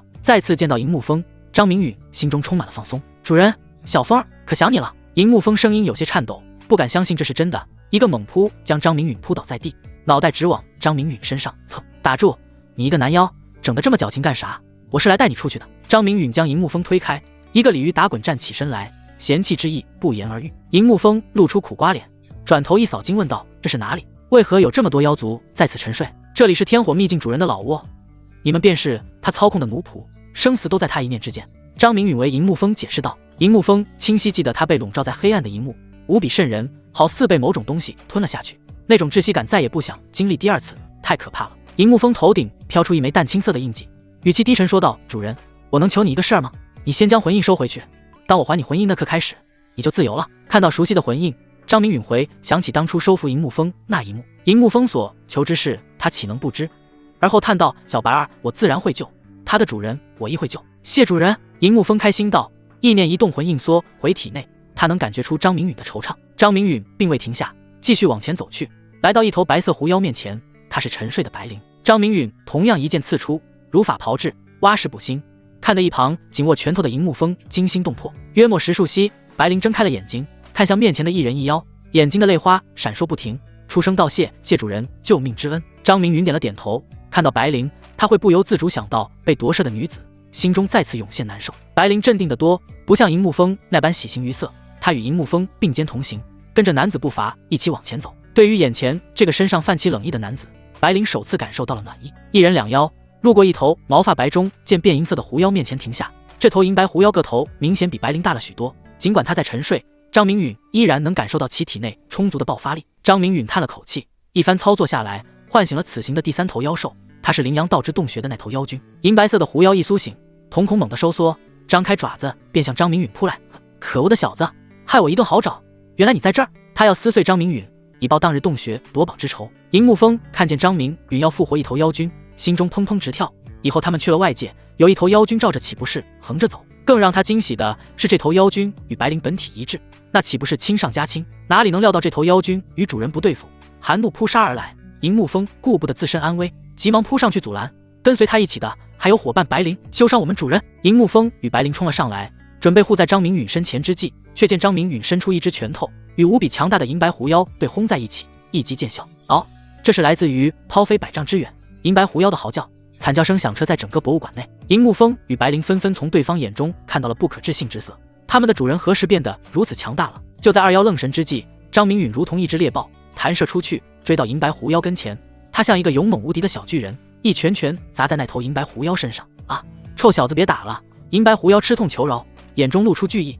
他没想到眼前这个人类更强了，任他如何逃窜，依然被压制得死死的。张明允闻言收回拳头，不料银色狐妖直接腾空往天上飞去，这是要逃离张明允的掌控。张明允轻轻一跃，身体如一团轻飘飘的棉花般腾空，又似箭矢一般迅速。这是张明允将凌云小仙术施展到了极致，瞬间临近银白狐妖面前，一拳轰在银白狐妖头上，将他从空中打落，落在博物馆的大门口。显然是没有飞出多远，就被张明允打落在地。张明允稳稳落在地上，说出一番让银白狐妖亡魂皆冒的话来：若是让你如此轻易的逃了，那我岂不是白白将你复活？银白狐妖面色越发难看，这个人类小子是全方位碾压他，不管是空中还是地上，他根本反抗不得。银白狐妖从未见过如此诡谲的人类，他生活的世界人类不能飞行，这是常识，且他与这个人类首次相遇，这人类并不会飞行，为何这次可以了？银白狐妖从难看的脸色渐渐变成了绝望。银沐风来到近前，他狐假虎威，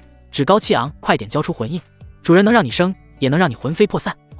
银白狐妖瞬间炸毛，什么小鬼头都敢在他头上动土，这是不要命了。银沐风吓了一大跳，原本魁梧的他显得无比渺小，立马躲在张明允背后，哪有刚才的威风？小风儿说的不错，交出魂印可活。张明允眼神冰冷，他是铁了心想要收服这头银白狐妖，不为别的，只为以后补上那一株羚羊道枝与他欣赏的少女风。此时此刻，张明允没有那么多时间与其解释，他要快些出秘境，炼化天火老人那道残魂，寻找萧玉儿的行踪。什么人嘛，又将奴家暴打一顿，你这人好没良心！当初还是吃了我的道宝才变得这般厉害，如今还逼迫奴家当奴仆。银白狐妖变成人形，抱着双腿坐在地上低声抽泣。他身穿一袭白色连衣裙，身上没有半分饰品，有的是出水芙蓉少女风。如此美景被一些明显的瑕疵破坏，只见少女脸上青一坨，胸脯上紫一块的，很像邻家女孩被流氓欺负的味道。你给还是不给？张明允咬牙切齿，尽管心头不忍，但这妖女她一定要带出去，不能任由妖女陨落在此境。流氓，你不就是想要吗？我给你还不行吗？用得着下这么重的手吗？少女张嘴吐出一道银色印记，脸上委屈神色更浓。主人对她做了什么？怎么感觉两人有什么不可告人的秘密？银沐风压低声音说：“与白灵听。”白灵听完比了个大拇指，觉得银沐风有点飘了。这种话是能当面说的吗？什么时候了，还乱嚼舌根？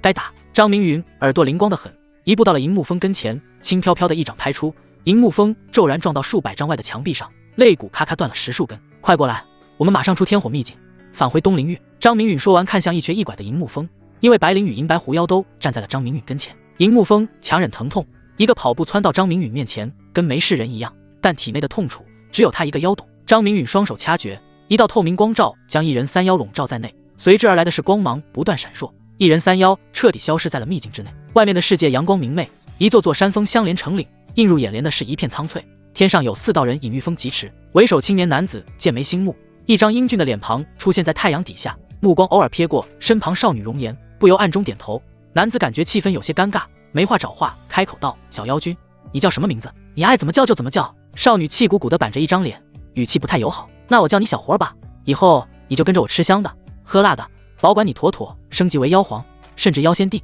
张明允摸了摸鼻子，画着大饼。有句话怎么说来着？不画饼的老板不是好老板。小胡儿甩了个后脑勺给男子体会，什么妖仙王妖仙帝的，对于他目前来说，天才地宝才最有用。画的大饼显然食之无味。男子身后有个玉树临风的青年，他就像只小猴子，左顾右盼的。主人，我觉得外面的空气好新鲜，太喜欢了。马屁精，暴力小子就是被这头蠢狼惯坏的。小胡儿翻着白眼在心中腹诽，他却不敢说出来，生怕挨了身旁之人的拳头。另外一名女子白裙加身，脸上散发恬然，安静地站在小胡儿身后，逮住齐裙摆稳定，自身飞行，享受着自由的味道。天上飞行的一行四人，赫然是从天火秘境出来的张明允四人。三妖纷纷变化人形，张明允取下面巨幻牵引，恢复本来容貌。主人原来这般帅气，还是这副容貌适合你。银木风又是一阵马屁输出，显然他也是第一次见张明允真容。对银木风夸赞的话语，张明允不置可否的点点头。容貌只是一个皮囊，好看的皮囊千篇一律，但最受人喜欢。小胡儿看向张明允，眼神一呆，心底自语：原来暴力小子有着这般容颜，还挺帅的。他不由多看了几眼。白灵看了张明允两眼，便移开了目光，好似他对张明允有免疫力。张明允并不知三人所想，他与小胡儿一人带一个飞行，这是为了加快速度往合欢宗地界飞去。胡儿姐，为何你变化成人，身上就有了衣服呢？白灵适时开口。他变化人身时，衣不蔽体，害怕走光，有料的腰躯暴露在空气中，让他羞涩不已。每次切换身形，要寻找庇护点与新衣服，特别麻烦。白灵对小胡儿人妖模式任意切换，衣服仍在身上，这实羡慕得很。这有什么难的？你们两个家伙赶紧修炼到妖君境，自会有霞披加身，这是妖君特有的能力。小胡儿好像在说一件微不足道的小事儿，他对身上任意变换的霞披也是颇为满意。张明允一边带着三人飞行，一边在脑海通过化魂炼身小仙术，炼化天火老人被囚禁住的残魂。啊，臭小子，你这是什么术法？为何能磨灭我的意志？快停下！只要你放了我，咱们先前的恩怨一笔勾销。如若不然，我其他魂体一定会将你挫骨扬灰。天火老人被张明允囚禁的残魂哀嚎不断，有求饶，有诅咒，但张明允哪里会给他翻身的机会，并不答话，集中全力炼化七魂魄。2个时辰后，张明允四人终于抵达合欢宗境内。云长给予的少宗令牌开始闪烁无数消息，其中云长发出的消息让他最是揪心。云长，明允，你在哪儿？我要到何处寻你？吴叶则魂灯已碎，你还好吗？明允，你一定要活着，不然我绝不原谅你。接着是离店主发来的关切之语，询问具体所在位置，好前来搭救。还有一些是遇上麻烦的长老和弟子，盼望着他活下来助其改命。轩衣妮子也有消息，话语中透着关心。李雪传来消息，盼他平安。收到消息的刹那，张明允先向云长报平安，简明讲述自己遭遇。至于风洞内的风情，只能先瞒着，且告知自己所在位置，正向宗门而去。经过一段时间，令牌沉寂无声。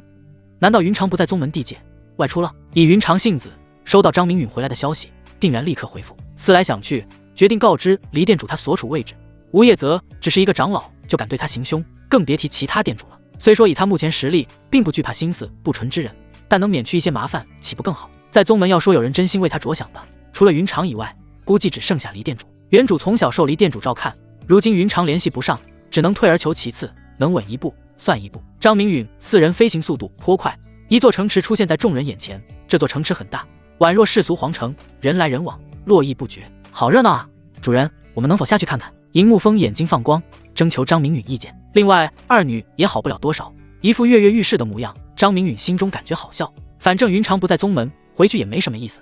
他正好借机练了天火老人的残魂，也有等待离店主之意。下去看看吧，不得生出事端来。以后你们叫我公子吧。张明允告诫三人一番，三人连连点头。小胡儿这个刺头罕见没有与他作对。张明允四人稳稳降落在城池外，他对此城也有好奇，观赏一下沿途风景挺好。偌大的城池被一道透明薄膜笼罩在内，张明允意识到这是有人布下的阵法。城池约莫10数丈高，一扇宽大的城门敞开着，门梁之上镌刻着3个龙飞凤舞的大字合欢城。看到眼前气势不凡的城池，张明允有感而发，好一个合欢城。小胡儿三人左顾右盼，像是第一次赶集。白灵脸上也有兴奋之色。合欢城大门口站着4名守卫，穿着有些像古代皇宫的甲士，镇守着一方。随着靠近，能清晰听到2名甲士与御药的入城2人对话。你们2人从何而来？入城所为何事？4位上仙辛苦，我兄弟2人前来卖些山货，听说这镇湖皮子值些钱财，想来碰碰运气。说话之人长相粗犷，为人却极为心细。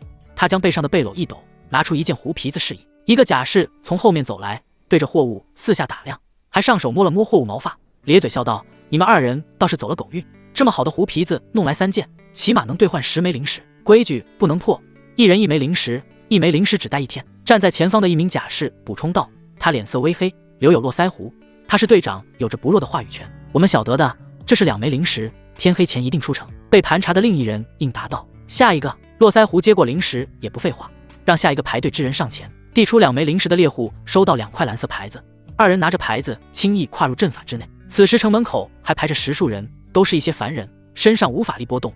张明允4人正好站在其中，而守城的4名甲士修为均在先天境，其中络腮胡大汉修为最强，是先天境后期。入城还要灵石，张明允总算听个清楚，入城费用可不便宜。对于凡人来说，这是让他们无法企及之物，偏偏这些凡人还有灵石在身，他越发好奇。小兄弟是新来的吧？合欢城可是合欢宗的管辖城池，入城当然要收取灵石。说话之人是个大汉，面色发红，像是常年风吹日晒，背后也有背篓，装的是鱼类产品。这些凡人都是来此城交易，面对昂贵的入城费用却甘之如饴，真是奇怪。张明允心中狐疑起来，这位大哥是来卖鱼，我看你这鱼透着一些灵性，应该能卖个好价钱吧。张明允不识此鱼种类，却能感知到鱼肉散发着一些灵力波动。嘿嘿，这位小兄弟好眼力，刘哥的金枪鱼可是极为难得之物，听说天上飞的上仙都吃过他抓捕的鱼，一条鱼能卖1枚灵石呢。大汉身后的一名男子羡慕说道，他没有前面大汉捕鱼能力，只能卖些上等茶叶，收获远远比不过大汉。你们要灵石作甚？看到凡人对灵石趋之若鹜，张明允心中好奇。小胡儿3人侧耳倾听，也想了解人类生活习性，还不是为家里小崽子们传的，修仙花费可大咧。要是我家崽子能当个神仙，就是要我命我都能给。大汉刘哥解释道，可怜天下父母心。张明允明白了他们用意，原来是这样。很快排到张明允4人，2名甲士伸手一拦，没有灵石是万万入不了城的，这可是城主定下的规矩，他们只是照章办事。饺子想入城要缴纳1枚灵石，这是我等4人的入城费用。张明允递出早已准备好的4枚灵石，储物袋被他藏在怀中。既然走凡人通道，按规矩办就是。络腮胡男子点点头，随后提醒道，蓝色牌子只能在城里待1天，夜幕降临前必须出城，不然便会被巡逻队缉拿，列为不良信誉。下次入城需要缴纳2枚灵石，要是出城时间到了，又想留下过夜，在哪里不缴灵石呢？既然来了，张明允想弄清楚合欢城管理模式，东南西北4个城门都可不缴灵石，要是你有灵石一次性给了倒也方便。络腮大汉旁的甲士补充道，多谢4位上仙。张明允学着凡人的样子急了一接过4块蓝色牌子，带着小胡儿3人往城内而去。蓝色牌子内刻画着阵符，是进入城内的关键之物。张明允4人拿着蓝牌走进城内，街道颇为热闹，人来人往，凡人居多，修仙者极少。小胡儿他们看看这里，摸摸那里，四处都是新鲜感。咦，竟然是他们！张明允诧异道，他看到前面的一栋5层酒楼有3道身影从天而降，而后引入酒楼顶层。这是一些下品灵石，你们可以随意买吃食，一会儿我来找你们。张明允找来一个布袋，放入100余枚灵石，递给白灵保管。接着他双手掐诀，运转龟息隐身术，心中默念道：闲来无事，正好看看这鬼祟3人组究竟要干些什么。这3人正是藏经殿欺辱过他的核心弟子，他们修为都在化神境，其中那位大师兄是化神后期，另外2位是女子，修为处在化神中期。张明允完全透明，脚尖一点，腾空而起，直奔5楼而去。刚一临近，一道结界包裹住整个5楼。张明允循着波动锁定一个房间，迈步入内。大师兄，我们干嘛来这里？宗主不是让我们寻找张明允吗？一位姿色上等的白衣女子不解道。人生得意须尽欢，寻那小倒霉蛋作甚？回来给我添堵吗？大师兄坐在大床上，脸上神色不是很好。这个合欢宗的大师兄名为韩破空，修为是宗内弟子公认的第一。张明允突然被任命为少宗主，让他心中极为窝火，巴不得张明允魂灯马上熄灭。宁香，你真是猪脑子！张明允那小子死在外面才好呢，就算找到他也是。另一名女子用手比了个向下切除的手势，而后乖巧地坐在韩破空旁边。还是绮罗懂我，不枉我如此疼你一番。宁香还不过来叩拜。韩破空一把搂住绮罗腰肢，眼神火热盯住站在远处的宁香。宁香眼中露出慌乱，神色紧张。韩破空的眼神好似刀子，一下一下在他娇躯上刮个不停，难受至极。见宁香迟迟未动，韩破空右手成爪，发出滔天犀利，对着宁香猛然一吸。只见那宁香眼露骇然，脖子被牢牢卡在韩破空手中，只要韩破空一用力，宁香便会潇湘玉宇。大师兄饶命，我扣。宁香面色泛紫，有些喘不过气来，屈辱的答应来自韩破空的荒唐要求。韩破空右手一松，宁香跌落在地，跪爬到韩破空跟前，眼角有着2道泪痕显现，闭上眼睛扣起来。宁香扣得昏天黑地，突然干呕起来。他什么时候受过如此委屈？泪眼如溪，身体肠胃翻江倒海，面色长得通红，这点小事都办不好。韩破空随手飞出一个耳光，印在地上女子的脸颊上，左手摁住女子高贵的头颅，往下叩拜鞠躬，一种上位者的心态得到满足。韩破空脸上绽放恶魔般的笑容，绮罗眼神迷离，摸着韩破空脸庞，红唇直接印在韩破空厚厚的嘴唇上，熟练程度展露无遗。显然这不是他第一次做了。过了好一会儿，韩破空好似失去了新鲜感，推开绮罗，一把抓住宁香的手臂，该你了。韩破空顺势一拉，宁香被他抱入怀中，不管宁香如何捶打哭泣，他只往内屋走去。大师兄不要啊，我可是七师兄的女人。宁香眼中泪珠滚滚，哭着求饶道：让你平时给我装清高，你不过是个贱女人，以为跟了小七我就动你不得。今天我要让你知道，合欢宗到底是谁说了算。房内传来韩破空张狂的声音，以及种种咯吱声。救人一命胜造7级浮屠，宁香今天算你命好，遇上了我。张明允被眼前这一幕彻底惊呆了，韩破空竟然不讲武德，逼着兄弟女人强行叩拜。韩破空真是个出生呢，他倒挺会享受，此事不报仇，何时来报呢？张明允最喜欢替人上眼药，特别是对待敌人。改命之术，张明允将逆命术催动到极致，眼中顿时金光大放，这是在施展逆命术第3阶段的改命，他要为宁香改命。一道金芒快若奔雷从张明允眼中脱离，跨越了里屋阁风屏，瞬间落入宁香的命运长线之内。此时的宁香命运长线几乎断裂，黑气缠绕其中，厄运降临，此处节点，这是宁香的命中大劫。从张明允眼中喷薄而出的金芒猛地一颤，化作一道桥梁搭建在深空彼岸的另一端。张明允出手为宁香改命，在瞬息之间，一声大喝突兀笼罩着整个房间。住手！你那命来啊！一道刀芒宛如开天辟地，对着韩破空流连忘返的脑袋狠狠击去。只要命中，韩破空绝无生还的可能。韩破空被吓得魂不附体，哪里知道这个时候有人前来搅局，右手冒出浓烈到极致的火光向前一挡，试图抵住这道威力绝伦的刀芒。噗嗤！韩破空右手被斩断，浓郁的火光直接被斩散，鲜血顺着残存的右臂喷溅。躺在床上的宁香满身是血，脸上竟露出开心的笑容。七师兄来了，来救他了。可他已不是清白之身。宁香眼中有了死意。太七，你该死，竟然为了一个下贱的女人伤我。韩破空右手被废，仅剩的左手提起一柄剑，光着身子指向突然出现之人。刚发起致命一击的是藏经殿4层击伤张明允的太七，他正是宁香的道侣，不知为何心中突突直跳，立马赶来，看到的却是让他撕心裂肺的一幕。宁香正被大师兄凌辱，脑袋天旋地转间，含恨砍出一刀。韩破空，我必杀你！太七两眼流出血泪道，看得蹲在床角的宁香哇哇大叫，痛哭流涕间喊道：不要呀！宁香顾不得自己身体的软弱无力，脸色大变，欲要起身制止。这是太七在强行催动禁忌术。他听太七提起过，太七有一道逆天之术，霸道绝伦，可灭杀高出他一大境界的敌人。此术一经施展，会对身体产生沉重的负荷，一不小心就要伤到根基，修为形成永久性损伤，再也不得飞升成仙。太七为了他已然气疯，失去理智，他已经是一个坏了的女人，为他不值得。绮罗眼见现场不妙，立马拿出一柄漆黑如墨的匕首，搭在宁香咽喉处，将其控制住。张明允狗在一旁角落认真看戏，他不捅太七刀子就是仁至义尽，别指望自己还能帮忙。韩破空心中发怵，色厉内荏道：你女人在我手上，马上停止该死的邪术，要不然我让她殒命。还不停止？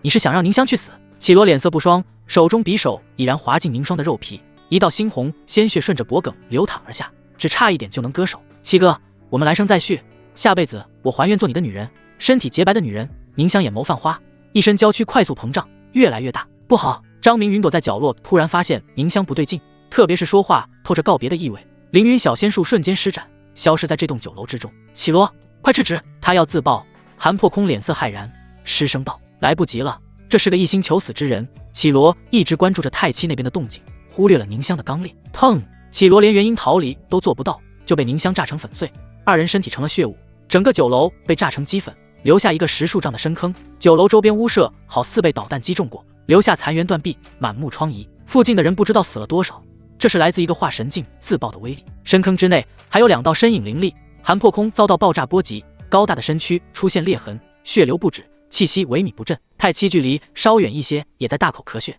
内伤严重。他凝聚的禁术被宁香生生打断，面色痛苦不堪。宁香，我的女人，为何死去的人是你，不是我？懊恼、悔恨、绝望的念头一一在太七脸上浮现。这个害他道侣惨死的韩破空是他最为敬佩的人。宁香曾经劝说自己，韩破空是个人面兽心的畜生，心胸狭隘，不要与他来往过密，当心背后被插上一刀。太七反而安慰着宁香，说大师兄不是那样的人，日久见人心。宁香一语成谶，甚至生死道消，这都是他造成的呀！要不是自己无知，宁香如何会被折辱？恨，他恨啊！宁香在最后时刻都在想让他停止施展禁术，保住仙道根基。宁香确实做到了，可宁香不在了，他最爱的人没了。杀！太七没有了话语，一把森白寒刀斩向摇摇欲坠的韩破空。嚯，宁香那娘们儿真水嫩啊，性格又烈，我喜欢。怪不得我几次向你暗示也不给，我悔啊，没有早点将她弄上床。哈哈，小七，我们后会有期。韩破空边说边咳血，身影消失在原地，往天际逃去。哪里走？太七怒目圆睁，一身修为轰然全开，双手快速掐诀道：天上地下唯我独尊术。太七施展了禁术，韩破空他必须要死。太七气势猛地拔高，修为生生突破化神境，进入合体期，一股让何欢成颤抖的气息从他身上释放而出，瞬间消失在深坑中。啊！你这个不要命的疯子！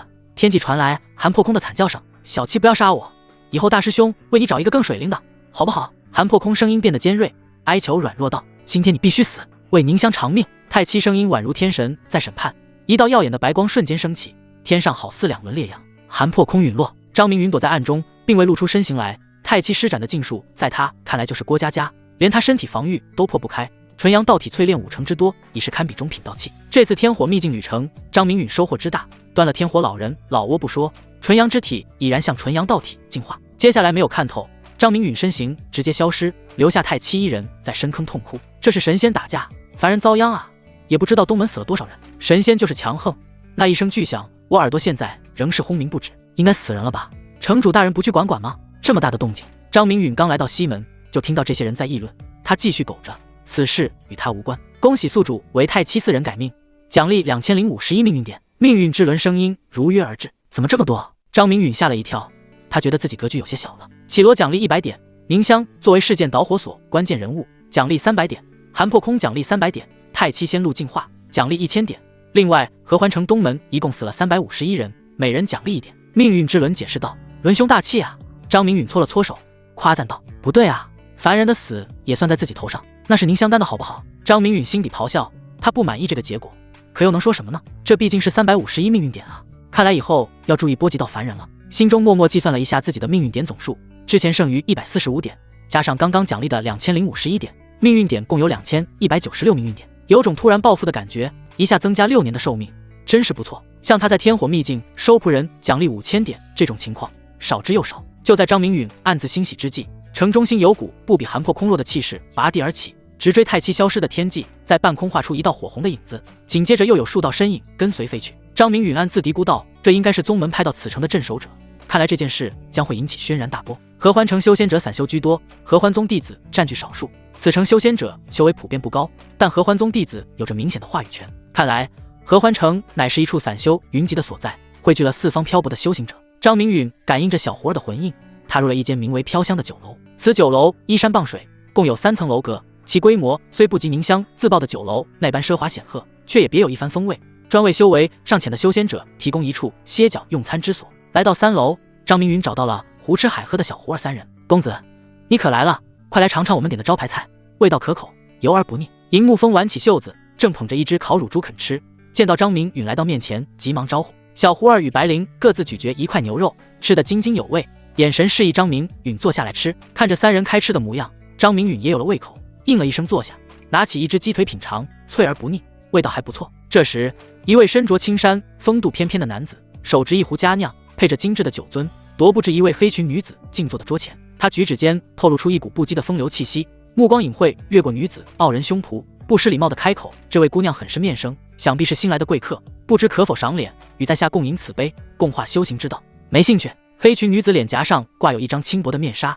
看不清容颜表情，声音清脆的冷冷道。黑裙女子语气中带有隐晦的拒绝，3层享用佳肴的人都能听懂言下之意。姑娘何必急着拒绝，相聚便是缘分，在下乃是合欢宗弟子凌云峰，敢问姑娘如何称呼？凌云峰眼神真挚道。凌云峰是合欢宗一个长老之子，依仗他父亲凌天辰威名，在合欢城作威作福，经常掳走散修女子交流悟道。别看他风流倜傥的外表下藏着一颗蛇蝎般的心，拒绝他的女子几乎没有好下场，就连元婴境女修也遭遇过他毒手。此时这个蒙面女子引起他浓郁的好奇，很想一窥面纱之内的真容。黑裙女子被凌云峰惹恼，语气越发冰冷，毫不客气道：滚！嘿嘿。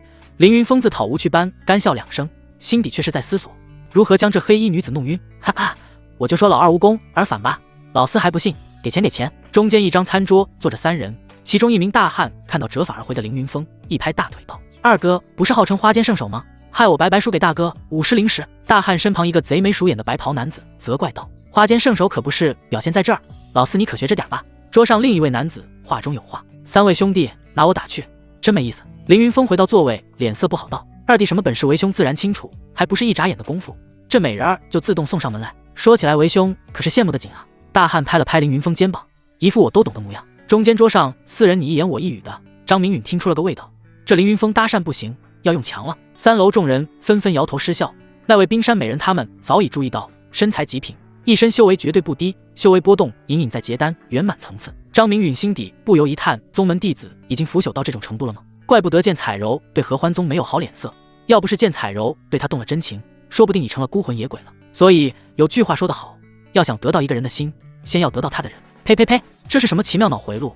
难道受了纯阳圣法影响？张明允自诩正人君子，如何能与凌云峰相提并论？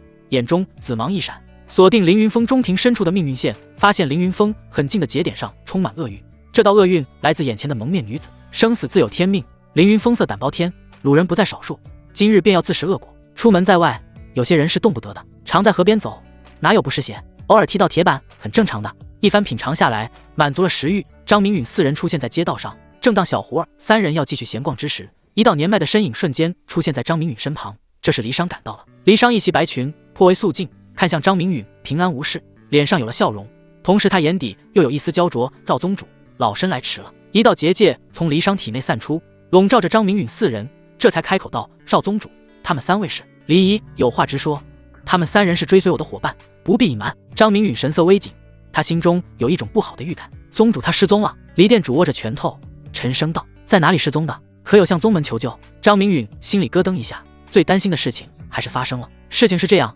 离殇将云长失踪经过简要叙述一遍，最后说出了自己的怀疑：我怀疑宗主被困在了缥缈宗。云长失踪在缥缈宗山门附近，且有半月之久。张明允喃喃自语，目中急色越发浓郁，想必云长误以为无业则抓捕自己，与黄玉龙有关，这才一人孤身犯险。但这段时间黄玉龙一干骨干都在天火秘境获取仙源，缥缈宗应该是个空壳子。思前想后，张明允脑海中渐渐有道人影越来越清晰，难不成是黄景天？张明允看过黄玉龙命运轨迹，黄景天是上一代缥缈宗宗主，也是黄玉龙生父，怎么可能是他？他不是陨落在梦回谷了吗？离殇捂着嘴巴震惊，眼神带着不可思议。黄景天应是与原主生父张耀清一同进入的梦回谷秘境，黄景天从梦回谷出来了，张耀清却杳无音信。黄景天没死，修为反而水涨船高，如今退居幕后，师傅极有可能遭了他的毒手。张明允将事情串联在一起，言语中的怀疑成为了笃定。根据黄玉龙记忆，黄景天隐藏在缥缈宗祖祠，从梦回谷秘境回来，一直闭关到现在。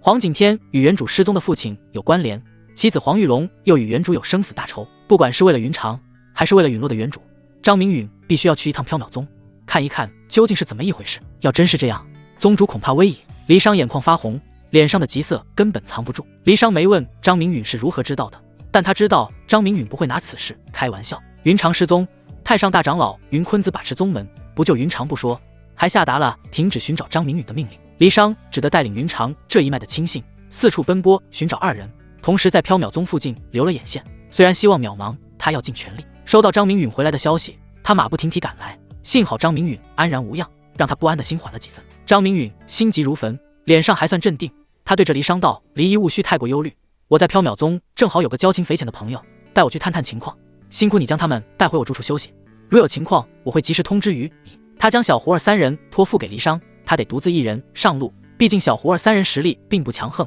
缥缈宗虽说骨干力量被天火老人刷了一大波，但顶尖力量完好无损，他没有把握带小胡儿3人回来。不行，缥缈宗是龙潭虎穴，宗主修为高绝依然被困，我们回去找云坤子商量，争取让他带领各大店主一同前往。离殇立马拒绝张明允独自冒险，说完拉住张明允手腕就要向天际飞去。这是离殇要强行带张明允回宗，若是云长真被困在缥缈宗，张明允去还不够塞牙缝的，好不容易回来，怎敢让张明允乱来？离姨，我心里有数，就按我说的做吧。张明允手掌一用力，轻易拨开离殇手臂，随后飞天而起，速度快得不可思议，堪比瞬移。离殇被张明允拨开，后退数步，沧桑的脸上布满骇然。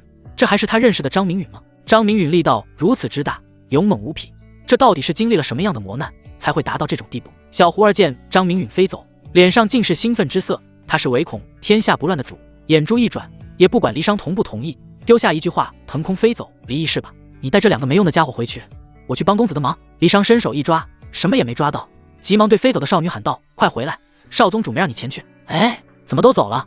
胡儿姐等等我们啊！银幕风脸上着急，转身奔去，这是要追随小胡儿的脚步，一同离开。白灵也是转身，离殇眼疾手快抓住白灵手腕，陡然往前飞去，另一只手抓住银幕风的肩膀道：你俩连元婴都未修成，跟着瞎凑什么热闹？跟我走！话音一落，离殇3人消失在闹热的街道上。瞬移，这是元婴境才具备的法术，我竟然看到了3个元婴老怪。一人发出惊叫，看向天空，满是羡慕之色。白痴，只有那位老前辈才是元婴境，另外2个年轻人顶多是筑基境罢了。又有一人出声，他看得周全，那位老妇人带动2个年轻人飞走，不难猜出答案。这就是爹爹说的神仙吗？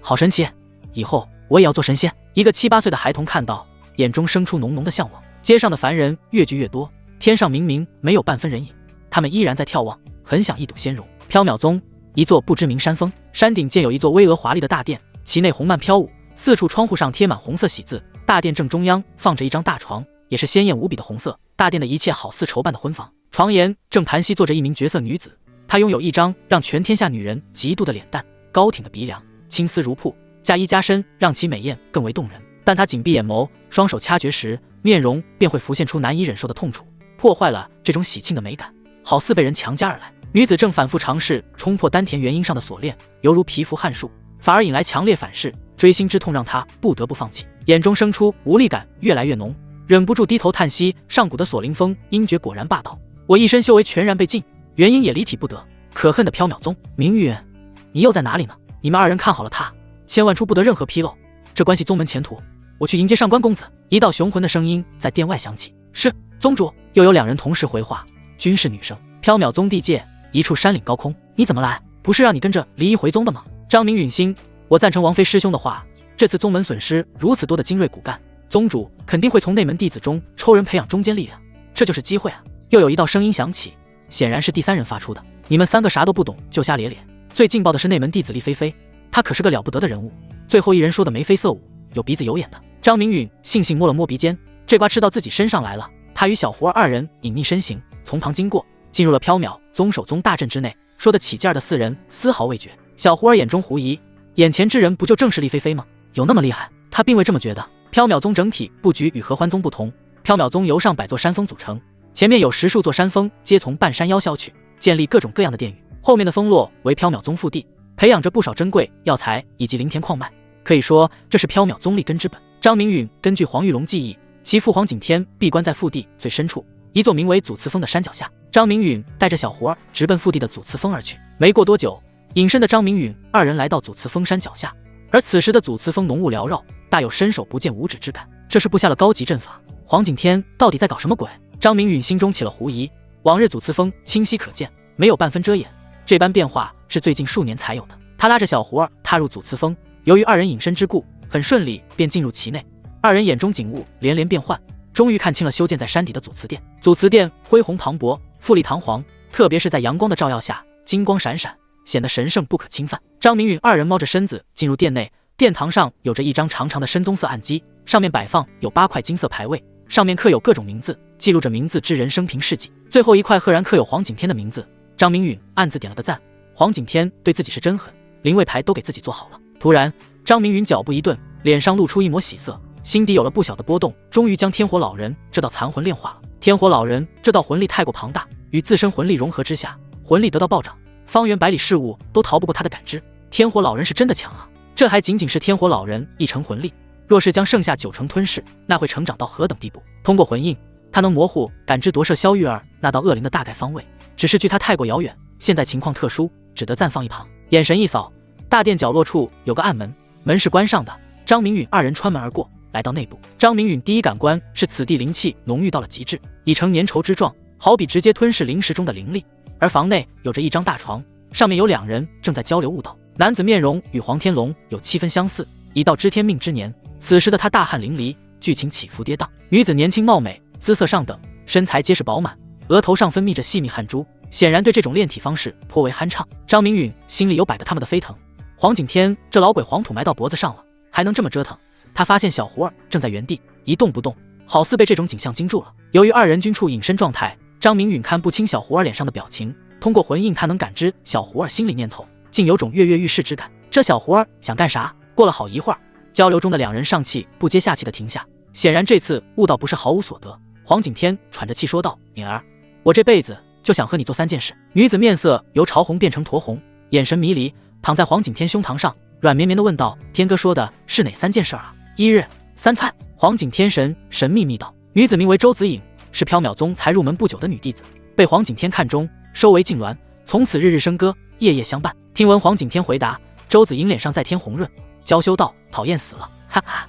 黄景天开怀大笑，怀中育人他可是喜欢的紧，水灵灵的，随时都能掐出水来。张明允并未闲着，眼中紫芒涌动，观察黄景天命运轨迹，直接提取梦回谷所有片段，再者是搜寻近期云长的踪迹。过了好一会儿，张明允面色越来越阴沉，紧握的拳头缓缓松开，拉着小胡儿转身退走。黄景天修为已至大成初期，又有极品到气傍身，张明允没有把握一击灭杀，且云长不在此处，他没必要在此逗留纠缠。张明允在小本本上给黄景天记上一笔，早晚要弄死这个天杀的混蛋。至于原主生父张耀清的失踪，与黄景天关系不大，他只是众多帮凶的一个罢了。据黄景天了解，张耀清坏了上官宁天交流悟道机会，二人起了冲突。上官宁天许诺天大好处，凡是参与诛杀张耀清者都能得到一份好处。东陵御仙道宗最先拥护，其次是缥缈宗。最终张耀清被追杀之下，进入一片绝地，从此再无音信。不多时，隐身的张明允二人出现在数十里外的一座山峰上，这里赫然是云长被囚之处。张明允庞大的魂力释放开来，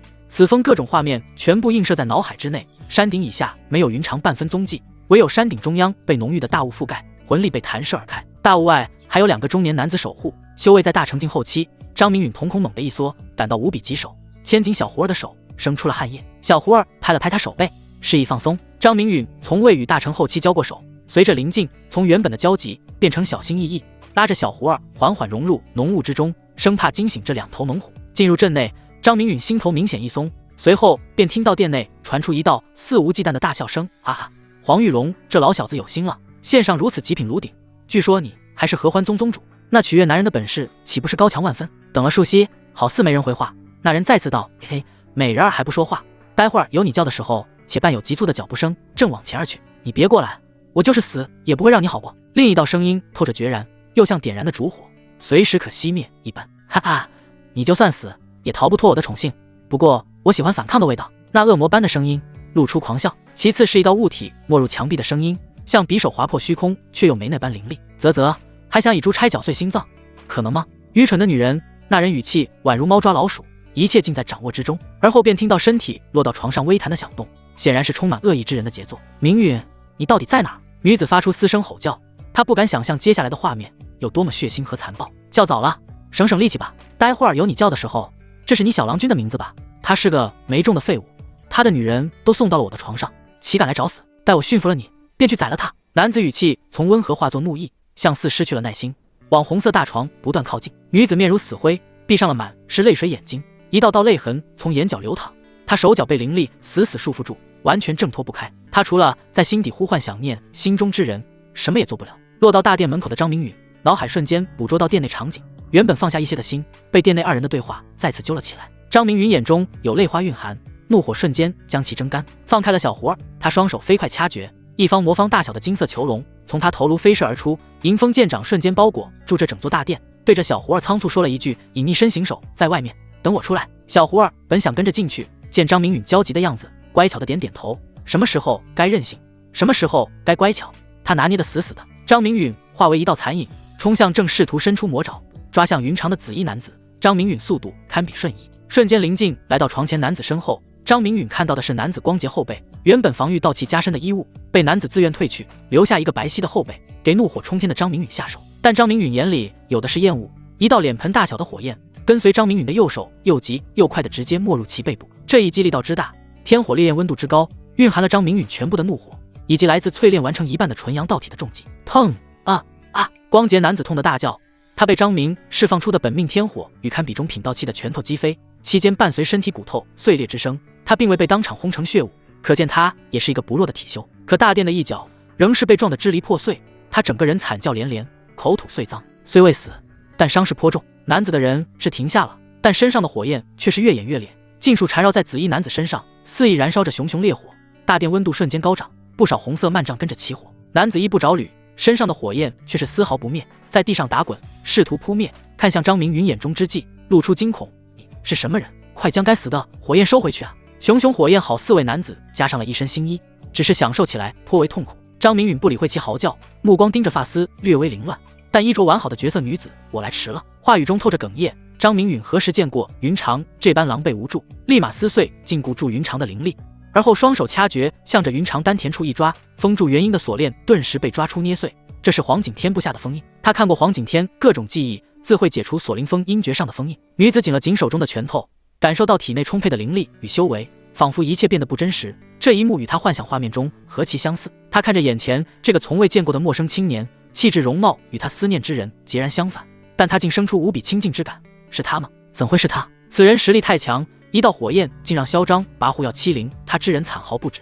至今仍是承受着烈焰灼烧。张明允看着眼前女子，怔然出神，以为是吓到了，急忙开口：“郎子，我来了，你别怕。”遭遇毒手的女子自是张明允心念之人，合欢宗宗主云长。你真是明允？云长听到熟悉的呼唤，心中小鹿复苏，砰砰直跳。是我。张明允一拍脑袋，随即抹去脸上的幻牵引，一张英俊的面庞暴露在空气中，脸上呈现的是懊恼之色。是我不好，没有提前摘下面具，让娘子没认出我来。云长一把抱住张明允，在张明允耳畔低声哭泣：“呜，你总算了，我以为这辈子再也见不到你了。”云长垂泪欲绝，让张明允心中怒火无限拔高。没事了，他们都该死。张明允拍着云长的后背，话语中有说不完的森冷。就在二人相拥倾诉之际，被天火断烧的男子身体窜出一道元婴，飞向大殿外石口中，发出诅咒：“你们两个狗男女必须要死！我会让我的奴仆将你们撕碎，以解我心头之恨。”不好，此人要逃！云长看到紫衣男子逃窜，急忙松开张明允，便要追出。张明允环抱云长柳腰，拍了拍云长手背道：“没事儿，他出不去的。”云长眼中出现了恍惚，抱着他的男人，在不知不觉间已能为他遮风挡雨，一种无与伦比的喜悦充斥在心头。就在张明允说完，砰的一声，逃跑的元婴撞在了噬天球仙龙上，铜墙铁壁让其吧唧个苦脸。云长看向瑟瑟发抖的元婴，低声轻语问道：“杀了？”张明允眼中紫芒大盛，看完元婴小人的命运轨迹后道：“交给我。”话音一落，张明允蓦然冲出，直奔脸色骇然、嘴里发出尖叫声的元婴小人而去。元婴小人修为10打，实在大成初期，一身法宝闪烁着耀眼的珠光，一看很是不凡。他看不穿张明允深浅，对烧灭他肉身火焰有着畏惧。元婴小人转身向着反方向疾驰，他这是不战而逃。哼，你是什么东西，竟敢动我的女人？张明允闲庭信步，速度并不比元婴小人瞬移来得慢。他手掌一翻，一簇火焰跃然出现，随后便是轻飘飘的甩出的火焰好似长了眼睛，任元婴小人如何变换位置，他亦能轻易捕捉其轨迹，速度越来越快，还伴有破风声响起。元婴小人眼神露出惊惧，呼吸急促到了极致，宛如见到勾魂使者。小子，切莫动手，只要你放过我，我便扶持你做东陵域的帝王。元婴小人出言利诱，见张明允不为所动，火焰距他更近，撞击囚笼融合的大殿顶板更为用力，手中长枪更是戳得棒棒作响，试图激烈囚笼静止，逃命升天。父！张明允掐诀连连，一声大喝下，原本脸盆大小追逐元婴小人的火焰，立马化作一张大网，瞬间将其笼罩在内。火焰内噼里啪啦一阵乱爆，这是熔炼元婴小人的各种护身道器。天火老人成名绝技不可谓不凶残，能以天火命名，再用太阳真火温养，温度岂会比太阳弱多少呢？就在元婴小人被张明允捕获之际，守在大阵外一名紫发老者反手拿出一支青色古灯，灯火忽明忽暗，灯壁竟出现一些细小的裂纹，以肉眼可见的方式逐渐扩散。不好，宁岁公子有大危险，我们快去支援！紫发老者面色无比难看，他不清楚到底是什么人能在不惊动他的情况下前进大殿。这套铃兰护阵可是高级阵法，紫发老者花费了大价钱才买来，此番用来守护上官宁岁正合适，哪料敌人竟摸了进去，可恨！他大手一挥，阵法之内立马清晰，上百杆阵旗纷纷没入其袖内。宁岁这小子好色如命，我早料到会有这么一天，只是没想到来得如此之快。身穿青白相间服饰的一位中年男子发出感叹，脸上露出忧色。齐老弟，你还感叹个屁，他被弄死了，咱俩都得亡命天涯，说什么也要保住他一条命。紫发老者没好气道，话音一落，人却瞬移到了露出真容的大殿门前，一掌拍出，破！紫发老者是南玄域一名散修，名为樊宁霍，现为上官家族嫡系护道者。轰隆隆，大门被樊宁霍轰成稀碎，露出一道金光闪闪的墙壁。樊宁霍鼓足体内灵气，刹那轰出上百拳影，金色墙壁纹丝不动。他眼睛瞪得老大，终是骂出粗口：“这是个乌龟壳吗？太他娘的可恶了！”就在此时，樊宁霍身旁凝聚出一道身影来，这是上官宁岁的一名护道者赶来，他名为齐少尉。齐少尉不信邪的一掌猛然拍出，有目标的直指另一处墙壁，也是他能轰出的最强一掌。大殿墙壁在齐少尉满意的目光下化为粉末，漫天扬尘充斥着整个峰顶，原本露出笑容的脸庞彻底转变，黑得吓人。顶级守护大阵，这是哪里来的硬茬子？墙壁虽化作灰飞，但金色壁垒仍旧牢不可破。齐少尉没有撼动丝毫，脸上的肉垮了下来，问道：“樊道兄，怎么办？”樊宁霍二人头疼之际，黄玉龙携带一众部下文生赶来。当众人看到大殿散发出诡异金光之时，眼中透着不可思议之色。众人一番合计之下，决定从多个方位攻击破阵。一时之间，花火绚烂，爆炸声此起彼伏，众人卯足了劲儿，试图合力破开。小胡儿隐藏在半空之中，看到越来越多的人将散发着金光大殿包围，眼中急色越来越浓。暴力小子死定了！一旦这颗子被破，甩了甩脑袋，抛开这种担忧的想法，他不敢往下降落，在下面紫发老者与穿着青白二色的中男子身上，感受到了让他忌惮无比的恐怖威压，更不敢近身偷袭，以免暴露根脚。再加上预知危险是妖兽的本能，下去与死无疑。小胡儿在心底默默为张明允祈祷，希望张明允的命比石头还硬。轰隆隆的攻击声不间断，让大殿内的张明允心惊胆战。渐渐的，他对噬天裘仙龙的自信多了起来。随着魂力不断注入其内，噬天裘仙龙越发耀眼。张明允对噬天裘仙龙越发自信。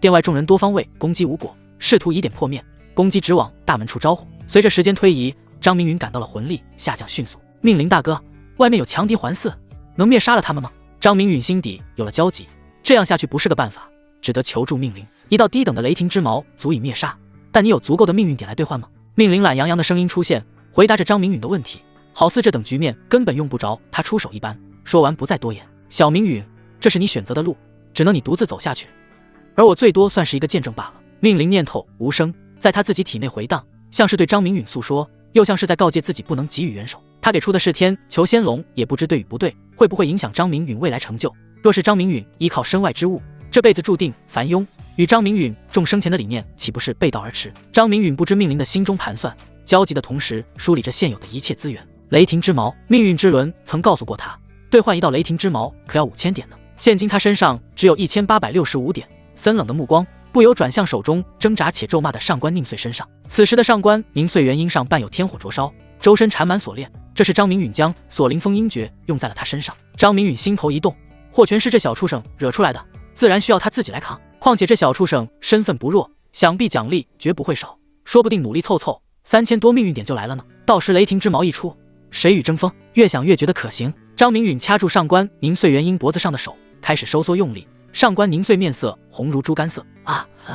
臭小子，快放了我，我护道者能要你命！上官宁岁被卡住的喉咙发出音节断续。好，那我送你上路。张明允可不是个怕事的主，说完五手指收缩到极致，一把捏碎上官宁岁脖子。上官宁岁带着不可置信之色上路，眼前男子不是说好的吗？不是要放他，这是杀了他。上官宁岁脸上绽放的劫后余生之色彻底凝固，瞳孔渐渐化作死灰。这是上官家族数百年来第一个嫡系子弟陨落在外。张明允将元婴小手掰开，从小手心取出一枚金光透亮的戒指，直接收回储物镯内。上官宁岁元婴尸体直接掉落在地，张明允一脚轻轻踢出去，元婴尸体撞在金色墙壁，化作血雾爆开。看着张明允狠辣果决的手段，云长眼皮微微一跳。这个男子境界明明只有筑基圆满，为何能驾驭如此恐怖的火焰？且二人分别不过2月，大成初期强者亦能轻易灭杀。明允他到底经历了什么？这个疑问在云长心底产生。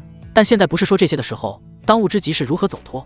这里毕竟是缥缈宗的大本营，他们二人能顺利离开这里吗？恭喜宿主改变南玄玉上官宁岁命运，奖励3000命运点。命运之轮在体内发来祝贺。张明允收到奖励，脸色很不好看，差一点，就差那么一点。目前命运点共有4865点，距离兑换雷霆之矛相差不多，却是兑换不到。如若不然，外面围攻他的100人将被雷霆之矛轰杀的一个不剩。明允，为今之计我们只能杀出去，待会儿你找到机会直接遁走。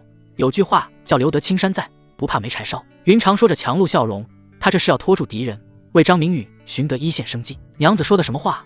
如今的我也有保你完好的实力，岂会杀光外面这些该死之人？张明允摸着云长的秀发道。看着眼前这个他最爱的女子，他将自己接下来的计划与这段时间的遭遇全部向云长和盘托出。云长听得连连点头，眼中闪现出一片又一片异彩，嘴角中是绽放出笑容来。可听到张明允在天火秘境遭遇各种险境，心中不由揪了起来。至于被夺舍的萧玉儿与暧昧不清的苏丽，张明允只是一语带过，他还没想好如何与云长解释。张明允花了330命运点兑换了一套小胡儿身上一模一样的行装，为云长穿戴在郊区上，这是对云长安全的另一种保护。稍微思量，张明允一咬牙兑换了一道遁天符赠与云长。命运点的锐减让张明允心疼，但云长安危何其重要，这次缥缈宗之祸便是一个血淋淋的教训。云长听到张明允介绍遁天符的功效，爱不释手地把玩着这张通体泛着青光的符篆，过了片刻反而递回来道，已比我更需要它。娘子，这种符篆我要多少有多少，1张而已，若是没了，我再给你。张明允摇头拒绝，这种符篆真是要多少有多少，前提是命运点足够。外面这群挨千刀的，杀了不就是命运点了？外面100余人对着噬天球仙龙轰得正酣畅，一道哀嚎突兀响起，完了，凝碎公子陨落了。樊宁霍颤抖的手掌托住一只熄灭的魂灯，灯壁裂纹已成蛛网，咔嚓一声，魂灯顿时4分5裂，掉落在地。这正是属于上官宁碎独有的魂灯。灯碎人灭，齐少未闻颜面色难看，转瞬飞到了半空。妈的，大殿内的人可是害苦了我，说什么也要捉拿问罪。接着他从腹部一抹，一柄绽放着雷霆的巨弓出现在手中，左手握着弓把，右手搭在弦上，向后拉动间，原本空无一物的弦上骤然凝聚一根绽放着雷霆光泽的箭矢。巨弓满月之际，齐少未拉住弓弦的手陡然一松，一道宛如闪电般的箭矢脱弓而出，瞬间一分为9，化作9道通天之柱，直奔金光闪闪的墙壁而去。这一箭，齐少尉是含怒而发，他的这把雷暴惊天弓属于极品道器之列，声势骇人至极，威力极大。有雷暴惊天弓在手，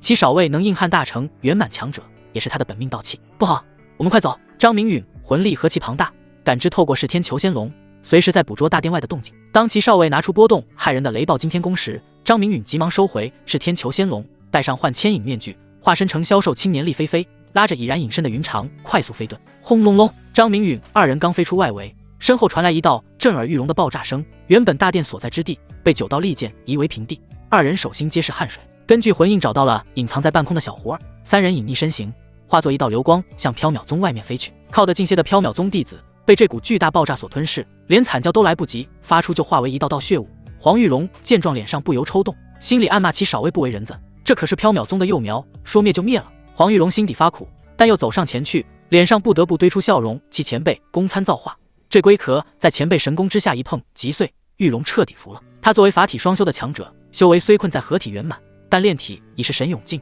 就是大成初期他亦能抗衡。像陨落在大殿内的上官凝碎便不是他的对手。缥缈宗众人见到其少尉不讲武德，连自己人也杀，面容无不铁青，敢怒不敢言，就连副宗主徐道清也捏了捏拳头，只是他面色如沐春风，让人看不清他心底的窝火。苏丽站在徐道清身旁，眼眶泛起微红，死去的可是他朝夕相处的师弟师妹们，岂能不难过？他却又什么也做不了。手挽长弓的男子实在太过强横与可恶。哼，缥缈宗算是大祸临头了，竟敢勾结外人谋害上官家族嫡系子弟。樊宁霍在一旁冷哼断言，上官凝碎深允他罪责可不会小，自然需要找来替罪羊顶上一顶，用缥缈宗众人头颅正好来熄灭上官家族怒火。黄玉龙额头汗水大冒，这口锅太大了，缥缈宗如何背得动？急忙出言解释，这可是天大的冤枉，还请樊前辈明察秋毫，在下只是献上一位美姬，刺杀之人断然与我宗无关。樊道兄，潜伏之人未死，他应该逃遁出去，只是隐匿手段太过巧妙，很难追踪。齐少尉皱眉开口，射完一箭后，他并未收到箭矢轰破金色壁垒的回馈，只有一碰而碎的空壳大殿。什么？贼人竟然逃了出去？这还得了？黄小子，若是杀人凶手逃走，你可是罪恶深重，连带缥缈宗都将一个不留。樊宁霍露出泛黄的牙齿，苍老的脸颊显得邪恶。黄玉龙面色难看到了极致，一句话也说不出。原本他打好如意算盘，想攀附上官家族，通过上官宁碎境而掌控整个东陵域，谁知上官凝碎洞房花烛之际，在缥缈宗被人刺杀得手，来了个气绝身亡。眼前这2个大成后期强者也是饭桶，这样也能让自己主子领了盒饭？他妈的，真是草了！不为人子的东西，还将罪过全部推到他的头上。正当黄玉龙想要如何补救之际，一道身影瞬间出现，拜见老宗主。缥缈宗众人低头拜下，黄玉龙与苏里称呼却是不同，前者喊父亲，后者换了声爷爷。之前那一剑太过炸裂，爆炸声音犹如9天神雷。黄景天本想趁热吃下第2餐，生生被打断，提上裤子急忙赶来，还惹得软床上的周子颖不快。黄景天向缥缈宗众人点头示意，向宁少尉2人抱拳告罪：2位道兄切勿动怒，我擅长追踪之法，且有那女子的贴身道器，一定能将其抓来审问个清楚。黄景天说完，大袖一挥下，跟前出现一柄银质佩剑，银剑起伏不定，试图逃离飞遁。只见黄景天屈指一弹，一道灵力没入银剑之内，原本不安的银剑稳定下来，不再动弹，双手结出一个繁杂手印，按在剑身感应着什么。齐少尉听完黄景天解释，面色略微缓和道：结果最好与你说的无异，不然你可承受不住上官家族的怒火。闻言的黄景天眼角一跳，随即看了一眼脸色苍白的黄玉龙，闭上眼睛沉浸在感应当中。樊宁霍并未多言，神识全开，向4面8方散去，试图捕捉张明允3人逃出去的行踪。缥缈宗众人面色不是很好，深切体会了一把请神容易送神难的局面。黄景天成了全场瞩目焦点。又是10数息过后，黄景天神色发急，留下一句话：朝着一个方向疾驰而去。2位道兄，请随我来。宗内弟子留守宗门，店主以上，随我擒下凶逆之徒。最先动身的便是齐少尉与樊宁霍2人，接着是缥缈宗的黄玉荣4人，一同消失在缥缈宗之内。经历过战火洗礼的这座山峰已成狼藉一片，何时在此处修建的一座大殿，苏里不得而知。他对于实力有了新的渴望。苏里带着剩下的数10名弟子折返而回，此刻他们眼中透着浓浓的惊惧，在大成境眼中，他们连个屁都不是，翻手可灭，哪会在乎他们的死活？南玄域、天仙山脉、上官族地、魂灵殿，灯火通明如白昼，这样的氛围下有了明显的窒息感，好似众多灯火燃烧了该有的氧气。这破魂殿有什么看头？日日要人看守，太过烦闷。过2天我得向景天族老更换一个功劳点多又能外出执行的任务。说话之人是一位身穿锦袍、面容清瘦的少年，他靠在一根梁柱上，有一眼无一眼地看这100余盏魂灯，盘算着如何推脱值守魂灵殿的任务。他是上官家族旁系子弟，名为上官启瑞。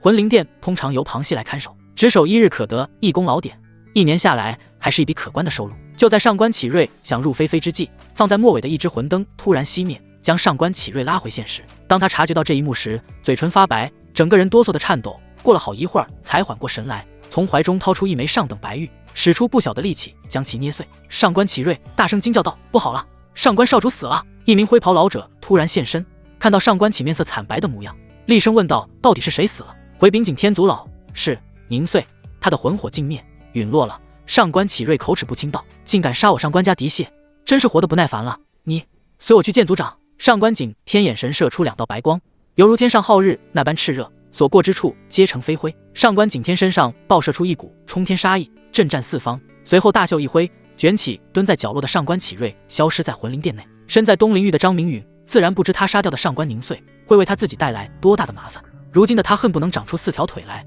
有多快就跑多快，躲避来自身后的追杀。原本张明允计划让小胡儿扮演双月，好震慑一番黄景天，哪料上官宁岁3人来宗做客，还向他的女人露出爪牙。他不杀上官宁岁，那杀谁？张明允刚飞出缥缈宗不到1000里，他便感知身后有数人追了出来，脸色不好的骂了一声：“该死，他们追上来了！”我也感觉到了，而且他们追来的方向正好是我们这里。云长眉头紧锁，他不清楚为何敌人做到如此精准的追踪，这一路隐匿身形全靠张明允带着飞行，他连体内灵力都不曾动用，就是怕暴露了位置。公子，要不咱们拼了吧？小胡儿脸上尽是愤怒，这样逃窜太过憋屈。他作为新一代妖君，有着自己骄傲，从未怯战过。问题出现在了哪里？这是被定位追踪，有的放矢，再有百息，一定会被追上。张明允一心两用，很快想出对策，身形从隐身状态解除。既然逃避不掉，那就得将他们全部杀掉。张明允轻声低语：“娘子，按计划进行吧。”好。云长坚定的点点头，一张泛着青光的符篆出现在手中，这是张明允与他约定好的，只要他一旦遇到危险，立马捏碎手中遁天符，将战场完全交给张明允。什么计划？我怎么不知？小胡儿收了破镜隐身衣，露出双月的面容，眼前的2人不再隐身，他自然知道如何做。娘子，眼前这位美得让人窒息的女子，竟是暴力小子认可的娘子。不是说好去救师父的吗？救个娘子出来算怎么回事？那自己又算什么？小胡儿眼睛里多了一些不明的色彩，心中酸酸的，就连什么计划也将他蒙在鼓里。计划不重要，重要的是保护好我娘子。小胡儿，我们去那片山谷深处。张明允揽住云长柳腰，直冲而去。云长心底发甜，栽下的小树终于成为一棵参天大树，能为他遮挡风雨，撑起一片天。小胡儿心境与云长截然相反，他有的是无尽酸楚，来时路张明允牵着他，心里充满甜蜜，回时却将他晾在一旁。最可恶的还要保护这个看着弱不禁风的娘子。小胡儿，敌人要追上来了，快点下来啊！张明允眼露焦急，不明白小胡儿在发什么疯，愣在半空悬浮不动。听到下方张明允焦急的声音，小胡儿好似回过神来，小声嘟囔了一句：“哦，原来暴力小子心中有我，他会在乎我的安危。”小胡儿心中冉冉升起一道光，飞快向着呼唤他的声源飞去。天际一行7人驰骋而来，眨眼便来到张明允3人消失的山谷半空。樊宁霍率先落到谷底深处，发现了岩壁脚下的洞口，不由惊叹了一句：“咦，此处竟是一道秘境的入口。”他们进了秘境。黄景天确定道：“他感应的对象正是在此消失无踪，那还等什么？都进去！”那3人以为进了秘境就能保住性命，无疑是痴人说梦，异想天开。齐少尉率先踏入洞口，一个闪身进入秘境之内，接着是樊宁霍以及缥缈宗的5人纷纷踏入其内。他们没有退路，只有抓到逃跑的真凶，才有可能平灭上官家族的怒火。虽说不受牵连的几率渺茫，但必须要去做。上官家族在东神州乃是巨擘一般的存在，一个小小的东陵域没有抗衡的资格，更别提宗门等级只有2品的缥缈宗了。只是缥缈宗5人心头起疑，宗门禁地怎会又出现一处秘境？一入秘境，天上的太阳依旧炎热，张明允享受着这种暖烘烘的感觉。小胡儿与云长娇躯明显不适，前者只是额头上冒出细密汗珠，后者却像被水浸泡过的一般，娇躯完全湿透，妖娆的曲线看得张明允小腹火热。小胡儿看见张明允目光落在身旁之人娇躯上，火热的模样让他心塞，冷哼一声带走了张明允留恋之人。云长原本想要交代几句，哪曾想小胡儿不给机会，直接带他飞向天际。此时云长发现了小胡儿的异样，眼波流转，默不出声，心底有了明显的波动。明允竟练成了纯阳之体，这种体质对女修有致命的吸引力，且眼前这个少女对明允的态度明显不一般。张明允看着熟悉的环境，此处正好是他灭杀五阳二人交流悟道所在的山丘，地面仍旧滚烫，树木竹林枯竭之象也无任何改变，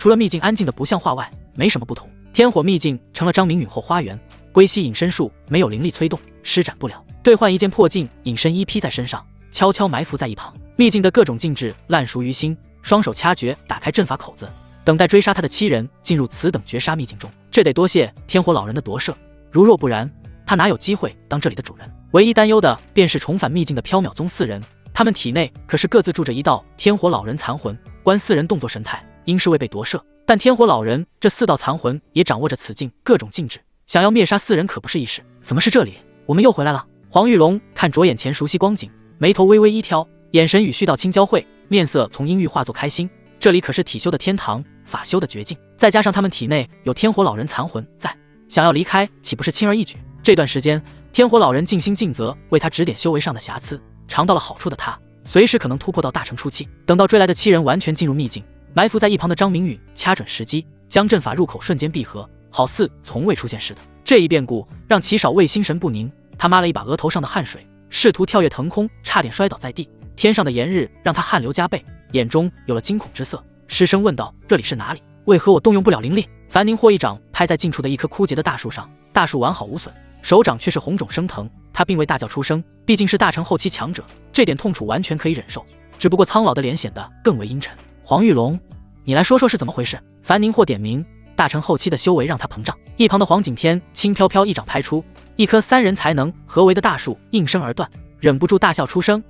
黄景天笑声四溢，他的神勇劲圆满气势完全绽放，而后回答了樊宁霍的问题：“这里可是天火秘境，来我宗根基。”紧接着黄玉龙展现出与黄景天一样的气势，邱有风与罗倩怡二人只释放出神力境后期的气势，徐道清炼体修为比后面二人强出不少，气势稳稳停留在神勇境中期。五人目光若有若无地落在樊宁霍二人身上，其少尉感知何其敏锐，心中顿时发紧。没了灵力的支持，一身修为完全动用不了，让他与凡人无异。原来如此，既然到了贵地，搜寻逃入秘境的三人岂不是手到擒来？齐少尉脸上仍旧如沐春风，好似并未发现缥缈宗五人异常，目光落在了天际那道震撼心神的天梯上，心中好似有了一番计较。齐兄弟说的不错，现在我们是一根绳上的蚂蚱，只有协力同心，才能将三人捉拿，以平息上官家族怒火。樊宁霍眼看缥缈宗五人露出强健体魄，心头也有不妙之感，特意重重说出最后一句话。黄玉龙眼如鹰隼，面容上的戏谑再也隐藏不住。罗师妹、邱师弟，去将二位前辈储物带取来，秘境不保险，还是交由我们看管为好。黄景天双手抱胸，并未管黄玉龙的命令，略显浑浊的目光四下扫向远处，试图捕捉些什么。絮道轻动了动脖梗，他对失去修为的樊奇二人没有丝毫兴趣，脚尖点地，如大鹏展翅般掠出，穿梭林间，开始搜寻最先进入秘境三人的踪迹。快走！缥缈宗这些小混蛋是想杀人灭口！齐少尉耳听目鸣，脚底生风，扔下一句逃命话语即往一旁的山丘窜去。齐少尉活了足足数百岁，没料到天劫未至，人劫反而率先降临。他不敢下山，到了空地更无活路。樊宁霍亡魂大冒，从未想过有天会被合体境追杀，且自己毫无反抗之力，往另一侧山丘逃命，分道而逃才有可能存活。被追杀的二人恨啊，恨他们自己心慈手软，没有提前动手，想要平息上官家族怒火，献上真凶与帮凶。邱有风与罗倩怡一人则一个方向追了出去，速度飞快，二人脸上均是得意之色，从未想过有一天竟能撼动这样的庞然大物。玉龙逃入秘境的三人彻底不见了踪迹，寻灵秘仙诀失去了作用。黄景天目光掠过一座座山丘，好似在眺望逃跑的三人踪影。黄玉龙眼神睥睨，来到此处，他算是蛟龙入海，无比自信道：“父亲不必忧虑，我有师尊相助，要找到三人还不是手到擒。”正当黄玉龙觉得近在掌握之际，一道急促的声音响起：“宗主快来助我！这厮竟有九罡镇雷符，打得我浑身好不疼痛啊！”这是邱有风向黄玉龙发出的呼唤。他追出几个山头，一时不慎中了宁少尉的埋伏。宁少尉可不是善茬子，从来都是有备无患，习惯性在怀中放些高级符篆，以备不时之需。没想到关键时刻竟成了救命之物。宁少尉一击得手，转身跑得更快。哼，没用的东西，杀个凡人还这般费劲儿。黄玉龙冷哼一声，被邱有风气得不轻，吐其骨落。黄玉龙犹如一道离弦之箭，直奔逃跑在树林间上蹿下跳的齐少尉而去。张明允看到狗咬狗的一幕，再次看亲人性的薄凉，同一阵线竟随时倒戈。修仙界一切是实力说了算。黄景天动了，竟向那座最高的山峰奔去，林间跳跃不断，速度竟不比缩的程寸慢。世间功法道术果真是层出不穷。他这是为了探查张明允三人的踪迹，心有所感，便去看看。张明允冷冷一笑，黄景天父子二人在一起，他还没有必胜的信心。如今黄玉龙相助邱有风杀人灭口，他正好趁机逐个击破。天火威力霸道绝伦，每次催动以百枚仙金为代价，让张明允肉疼不已。灭杀上官凝碎便是动用了百枚仙金的结果。要想展现天火最终形态，如借中界遇到的那般惨绝人寰之象，燃烧仙金至少以1000枚起步。现阶段的张明允暂不做考虑，他没有制作仙金能力，用1枚便会少上1枚，且仙金产自于仙界，多方因素限制之下，仙金在云起大陆珍贵程度到了无以复加的地步。双手骤然掐诀，以隐身之态瞬间消失。他是这座秘境的真正主人，瞬移与化光之术乃是基本操作。此时的黄景天已然来到秘境最高的那座山峰，也是缥缈宗内门弟子真正丽菲菲的埋骨之地。黄景天面色极为阴沉，他将此峰来回搜了个遍，并未发现丝毫人影。山顶的传送阵他试过，不能启动做逃跑之路，这是被黄玉龙从另一头封印，根本传送不出去人的，除非外界有人主动开启，才能连通秘境的传送通道。张明允悄无声息出现在黄景天身后，对准黄景天的后脑勺就是狠狠一拳。黄景天作为法体双修的强者，炼体更是神勇境圆满，张明允哪敢留手，一下手就是数10拳落下。呀！黄景天立马悲痛嚎叫，他感到脑袋犹如被2锤砸了上百下，且次次命中，要不是他反应快捷，挨了第1拳就凝聚精神，早就被偷袭者给爆头开花。原本黄景天站在山顶，经过一系列暴击被打到山坡，满头起了数10个大包，脑袋顶部伴随鲜血流出，这副容貌有点像神话故事里的雷震子模样。黄景天抹了一把额头上温热的血，披头散发下的目光竟生出无比恐惧。站在他不远处的消瘦青年出现的太过诡谲，语气硬度却如铁，你到底是谁？竟敢对我出手？你必须要承受我的怒火！就你他妈的话多，还敢当我面生米煮熟饭？看老子不打死你！张明允怒骂一句，随即抱起发难，全身金光骤亮，5成道运全开。他感到身体好似有用不完的力量，这是要报擒拿云长之仇。二人立马交织在一起，膝盖胳膊腿全力往对方身上招呼，越打黄景天心头越发慌。张明允对他是拳拳到肉，每一拳打得他口吐鲜血，而他赏给张明允的拳头每次都会打在空气中，明明打中了，人却消失了。一个照面下来，黄景天被打了上千拳，脸上、胸口、后背，甚至第5条腿也遭到攻击，2个蛋都被无情的打碎。黄景天口吐鲜血，惨叫中带着生不如死的咒骂：我曹你祖宗！嘿嘿，碎蛋后看你如何造次！张明允发出冷笑，趁着黄景天弓着身子当软脚虾时，必须要杀了他。神勇境圆满在此秘境，难杀程度何其大，没有灵力加持，所处同一境界，实打实的碰撞，2人都不会好受。好在张明允瞬移不断，极少与黄景天对碰过，5成道运加持下，让他体内力气越来越深邃，有数以万计的大象在奔腾，力量快要脱体喷薄。张明允再也按捺不住身心的躁动，狠狠一脚踢在黄景天肚子，脚与肚子相撞之后，噼里啪啦的爆炸声从黄景天体内传出，整个人像极了一颗炮弹，又急又快地撞向一块巨石上。人与石的相撞之际，黄景天呕吐不止，数块碎脏，猩红绚烂，被他生生吐出，整个人成了一条死狗，再无半分动弹。黄景天擒拿云长，这是彻底触动了张明允的怒火，不管他是不是苏里的爷爷，他必须要死。张明允瞬移闪现，一脚从天而降，犹如踩在一个气球上，用力一踏，黄景天脑袋轰然爆开，红白之物标溅在整块石头上，残尸失去脑袋领导，整个尸体不再动弹。张明允用魂力开启储物魂镯，拿出一柄带有青灰的上品仙剑，剖开其丹田位置，尉迟剑的左手没入丹田，抓出一只闭着眼睛神色痛苦的元婴来。张明允手掌一用力，直接捏断元婴咽喉，放下仙剑的右手掰开元婴小手心，取出一枚通体红润的储物戒指，意念一动，放入储物魂镯内，毫无生气的元婴掉落在地上，被张明允一脚踩爆，化为一团血雾飘散。张明允挥动手中青色仙剑，彻底磨灭黄景天尸身，这是挫骨扬灰。随着黄景天彻底消散在天地间，张明允心中多了几分舒缓，身形再次瞬移。不远处的一座山丘，罗倩怡模样稍微有些狼狈，脸上却是露出得意之色。一代大成后期强者，竟然这么隐恨在他手中。他手里抓着一只翡翠纳戒，散发着悠悠微光，3步并着2步走的快速往回走。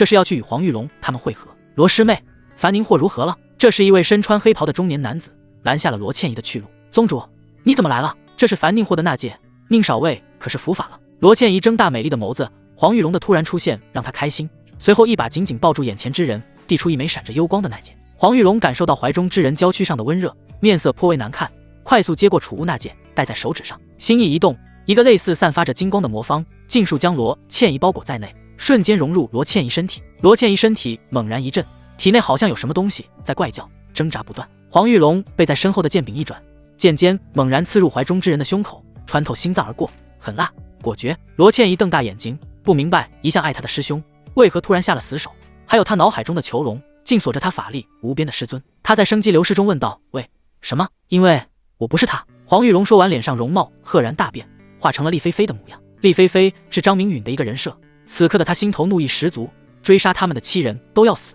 必须死。张明允幻化成黄玉龙模样，罗倩怡没有戒备之心，抓住天火老人残魂是出奇的顺利，意念拉扯出是天囚仙笼，里面赫然捆锁住大字形的天火老人。厉菲菲，你这个叛宗孽徒，不得好死啊！罗倩怡眼神充满恶意，嘶吼之声不绝于耳。炼体最注重心脏与头颅的守护，没了丹田和元婴，对自身实力影响不大。若是损坏心脏，那便是取死之道。罗倩怡的心脏被张明允搅得稀碎，一身神力境修为消散一空，眼中带有强烈的不甘。最后一眼看到眼前男人拳头放大的一幕，砰！罗倩怡脑袋爆碎。张明允并未因她是女人而放过，在某些程度上看，女人复仇的成功几率远比男人要大，尤其是姿色不错的女人。显然罗倩怡在此列，挖阴取剑还是老一番操作。接下来便是炼化天火老人这道分魂了。张明允用魂力凝聚一道身影，显现在脑海深处，是天囚仙笼内囚禁着天火老人隐藏在罗倩怡体内的一道分魂。罗倩怡脑袋被轰碎，天火老人自然换了新家。是天囚仙笼，怪不得我在缥缈宗看着金光发亮的墙壁，透着某种熟悉。原来如此。天火老人在囚笼中骤然变色，想通关键处，一切答案都串联而出。当张明允淡蓝色的魂体出现在囚笼外，他的声音明显带有惧怕，一种不好的猜测让他问出了声：臭小子，你灵魂有我主魂的气息，可我主魂的意识呢？自然成了我的养分。张明允回了一句，眼中紫芒大作，逆命术全开，缥缈宗之人竟未被夺舍，原因出在了哪里？为何天火老人要迫不及待夺舍了他？过了数息，张明允收回目光，天火老人是要将他所看上的寄生之体躯壳凝练到此界的极致，入圣体成仙身，这样的躯壳才能完美与他的灵魂契合。选出了寄生之体，就得精心培养。况且天火老人法体魂都有不弱的造诣，数千年的积累自是强大无比，根本不怕寄生之体的反噬。这段时间他并未闲着，悄无声息地抽取寄生之体的丝魂力，编织着魂印，这是反制手段，看得张明允心中大动。这种手法极为歹毒，让其不得不听从命令，好比奴役妖兽一般。人的灵魂独特，无法像妖兽那般随意释放魂印，也就不存在奴仆一说。但仙界奇能异事数不胜数，曾有一人钻研灵魂一道，夺天地之造化，生生创造出令人闻风丧胆的御灵摄魂大仙术，下至凡人，上至仙王，没有人能逃脱奴役。只要反抗，一个念头就能摧毁其灵魂，变为一个空有躯壳再无灵魂的白痴。而创造此法之人一跃成为了仙界一方霸主，后因几位先帝生出忌惮之心，合力联手歼灭，从此御灵摄魂大仙术在仙界蒸发，不料被天火老人机缘获取。张明允心中暗叹，天火老人好大的霉运，又是降服天火，又有此等秘法傍身，还能被人强势击杀，真是够蠢的。张明允心中不由在想，逆命术到底是什么来头？他越发觉得不可思议，窥视别人一生轨迹不说，还能感悟被窥探者的无上术法。天火秘境像极了他的福地，二次进入又得大利，夺舍他的那道天火分魂，并未携带这些记忆。看来当时天火老人在夺舍他之际，展出了不少秘密。每道分魂独立且拥有自身意识，就算某一道分魂被灭杀，丝毫不影响他的崛起。张明允心中隐隐有了他生出的第二个问题的答案，一定是他在天火秘境凝聚的纯阳之体，引来天火老人的觊觎。看来纯阳之体比张明允想象中还要吃香，怪不得天火老人按耐不住夺舍的念头。逆命术已然如此逆天，那逆命小仙术又会何等霸道？张明允心中不由期待起来。逆命小仙术得提上日程，可晦涩难懂的奥义让张明允颇为郁闷。一心二用根本无法参悟，起码得一心五用或者一心八用。心灵之光是真昂贵，兑换第一道只需300命运点，第二道开始命运点便是10倍递增，太过害人了。命运点啊！一种穷酸在张明允心头荡漾，他恨不得怒挣千百亿命运点，留着慢慢花，甩开不着边际的想法，先炼化这道天火分魂再说。张明允魂体在是天囚仙笼外盘坐下来，掐诀催动化魂炼身小仙术，一道道咒印从他手心打出，源源不断印在天火分魂脑门上。啊！你这个天杀的臭小子，快住手啊！我是谁？你囚禁着我干什么？哈欠，好困啊！没过多久，天火老人这道分魂意识被张明允逐渐磨灭，记忆直至被张明允完全剔除，化成一个纯粹干净的灵魂体。融！张明允低喝一声，意念一动，是天囚仙龙消失不见。那道纯粹的魂体向张明允涌来，眨眼二者相融，不分彼此。啊！张明允魂体在脑海发出一声爽朗的长啸，这种感觉太过神奇。如今的他，灵魂可以离体出窍，肆意遨游在天地间。若灵魂体没有肉身滋养，长时间逗留在外，只会越来越虚弱。除非像天火老人灵魂强大一定地步，才可任意而行。稍微感知追杀他入天火秘境的7人，已运气4。张明允身形瞬间消失，拎着长剑向百里外落丹之人而去。百里之距对张明允来说，一个呼吸就能抵达。絮道清已然临近天梯，这是要去界中界内查探。张明允冷冷一笑，身披破镜隐身衣的他，已然来到絮道清后背。他像一个隐匿暗中毫无气息的刺客，一剑刺出去，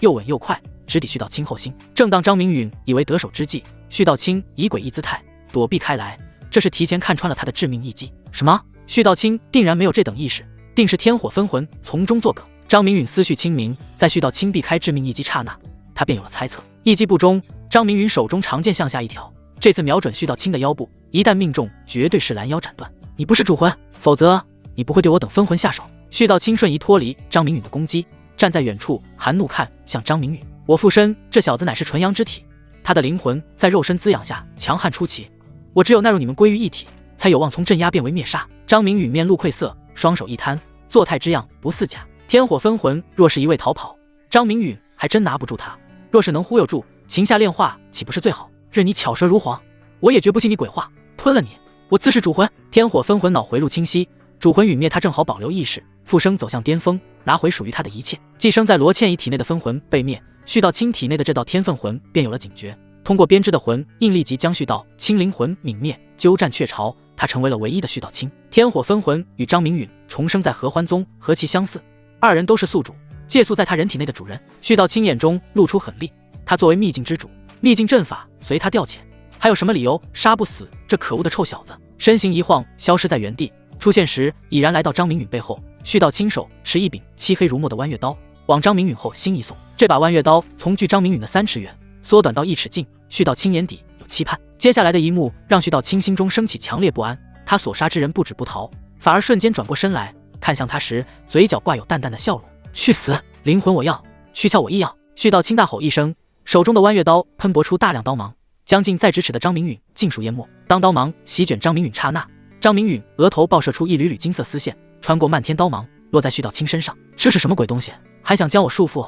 那是不可能的！絮道清悚然一惊，手中刀芒喷吐更甚，试图将张明允立刻灭杀。但眼前之人头顶爆射出的金色丝线诡异无比，并未束缚他身体，却往灵魂所在钻去。无数金线缠绕在絮道清体内的天火分魂上，这种窒息感越来越浓。天火分魂咆哮道：啊，这是什么鬼东西啊！勒得我快喘不过气。被制住天火分魂的絮道清手中弯月刀失去原有的凌厉与狰狞，漫天刀芒犹如无根之萍，威力自是大减。张明允眼中喜色顿生，肉身硬抗部分刀芒后，一剑横扫而出，口中忍不住大喝：流云之殇，明月之影，圣雷碎空给我破！卷住张明允的刀芒，在张明允发出的3道能量冲击下骤然而碎。这是他很久不曾动用过的3阵诀，现今纯阳道体淬炼了5成之多，3次增幅在张明允手中呈喷薄之势涌出，从3道连环剑气演变成3股滔天能量，其威势完全不可同日而语。特别是最后一道能量，威力更为骇人，好似秘境升起的第2轮烈日，落在行动不便的絮道清身上时，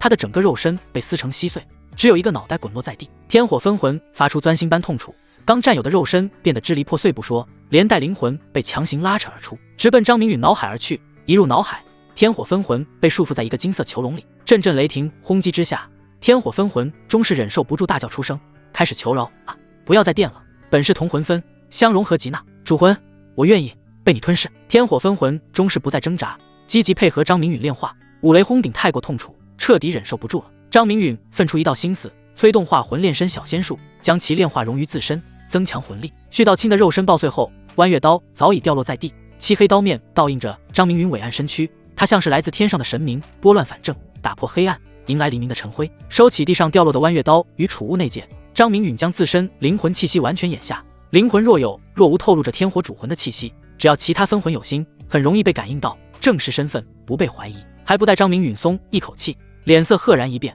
呼吸变得急促，口中喃喃道：“来得及，一定会没事的。”张明允立即幻化程序道清的模样，拎着仙剑，身影快速消失在天梯范围。天火秘境一处不太宽敞的峡谷内，有着2名女子翘首以盼。这2女有着绝美容貌，身姿婀娜，起伏的胸脯表明着她们内心的不安。一名白衣女子心神似乎有感，望着谷口，眼中的凝重越发明显。柳眉紧蹙之时，拉起身旁另一名粉衣女子冲天而起，像是在躲避什么。倒是感知敏锐，不过很可惜，今时不同往日，你们注定逃脱不得。一位黑衣男子瞬移到了半空，挡在飞遁2女面前，一掌轰然拍出，欲将半空的2女打回谷内。飞行在前方的白衣女子眼疾手快，转身抱住牵紧她裙摆的粉衣女子，用自身瘦弱的娇躯承受住了黑衣男子拍出的所有力道。噗！白衣女子后心被拍中时，一口鲜血猛地喷出，她怀中的粉衣女子彻底动容。除了这结实的一掌，还有强大的劲气喷薄，2女被这股劲气狠狠扇回地面，溅起大量尘土。咳，承受所有的白衣女子倒在地上大口吐血。另一名粉衣女子见状快速爬起，急忙将其搀扶住，眼底原有的芥蒂随着白衣女子一口口吐血逐渐减少。黑衣男子与白衣女子一个照面下来，显然前者发出的力道之大，将后者打个了重伤，可谓辣手摧花，毫不留情。黑衣男子从半空飘然坠下，落于2女前方。嘿，踏破铁鞋无觅处，得来全不费功夫。你们2个小娘们竟然藏于此地，可让我一顿好找。另一名男子满头鹤发，苍老的面庞代表着不再年轻。他从谷口走来，脸上出现狞笑，眼露戏谑，话语间尽显快意。鹤发老者的出现，让2女心中生出的绝望变得更浓郁。云宗主，别来无恙，来救你的还有一人，到底隐藏在何处呢？黑衣男子脸上带着笑意，身上的冷酷却是毫不遮掩。看向粉衣女子搀扶的另一人时，话语透着深沉：“双月姑娘，你何必来趟这道浑水？”黑衣男子是追杀而来的黄玉龙，他在体内天火分魂指引下，终于寻到了隐匿身形的云长2人。且看向后者的目光升起狐疑之色：“黄玉龙，你这无耻之徒，竟敢打伤他，我会要你的命！”说话之人容貌极美，一身粉色长裙将完美身材尽数包裹，好似不属于人间。云长银牙紧咬，看向身旁嘴角挂有血迹，保护他之人仍站在前方，他眼中的杀意变得无比浓郁。小胡儿捂住胸口，并未答话，形势严峻至极，前有猛虎，后有恶狼，他们该如何脱身呢？呵呵，你这娘们儿竟敢要宗主的命，我看你是不知死字怎么写。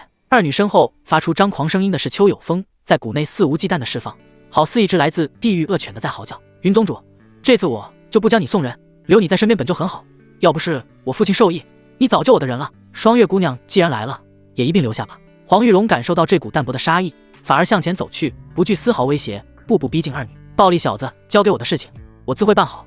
你找机会逃走，我拖住他们。小胡儿对云长说了一句，立马露出狐妖本体，这才是他最强状态，人身只会阻碍他实力的展现。小胡儿，你快走，黄玉龙要的是我自有办法脱身。云长面色发急，小胡儿不知他有遁天符，这是要为他寻觅生机。硬汉肉身强大的拦路虎啊！双月，你竟是一头狐妖，毛发真是旺盛美丽，我正好缺一头暖床妖宠。黄玉龙来了兴趣，这是一头实打实的妖君，人的滋味他尝过，妖还是第一次呢。拿下2女的决心无比强烈，远远超过与樊宁霍他们来的初心。师妹罗倩怡在2女面前，简直是米粒之光与皓月争辉，多年未活跃的身子骨一下硬朗起来，心态变得无比年轻。这些好看吗？一道身影出现在邱有风背后，响起阴恻恻的声音。还不待邱有风回话，一道泛起青光的长剑用力送入邱有风后心，伴随长剑的还有无数金色丝线钻入其体内。邱有风痛苦地捂住胸口，脑袋用力向后看，眼中带着不可置信之色，问道：“巨道清，你他娘的杀我作甚？”邱有风口中鲜血直流，至死也想不通徐道清这样做的目的，眼中的神采越发暗淡。邱有风他的体内却是发出质问声来：“以我井水不犯河水，在寄生之体未成长起来之际，不得相互吞噬。作为主魂的你，难道忘了曾经的约定？”来人一把拔出沾满血迹的长剑，手掌成爪之际，直接掏出一个沉睡元婴，猛地捏爆，口中怒喝一声：“给我练！”这人是焦急赶来的张明允，察觉云长2人遇到危机，立马瞬移前来，见到略阵的邱有风，毫不犹豫将其杀掉。邱有风体内的天火分魂也被张明允拉扯进自己脑海，与絮道清体内分魂共同囚禁，一门心思扑在炼化当中。张明允身影一晃再次消失。黄玉龙与小胡儿的战斗到了尾声，小胡儿完全失去了反抗之力。黄玉龙掀起风暴的拳头，对准小胡儿的头颅砸去。这一拳要是被黄玉龙砸中，小胡儿必定没有活路，生死道消是肯定的。不要啊！小胡儿快逃！云长嘶声呼喊，这是他有史以来第2次生出无力感。小胡儿为了自己放弃了逃走，美丽的眸子不忍看下去，就要闭了起来。暴力小子，若有下辈子，你选择的会是我吗？小胡儿眼角露出晶莹的泪珠，他魅惑领域全开，仍被眼前这个该死的人类死死压制，动弹不得，只能看到拳头在眼中不断放大。张明允身影快到毫巅，终于在黄玉龙拳头落下之际赶到，手中长剑接连喷出3道滔天的能量，直指黄玉龙身上各处要害。他来不及须臾委夷，只得先杀走有风，再斩黄玉龙。徐道清，你不要命了，竟敢反叛宗门，还是说你已经死了？黄玉龙眼底大骇，这种气势难以匹敌，先是质问出声，经过短暂与体内天火分魂交流，立马得出最正确的答案。黄玉龙的身影瞬移消失在张明允3阵诀笼罩之地，站在天际，脸上露出铁青之色。你还不动手夺舍，又要等到何时？凭借这个小娃是无法与我抗衡的。张明允顶着徐道清的面孔看向天边，嘴中声音不大，但传出距离却是极远。他话语中的意思听得黄玉龙瞳孔不断缩放。过了片刻，黄玉龙瞳孔恢复正常，显然是有人给他说了什么。小胡儿变回人身，云长将其搀扶坐下。二女看向张明允之际，眼神露出不一样的温柔。这个男人来了，终于赶来了。厉菲菲，杀父之仇不共戴天，只要你3人胆敢出了秘境，我定斩了你。黄玉龙手中掐诀，身影飞速暗淡，好似正在脱离秘境。想走？你问过我了吗？张明允手中掐诀不断，一道道印记从他手中飞出，落在四周空间壁垒上时，刺目金光不断闪烁，这是在加固阵法，形成更为强横的封印之力。一道人影从半空跌落，突如其来的封印让秘境更加牢固。该死的厉菲菲！黄玉龙脸色难看到了极致，他想立马遁走的计划彻底破灭。这时的张明允也来到了近前，重新变回厉菲菲的模样，只是他手中长剑遥遥相指，意思再明显不过了。厉菲菲，你我本无仇怨，又同出一宗，在界中界，你与我女儿情真意切，等出了结界，我便将女儿许配于你，你意下如何？黄玉龙眼皮不断抽跳，话语中求和之意明显。他发现此刻的厉菲菲煞气之重，欲杀他的心思极为浓郁，不得已抬出苏里，试图缓解厉菲菲的恨意。你不该伤他们，更不该拿苏里作为筹码，你没这个资格。张明允话音一落，整个人瞬移而去。黄玉龙心头惊惧，看到张明允拎着长剑消失，他急忙瞬移躲避，一边掐诀削弱阵法加固之效，一边催动离去之法。没用的，你想离去必须要杀死我，否则有我干扰，你出不去。张明允闲庭信步，看着不断逃窜的黄玉龙，双手掐诀不断，这是他在干扰，不让其脱离这片秘境。师尊，你在做什么？为何我控制不了身躯？你这是在夺舍我？黄玉龙面露惊骇，突然诡异大叫，他发现自己无法控制住身体，只有脑袋还能摆动，并发出惊叫声。黄玉龙脸上神情从惊骇慢慢化作平静，口中不再大叫，反而发出斥责之语：你个废物，给了你最好的资源亦不能逃遁，留着你没有任何价值，还是与我彻底融为一体，助我重归仙界，成就仙帝之身。不！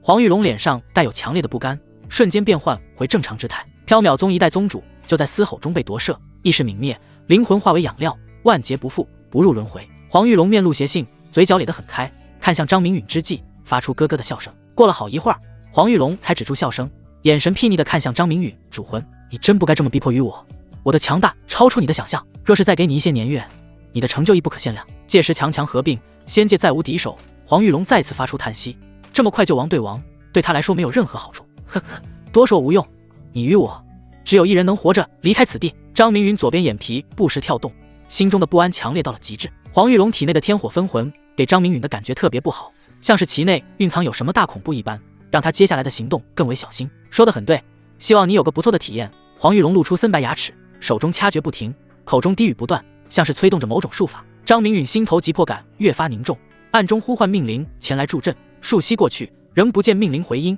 一咬牙向远处遁去。不可力敌，不战而逃。这是张明允重生以来第一次真正意义上的逃遁。无敌是他的信念，遇到不可敌的对手，先避开，再图反杀。就在张明允跑路之际，心头突然传来一阵阵钻心疼痛，犹如成千上万只蚂蚁在啃食他的心脏，且幅度越发巨大，面色以肉眼可见的苍白布满整张消瘦的脸庞。张明允低吼咆哮，双手成爪，不断抓扯自己胸膛衣襟，衣襟碎裂之声接踵而来。片刻间，一个赤裸上身的男子从天际坠下，砸在一座山峰上，轰隆隆，尘土飞扬。张明允砸出一个豁大深坑，不少枯树应声折断，他脸上表情无比痛楚，在深坑中不断捶打，试图减轻痛苦。站在远处眺望的二女看到张明允转身而逃，更从天际坠落，最先反应过来的是云长，他失声惊叫：明允，你怎么了？小胡儿看见云长往前奔去，他矫健一点，飞到前方截住云长，站住！你是想助黄玉龙一臂之力，拿自己来威胁公子吗？云长闻言娇躯一滞，涣散的目光重新凝聚，艰难收回了踏出的脚步道：你说得很对，关心则乱。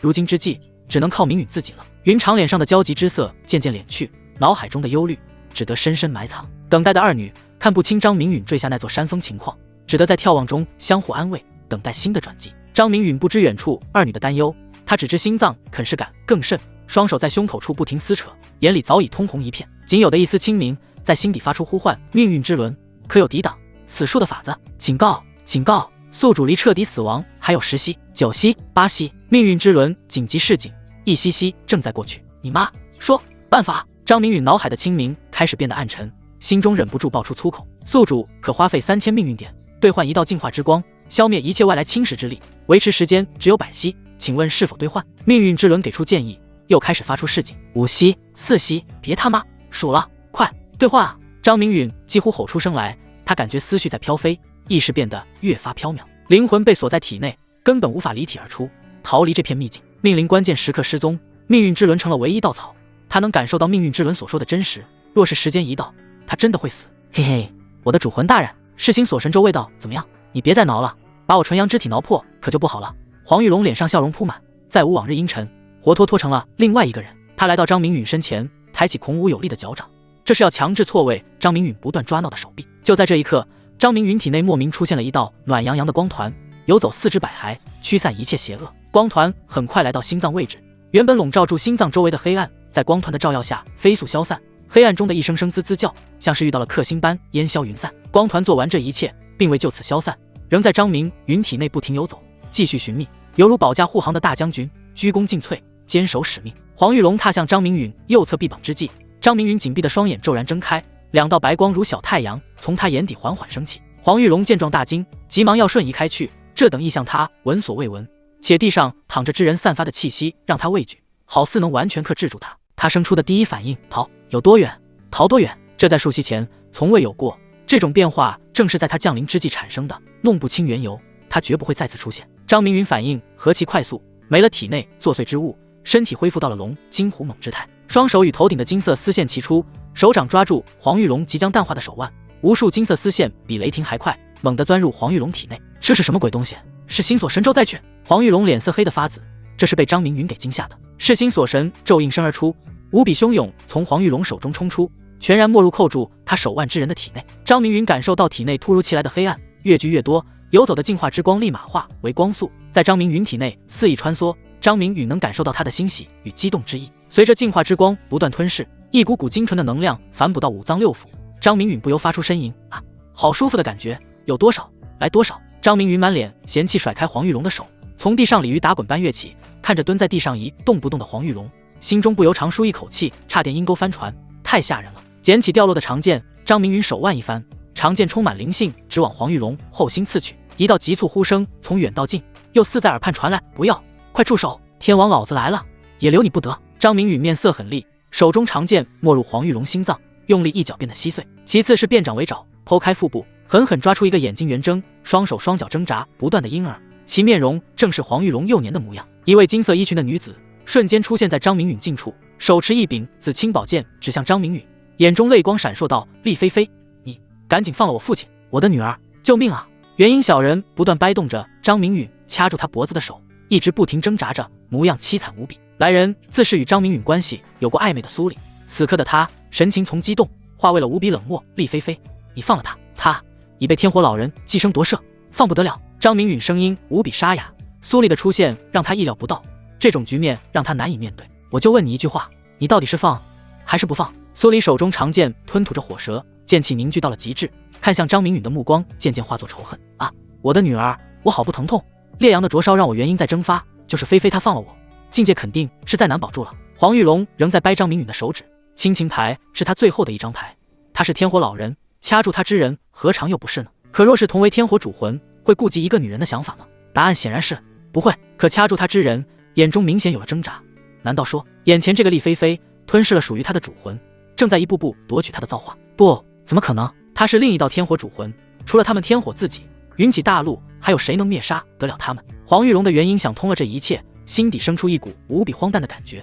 他堂堂仙界仙王，竟被下界一个小小的蝼蚁吞噬，所有的一切做了他人嫁衣。不行，他必须要活下去，将这则消息告诉所有分魂，共同灭了此人。不管是分魂还是主魂，他们最终融为一体，会化作富有盛名的天火仙王，冲击先帝之境。只要你放了我，我不追究你杀我父之事，我更会将最疼爱的女儿许配于你，让你做缥缈宗的宗主。我退居祖次峰，潜心修炼，从此不再过问宗门之事。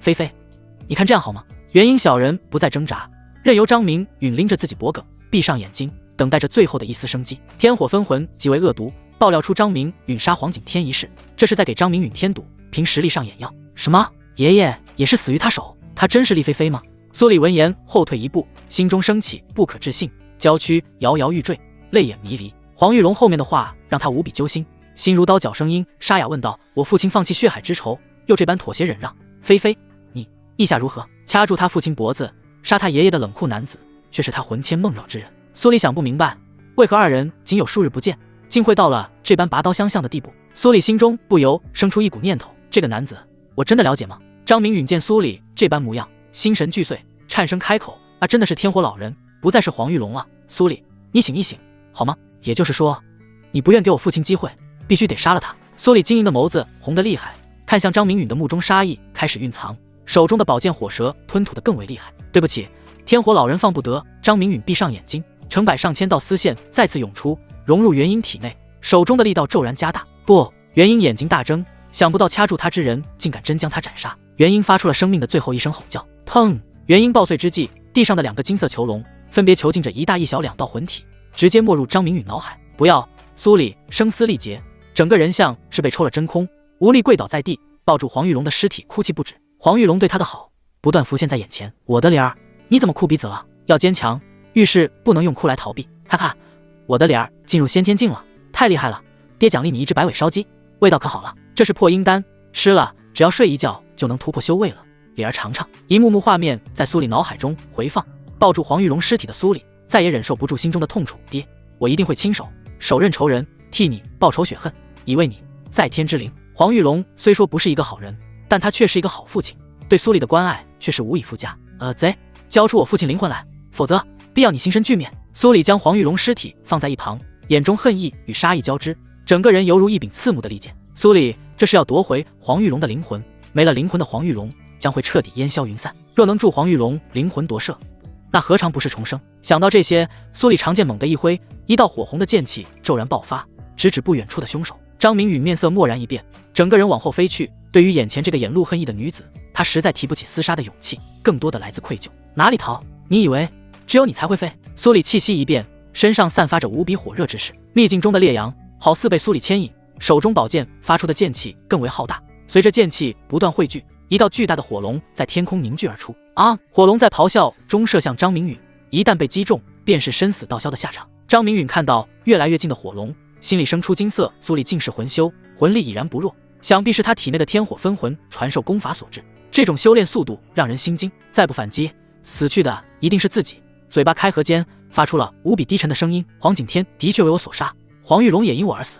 等你实力强大后，可来找我寻仇。手中长剑一挥，三股能量喷薄而出，形成一道白昼之光，与扑向他的火龙悍然相撞。轰隆隆，整片秘境犹如雷霆在震怒，白光与火龙在碰撞间爆炸，生出绚烂的极光景象。苏里银牙紧咬，在张明允发出的滚滚威势下，后退了足足100步。在炼体方面，张明允走在了他的前头，术法层次更不占优势，眼底的仇恨浓郁到了极致，再次冲向张明允，鱼死网破的心思在苏里身上绽放。张明允不退反进，瞬息出现在了苏里身后，他额头上的金线喷涌而出，欲束缚住苏里体内的天火分魂。只有剥离出天火分魂，苏里的安全才有保障，这是他心中所想，算是对苏里做出的补偿。从这一刻起，二人再无半分情谊可言，杀父之仇比天还大。丫头快走，这小子生出歹心，这是要将我彻底泯灭，断你报仇的后路啊！苏里体内天火残魂在惊叫，漫天金丝让他灵魂发紧，更惧怕张明允吞噬他的灵魂。苏里出现在此，这道天火分魂立了大功，感受到其余分魂不断失联，焦急的他鼓动苏里来秘境查看，不料苏里刚现身秘境，看到的是黄玉龙被张明允绞杀的一幕。厉菲菲，杀父之仇不共戴天，下次再见之时，便是你魂飞魄散之日。苏里深深地看了一眼张明允，抱起黄玉龙的尸体转身之际，眼中再无泪，有的是无尽的愤恨与复仇执念。张明允惆怅一叹，他可以像留住黄玉龙那般留下苏里，可苏里体内的天火分魂一定会趁势反击。天火分魂一旦感知自身进入了绝境，必定会夺舍了苏里，以求破局，这是张明允不愿看到的。索性放苏里离去，希望他能战胜天火分魂，修为更进一步。早日飞升仙界。一道打趣的声音从张明允身旁响起，还看，人都走远了。小胡儿举起手掌，在张明允眼前晃了晃，这是在强行拉回张明允的目光。二女在等待中煎熬，从对方眼中看到了决然，相互勉励一番，决定靠近战场。一来便看到张明允胜利在握，还有与那突兀出现的女子有着不浅瓜葛。原来她就是苏里，这便是你说的萍水相逢，顺手救了她一命。粉衣女子来到张明允跟前，看向苏里消失的地方，发出灵魂拷问。张明允眼底透着疲倦，自然而然拉过身边粉衣女子，深情的紧紧抱住，摸着漆黑的秀发道：“娘子，我有些累了，我们回家吧。”“好，我们回家。”云长轻轻拍了拍张明允的后背，原本的些许不快化作了云烟。他抱住张明允的手更为用力了。天火秘境之行让张明允身心俱疲，他需要好好休息一下，调整自己的身心。苏里彻底成为了自己的仇人，杀父之仇不共戴天。苏里的这句话，张明允脑海中旋转回荡，心中的难受更浓。小胡儿再次被晾在一旁，心底生出一些酸楚，只不过这次没有上次那般强烈。本想抱着打趣暴力小子之态，没想到剧情急忙反转。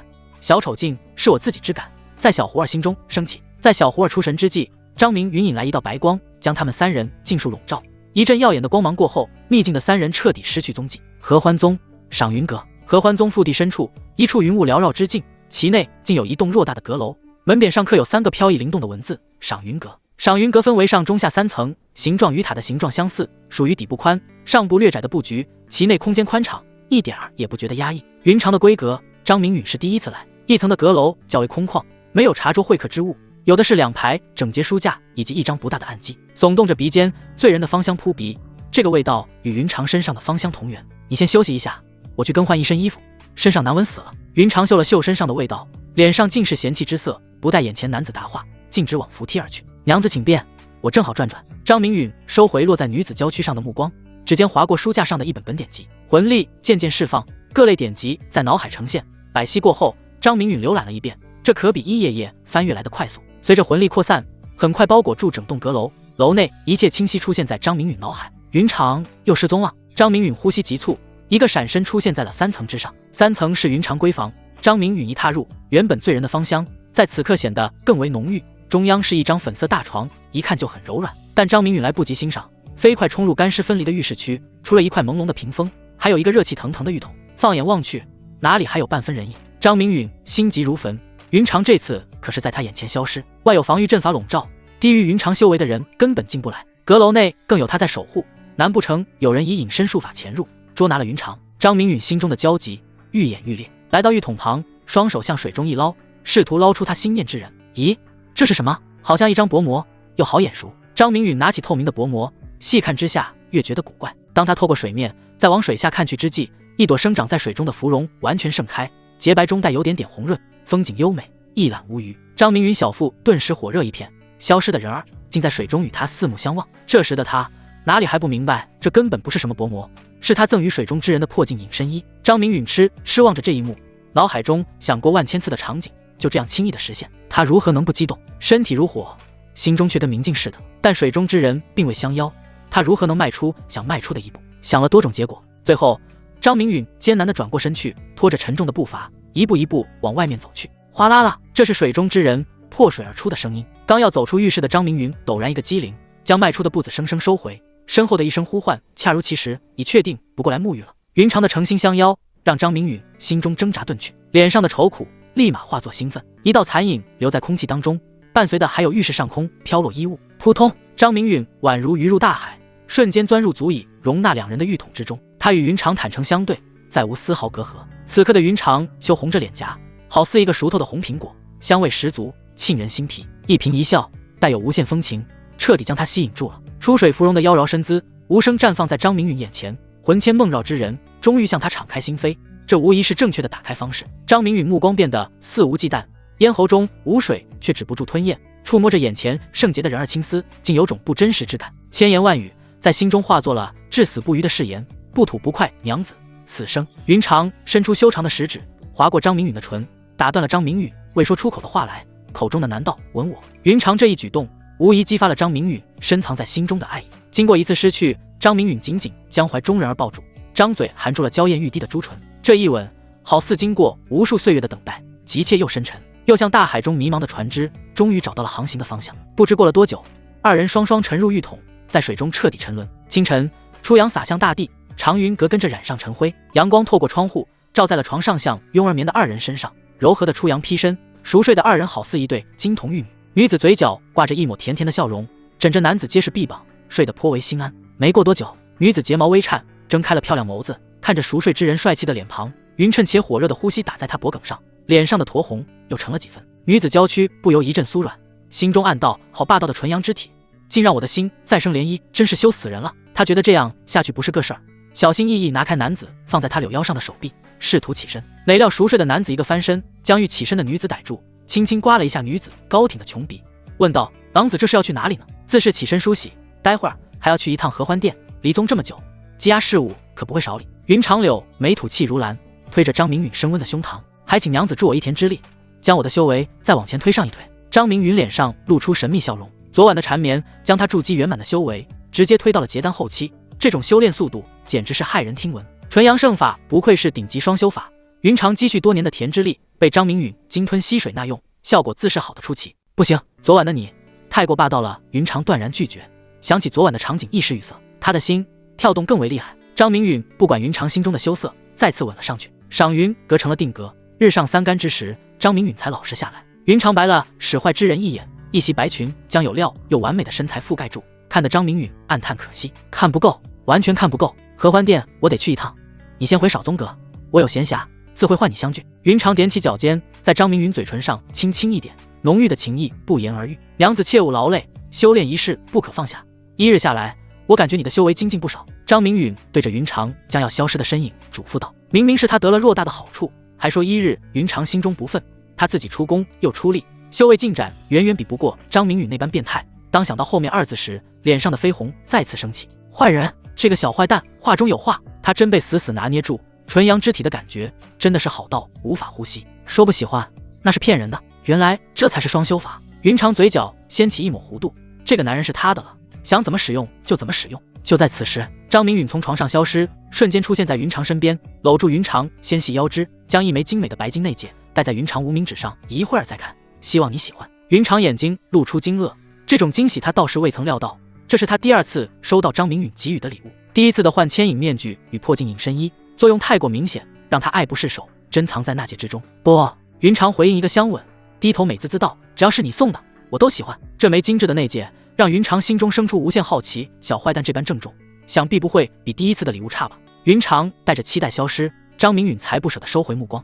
想到云长昨夜说的那番话，不由拍了拍额头道：小胡儿会对我有意思，不会是云长多想了吧？他与剑彩柔一事话到嘴边，几度说不出口，还是以后再说吧。目前他真的很乱。萧玉儿在天火秘境被恶灵夺舍，如今感知越发模糊，他试图通过魂印魔灭恶灵意识，最终以失败告终。萧玉儿好似人间蒸发，彻底消失。轩姨丫头想什么呢？少宗主问你话呢。一旁紫萱用胳膊肘碰了碰轩姨，提醒着她：没事儿，我来看看你有没有受伤。轩姨有些支支吾吾的扭捏之态，尽显关切。你呢？紫萱。张明允看向打量着她的成熟女子，这女子胸脯含蓄不突出，可眼珠乱转，一看就是个不安分的主。我陪轩姨丫师妹过来看望，也有拜访少宗主之意。紫萱从容应对，话语中再无先前的放肆。张明允一一询问，后面这些人中没有一个是找他逆天改命的，大都支支吾吾，想与他结为道侣的不在少数。不一会儿，银木峰端上烹好的茶水，众女品尝过后，无不眼冒奇光，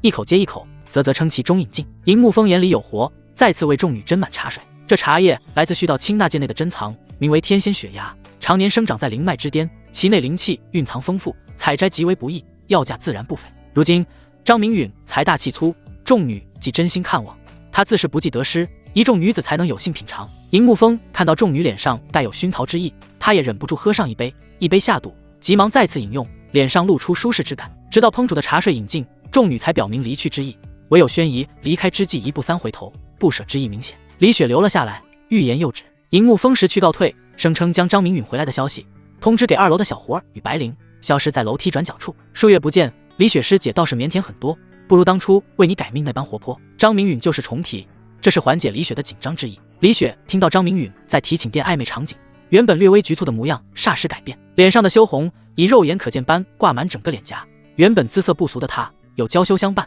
平添了妩媚。你莫要取笑我了，弄得人家不好意思。李雪面带娇羞，她傲人的线条在不经意中展现，眼前这个男人的目光又变得不老实。他心中的不安在张明允欣赏中渐渐松缓下来，不过又想到这次劫数颇重，面色又有了不好。这次冒昧来访，主要是想让少宗主替我破开劫难，只不过这次恐怕会很难。张明允心中暗道一声果然，李雪这是再次被劫数缠住，手指点向李雪眉心，眼中紫芒大盛，看到的是一团灰蒙蒙的浓雾，缠绕住李雪命运线条的所有节点。这种灰色雾气不是陨落，而是代表随时会被擒住的象征，终身沦为奴仆，攻取他人玩乐。兰陵名字好生奇怪，又是一个不随父姓之人。张明允收回手指，敲打着桌面，发出赌赌赌之声。李雪闻言，眼中喜色顿生，看向眼前坐回桌前之人，犹如绝世神医，具备妙手回春之法。他急忙拉住张明允手腕，像是拉住了最后一根稻草。对，就是他，名字与云宝商会说的一般无二。兰陵出身仙道宗，他不仅修为强横，背景也是不弱。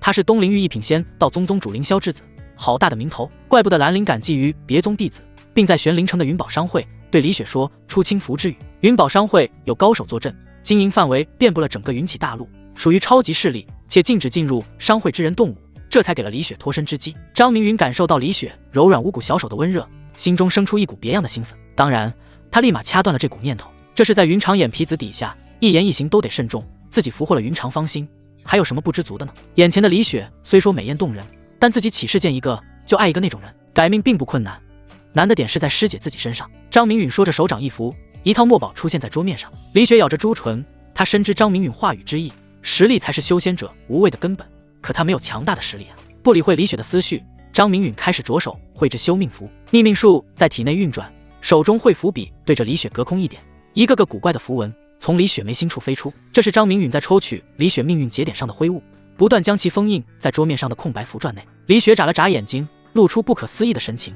随着符文不断飞出，心灵变得越发轻松。足足百息过去，张明允这才放下手中的绘符笔，而原本桌上那道空白符篆已然布满各种诡异符文，没有任何规律，却有一种浑然天成的窒息感。张明允额头上生出了汗珠，逆命术的长时间施展对他体内灵力消耗不会小。少宗主辛苦了，我感觉脑海中的阴霾进去，整个人神清气爽。李雪心底极为开心，卷起衣袖，兴奋地为张明允擦去额头上的汗珠。原本愁苦的他，此刻欢呼雀跃，他对张明允的好感明显暴增。张明允心中咆哮，暗骂李雪小妖精，眼前的雪白，这是赤裸裸的引诱，谁顶得住啊？小腹有了动静，张明允调整坐姿，试图掩盖着什么。李雪见状，捂嘴娇笑，发出悦耳般的银铃声。她闪亮的目光带着轻佻与张明允对视在一起。师姐命运既回正轨，只要坚持修炼，有朝一日自会飞升仙界。张明允避开李雪炽热的目光，说着不着边际的话语。他不是未经人事的少年郎，自然懂得李雪暗送秋波之意。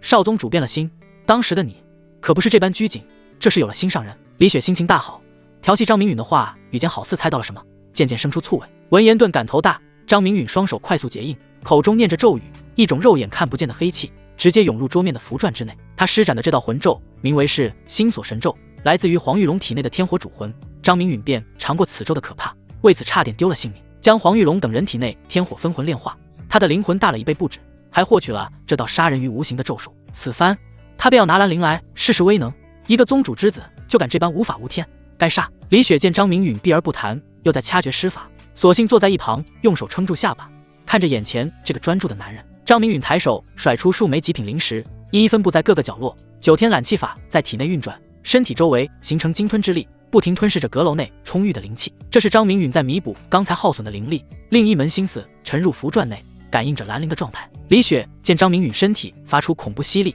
眼底露出浓郁的金色。当他目光落在四周拳头大小的极品灵石上，心中的骇然再也沉寂不住。这是极品灵石，宗主对你竟这般好，与他无关，这是我凭实力挣来的。张明允没好气道，看了眼大惊小怪的女子，极品灵石很了不起吗？南玄域兰家祖地，一座不知名的宫殿，大殿中央正盘膝着一青年，打坐吐纳，像是在突破修为瓶颈。突然他发出了撕心裂肺的嚎叫，啊，这是什么鬼东西，竟在啃咬我的心脏！接着倒在地上不断翻滚，抓心挠肝，难受模样与张明允身中是心锁神咒何其相似。他强忍痛苦，从怀中摸出一枚玉简，一把将其捏碎。数息过去，一道身着红装的女妇人突然出现，抱住倒地青年呼唤：灵儿，你这是怎么了？娘亲，我心里好不痛苦。青年说话断断续续，说完立马气若游丝：灵儿别睡啊，娘亲这就带你去找老祖。红装女子泪眼婆娑，抱住青年消失在大殿内。少宗阁，张明允面色赫然一变，是心锁神咒被强行中断，他面前的符篆陡然剧烈燃烧，瞬息燃尽，再无兰陵丝毫气息。此咒竟被人强力破除，看来对方很不简单呐，有意思了。张明允凝重道，思绪不禁展开。兰陵既未死，他身旁一定有法力通天之辈，看来以后遇到得注意了。符篆无火自燃，再无那人气息了。李雪心中突突一跳，明白了，觊觎他身子之人极为不简单。师姐，今后遇到此人尽量避开，他可比表面还恐怖得多。张明允嘱咐道。我一定会注意。李雪点点头，这种修为弱小的无力感让他心中堵得慌。看向眼前男子，李雪心中不禁一暖，随即念头顿生，救命之恩又如何报答得了呢？命运之轮奖励从不拖沓，500命运点到账。张明允眉头一掀，想不到为李雪修命，竟牵扯出来了一个兰陵，且奖励颇多。他对兰陵的身份有了好奇，这股念头一闪而过，沉吟片刻，对李雪道：苍兰山脉的仙缘，你得尽快取走，晚了恐生变故。李雪心中生出的无力感，张明允感受得到。仙缘可是改变一个人的关键，我倒想取，可李雪脸上露出难为情之色，口中话语似说不出。张明允微微一笑，对李雪道：正好我闲来无事，可助师姐一臂之力。真的吗？李雪神情无比激动，带着不确定反问道。但我有一个条件。张明允补了一句，少宗主莫不是想让我做他第二人道侣吧？他长得不赖，又救了我2次。李雪脑海思绪飘飞，张明允身上好似具有某种吸引力，无形之中牵扯他的心神。略微一想，李雪在羞涩中应下，没问题，全当报答你的救命之恩。师姐倒是干脆之人，我那3位同伴正好需要提升实力，若是仙府中有适合他们之物，还望师姐能割爱相赠。张明允心头一喜，没想到李雪这般痛快，只是李雪神态怪怪的，他眼中有些不解。小狐儿境界已然突破到妖君，唯有银木峰2妖境界低微，要是遇到危险，自己还得出手保护。张明允从李雪命运节点看到了仙府出事之日不远，预计就在这几日了。而李雪去数千里外的玄灵城，就是为了准备仙府出事所需之物，不料姣好的身姿引来兰陵注目。就这事儿，李雪喉咙明显堵得慌。什么人吗？他已经答应下来，结果不是自己想的那件事，只是给小凤儿3人一些需要之物，那还不简单？就这事儿呀。张明允明显感到李雪目中闪过某种失落，只是很快被他掩藏好。那我们何时启程？我需要回去收拾一番，带上一些小物件。李雪看着张明允问道。等我消息吧，你先回去准备。张明允回应道。李雪适时起身，在点头中离去。小莲儿，你何时有听墙角的习惯了？张明允坐在桌前，他的感知无时无刻不在笼罩少宗阁，自然知道楼梯3人的举动。主人，你这是要带我们出去历练吗？真是太好了。银木峰听得仔细，张明允这是要带他们3人出去寻宝。我是去阻止小凤儿的，不曾想被主人发现了。白灵面色微红辩解道。他被张明允一语道破，脸上有些尴尬。这里一点儿也不好玩，一栋破房子却要住4个人，太过紧凑了。小狐儿嘟囔着嘴巴埋怨道。跟我来，去看看你们的新家。张明允不管3人是否愿意，抬脚往外走去。这是张明允交代离商特意修建的，就在少宗阁不远处，便于召唤3人。好耶，终于有个自己的窝了。白灵兴奋地跳了起来，一改之前的拘束，走在第2位。啊，我不想搬家，就陪着主人。银木峰露出个苦瓜脸，到底是舍不得前面的女子，还是舍不得张明允？可能只有银木峰自己清楚。哼，好什么好？我们搬出去了，他更好夜不归宿，和云长日日狂欢。小狐儿最是难受，走在末尾，小声自语。张明允带着3妖在新住所附近转了一圈，并安排3人住了进去。银木峰与白灵看着新家颇为满意，只有小狐儿一脸不愿意，嚷着以保护张明允为由，一定要住在少宗阁。最后张明允用拳头讲道理，小狐儿才听进去。小狐儿暗自发誓，一定要早日突破到妖王境界，暴锤不解风情的暴力小子。他对苍兰山脉一行更为期待了。安顿好3人后，天上的太阳已到头顶，张明允往合欢殿飞去。此阵有云长气息，他在闭关。张明允来到合欢殿上空，发现大殿正被浓郁的雾气包裹，离商守在大殿近处，像是在为其护法。张明允落在大殿外，离商迎了上来。少宗主你怎么来了？宗主处于破关时刻，打扰不得。离仪无需紧张，守好便是。张明允含笑点头，不顾离商阻挠，归西隐身术在体内运转，张明允的身形快速化为透明，在离商愕然中消失。他真是少宗主，为何我看不透他了？张明允穿过阵法来到合欢殿，殿内摆设一切如旧，唯有大殿上铺设不少极品灵石。而云长闭眼盘坐在凤床上，他气息不断暴增，体内灵力滚滚，明显是在冲击大成境。张明允默不作声，也不显示身形，就这样静静的在一旁护法。时间在1分1秒钟过去，云长的气息已然攀到了合体巅峰。就在这时，一缕清风突如其来，吹动着他的发丝。转眼间，整个大殿皆有风的呼啸，并越来越大，似有聚成龙卷风之意。云长紧闭的眸子在睁开间，一道火焰从他眼底升起，且大喝一声：“火来！”火在风中诞生，二者相互交织，又随时能脱离开来。风从虎，火如龙，龙虎相合之下，威力何止倍增。此等异象竟毫不违和，反而有着大道自然之感。这是法则之力，想不到云长竟掌握了2种法则。虽说刚刚诞生的烽火法则尚处年幼阶段，若是成长起来，此等大成境最是恐怖。云长脸上露出满意的笑容，摊开掌心，2种法则之力在他手心跳动，甚是乖巧。恭喜娘子修为突破，今日可得好好庆贺一番。张明云显露身形，表示祝贺。云长修为更上一层楼，且凝聚2种相辅相成的法则，张明允心中自是高兴。你怎么来了？卡住我的瓶颈终于突破，大成境的感觉真是舒服呀。云长看到露出身影之人，从短暂的惊色很快转变成开心，顺利突破到大成初期，多亏了眼前之人留给他的滔天资源。当他打开白金戒指时，美目瞪得浑圆，1枚刻录术10种术法的玉简，100瓶仙丹，10万枚极品灵石，1000枚仙晶，还有上百件仙器，这相当于搬空了一个超级势力啊！仙晶与仙器在云起大陆可是极为难得，往往掌控在超级势力手中，极少有外流现象。小坏蛋给予的每类物品价值之高，远远超过他这个合欢宗宗主的积蓄，特别是那枚普通的玉简，价值无法估量。天火老人真是倒霉，一辈子的积蓄全给了这么个小坏蛋。这是我的小坏蛋。云长想到这些，心中跟妈了密似的，看向张明允的目光变得极为柔软。张明允瞬间到了凤床上，捏着云长的下巴道：有多舒服啊？难道比我们交流悟道还愉悦？还是说我的纯阳之体也不能比及？云长感受到捏住他下巴之人粗壮的呼吸，以及打在他脸上的厚重感，特别是此人在他精美且光滑的脖颈上吹气，真的是要死了呢。一股酥麻占据他的身心，心中的小鹿不断乱撞着。不知从何时起，他变得无比敏锐，清晰捕捉到抱住他之人给出的全部信号。是的，这小混蛋竟抱住了他。云长脸颊绯红，推着抱住他之人道：自然不及你厉害，这里是合欢殿，你莫要乱来。听着张明云讲述李雪之事，云长眉头一蹙，显然心中有了不快。李雪这个内门弟子，他可是知道，颇有几分姿色，竟然与小坏蛋搅和在一起。哎，云长咬着红唇，小坏蛋正一步一步挑战着他的底线。娘子，可否与我一起去弥罗仙府？除了帮助李雪得到仙缘，我那3个伙伴同样需要提升修为。张明云抚摸着怀中之人的秀发，希望云长能与他一同前往。上官凝岁出自南玄域的上官世家，身份地位非同一般，他怕有朝一日上官家族会顺着蛛丝马迹找到云长，那可是大大的不妙，留在宗门却有不小几率发生风险，这可不行。半月后，各大宗门在玄灵城有一次论道交流会，这次会面代表着各宗整体实力的展现，关系到各宗边境的划分。云长沉吟片刻，将他收到仙道宗的论道帖拿了出来。张明允看到云长取出之物，沉默好一会儿，才道：弥罗仙府隐于苍蓝山脉，一来一回半月应该足够，届时我们在玄灵城碰面。他做了决定，仙府之旅势在必行，答应了李雪不说，银木峰2妖必须成长起来，他的敌人不少，自身需要强大助力。天火秘境倒是有不少大妖，他也能带出来，可想要收为己用，需要不短的时间，特别是妖王境的妖兽。张明云眼热，却没有丝毫把握让其效力。上官凝岁已成祸根，上官家族迟早会寻上我们，遁天符时刻放在怀里，万一有遇到不能力敌之人，捏碎他逃往天火秘境。张明允用力抱住怀中之人，这种实力不够的滋味真是难受。天火秘境各种禁止的催动之法我已然掌握，只要有人敢来，我定要他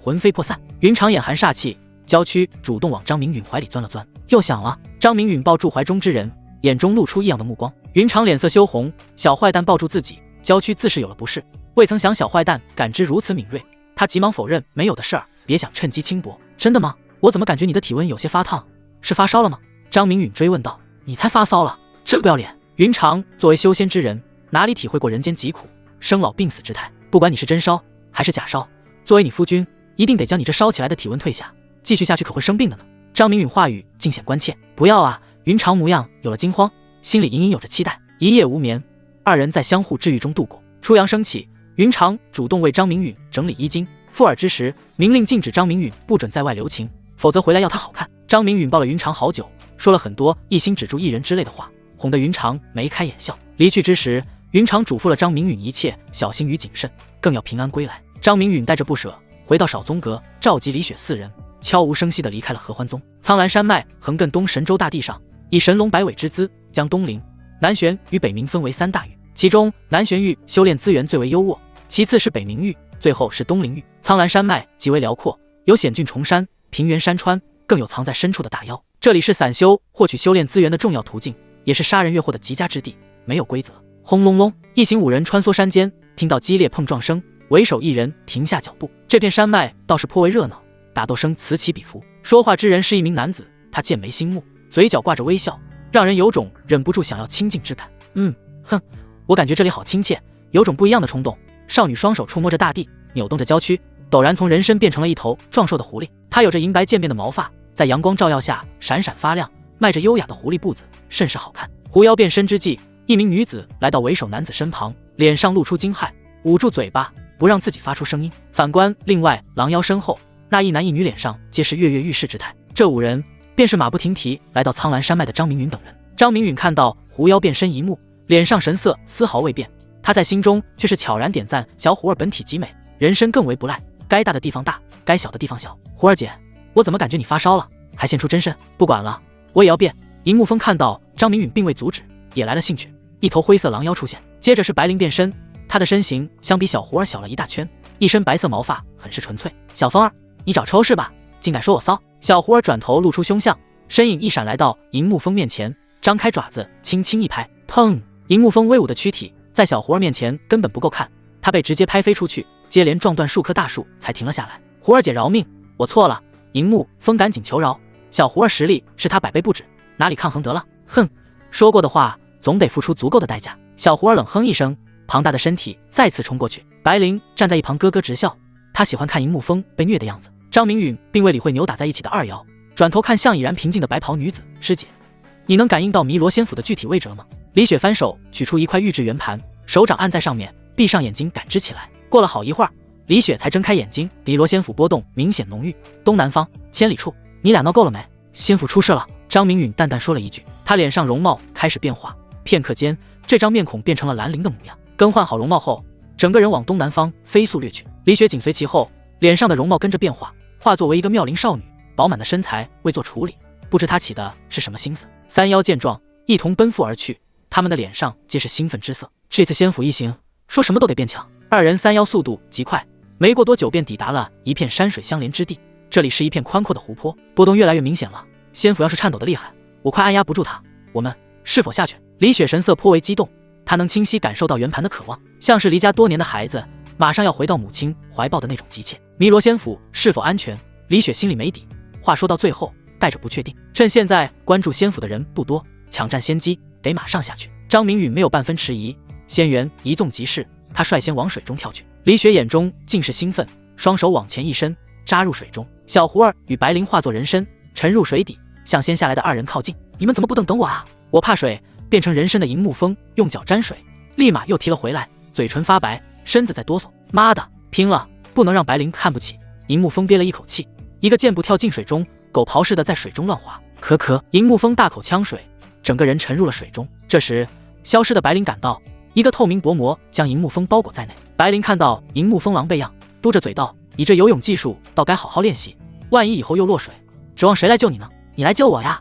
银木风眼神炽热的回应。白灵被这种战友的目光看得娇羞，一巴掌拍在银木风的头上：“谁要来救你？”不待银木风回话，百灵手握碧水珠，快速往前驶去。湖泊中央，湖面的千丈之下，张明允5人身前出现了一道奇观，湖底水波流转，变得越来越快。公子，你快看，那里凝聚出了漩涡。银木风面色一变，这等奇观他从未见过。仙府出事了，我们快进去！李雪几乎说完，他整个人便冲向漩涡深处，这是被手中圆盘所牵引，强拉着他，拉住我的手，大家一起进去。张明允反应奇快，一把拉住李雪脚踝，将另一只手伸向小狐儿。小狐儿成功拉住张明允，一行5人呈5星连珠之状，转眼便被漩涡所吸纳进去。当张明允回过神之际，才发现脚踏实地，看到的是一座古色古香、极具韵味的白玉府邸。府邸的正上方刻有4个鎏金大字“弥罗仙府”。只是此刻仙府大门紧闭，他所站之处正是仙府外的平台上。此时这里已有数十人，他们分散在仙府周围，这里悄悄，那里摸摸，像是在找如何开启仙府机关一般。看众人模样，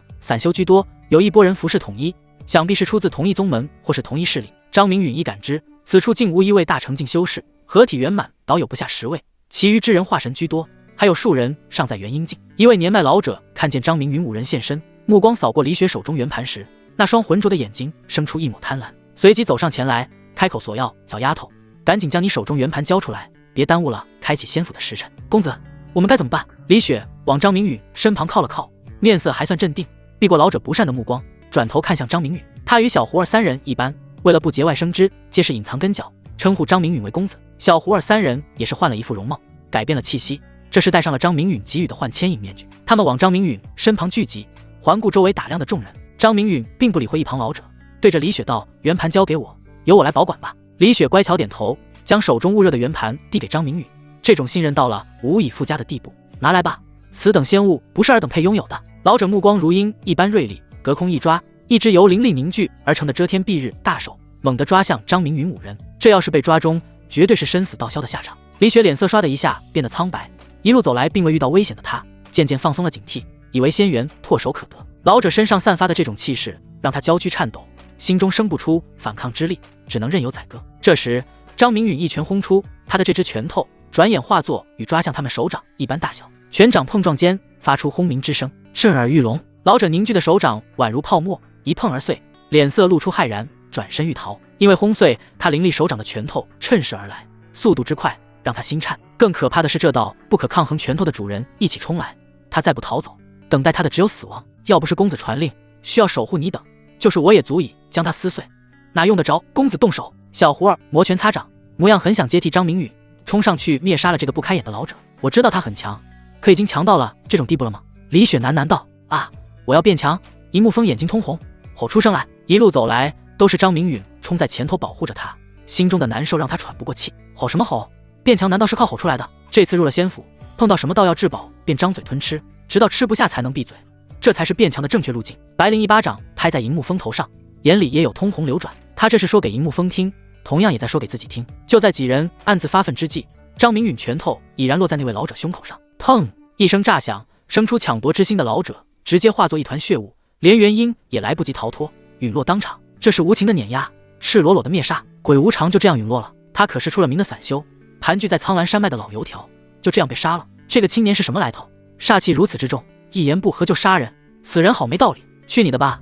要是有人来抢你传承，恐怕属你跳得最高。众人议论纷纷，却没有一人上前复仇。圆盘除了开启仙府大门，说不定还有其他作用。涉及弥罗仙人传承，谁会主动放弃？张明允目光冷冷扫过在场众人，要是再有不开眼的跳出来，他不介意再开杀戒。眼见无人挑衅，张明允的目光重新落在仙府大门上。门上一共6个凹槽，现已放置4块圆盘，他们这一行人带来的圆盘正好填补上第5个凹槽空缺。张明允不再迟疑，将手中圆盘镶嵌在一个凹槽处，圆盘好似回归母体，发出一股欢快的波动。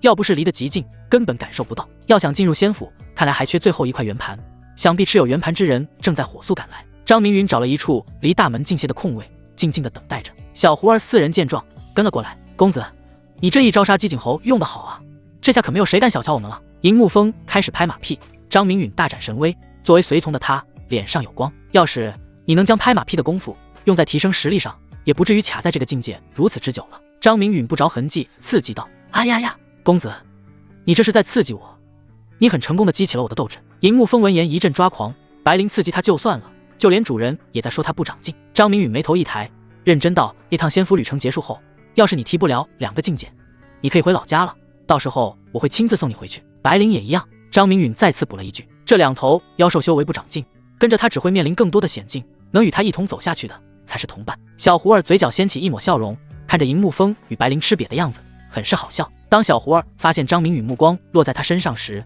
他眼睛圆睁，将张明允的目光给瞪了回去。他好歹是仙君境，进入仙府吃了仙药，妥妥进入妖王境，到时候暴打暴力小子不是事儿。李雪看到张明允管叫3妖，没提到他，心里空落落的。他暗自发誓，我要变强，先成为他的同伴，再成为。就在众人等待之际，4道身影突兀出现，为首是一位身着蓝色衣裙，脸上蒙着轻纱的女子。她宝相庄严，手握发光圆盘，一身修为铺天盖地，强大的气势向众人席卷而来。第6块圆盘出现了，张明允呼吸明显加快，眸子中泛起冷冽，心中有了判断，此女修为竟是大成中期。他向前踏出一步，落在他身后4人身上的威势赫然消失。在蒙面女子强大的威势下，小胡儿仅是面色略显苍白，而银木风3人双腿发软，背上渗出了冷汗。境界上的悬殊，从气势上就让你生不出反抗之心。一群弱鸡，真没意思。蒙面女子发出一声嘲讽，身上的气势陡然一敛，好似从未出现过一般。她身上散发的气势仅仅持续10息，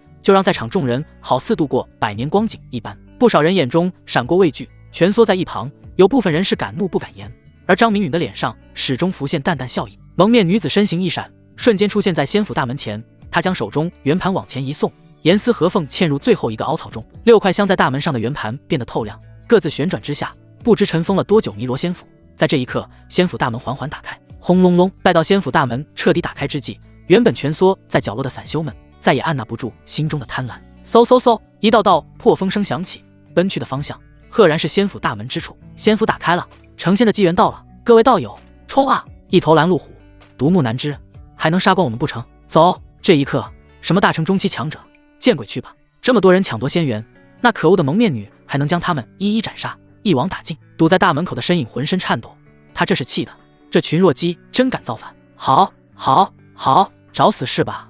他擅长成拳，手中长剑一抖，成百上千朵冰花瞬间激射而出，锁定的赫然是向他而来的所有人。啊，我的元婴陨了！不，这是什么剑术？他是地狱爬出来的恶魔，大家一起杀了他！如儿，你不要死啊！仙府大门外，血雾凝而不散，地上散落着不少残肢碎肉。一个照面冲出的数十人死伤大半，好恐怖的蒙面女！刽子手可不止蒙面女一人，她带来的属下3人皆是拔出各种武器，配合屠杀。小胡儿4人龟缩一隅，不参加战斗。这是张明允向他们下达的指令。就是现在！张明允瞄准时机，凌云小仙术在体内疯狂运转，快若奔雷出现在大门一侧，手掌猛地一吸，3块圆盘脱离大门凹槽，瞬间吸附在他手上。蒙面女子反应迅速，在张明允刚收走圆盘之际，她立马打出杀招，伴随怒喝：弱鸡，你这是在找死！女子抬手间，这次绽放的冰花多出数倍，且每一朵释放的威能更为巨大。她对张明允可谓恨极，一个不留神，这只弱鸡竟收走了半数圆盘。6块圆盘，她早已视为囊中之物。弥罗仙人的传承极有可能落在这圆盘上，朵朵冰花远超流星之速，从各个方向锁定张明允，疾驰而去。你才是弱鸡，你全家都是弱鸡！张明允反唇相讥，眼中却是无比凝重。张明允毫不迟疑，从魂镯取出10枚仙晶，在手中轻轻一搓，一道拳头大小的火焰在张明允手中欢呼雀跃，吞噬10枚仙晶，身形立马暴涨。眨眼间，一团明晃晃的烈日以张明允为中心，冉冉升起。凡是冲向张明允的冰花，全部被蒸干，好似从未出现过。水火不容，相互克制。张明允凝聚的火焰可不是寻常之火，这是天火老人赖以成名的本命天火，只要供给的能量足够，焚山煮海自是不在话下。想要压过蒙面女子的攻势，10枚仙晶足矣。这是什么火焰，竟如此霸道？蒙面女子骇然变色，她小瞧了对方，可她展现的又何尝是全部实力？她心神勾连天地，口中轻斥空间永恒，为我封禁，这是大成境才能凝聚的法则之力，而此女掌握的正是极难感悟的空间法则。整个仙府平台，除了蒙面女子一行4人能肆意活动外，剩下的20余人均被封印住，好4代在高阳，反抗不得，全杀了，一个不留。蒙面女子语气森冷，她被彻底激怒，这群该死的弱鸡接连反抗，已让她失去了高高在上的从容。得令。另外3人应道。仙府外平台上响起了砍瓜切菜的声音，一众散修脑袋一个接一个的抛飞，体内元婴被无情泯灭，而蒙面女子拎着长剑，一步一步向张明允逼近，她的眼底露出了胜利者该有的神色。张明允心中危急，他自身完全失去了行动力，除了思维还能运转，整个人处于禁锢状态。我为天火融合。张明允念头涌动，悬浮于他头顶的火球不升反降，彻底与他合二为一。呵，想临死反扑，你做得到吗？蒙面女子嗤笑一声，雪亮的眼睛狠力大增，她不再作态，一个闪身出现在火球笼罩住的张明允跟前，手中长剑对准张明允尚未完全覆盖住的头颅往前一送，砰！一声炸裂陡然响起，爆炸的不是张明允头颅，而是笼罩在他身上的火球。蒙面女子瞬间被炸飞出去，重重地撞在仙府一侧墙面上。噗！蒙面女子到地立马喷出鲜血，她面色苍白，原本禁锢住众人的法则开始逐渐淡化。小姐，一位妙龄女修瞬移而去，出现时已然扶起了倒在角落的蒙面女子。上官菲儿，照顾好小姐，我去杀了她。另一名中年护道者扔下一句话，直接瞬移消失，奔赴的方向赫然是仙府大门处。蒙面女子缓过气来，看到中年男子追去的身影，捂住胸口喊道：玉长老，小心弱鸡释放出的火球。最后一名护道者仍在执行蒙面女子的命令，散修几乎被他屠杀殆尽，只有寥寥数人在逃窜。张明允在炸飞蒙面女子后，身上禁锢全解，闪身到大门另一侧，收走另外3块圆盘，身形再次淡去。遮天幕展开之间，将角落处的小胡儿4人笼罩进去。凌云小仙术发挥到了极致，直扑仙府大门。伤了我家小姐就想走，你得留下命来！中年男子怒目圆瞪道，他的整个身躯显得无比高大，拦在了仙府大门口。他手握长枪，雷瀑从不知时空跨越而来，整个仙府之外弥漫着成百上千道强大的雷霆磁暴。没完了是吧？那就送你去见阎王！张明允面色无比难看，语气的森然已到达极致。打了小的，来了老的，没完没了，这谁受得了？没事儿拦路干啥？和和气气的接受弥罗仙人的传承，不好吗？非得打生打死的？按下心中的愤怒，如法炮制，这次在他手中湮灭的仙晶足有100枚之多。张明允手中出现的火苗，好似饮用了兴奋剂，在甩出间猛地暴涨，去的方向赫然是仙府门口中年男子镇守处。中年男子轻易捕捉到张明允甩出火焰的一幕，瞳孔微缩，强迫自己镇定道：雕虫小技，给我破！消失的火球再次出现，他小姐被火球自爆重伤，他可不会。身为大成后期的强者，这点自信还是有的。漫天雷霆皆亡，火球涌去，中年男子这是要以雷霆之怒彻底碎灭嚣张之火。中年男子的身形岿然不动，稳如泰山，这般雷霆已是他能释放的极致，便是大成圆满来了也得暂避锋芒。何况眼前这个小子的修为只有结丹后期，去他妈的结丹后期！一个结丹后期能把修为在大成中期的小姐炸飞，这小子身上有大秘密，天大的隐秘，拿下他，搜魂。还有这诡异的火焰，必须要收入囊中。火焰的威力太大了，要是自己能得到炼化，有体内雄魂的灵力支持，岂不是能直接烧死大成圆满？这些想法在中年男子脑海一闪即逝，手中长枪击射出的雷霆更为汹涌，全数淹没在火球上。砰砰砰！雷霆磁暴与熊熊火球两股力量交织之下，终于迎来了爆炸。这种爆炸此起彼伏，一声比一声响亮。中年男子神色骇然，他感受到了自己发出的雷霆被灼热的火光完全吞没，这种势头正向他席卷而来。逃！躲开已然来不及，他要往仙府内逃窜。念头升起，还未付诸行动，中年男子已感觉到火热的气息，这种气息又快又急，将他直接吞噬，湮灭的瞬间发出不甘。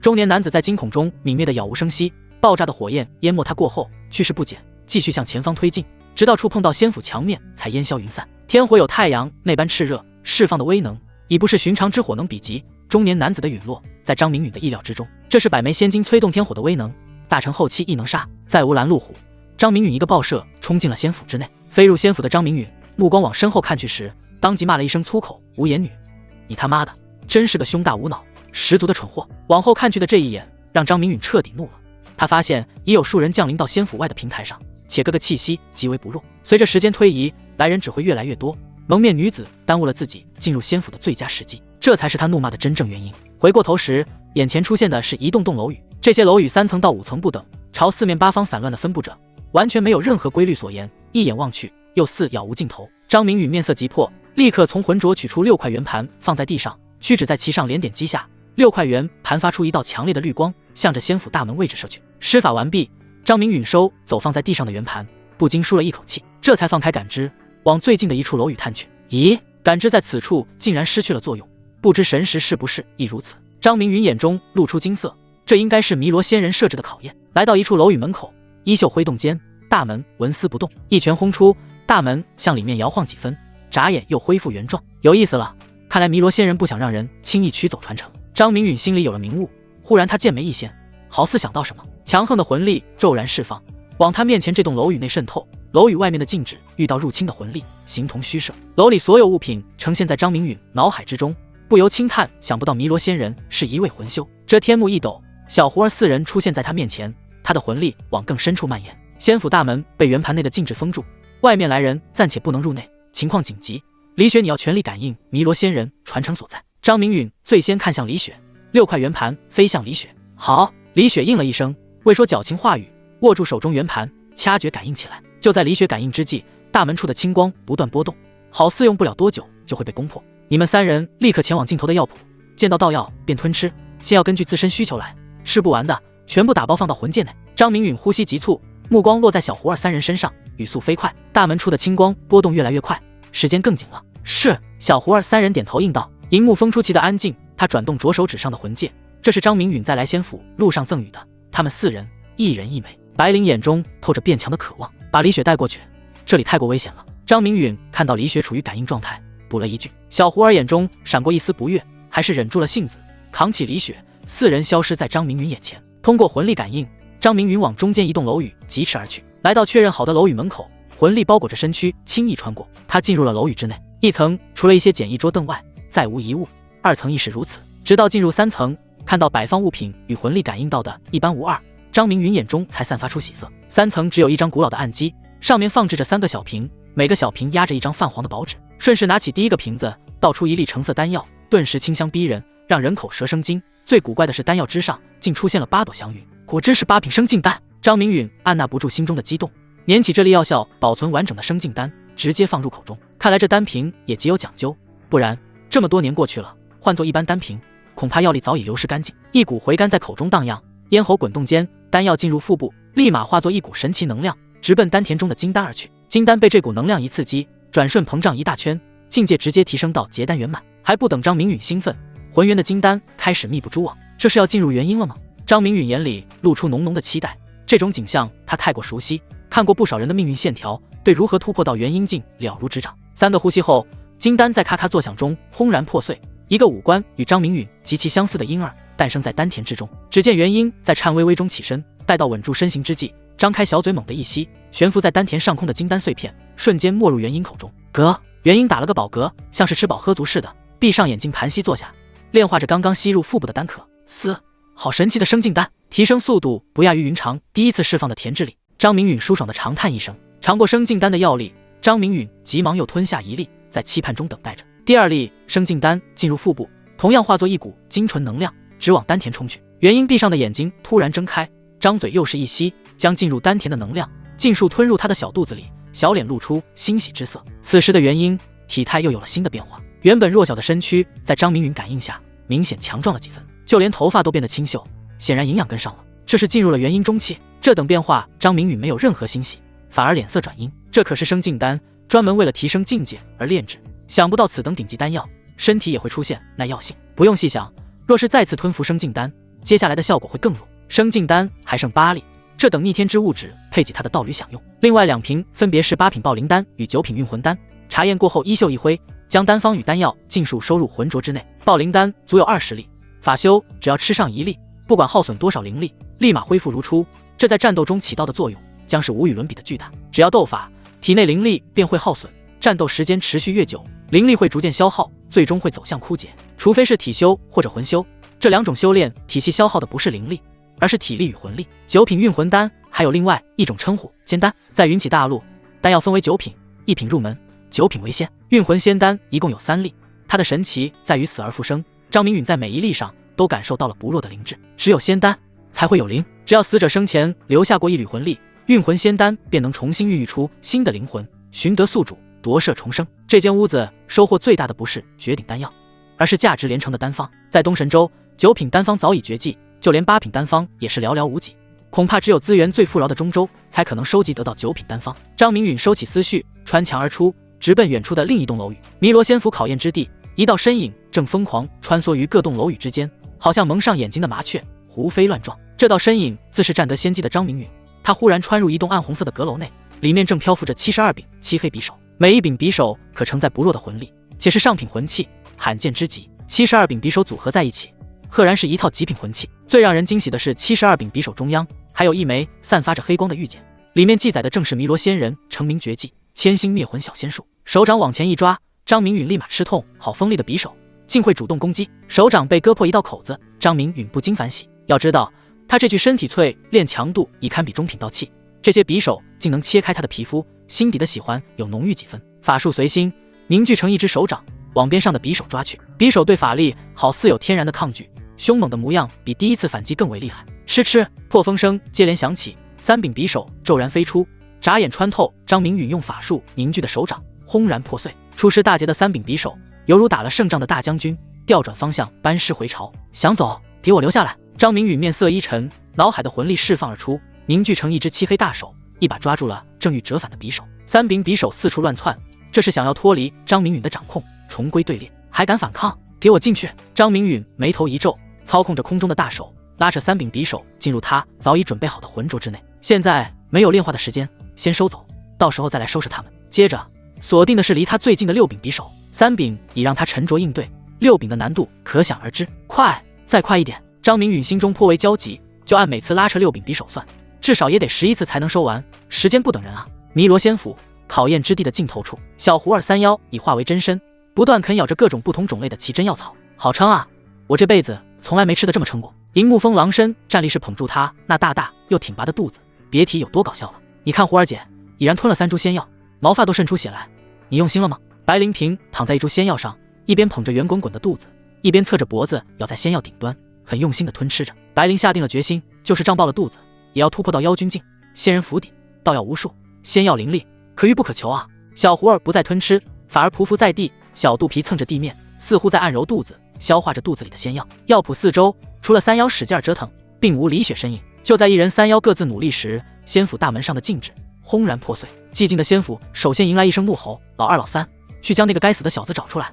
老子非得把他包皮抽筋不可！”害得老子足足轰了一盏茶的时间，才磨灭了禁制。随着声源看去，这是一个身上散发着宝光的光头男子，一身修为遮天蔽日，好似给仙府带来了阴郁之气。光头男子身旁还有二人，显然他称呼的老二、老三就是他俩了。大哥，此处有这么多楼宇，说不得那小子就藏在其中，待我将他找出。一个扎着马尾的男子眼睛射出两道金光，不断打量着他身旁的楼宇，好似真能看穿楼宇之内隐藏身影。另一个是肥胖大汉，咬着一只瘦腿，擦了一把嘴角流油，说道：“老三就喜欢故弄玄虚，这些破房子拆了便是，那人自会出来，宝贝也会出来。”三人飞奔而去，消失在刚出现的位置。接着又是数道身影出现在仙府内。多谢上官蕴含小姐引路，金羽先行一步，虎儿、龙儿，随我去接受弥罗仙人传承。一位风度翩翩帅气的男子一步跨出，消失在原地。与他一同消失的还有两位少年。帅气男子带着二人消失后，又有一位少年往前踏出一步，背负着双手，真是热闹啊！南玄玉三大修仙世家皆有人道，怎可少得了我北冥玉昆池呢？说完，卷起身旁的两人离开。他选中的是一处100丈开外的楼宇，剩下的这三人便是与张明允在仙府外交过手的上官世家之人。蒙面女子是上官家族的嫡系小姐上官蕴含，上官凝碎的六姐。上官蕴含眼睛通红，由于蒙着面，脸上的表情让人看不清。他对着一旁的婢女上官菲儿喝问道：“楚家三坏，兰家老九，北冥昆池，这些狗娘养的东西怎么都来了？”上官菲儿咬着嘴唇劝慰道：“小姐，咱们还是赶紧挑选好楼，不能让弥罗仙人的传承被他们全得了去。”站在上官蕴含左侧的一个中年男子，脸色黑得吓人。这个中年男子他叫玉天，上官蕴含的护道者，也是上官家族客卿长老。想起被火球炸死的玉帝，他便心痛如绞，那是他的兄弟啊！要不是上官家族势大，真会一巴掌拍死身旁这个傻 X 小姐，为他兄弟报仇雪恨。一盘好棋下成了全军覆没。傻 X 小姐的愚蠢，让他的兄弟身陨，可恨啊！走去后面搜寻，料那小子已将这些楼宇搜刮干净，等捉拿到他，弥罗仙人的传承还不都是我的吗？上官蕴含神识扫不透眼前的一众楼宇，立刻下达命令。越想越觉得自己思路没错。上官家族的三人披星戴月向着楼宇的尽头驶去。来者不善，善者不来。张明允仍在暗红色阁楼内，眼睛却盯着关上的窗户，好似能透过窗看到进入仙府的每一个人。千星灭魂诀，出来吧你！张明允低喝一声，原本悬浮在楼内的72把匕首已被张明允尽数拉入魂镯之内，唯有闪耀着黑光的玉简仍在负隅顽抗。这次张明允像是彻底失去了耐性，储藏在脑海所有的魂力全部释放，凝聚出一只又粗又壮的大手，一把拽住玉简，狠狠一拉。玉简像是失去了重心，跟着张明允的魂力进入了魂镯之内，呼出一口气，又缓缓吸入一口气，略作调整，张明允向药圃方向疾驰而去。三头妖兽不会是傻子吧？快把自己给吃死了！婢女上官菲儿看到药圃的三头妖兽，说出了一番他自己都不敢相信的话。三妖好似味觉，继续卖力地吃着，其真异草不断往嘴里塞，圆滚滚的肚子还在长大，模样说不出的滑稽。上官蕴含看到这一幕，满头黑线。率先冲入仙府的5人不在此处，又去了哪里？这片空间完全独立，并无第二条路去到另一层空间。难道他们还在身后的房子里，已在接受传承？想到此处，上官蕴含彻底绷不住了，正要折返搜寻传承，身旁的玉天却发出了森冷之音，暴殄天物。这三头妖该杀！玉天心头愤懑，当即飞了出去，拎着手中长枪直指前方，这是要杀三妖泄愤。玉长老不可，这三头妖兽尽管吃傻，极有可能是弥罗仙人的妖宠，杀他们就是不给弥罗仙人颜面。上官蕴含急忙制止，他的倩影拦住了玉天的去路。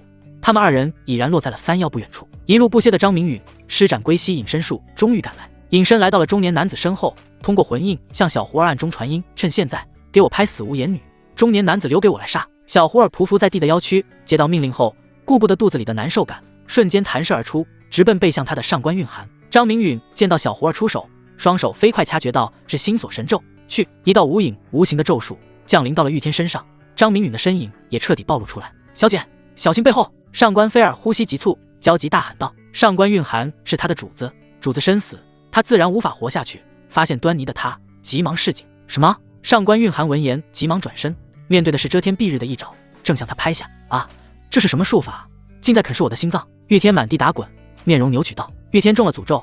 张明允神色一松，转身扑向上官菲儿。就你鬼丫头话多，想尝尝是心锁神咒的厉害，我自会成全你。不要！上官菲儿面色惊恐，欲往远处逃去。玉天痛苦倒地的一幕被他看得清楚，正是向他扑来之人的手笔。咒去！张明允声音犹如死神叹息，回荡在了上官飞儿耳畔。上官飞儿在瞬移中跌落在地，他撕扯着衣物，一抹血白暴露出来，很快在他不断抓扯中变红，喉咙发出痛苦的咆哮。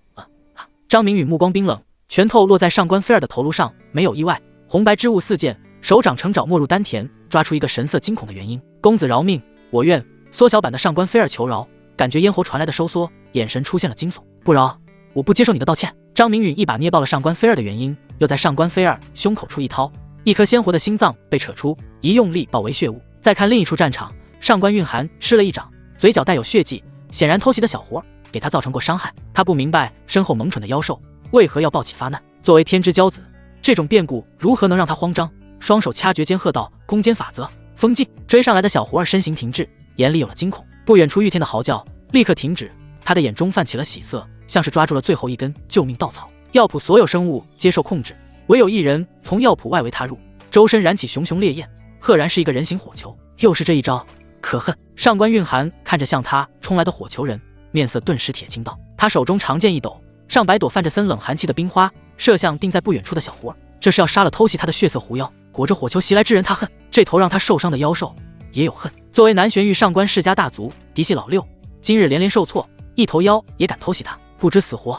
血色狐妖必须要死！冰花射出速度很快，眨眼便到血色狐妖跟前。银木风与白灵被禁锢住，二妖绯红的双眼满是泪水涌动，跟随张明允一路走来。三妖早已生出不弱的情感，眼见小胡儿即将身死，银木风二妖心中大声呐喊：胡儿姐，快逃啊！上官韵涵看到了血色狐妖眼里的恐惧，在观远处动弹不得的二妖流出的眼泪，他的脸上第一次露出了快感。这头血色狐妖立马身语，就是远处裹着火焰的男子，亦不能救。此时突生变故，一团大火突兀出现，将狐妖包裹住，接踵而至的冰花在降临之际，被狐妖体表的大火直接吞没。笼罩在火焰里的小活儿看到充满美感的冰花尽数破碎，眼里露出劫后余生之色。这团火焰要是再迟一点点出现，等待他的必是魂飞魄散。由于天火之故，小胡儿不受空间法则束缚，眼中戾气顿生，拖着圆圆的肚子扑向欲要灭杀他之人。无颜女，你不知逃窜，还敢逞凶！张明允怒意升腾，双手掐诀，是心锁神咒被他释放而出，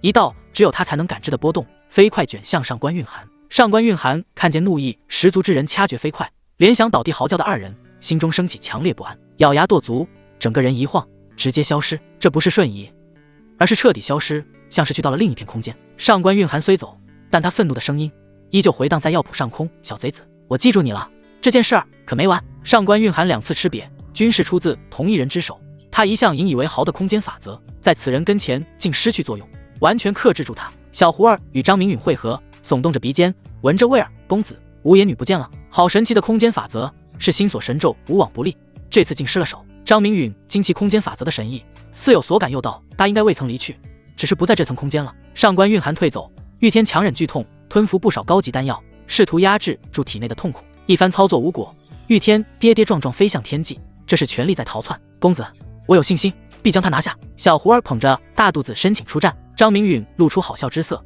小胡儿这行动不便的模样，被人反杀几率怕是极大。随即吩咐了一句，通知银木风和白灵立刻收割所有奇珍异草，这里不能待了，得马上离开。不等小胡儿回话，张明允直飞天际，仅用数息，他便追上了玉天。就在这时，异变再生，上官韵涵从不知名空间再次现身，出现在药圃上空，漫天冰花开始摇曳落下，4漫10快，速度直逼光速，刹那临近小胡儿三妖的脑门。好胆，无颜女，你这是在作死啊！张明允大喝一声，心头大急，眼中首次露出戾气。玉天他是来不及斩杀了，转身疾驰救援而去。小胡儿三妖危在旦夕，快，再快！修为到了元婴期，已具备瞬移之能，可瞬移距离也有长短之分，而张明允的瞬移只有1000丈，瞬移速度还是不够快。凌云小仙术从旁辅助，速度已然达到他施展的极致。按照这个速度赶路，张明允抵达药圃必要3息。显然上官韵涵算准这一时机，短暂的3息足以让小胡儿三妖陨落100次。怎么办？命令大哥，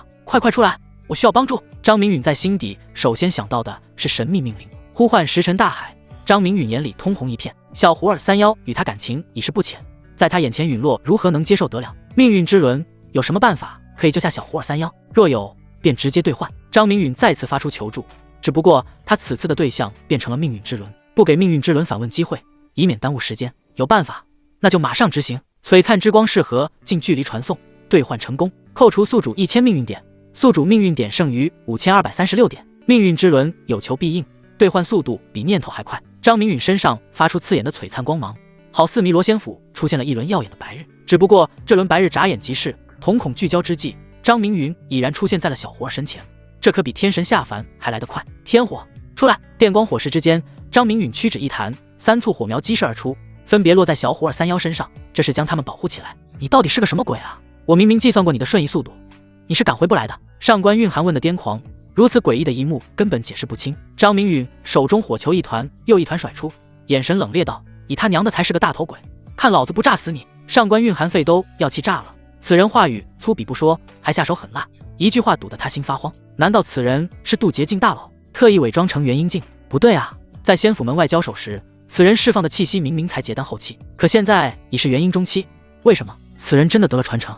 而此人夺走的6块圆盘，必是接受弥罗仙人的传承之物，一定是这样。上官蕴含越发肯定自己的猜测，心中萌生了退走之意，间遁入平行时空，有机会再来截杀此人。郊区瞬移遁走中变淡，与虚空融合交织，又似乎进入另一片空间。这种玄之又玄的法则，让张明允琢磨不透，追了一阵，不得不放弃。上官蕴含瞬移的太快，张明允是真跟不上，当即在心中下达命令：命运之轮，替我禁锢住上官蕴含，需要什么直接兑换。多次交手下，张明允早已查看了上官蕴含的命运轨迹，自然知其根脚，更别提一个小小的名字了。张明允发了狠，上官蕴含动不动给他来个背刺，搞得他身心很累啊。要是抓住了他，非得一睹真容，是不是容貌丑得吓人，才不敢以真面目见人？要是长得乖巧，收为婢女，当个暖床丫头，岂不更好？呸呸呸！此女杀人如麻，性格一点都不温柔，胸前毫无风景可言，不是他喜欢的类型，岂能做暖床丫头？命运之轮回应的声音拉回来了张明允的心神，逆天石兑换成功，扣除500命运点。一块拳头大小的灰色石头在张明允脑海旋转，跟随而来的还有逆天石的用法。意念一动，逆天石瞬间出现在手中，体内灵力尽数灌入其内，逆天石发出一道幽光，眨眼便射向某一处的虚空。他这是什么术法？竟让我法则之力顿失，从虚空跌落回现实。上官蕴含捂住面巾下张大的嘴巴，眼神中的骇然再也隐藏不住。他这是遇上了个什么人？术法克制他不说，法则也被破去，不能再留在此地，没有丝毫安全感。逃，马上逃！弥罗仙人的传承他不要了。郊区一晃便是数十里之外，只要再挪移数次，他便能离开仙府。作为上官世家嫡系老六，一向霸道无匹，这一次他真是怕了，被一个元婴中期的小子打怕了。哼，让你先逃一会儿。张明允冷哼一声，见状不立刻追出，手握逆天石，瞬移来到小胡儿3妖跟前，抬手一挥，3妖身上的火焰遁去，淡淡的说了一句：你们在这天幕中全力炼化药力，我去追杀无颜女。是，公子。3妖像双打了的茄子，耷拉着脑袋。3妖忽然明白了张明允入府前说的话，跟着他很危险，实力不够反而会成为累赘。这天幕陡然打开，3妖被收走，药谱除了幼苗药草，道药与仙药皆被3妖搬空。张明允催动逆天石，瞬移向着仙府大门而去，与上官蕴含消失的赫然是同一方向。白白死了菲儿和玉帝不说，就连玉天恐怕也是凶多吉少了。蒙面女子看着越来越近的仙府入口，忍不住放出狠话来：可恶的小贼，以后千万别让我遇到，否则定要让你挫骨扬灰，魂飞魄散。一道人影凭空闪现，与不断瞬移的女子保持同速，嘴巴张合间发出平静的声音：我倒要看看你如何让我魂飞魄散。这道声音落在女子耳畔，响起的很突兀，犹如滚滚惊雷，让女子骇然变色。前者话语带着绝对，他是一心逃离的上官蕴含；后者却有强烈自信，他是含怒追来的张明允。上官蕴含猛地暴退，脸上的冷风拂面，上官蕴含感到了一股前所未有的恶寒。自从戴了面巾，他不知风吹在脸上是何感觉，如今竟然有了。最可怖是规模一般的胸脯，在脸上去掉面纱的一刻，突然暴涨了好几倍，一种羞耻感荡漾在他心头。不远处男子手中拿着的正好是他的面纱，树隙还戴在他脸上的面纱，而男子的眼睛在他的脸上和胸脯来回切换，脸上故作镇定的面容虚伪到了极致。淫贼，我要剐了你的眼睛！上官蕴含立马炸毛，他的脸蛋与郊区是绝对的境地，从他遮掩面容与身材，张明允就能看得出他的保守。你的郊区长得这般丰盈，不就是为了拿来取悦的吗？还不让人看，岂有这般道理？张明允道心通透，看得真切。上官蕴含身材是真有料啊，与剑彩柔相较还要略胜一筹。领略过不少美景的张明允心中暗自点赞，看来手中的面纱是一件不可多得的至宝，防止窥探不说，还有一股淡淡的花香，沁人心脾之感油然而生。死！上官蕴含怒火中烧，那淫贼竟拿他面纱到鼻尖近处嗅了嗅，这是赤裸裸的亵渎。他对男人一向不辞颜色，更不感兴趣，所以他杀男人如屠猪狗，新仇旧恨相交。上官蕴含猛然冲出，手中长剑直指亵渎他的男子。伴随他冲出的还有满天冰花，整个仙府好似进入了寒冬。一栋大门残破的楼宇，窗户嘎吱轻响，一个光头探出头来，看到天际的波动，自语道：“上官家那丫头正与人斗法，这是他的成名绝技冰魄之花。”光头看了眼屋内闭目盘膝的二人，强忍心中好奇，关上了窗。上官韵涵不容有失，我得去看看。一位帅气男子停下脚步，看向天际发出的强烈波动，眉头凝成川，对着身旁的两位少年道：“虎儿龙儿，你俩继续搜寻弥罗仙人传承，等我回来。”说完，嗖的一下不见了，可见帅气男子的不安。这是传承出现了。进入最后的逐鹿，少年面容坚毅，眼中有星辰闪烁。说完，顺着战斗的波动疾驰而去。弥罗仙府战斗原地，冰与火的交织产生出不一样的碰撞，绚烂的火花在仙府内绽放。砰！巨大的爆炸声骤然响起，一道人影当场被炸飞出去，直到撞在仙府的一栋楼宇才止住身形。人与楼宇近距接触下，身体发出咔咔的声响，显然体内骨头在爆碎。接着是一道喷血声，噗！躺在地下的是一名蓝衣女子，她拥有着一张美丽的鹅蛋脸，五官分明，像是天地精心雕刻的艺术品，让人看到必定惊为天人。只是此女柳眉紧蹙，脸上露出痛苦之色，显然刚才的爆炸对她造成了剧烈的冲击。娇躯上覆盖着一层暗淡无光、极为破碎的金甲，浑圆的胸脯在金甲束缚下让人望而却步，胸脯微微起伏，代表着她还活着，意识却陷入昏迷。一道白袍身影从天而降，看其模样是个青年男子，他蹲在了女子跟前，目光开始审视前者的面庞，这种美让后者窒息。接着目光缓缓下移，往心之所向的位置看去。这一眼，道心出现了波动，随着一息息过去，后者道心越发不稳，小腹火焰不断升腾，手掌捏住前者精美的脖颈，感受到温热的体温，心中出现了一抹悸动。握住脖颈的手掌，只要微微一用力，前者便会烟消云散，陨落在这弥罗仙府之内。上天上有好生之德，我又何尝不是心怀天下呢？既然如此，你便做我第一个忠实的仆人。后者叹息一声，小腹燃烧的火焰被他强行摁下。后者绝不是那种趁人之危的人，他想要的绝不是单纯的占有。双手连连掐诀之下，口中嗡动着晦涩之语。数息之后，后者伸出的食指突然点在前者眉心，道：“玉仙印，速聚。”随着后者话语一落，一道金灿灿的印记逐渐成型。前者面容痛苦之色在天，在昏迷中低吟英明。这个过程持续时间并不长，一枚只有孩童拳头大小的金印彻底凝成。后者见状眼底出现喜色，掌心发出一股吸力，前者的金印没入后者体内。躺在地下被迫凝聚魂印之人，自然是容貌与身材好到爆的上官韵涵，而出手者除了张明允还能有谁？做完这一切的张明允挥手间遮天幕涌出一股吸力，将躺在地上之人吸纳进去。张明允眉头一皱，魂力捕捉到一人正向他瞬移而来，这种速度绝不是带着善意。身形一闪，就在他要消失之际，被一道无比凌厉的刀芒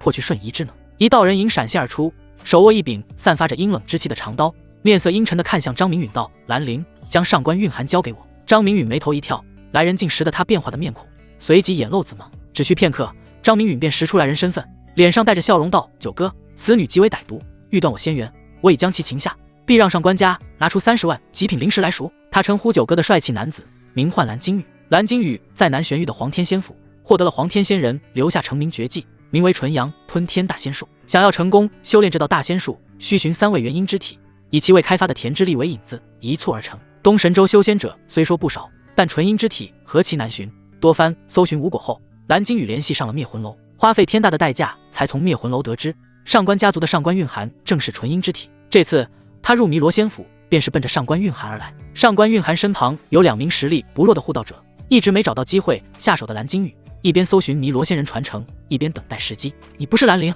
你到底是谁？蓝金羽目中审视之意明显，越是观察越觉得不对劲。九哥，你在胡说些什么？若我不是兰陵，那我又是谁？张明允瞳孔一缩，想不到蓝金羽一点儿也不傻。蓝金羽见眼前酷似兰陵之人，不由冷笑起来：“嘿嘿，你模样气息都没错，可兰陵的修为在合体后期，而你修为只有元婴中期，却能擒下大成中期的上官韵涵。兰陵是什么性格，他最清楚不过，从不敢忤逆他的意思。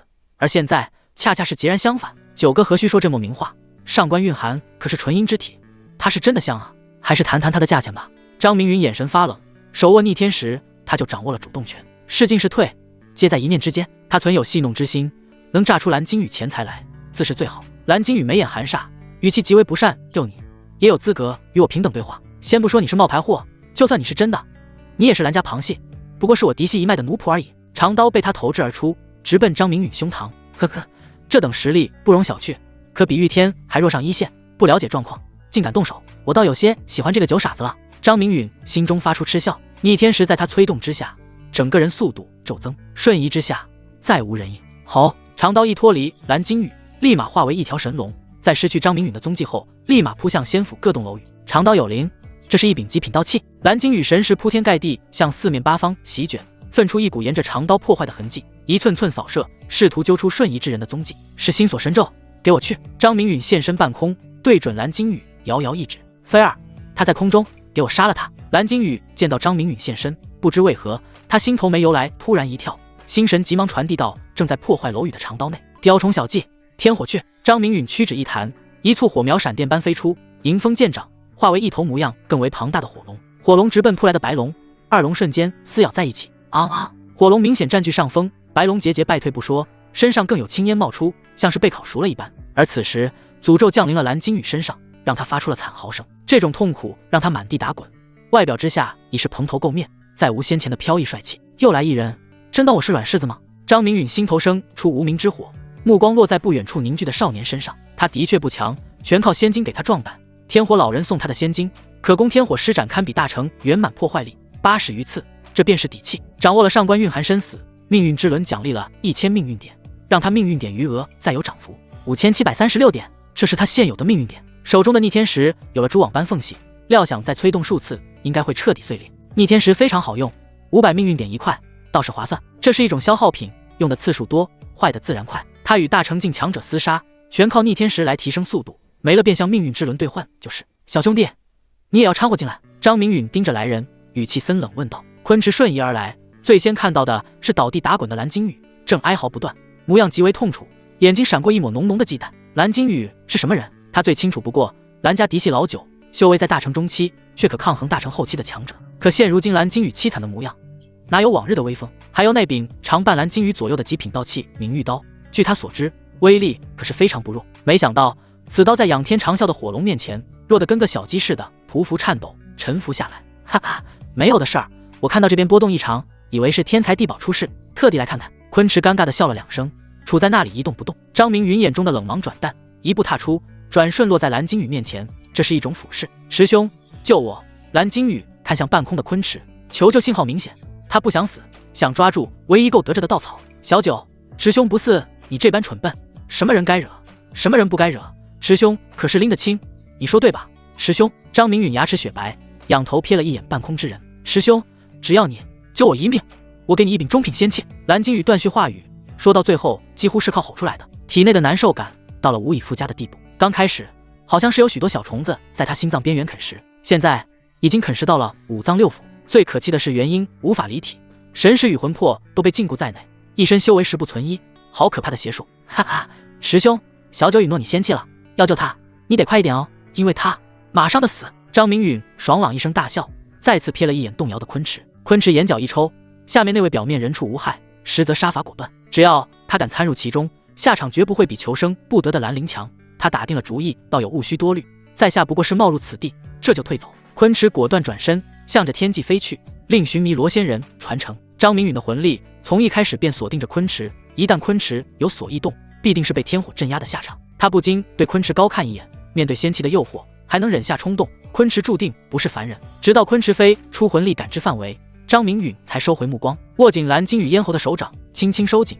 蓝鲸羽眼中涌现出死灰之色，直至瞳孔失了焦距。张明允轻车熟路的碎鹰灭魂，不给蓝鲸羽半点活路。从天火秘境返回合欢宗这段时间，张明允并未闲着，他的肉身在进化纯阳道体这条路上已淬炼60%之多，天火秘境获取的道药全部消耗一空。他目前对应体修的万象境，体修共分10种：凡身、铜皮、易经、断骨、洗髓、金身、神力、神勇、万象、圣体。当初他在天火秘境修成纯阳之体，突破之时便可立敌金身境。随着纯阳圣法对肉身的不断淬炼，此时的张明允单是肉身强度足可与大成初期抗衡。纯阳圣法起点之高，它是一部法体双修地功法。从体修角度看，一共有4个阶段：纯阳之体、纯阳道体、纯阳圣体，以及传说中的不灭天体。张明允清理战场，收走战利品，整个瞬息消失，留下衰败残垣的一片楼宇。考验之地，一处不易被人注目又无法被神识感知的角落。张明允念头一动，沟通遮天幕中的3妖，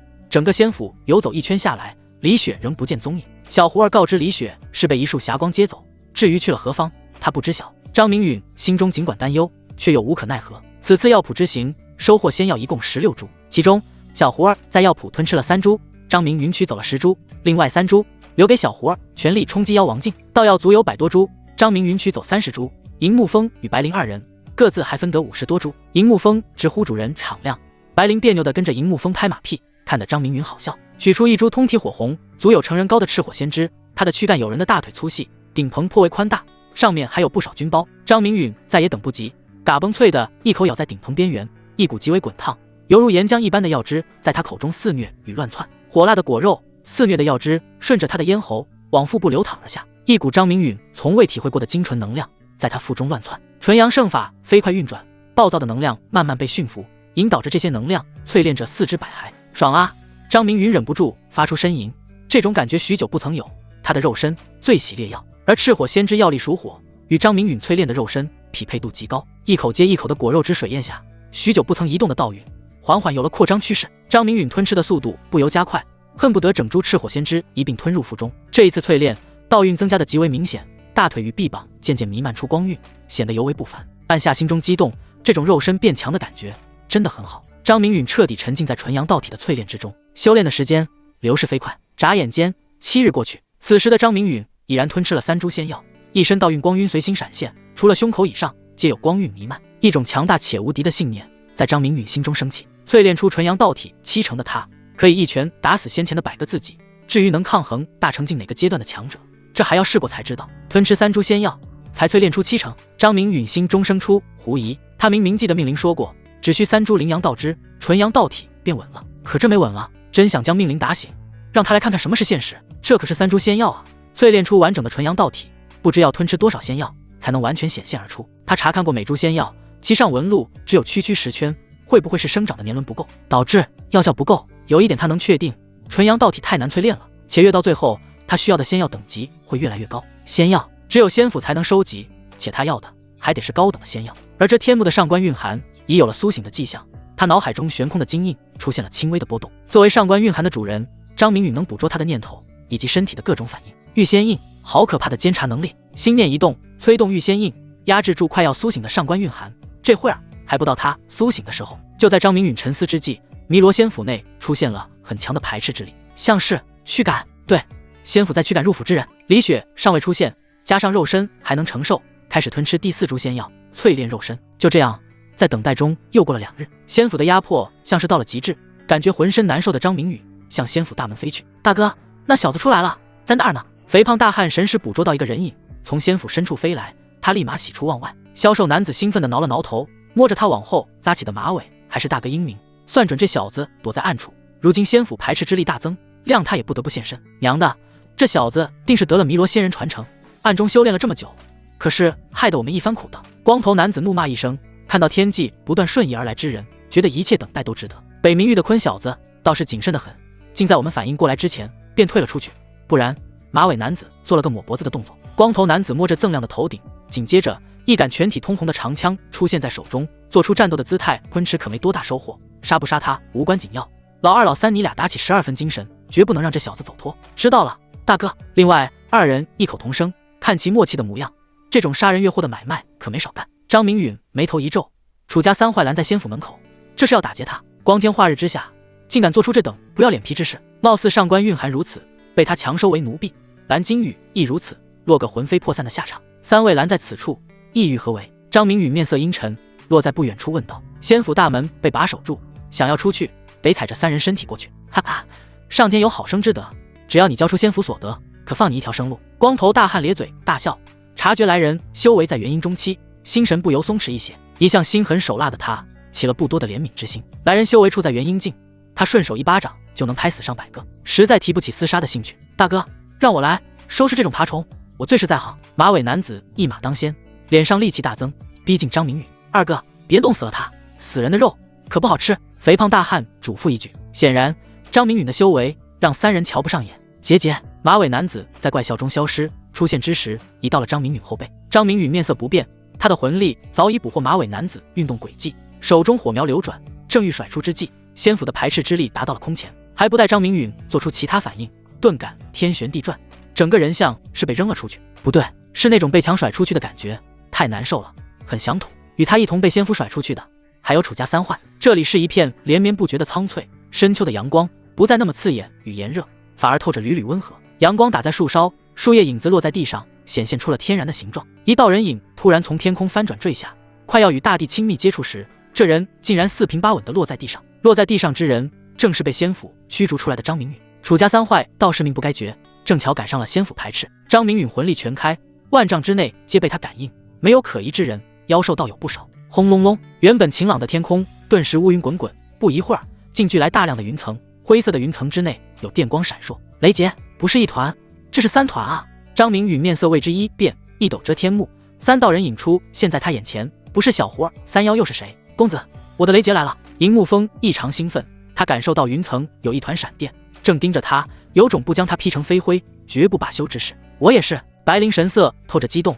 期盼已久的雷劫终于来了，我们3人得分开渡劫，3重雷劫叠加，可不是你俩能抗衡得了的。小胡儿眼底颇为凝重，率先飞出1000丈之距，脱离了张明允驻足之地。小胡儿飞走，天空最大的那团乌云紧随其后。白灵眼中带着鼓励，对银木风点了点头，对着另一个方向掠出，分走了另一团劫云。银木风略微紧张，在张明允肯定的目光之下，奔到远处迎接属于他的第一道雷劫。轰咔咔，最先降下雷霆的是小胡儿那团劫云，这一道雷霆足有丈宽，拖着长长的尾巴，对准严阵以待的小胡儿狠狠劈下。若是今日的你只有这般威力，那妖王镜相当于白送我了。小胡儿语气轻蔑，眼中却是极为凝重。他张嘴吐出一道白光，狠狠与天上落下的雷霆撞在一起。雷霆与白光相撞之下，削弱了70%，剩下的30%威力击在小胡儿腰躯上。砰！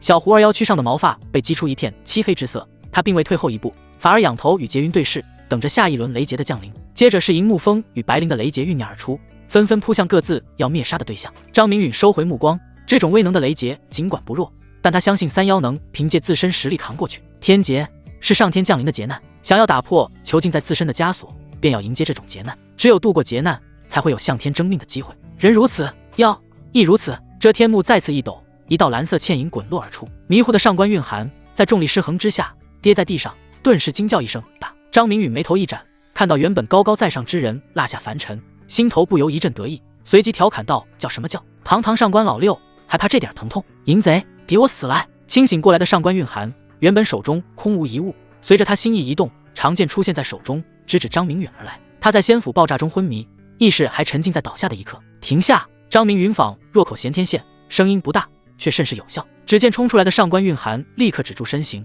长剑仍是指着张明允，两腿呈跨步之态，似乎时间真的出现静止。上官蕴含口不能言，只有眼部还能控制自如。张明允看向手持长剑之人，心中有了几分火气，面色难看道：“一口一个淫贼，别以为你是上官老六便可以这般污蔑人。”随即走上前去，靠近了处在那里一动不动之人。张明允闻到了面纱上才有的独特花香，只不过此刻的花香变得浓郁了几分。吸，深深吸了一口气，上官蕴含身上的花香钻入鼻腔，很好闻，一点儿也不觉得刺鼻。你说我是淫贼，那我便做一点淫贼该做的事儿，省得弱了你得与的名头。张明允自嘲道。每每想起李雪幽怨的眼神，轩以渴望的心，他都暗骂自己太他妈正人君子了。结果被眼前这奴婢说成淫贼，真是气得他七窍冒烟。既然改变不了感官，还不如一把夺过上官蕴含手中长剑，反手横亘在他脖子上。想起当日上官蕴含身上的温热，心中的躁动又不安了几分。长剑跟随目光下移，轻轻一划，暗淡无光的甲衣瞬间爆碎，原本束缚住的美丽风景重现世间。张明允不由咽了咽淡色的喉咙，这把火可是他自己点燃的，小腹的灼烧感有了明显坠痛。长剑随着手腕向下轻轻一划，呲啦！凡是剑刃接触过的地方，衣裙皆是裂开，原本隐藏起来的风景就这么毫不避讳地展露出来。外面雷霆滚滚作响，张明允却充耳不闻，看到的只有近在咫尺的美景。修仙者寿命本就绵长，若是能得到成仙，肉身在仙界的滋养下退凡成仙，寿命会不断延长。区区100年的忍辱负重，算得了什么？届时修为起来，杀眼前这淫贼易如反掌。何况族中有老祖，什么禁制解不开？打定主意，上官蕴含从纳戒取出一身淡绿色的衣裙，在张明允目光火热的注视下，褪去残破不堪的蓝裙，将火辣有料的娇躯重新包裹在淡绿色的衣裙内。这淫贼将他看得剔透，更换衣物索性大胆，丝毫不避讳眼前之人。待他身上禁制解除，必是这淫贼深允道：“萧之时，面纱和玉女剑还我。”上官蕴含开口索要自身物品，伸出手心来。面纱乃是一件极品道器，对他非常重要，遮掩容貌与身段不说，还能掩饰他纯阴之体的秘密。玉女剑更是他的本命道器，可让他修为得到完全释放。你是我的奴婢，这2样物品自当归还。张明允点头应允，将玉女剑和面纱送还。上官韵涵面色冰冷，接过面纱戴在脸上之时，绝美容颜为之一脸。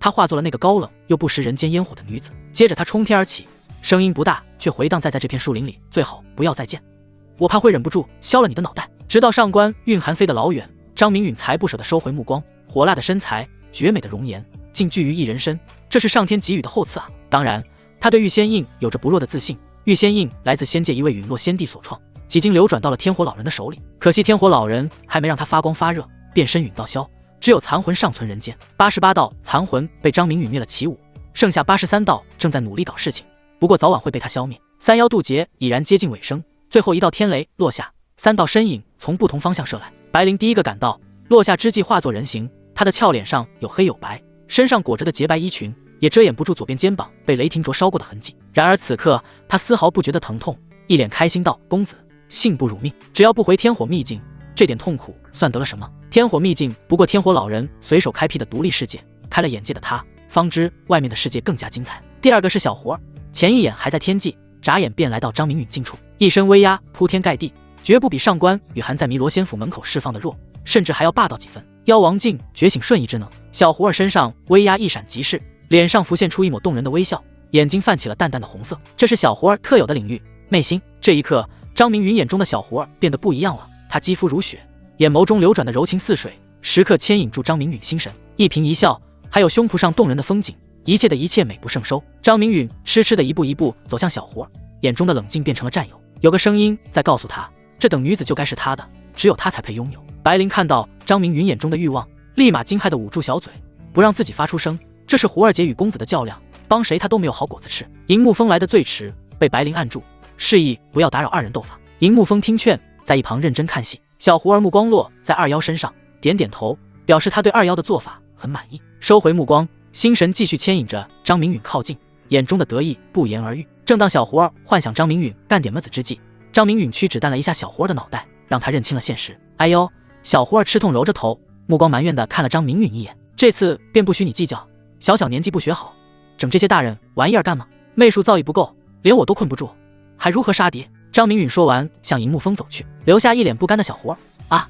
小胡儿抓狂的大叫一声，发泄心中的不满。小胡儿看着转身之人背影，捏紧拳头，心中开始暗自发誓，总有一天你会心甘情愿为我宽衣解带。想到这里，他的脸颊升起一抹绯红，背向他之人似有感，投来一抹疑惑的目光，他立马将眼神望向别处，生怕被看穿小心思。只是小胡儿脸上的绯红被张明允看个真切，他对云长的生出的疑虑又确信了几分，脑海中回想起云长说的话：小胡儿喜欢你，他看你的眼神很不一样。张明允顿感头大，只要身后的美丽少女不捅破这层窗户纸，他暂时不想面对，就这样静静的相互欣赏，不好吗？云长可是在出门之前再三交代，不准他到处留情，否则不让他轻薄。见彩柔一事，还不知如何说出口，更别提小胡儿这事儿了。先放一放，思绪拉回，张明允目光凝固在银沐风脸上，看到我被操控住，你还在一旁看戏，长本事了呀？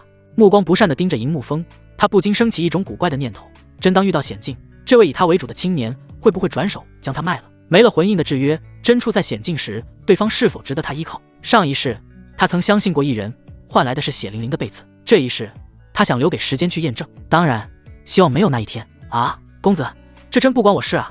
我刚到。银沐风叫苦不迭，这叫什么事儿啊？关我啥事儿？银沐风在心中悲愤道：胡儿姐对你起了色心，我能怎么办？我也很绝望啊！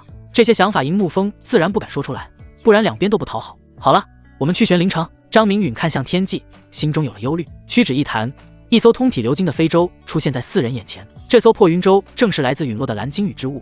4人一跃来到舟内，张明允驾驭着飞舟往玄灵城射去。归心似箭这个词也阐述不出他目前的急迫，只想快，更快。东陵域玄灵城城主府内建有一座远近闻名的登仙台，此台方圆1000丈，皆由上好玉石铺设，造价必然不菲。东陵域6大宗门此刻尽聚于此，一番比试交流下来，各宗弟子均有不浅的收获。眼见论道接近尾声，一道突如其来的声音打破了这种氛围。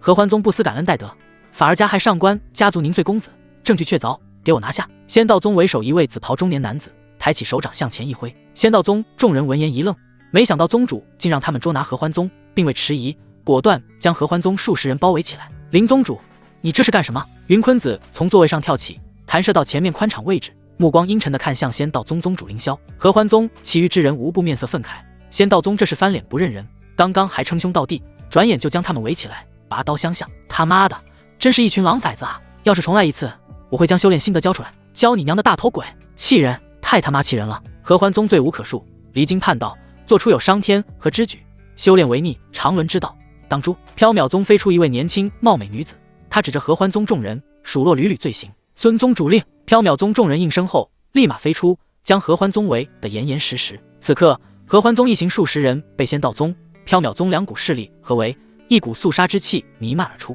若无意外，合欢宗接下来的结局不难猜测。两位道友，恐怕生了误会。我合欢宗行得端，做得直。自从老祖创下基业以来，门下弟子从未干出伤天害理之事，一心只在修行上。云长眉头微蹙，他最担心的事情发生了。这里是玄灵城，乃上官家族掌控之地，他带领合欢宗众人来此，可谓瓮中之鳖，逃无可逃，退无可退。上官家族寻根究底，终是找来了麻烦。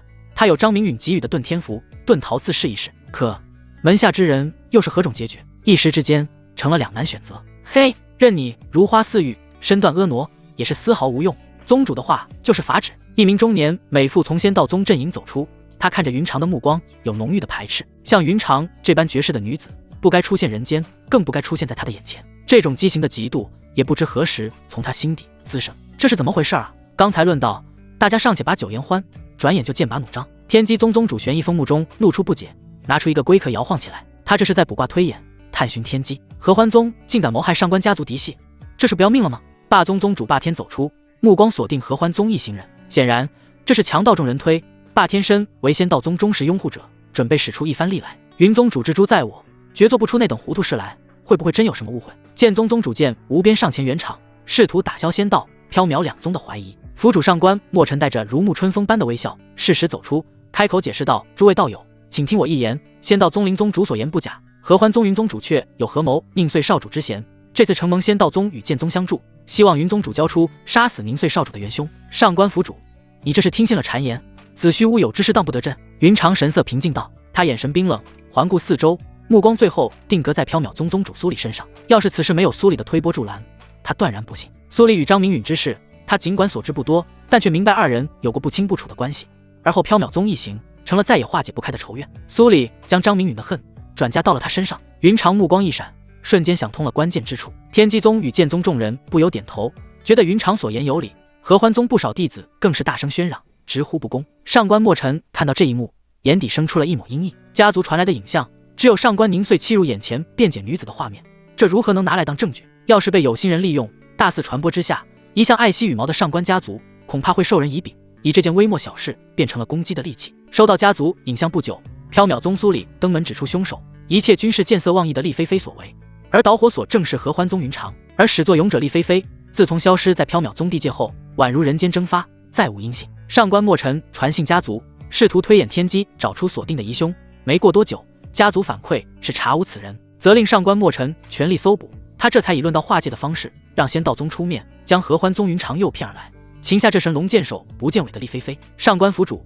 这事儿其实很简单，只要云宗主肯配合，你大可搜魂一番，届时真相浮出水面，一切水落石出。苏里走到台面上来，慢条斯理说出见解。荒唐！一宗之主深系整个宗门之秘，岂能让人随意搜魂？真是个天大的笑话。离殇站在人群中大喝，显然对这种无理要求，他第一个不答应。搜魂术法极为恶毒，被搜魂之人轻则修为停滞不前，重则沦为痴傻。苏里包藏祸心话语，在离殇看来是何其恶毒。各宗宗主商议大事，岂容你这无名老妪聒噪？苏里眉眼含怒，一剑斩出。厉菲菲为了合欢宗这妖女，竟然背弃宗门，杀他父亲。爷爷，这一笔血仇必须要用血来洗刷。最重要的是，厉菲菲放弃了他，这种不如人的感受，不比杀父之仇来得浅。况且他不再是那个需要人呵护的苏里了。小心！云长娇躯一晃，突如其来的大风刮来，成百上千道锋刃迎向笼罩在合欢宗众人头顶的一片片火箭。铿铿刺耳的碰撞并未持续太久，瞬间消散一空。云坤子与赤天等人面色惊惧到了极致，这等交手他们只能望其项背，或者说引颈受戮更为贴切。想不到苏宗主在魂修一道上造诣如此深厚，领教了。云长站于合欢宗众人身前，这是要扛住来袭的所有攻势。苏里与他平分秋色，眼中的凝重又多了几分。强敌环伺说的就是他现有之状。既然云宗主听不进好言，本府只好先留你一段时间，等抓到了凶手，弄清真相。若是与你无关，自会放你离去。上官墨尘话语平静，他身上释放出了磅礴的气势，这种气势落在合欢宗众人身上成了威势，压迫得他们喘不过气来。更可怕的是，上官墨尘身上掀起了雷暴，手中雷霆跳跃，好似他是来自天上的执法者。至于他说出的话语，合欢宗众人皆是嗤之以鼻，大骂无耻。云长面色无比凝重，上官墨尘修为在大成后期不说，他还能调动雷霆为己用，且是以霸道著称的雷霆法则。云长心意一动，风与火缠绕在他身前，一幅流金之景应运而生。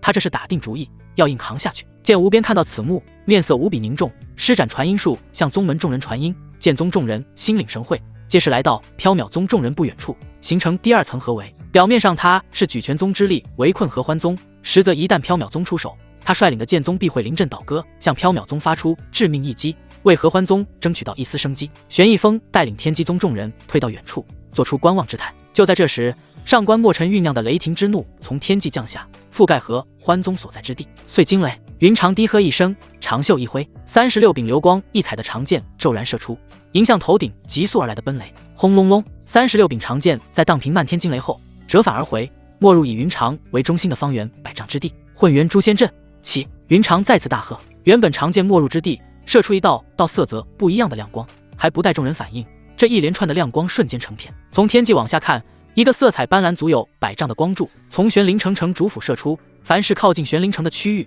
都能看到这道耀眼的通天之柱，竟是上古绝技的混元诛仙阵。凌霄听到云长的低喝，再结合宗门典籍记载，在震撼中带着不可置信。他打向合欢宗众人的罡风不受控制的偏离了几分，可见他内心的波澜之大。这套上品仙剑还是我当年灭杀烛翁仙君夺来的，想不到主魂竟然给了他，真是可恶至极！这是我的心血啊！天火分魂在苏里脑海咆哮，师尊，另外一个你就这样大度的给了。苏里酸溜溜道，他体内的天火分魂对他可是抠搜的紧，到目前为止只给了一部千火魂影小仙术以及一柄下品仙剑。宁岁少主那剑内的36柄仙器全被你所得，还说他的死与你无关。上官墨尘呼吸急促，这36柄仙器威力之大，他的雷霆之怒就这样被一击而灭。不禁反喜的他浑身裹满雷霆再次扑去，上官凝碎的仇能不能报不重要，重要的是那36柄品质极好仙器必须要弄到手，这是他的仙缘到了呀。没想到合欢宗云长竟露出这样的底牌，让他的觊觎之心再也按捺不住。大家各自动用法宝，给我轰死合欢宗妖人！凌霄眼露嗜血之芒，体内灵力全部涌向他面前的风龙，这是他施展出的顶级道术降龙飞天。跟随凌霄攻击的还有他宗门的众人，一时之间道术漫天飞遁，去的方向赫然是他们包围的中央。千火魂影小仙术去！苏里呼吸急促，一条火龙在他凝聚之下飞快往云长所在位置袭去。上品仙器就在他眼前，必须要争上一争。缥缈宗众人收到信号，刀光剑影皆是飞出，登仙台成了华丽又绚烂的舞台，而云长成了台上最闪亮的光。接着是霸宗打出的攻击，仅落后先到宗一步，像是小弟拥护大哥一般，顺从之意表现得淋漓尽致。既然你们不要脸皮，那便尝尝浑元诛仙阵的厉害。云长冷若冰霜，眼里射出2道寒芒，双手一甩，数10件下品仙器飞出，去的方向赫然是以城主府为首的4股势力。天机宗不参战，早已退到一旁。见无边见云长暂时得势，退到了另一个方向，准备随时施以援手。娘的，为何他还有72柄仙器？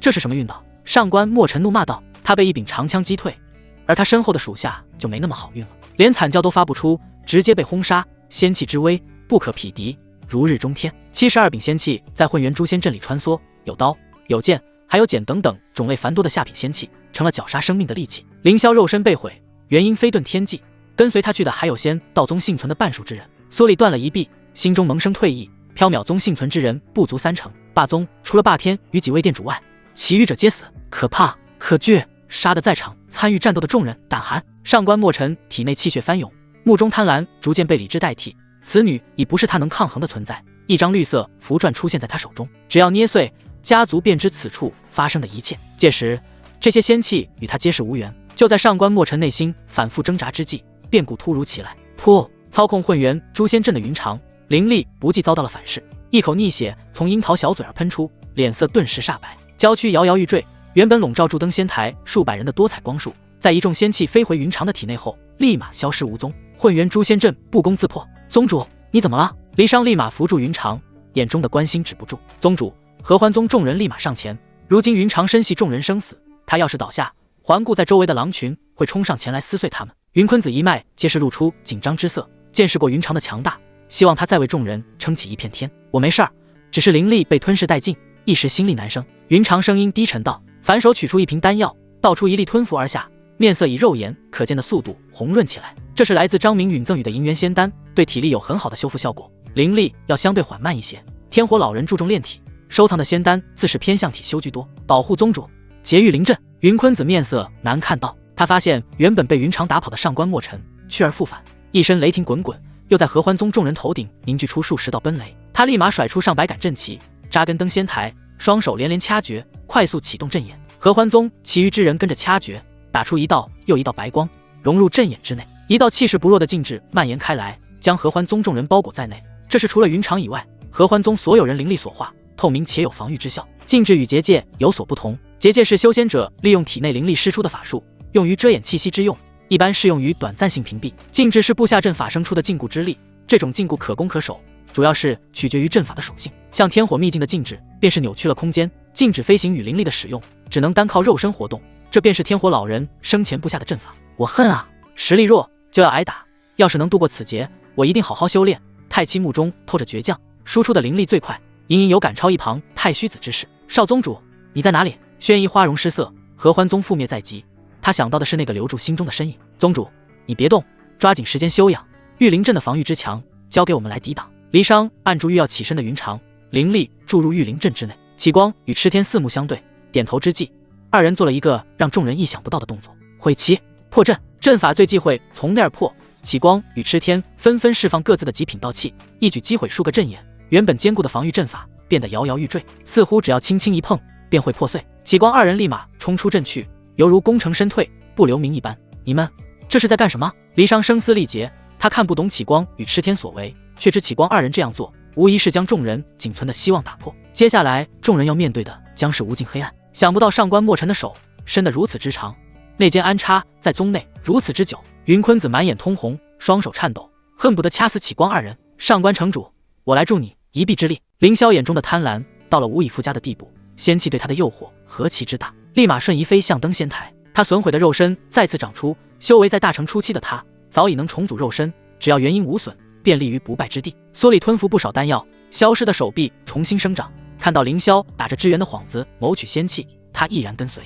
哈哈，负隅顽抗，终将只有死路一条。上官墨尘大笑道。身上布满雷光的上官墨尘便是雷神在人间的代言人，他要合欢宗灭，合欢宗就不能胜。对于天际疾驰而来的两人，他眉头一皱，随即咧嘴而笑，这种笑无声，意义尤为深长。上官墨尘在瞬移之间，数十道雷霆被他释放而出，直冲合欢宗众人所在。其中一道金色雷霆奇快无比，最先击在御灵阵上，伴随的是一声脆响，轰咔！御灵阵宛如纸糊，一碰即碎。御灵阵被破，合欢宗众人立马遭受反噬，修为弱者当场爆开，情况好一些的到地不起，口吐鲜血。弱，很弱，不是一击之敌。流星追月小仙术。云长眸子一睁，九柄上品仙剑从他体内接连飞出，刺吟之声连绵不断。上官墨尘看到再次飞出的仙剑，立马飞遁隐藏。上品仙剑齐出，仙人也得避让。上官墨尘逃遁后，数十道雷霆成了无根之萍，眨眼便被穿成粉碎，化作缕缕青烟消散在空中。噗！云长再次喷出一口鲜血。他本是强弩之末，为救合欢宗众人，强行调动九柄上品仙剑，又催动威力极大的小仙术，体内刚恢复不多的灵力再次消耗一空。上官墨尘面色颇为难看，要不是他刚才跑得快，已然被仙剑斩杀。当他折返回来，看见云长又在吞服丹药，心中的愤怒再也掩饰不住。这种时不时的压箱手段，还是尽早灭绝的好。云长必须的死，这样仙气无主，更好收服。宁碎的仇与他何干？一个死人罢了，哪值得他追查真凶，绳之以法？想明白这些，心中的杀意再也按捺不住，去死！一道又大又急的金色雷霆从他掌心蹦出，眨眼便到了云长跟前。宗主，你快逃啊！狗贼，我要你的命！宗主，你别管我们了，留得青山在，不怕没柴烧。少宗主，你快回来啊！合欢宗众人心中生出的无力感极为浓郁，云长在他们眼前陨落，这是接受不了的事情。让云长逃，这是他们能想到最有可能的结果。接下来会是云长爆体而亡，脑子里忍不住填充这种画面。合欢宗绝大多数人闭上了眼睛，不忍看接下来的一幕。砰！一道爆炸声响彻众人耳畔，短暂耳鸣过后，爆炸的雾气逐渐散开，露出了本该陨落却又活着的倩影来。一道冷漠的声音从天际传来：伤我娘子者，必须死！对于眼前突如其来的变故，云长精美的眸子中生出亮光，脸上出现罕有的欣喜。你终于来了呀！他顾不得身体的虚弱感，急忙起身寻找救他之人的身影。若是惊雷再往前几分，他必须捏碎遁天符，遁逃远走，白白牺牲没有丝毫意义。这时的云长嘴角笑容尽情绽放，他等来了心中之人。苏里刚飞到战场中央，突如其来的爆炸让他在骇然中撤退，听到由远及近熟悉又陌生的声音，强自镇定道：他来了，他还是来了，这次我能杀得了他吗？苏里心中生出不自信的疑问。从爆炸声看，他又变强了。就在众人眺望之际，一道人影在天际不断瞬移，飞快接近城主府。按这种速度，要不了3息必会赶到。来者自不善，该死！上官墨尘怒骂一声，他施展的金色雷霆爆炸的极为古怪，像是突如其来，又恰到好处救了他要杀之人。这次他要全力以赴，杀人夺宝。有了仙气在手，家族必有他一席之地，还用得着发配边疆，吞灰吃土？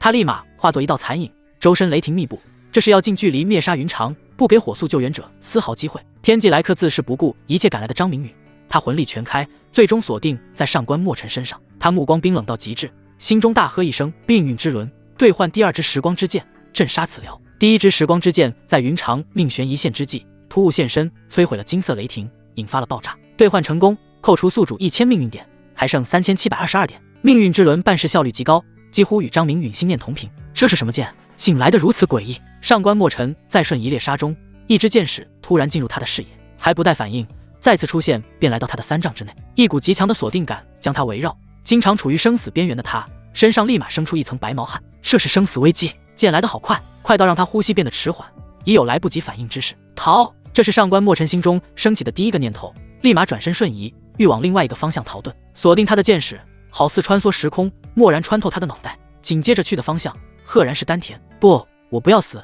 这是上官墨尘元婴最后的念头。元婴根本来不及脱离肉身，便被时光之剑穿透了脑袋。元婴死亡，代表着修仙者彻底陨落。上官墨尘尸身保持得极为完好，除了瞳孔焦距全然放大，眉心与丹田有个手指粗细的小洞外，根本没有其他伤口。再加上时光之剑太过诡谲，在场的众人只看到上官墨尘发疯似的突然转身，而后一动不动杵在地上。接着是一个身穿白袍金丝边的青年搂住上官墨尘的肩膀，像是2个许久不曾见面的好兄弟，亲热地打着招呼。一道金光随着青年手掌进入上官墨尘体内，立马在新环境中穿梭起来。不出片刻，金光聚拢之际，化为一个金色囚笼，而此刻囚笼里一道蓝色魂体在囚笼发出尖叫嘶吼，其模样正是另一种形态的上官墨尘。修炼到化神境，除了能凝聚神识，魂力也有小幅增长。随着境界越高，魂力会越强，到了大成境，灵魂也有短暂离体之能，甚至可对弱小修士进行夺舍，以另一种方式复生。显然上官墨尘就具备此能。捕捉到上官墨尘魂体，囚笼再化金光没入白袍青年体内。这时白袍青年才舒了一口气，手掌成爪，直接破开上官墨尘的肚脐，直入丹田，挖出一个毫无生机的婴儿，并从婴儿小手里掰出一枚内剑，掏阴取剑。这一幕有说不出的残忍。松开一大一小的上官墨尘，尸体无力滑落，血水顺着手臂滴下。耷拉！原本闹热的登仙台死一般寂静。这突然出现的白袍青年，自是从弥罗仙府赶来的张明允。杀得好！这人是少宗主，他何时变得这般强大了？上官墨尘终于死了。合欢宗存活之人无不生出劫后余生之感，甚至有几位道心脆弱的女弟子有了哭腔。无能的上官墨尘，你他妈的就这样死了！涵养不错的凌霄爆了句粗口，转身向天际逃去，不忘喊了一句：这！仙道宗活下来的30多人眼见宗主凌霄逃走，他们立马向各个方向逃窜，一起走目标太大了，贼子势大，暂避锋芒，回宗！苏里银牙紧咬，极为不甘地发出一道命令，转身看了一眼让他震撼的陌生面孔。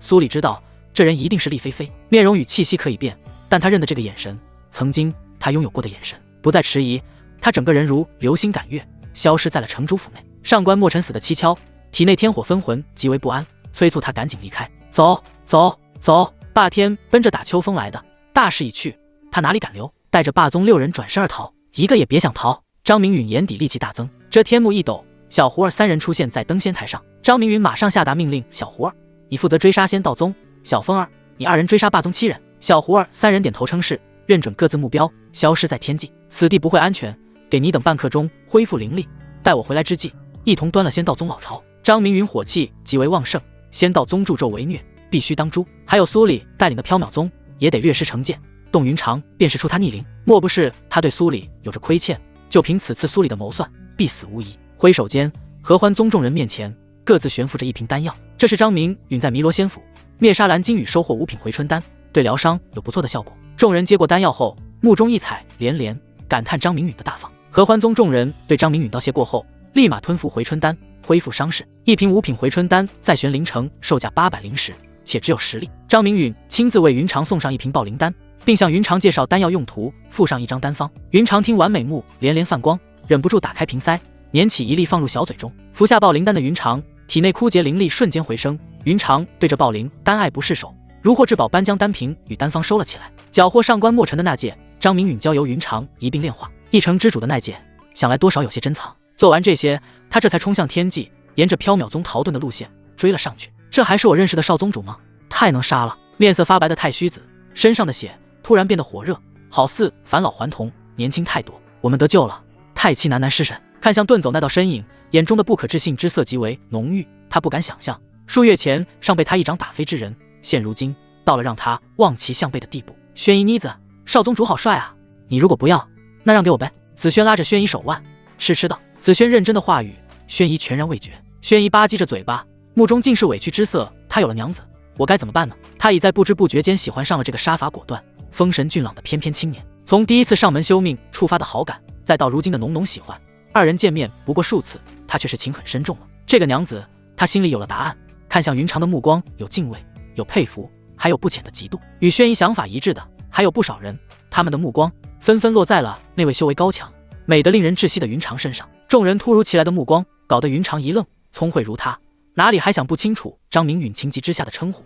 这是让众人回过味儿来了。哎，真是个小混蛋，这么快就要把自己推向台面。算了，由他吧，这或许是男人都有宣示主权的通病吧。云长落落大方，并未像以前那般害怕世人目光审视。他与张明允真心相爱，除了他们自己，又有谁能将他们分得开呢？体内灵力恢复如初，让他有了底气。等待众人恢复的同时，拿起那戒祭炼了起来。掌握逆天石的张明允瞬移速度之快，魂力不断释放，终于捕捉到了缥缈宗一行人的踪迹。在数10个呼吸后，追上了飞在末尾的一位青年男子，纯阳之体气势全开，拳头之上伴有某种让人看不透的光晕，狠狠落在逃遁青年男子的后背。砰！结果不言而喻，青年男子连惨叫都来不及发出，就被强大的力道轰成了血雾，当场爆开。这一举动引起了缥缈宗众人的警觉。宗主，那贼子追上来了，杀了衡阳师弟，我要飞快一点。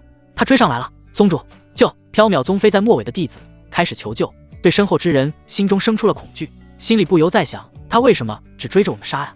你的宗主可救不了你们的命。张明允嘴角露出冷笑，下手却毫不手软。这次爆开的是一名女弟子，在张明允眼中，这一刻没有男女，只有敌人。这些人可是沾染了合欢宗不少弟子的鲜血，如今自己只不过收取一些利息罢了。转眼之间，张明允已然轰爆了10人，这种屠杀没有停止的迹象，仍在继续。该死！苏里面色难看道，他想不明白，为何张明允最先追杀的会是他，当真一点旧情都不讲了。宗主，救命啊！这次是离他不远的一位长老在呼救，说明猎杀缥缈宗之人离他极近。这里不是天火秘境，他没有可利用的禁制，只能看着张明允收割一个又一个鲜活的生命。砰！爆炸之声此起彼伏，苏里内心煎熬到了极致，停下飞遁的身体，拎着长剑挡在满身戾气的男子面前。你们快逃，我来拦住他！苏里骄喝道。这些都是缥缈宗的弟子啊，作为宗主的他自是不能再逃。同时他笃定眼前这个煞气凌冽的男子不会动他。宗主，缥缈宗剩下的10数人眼里透着朦胧，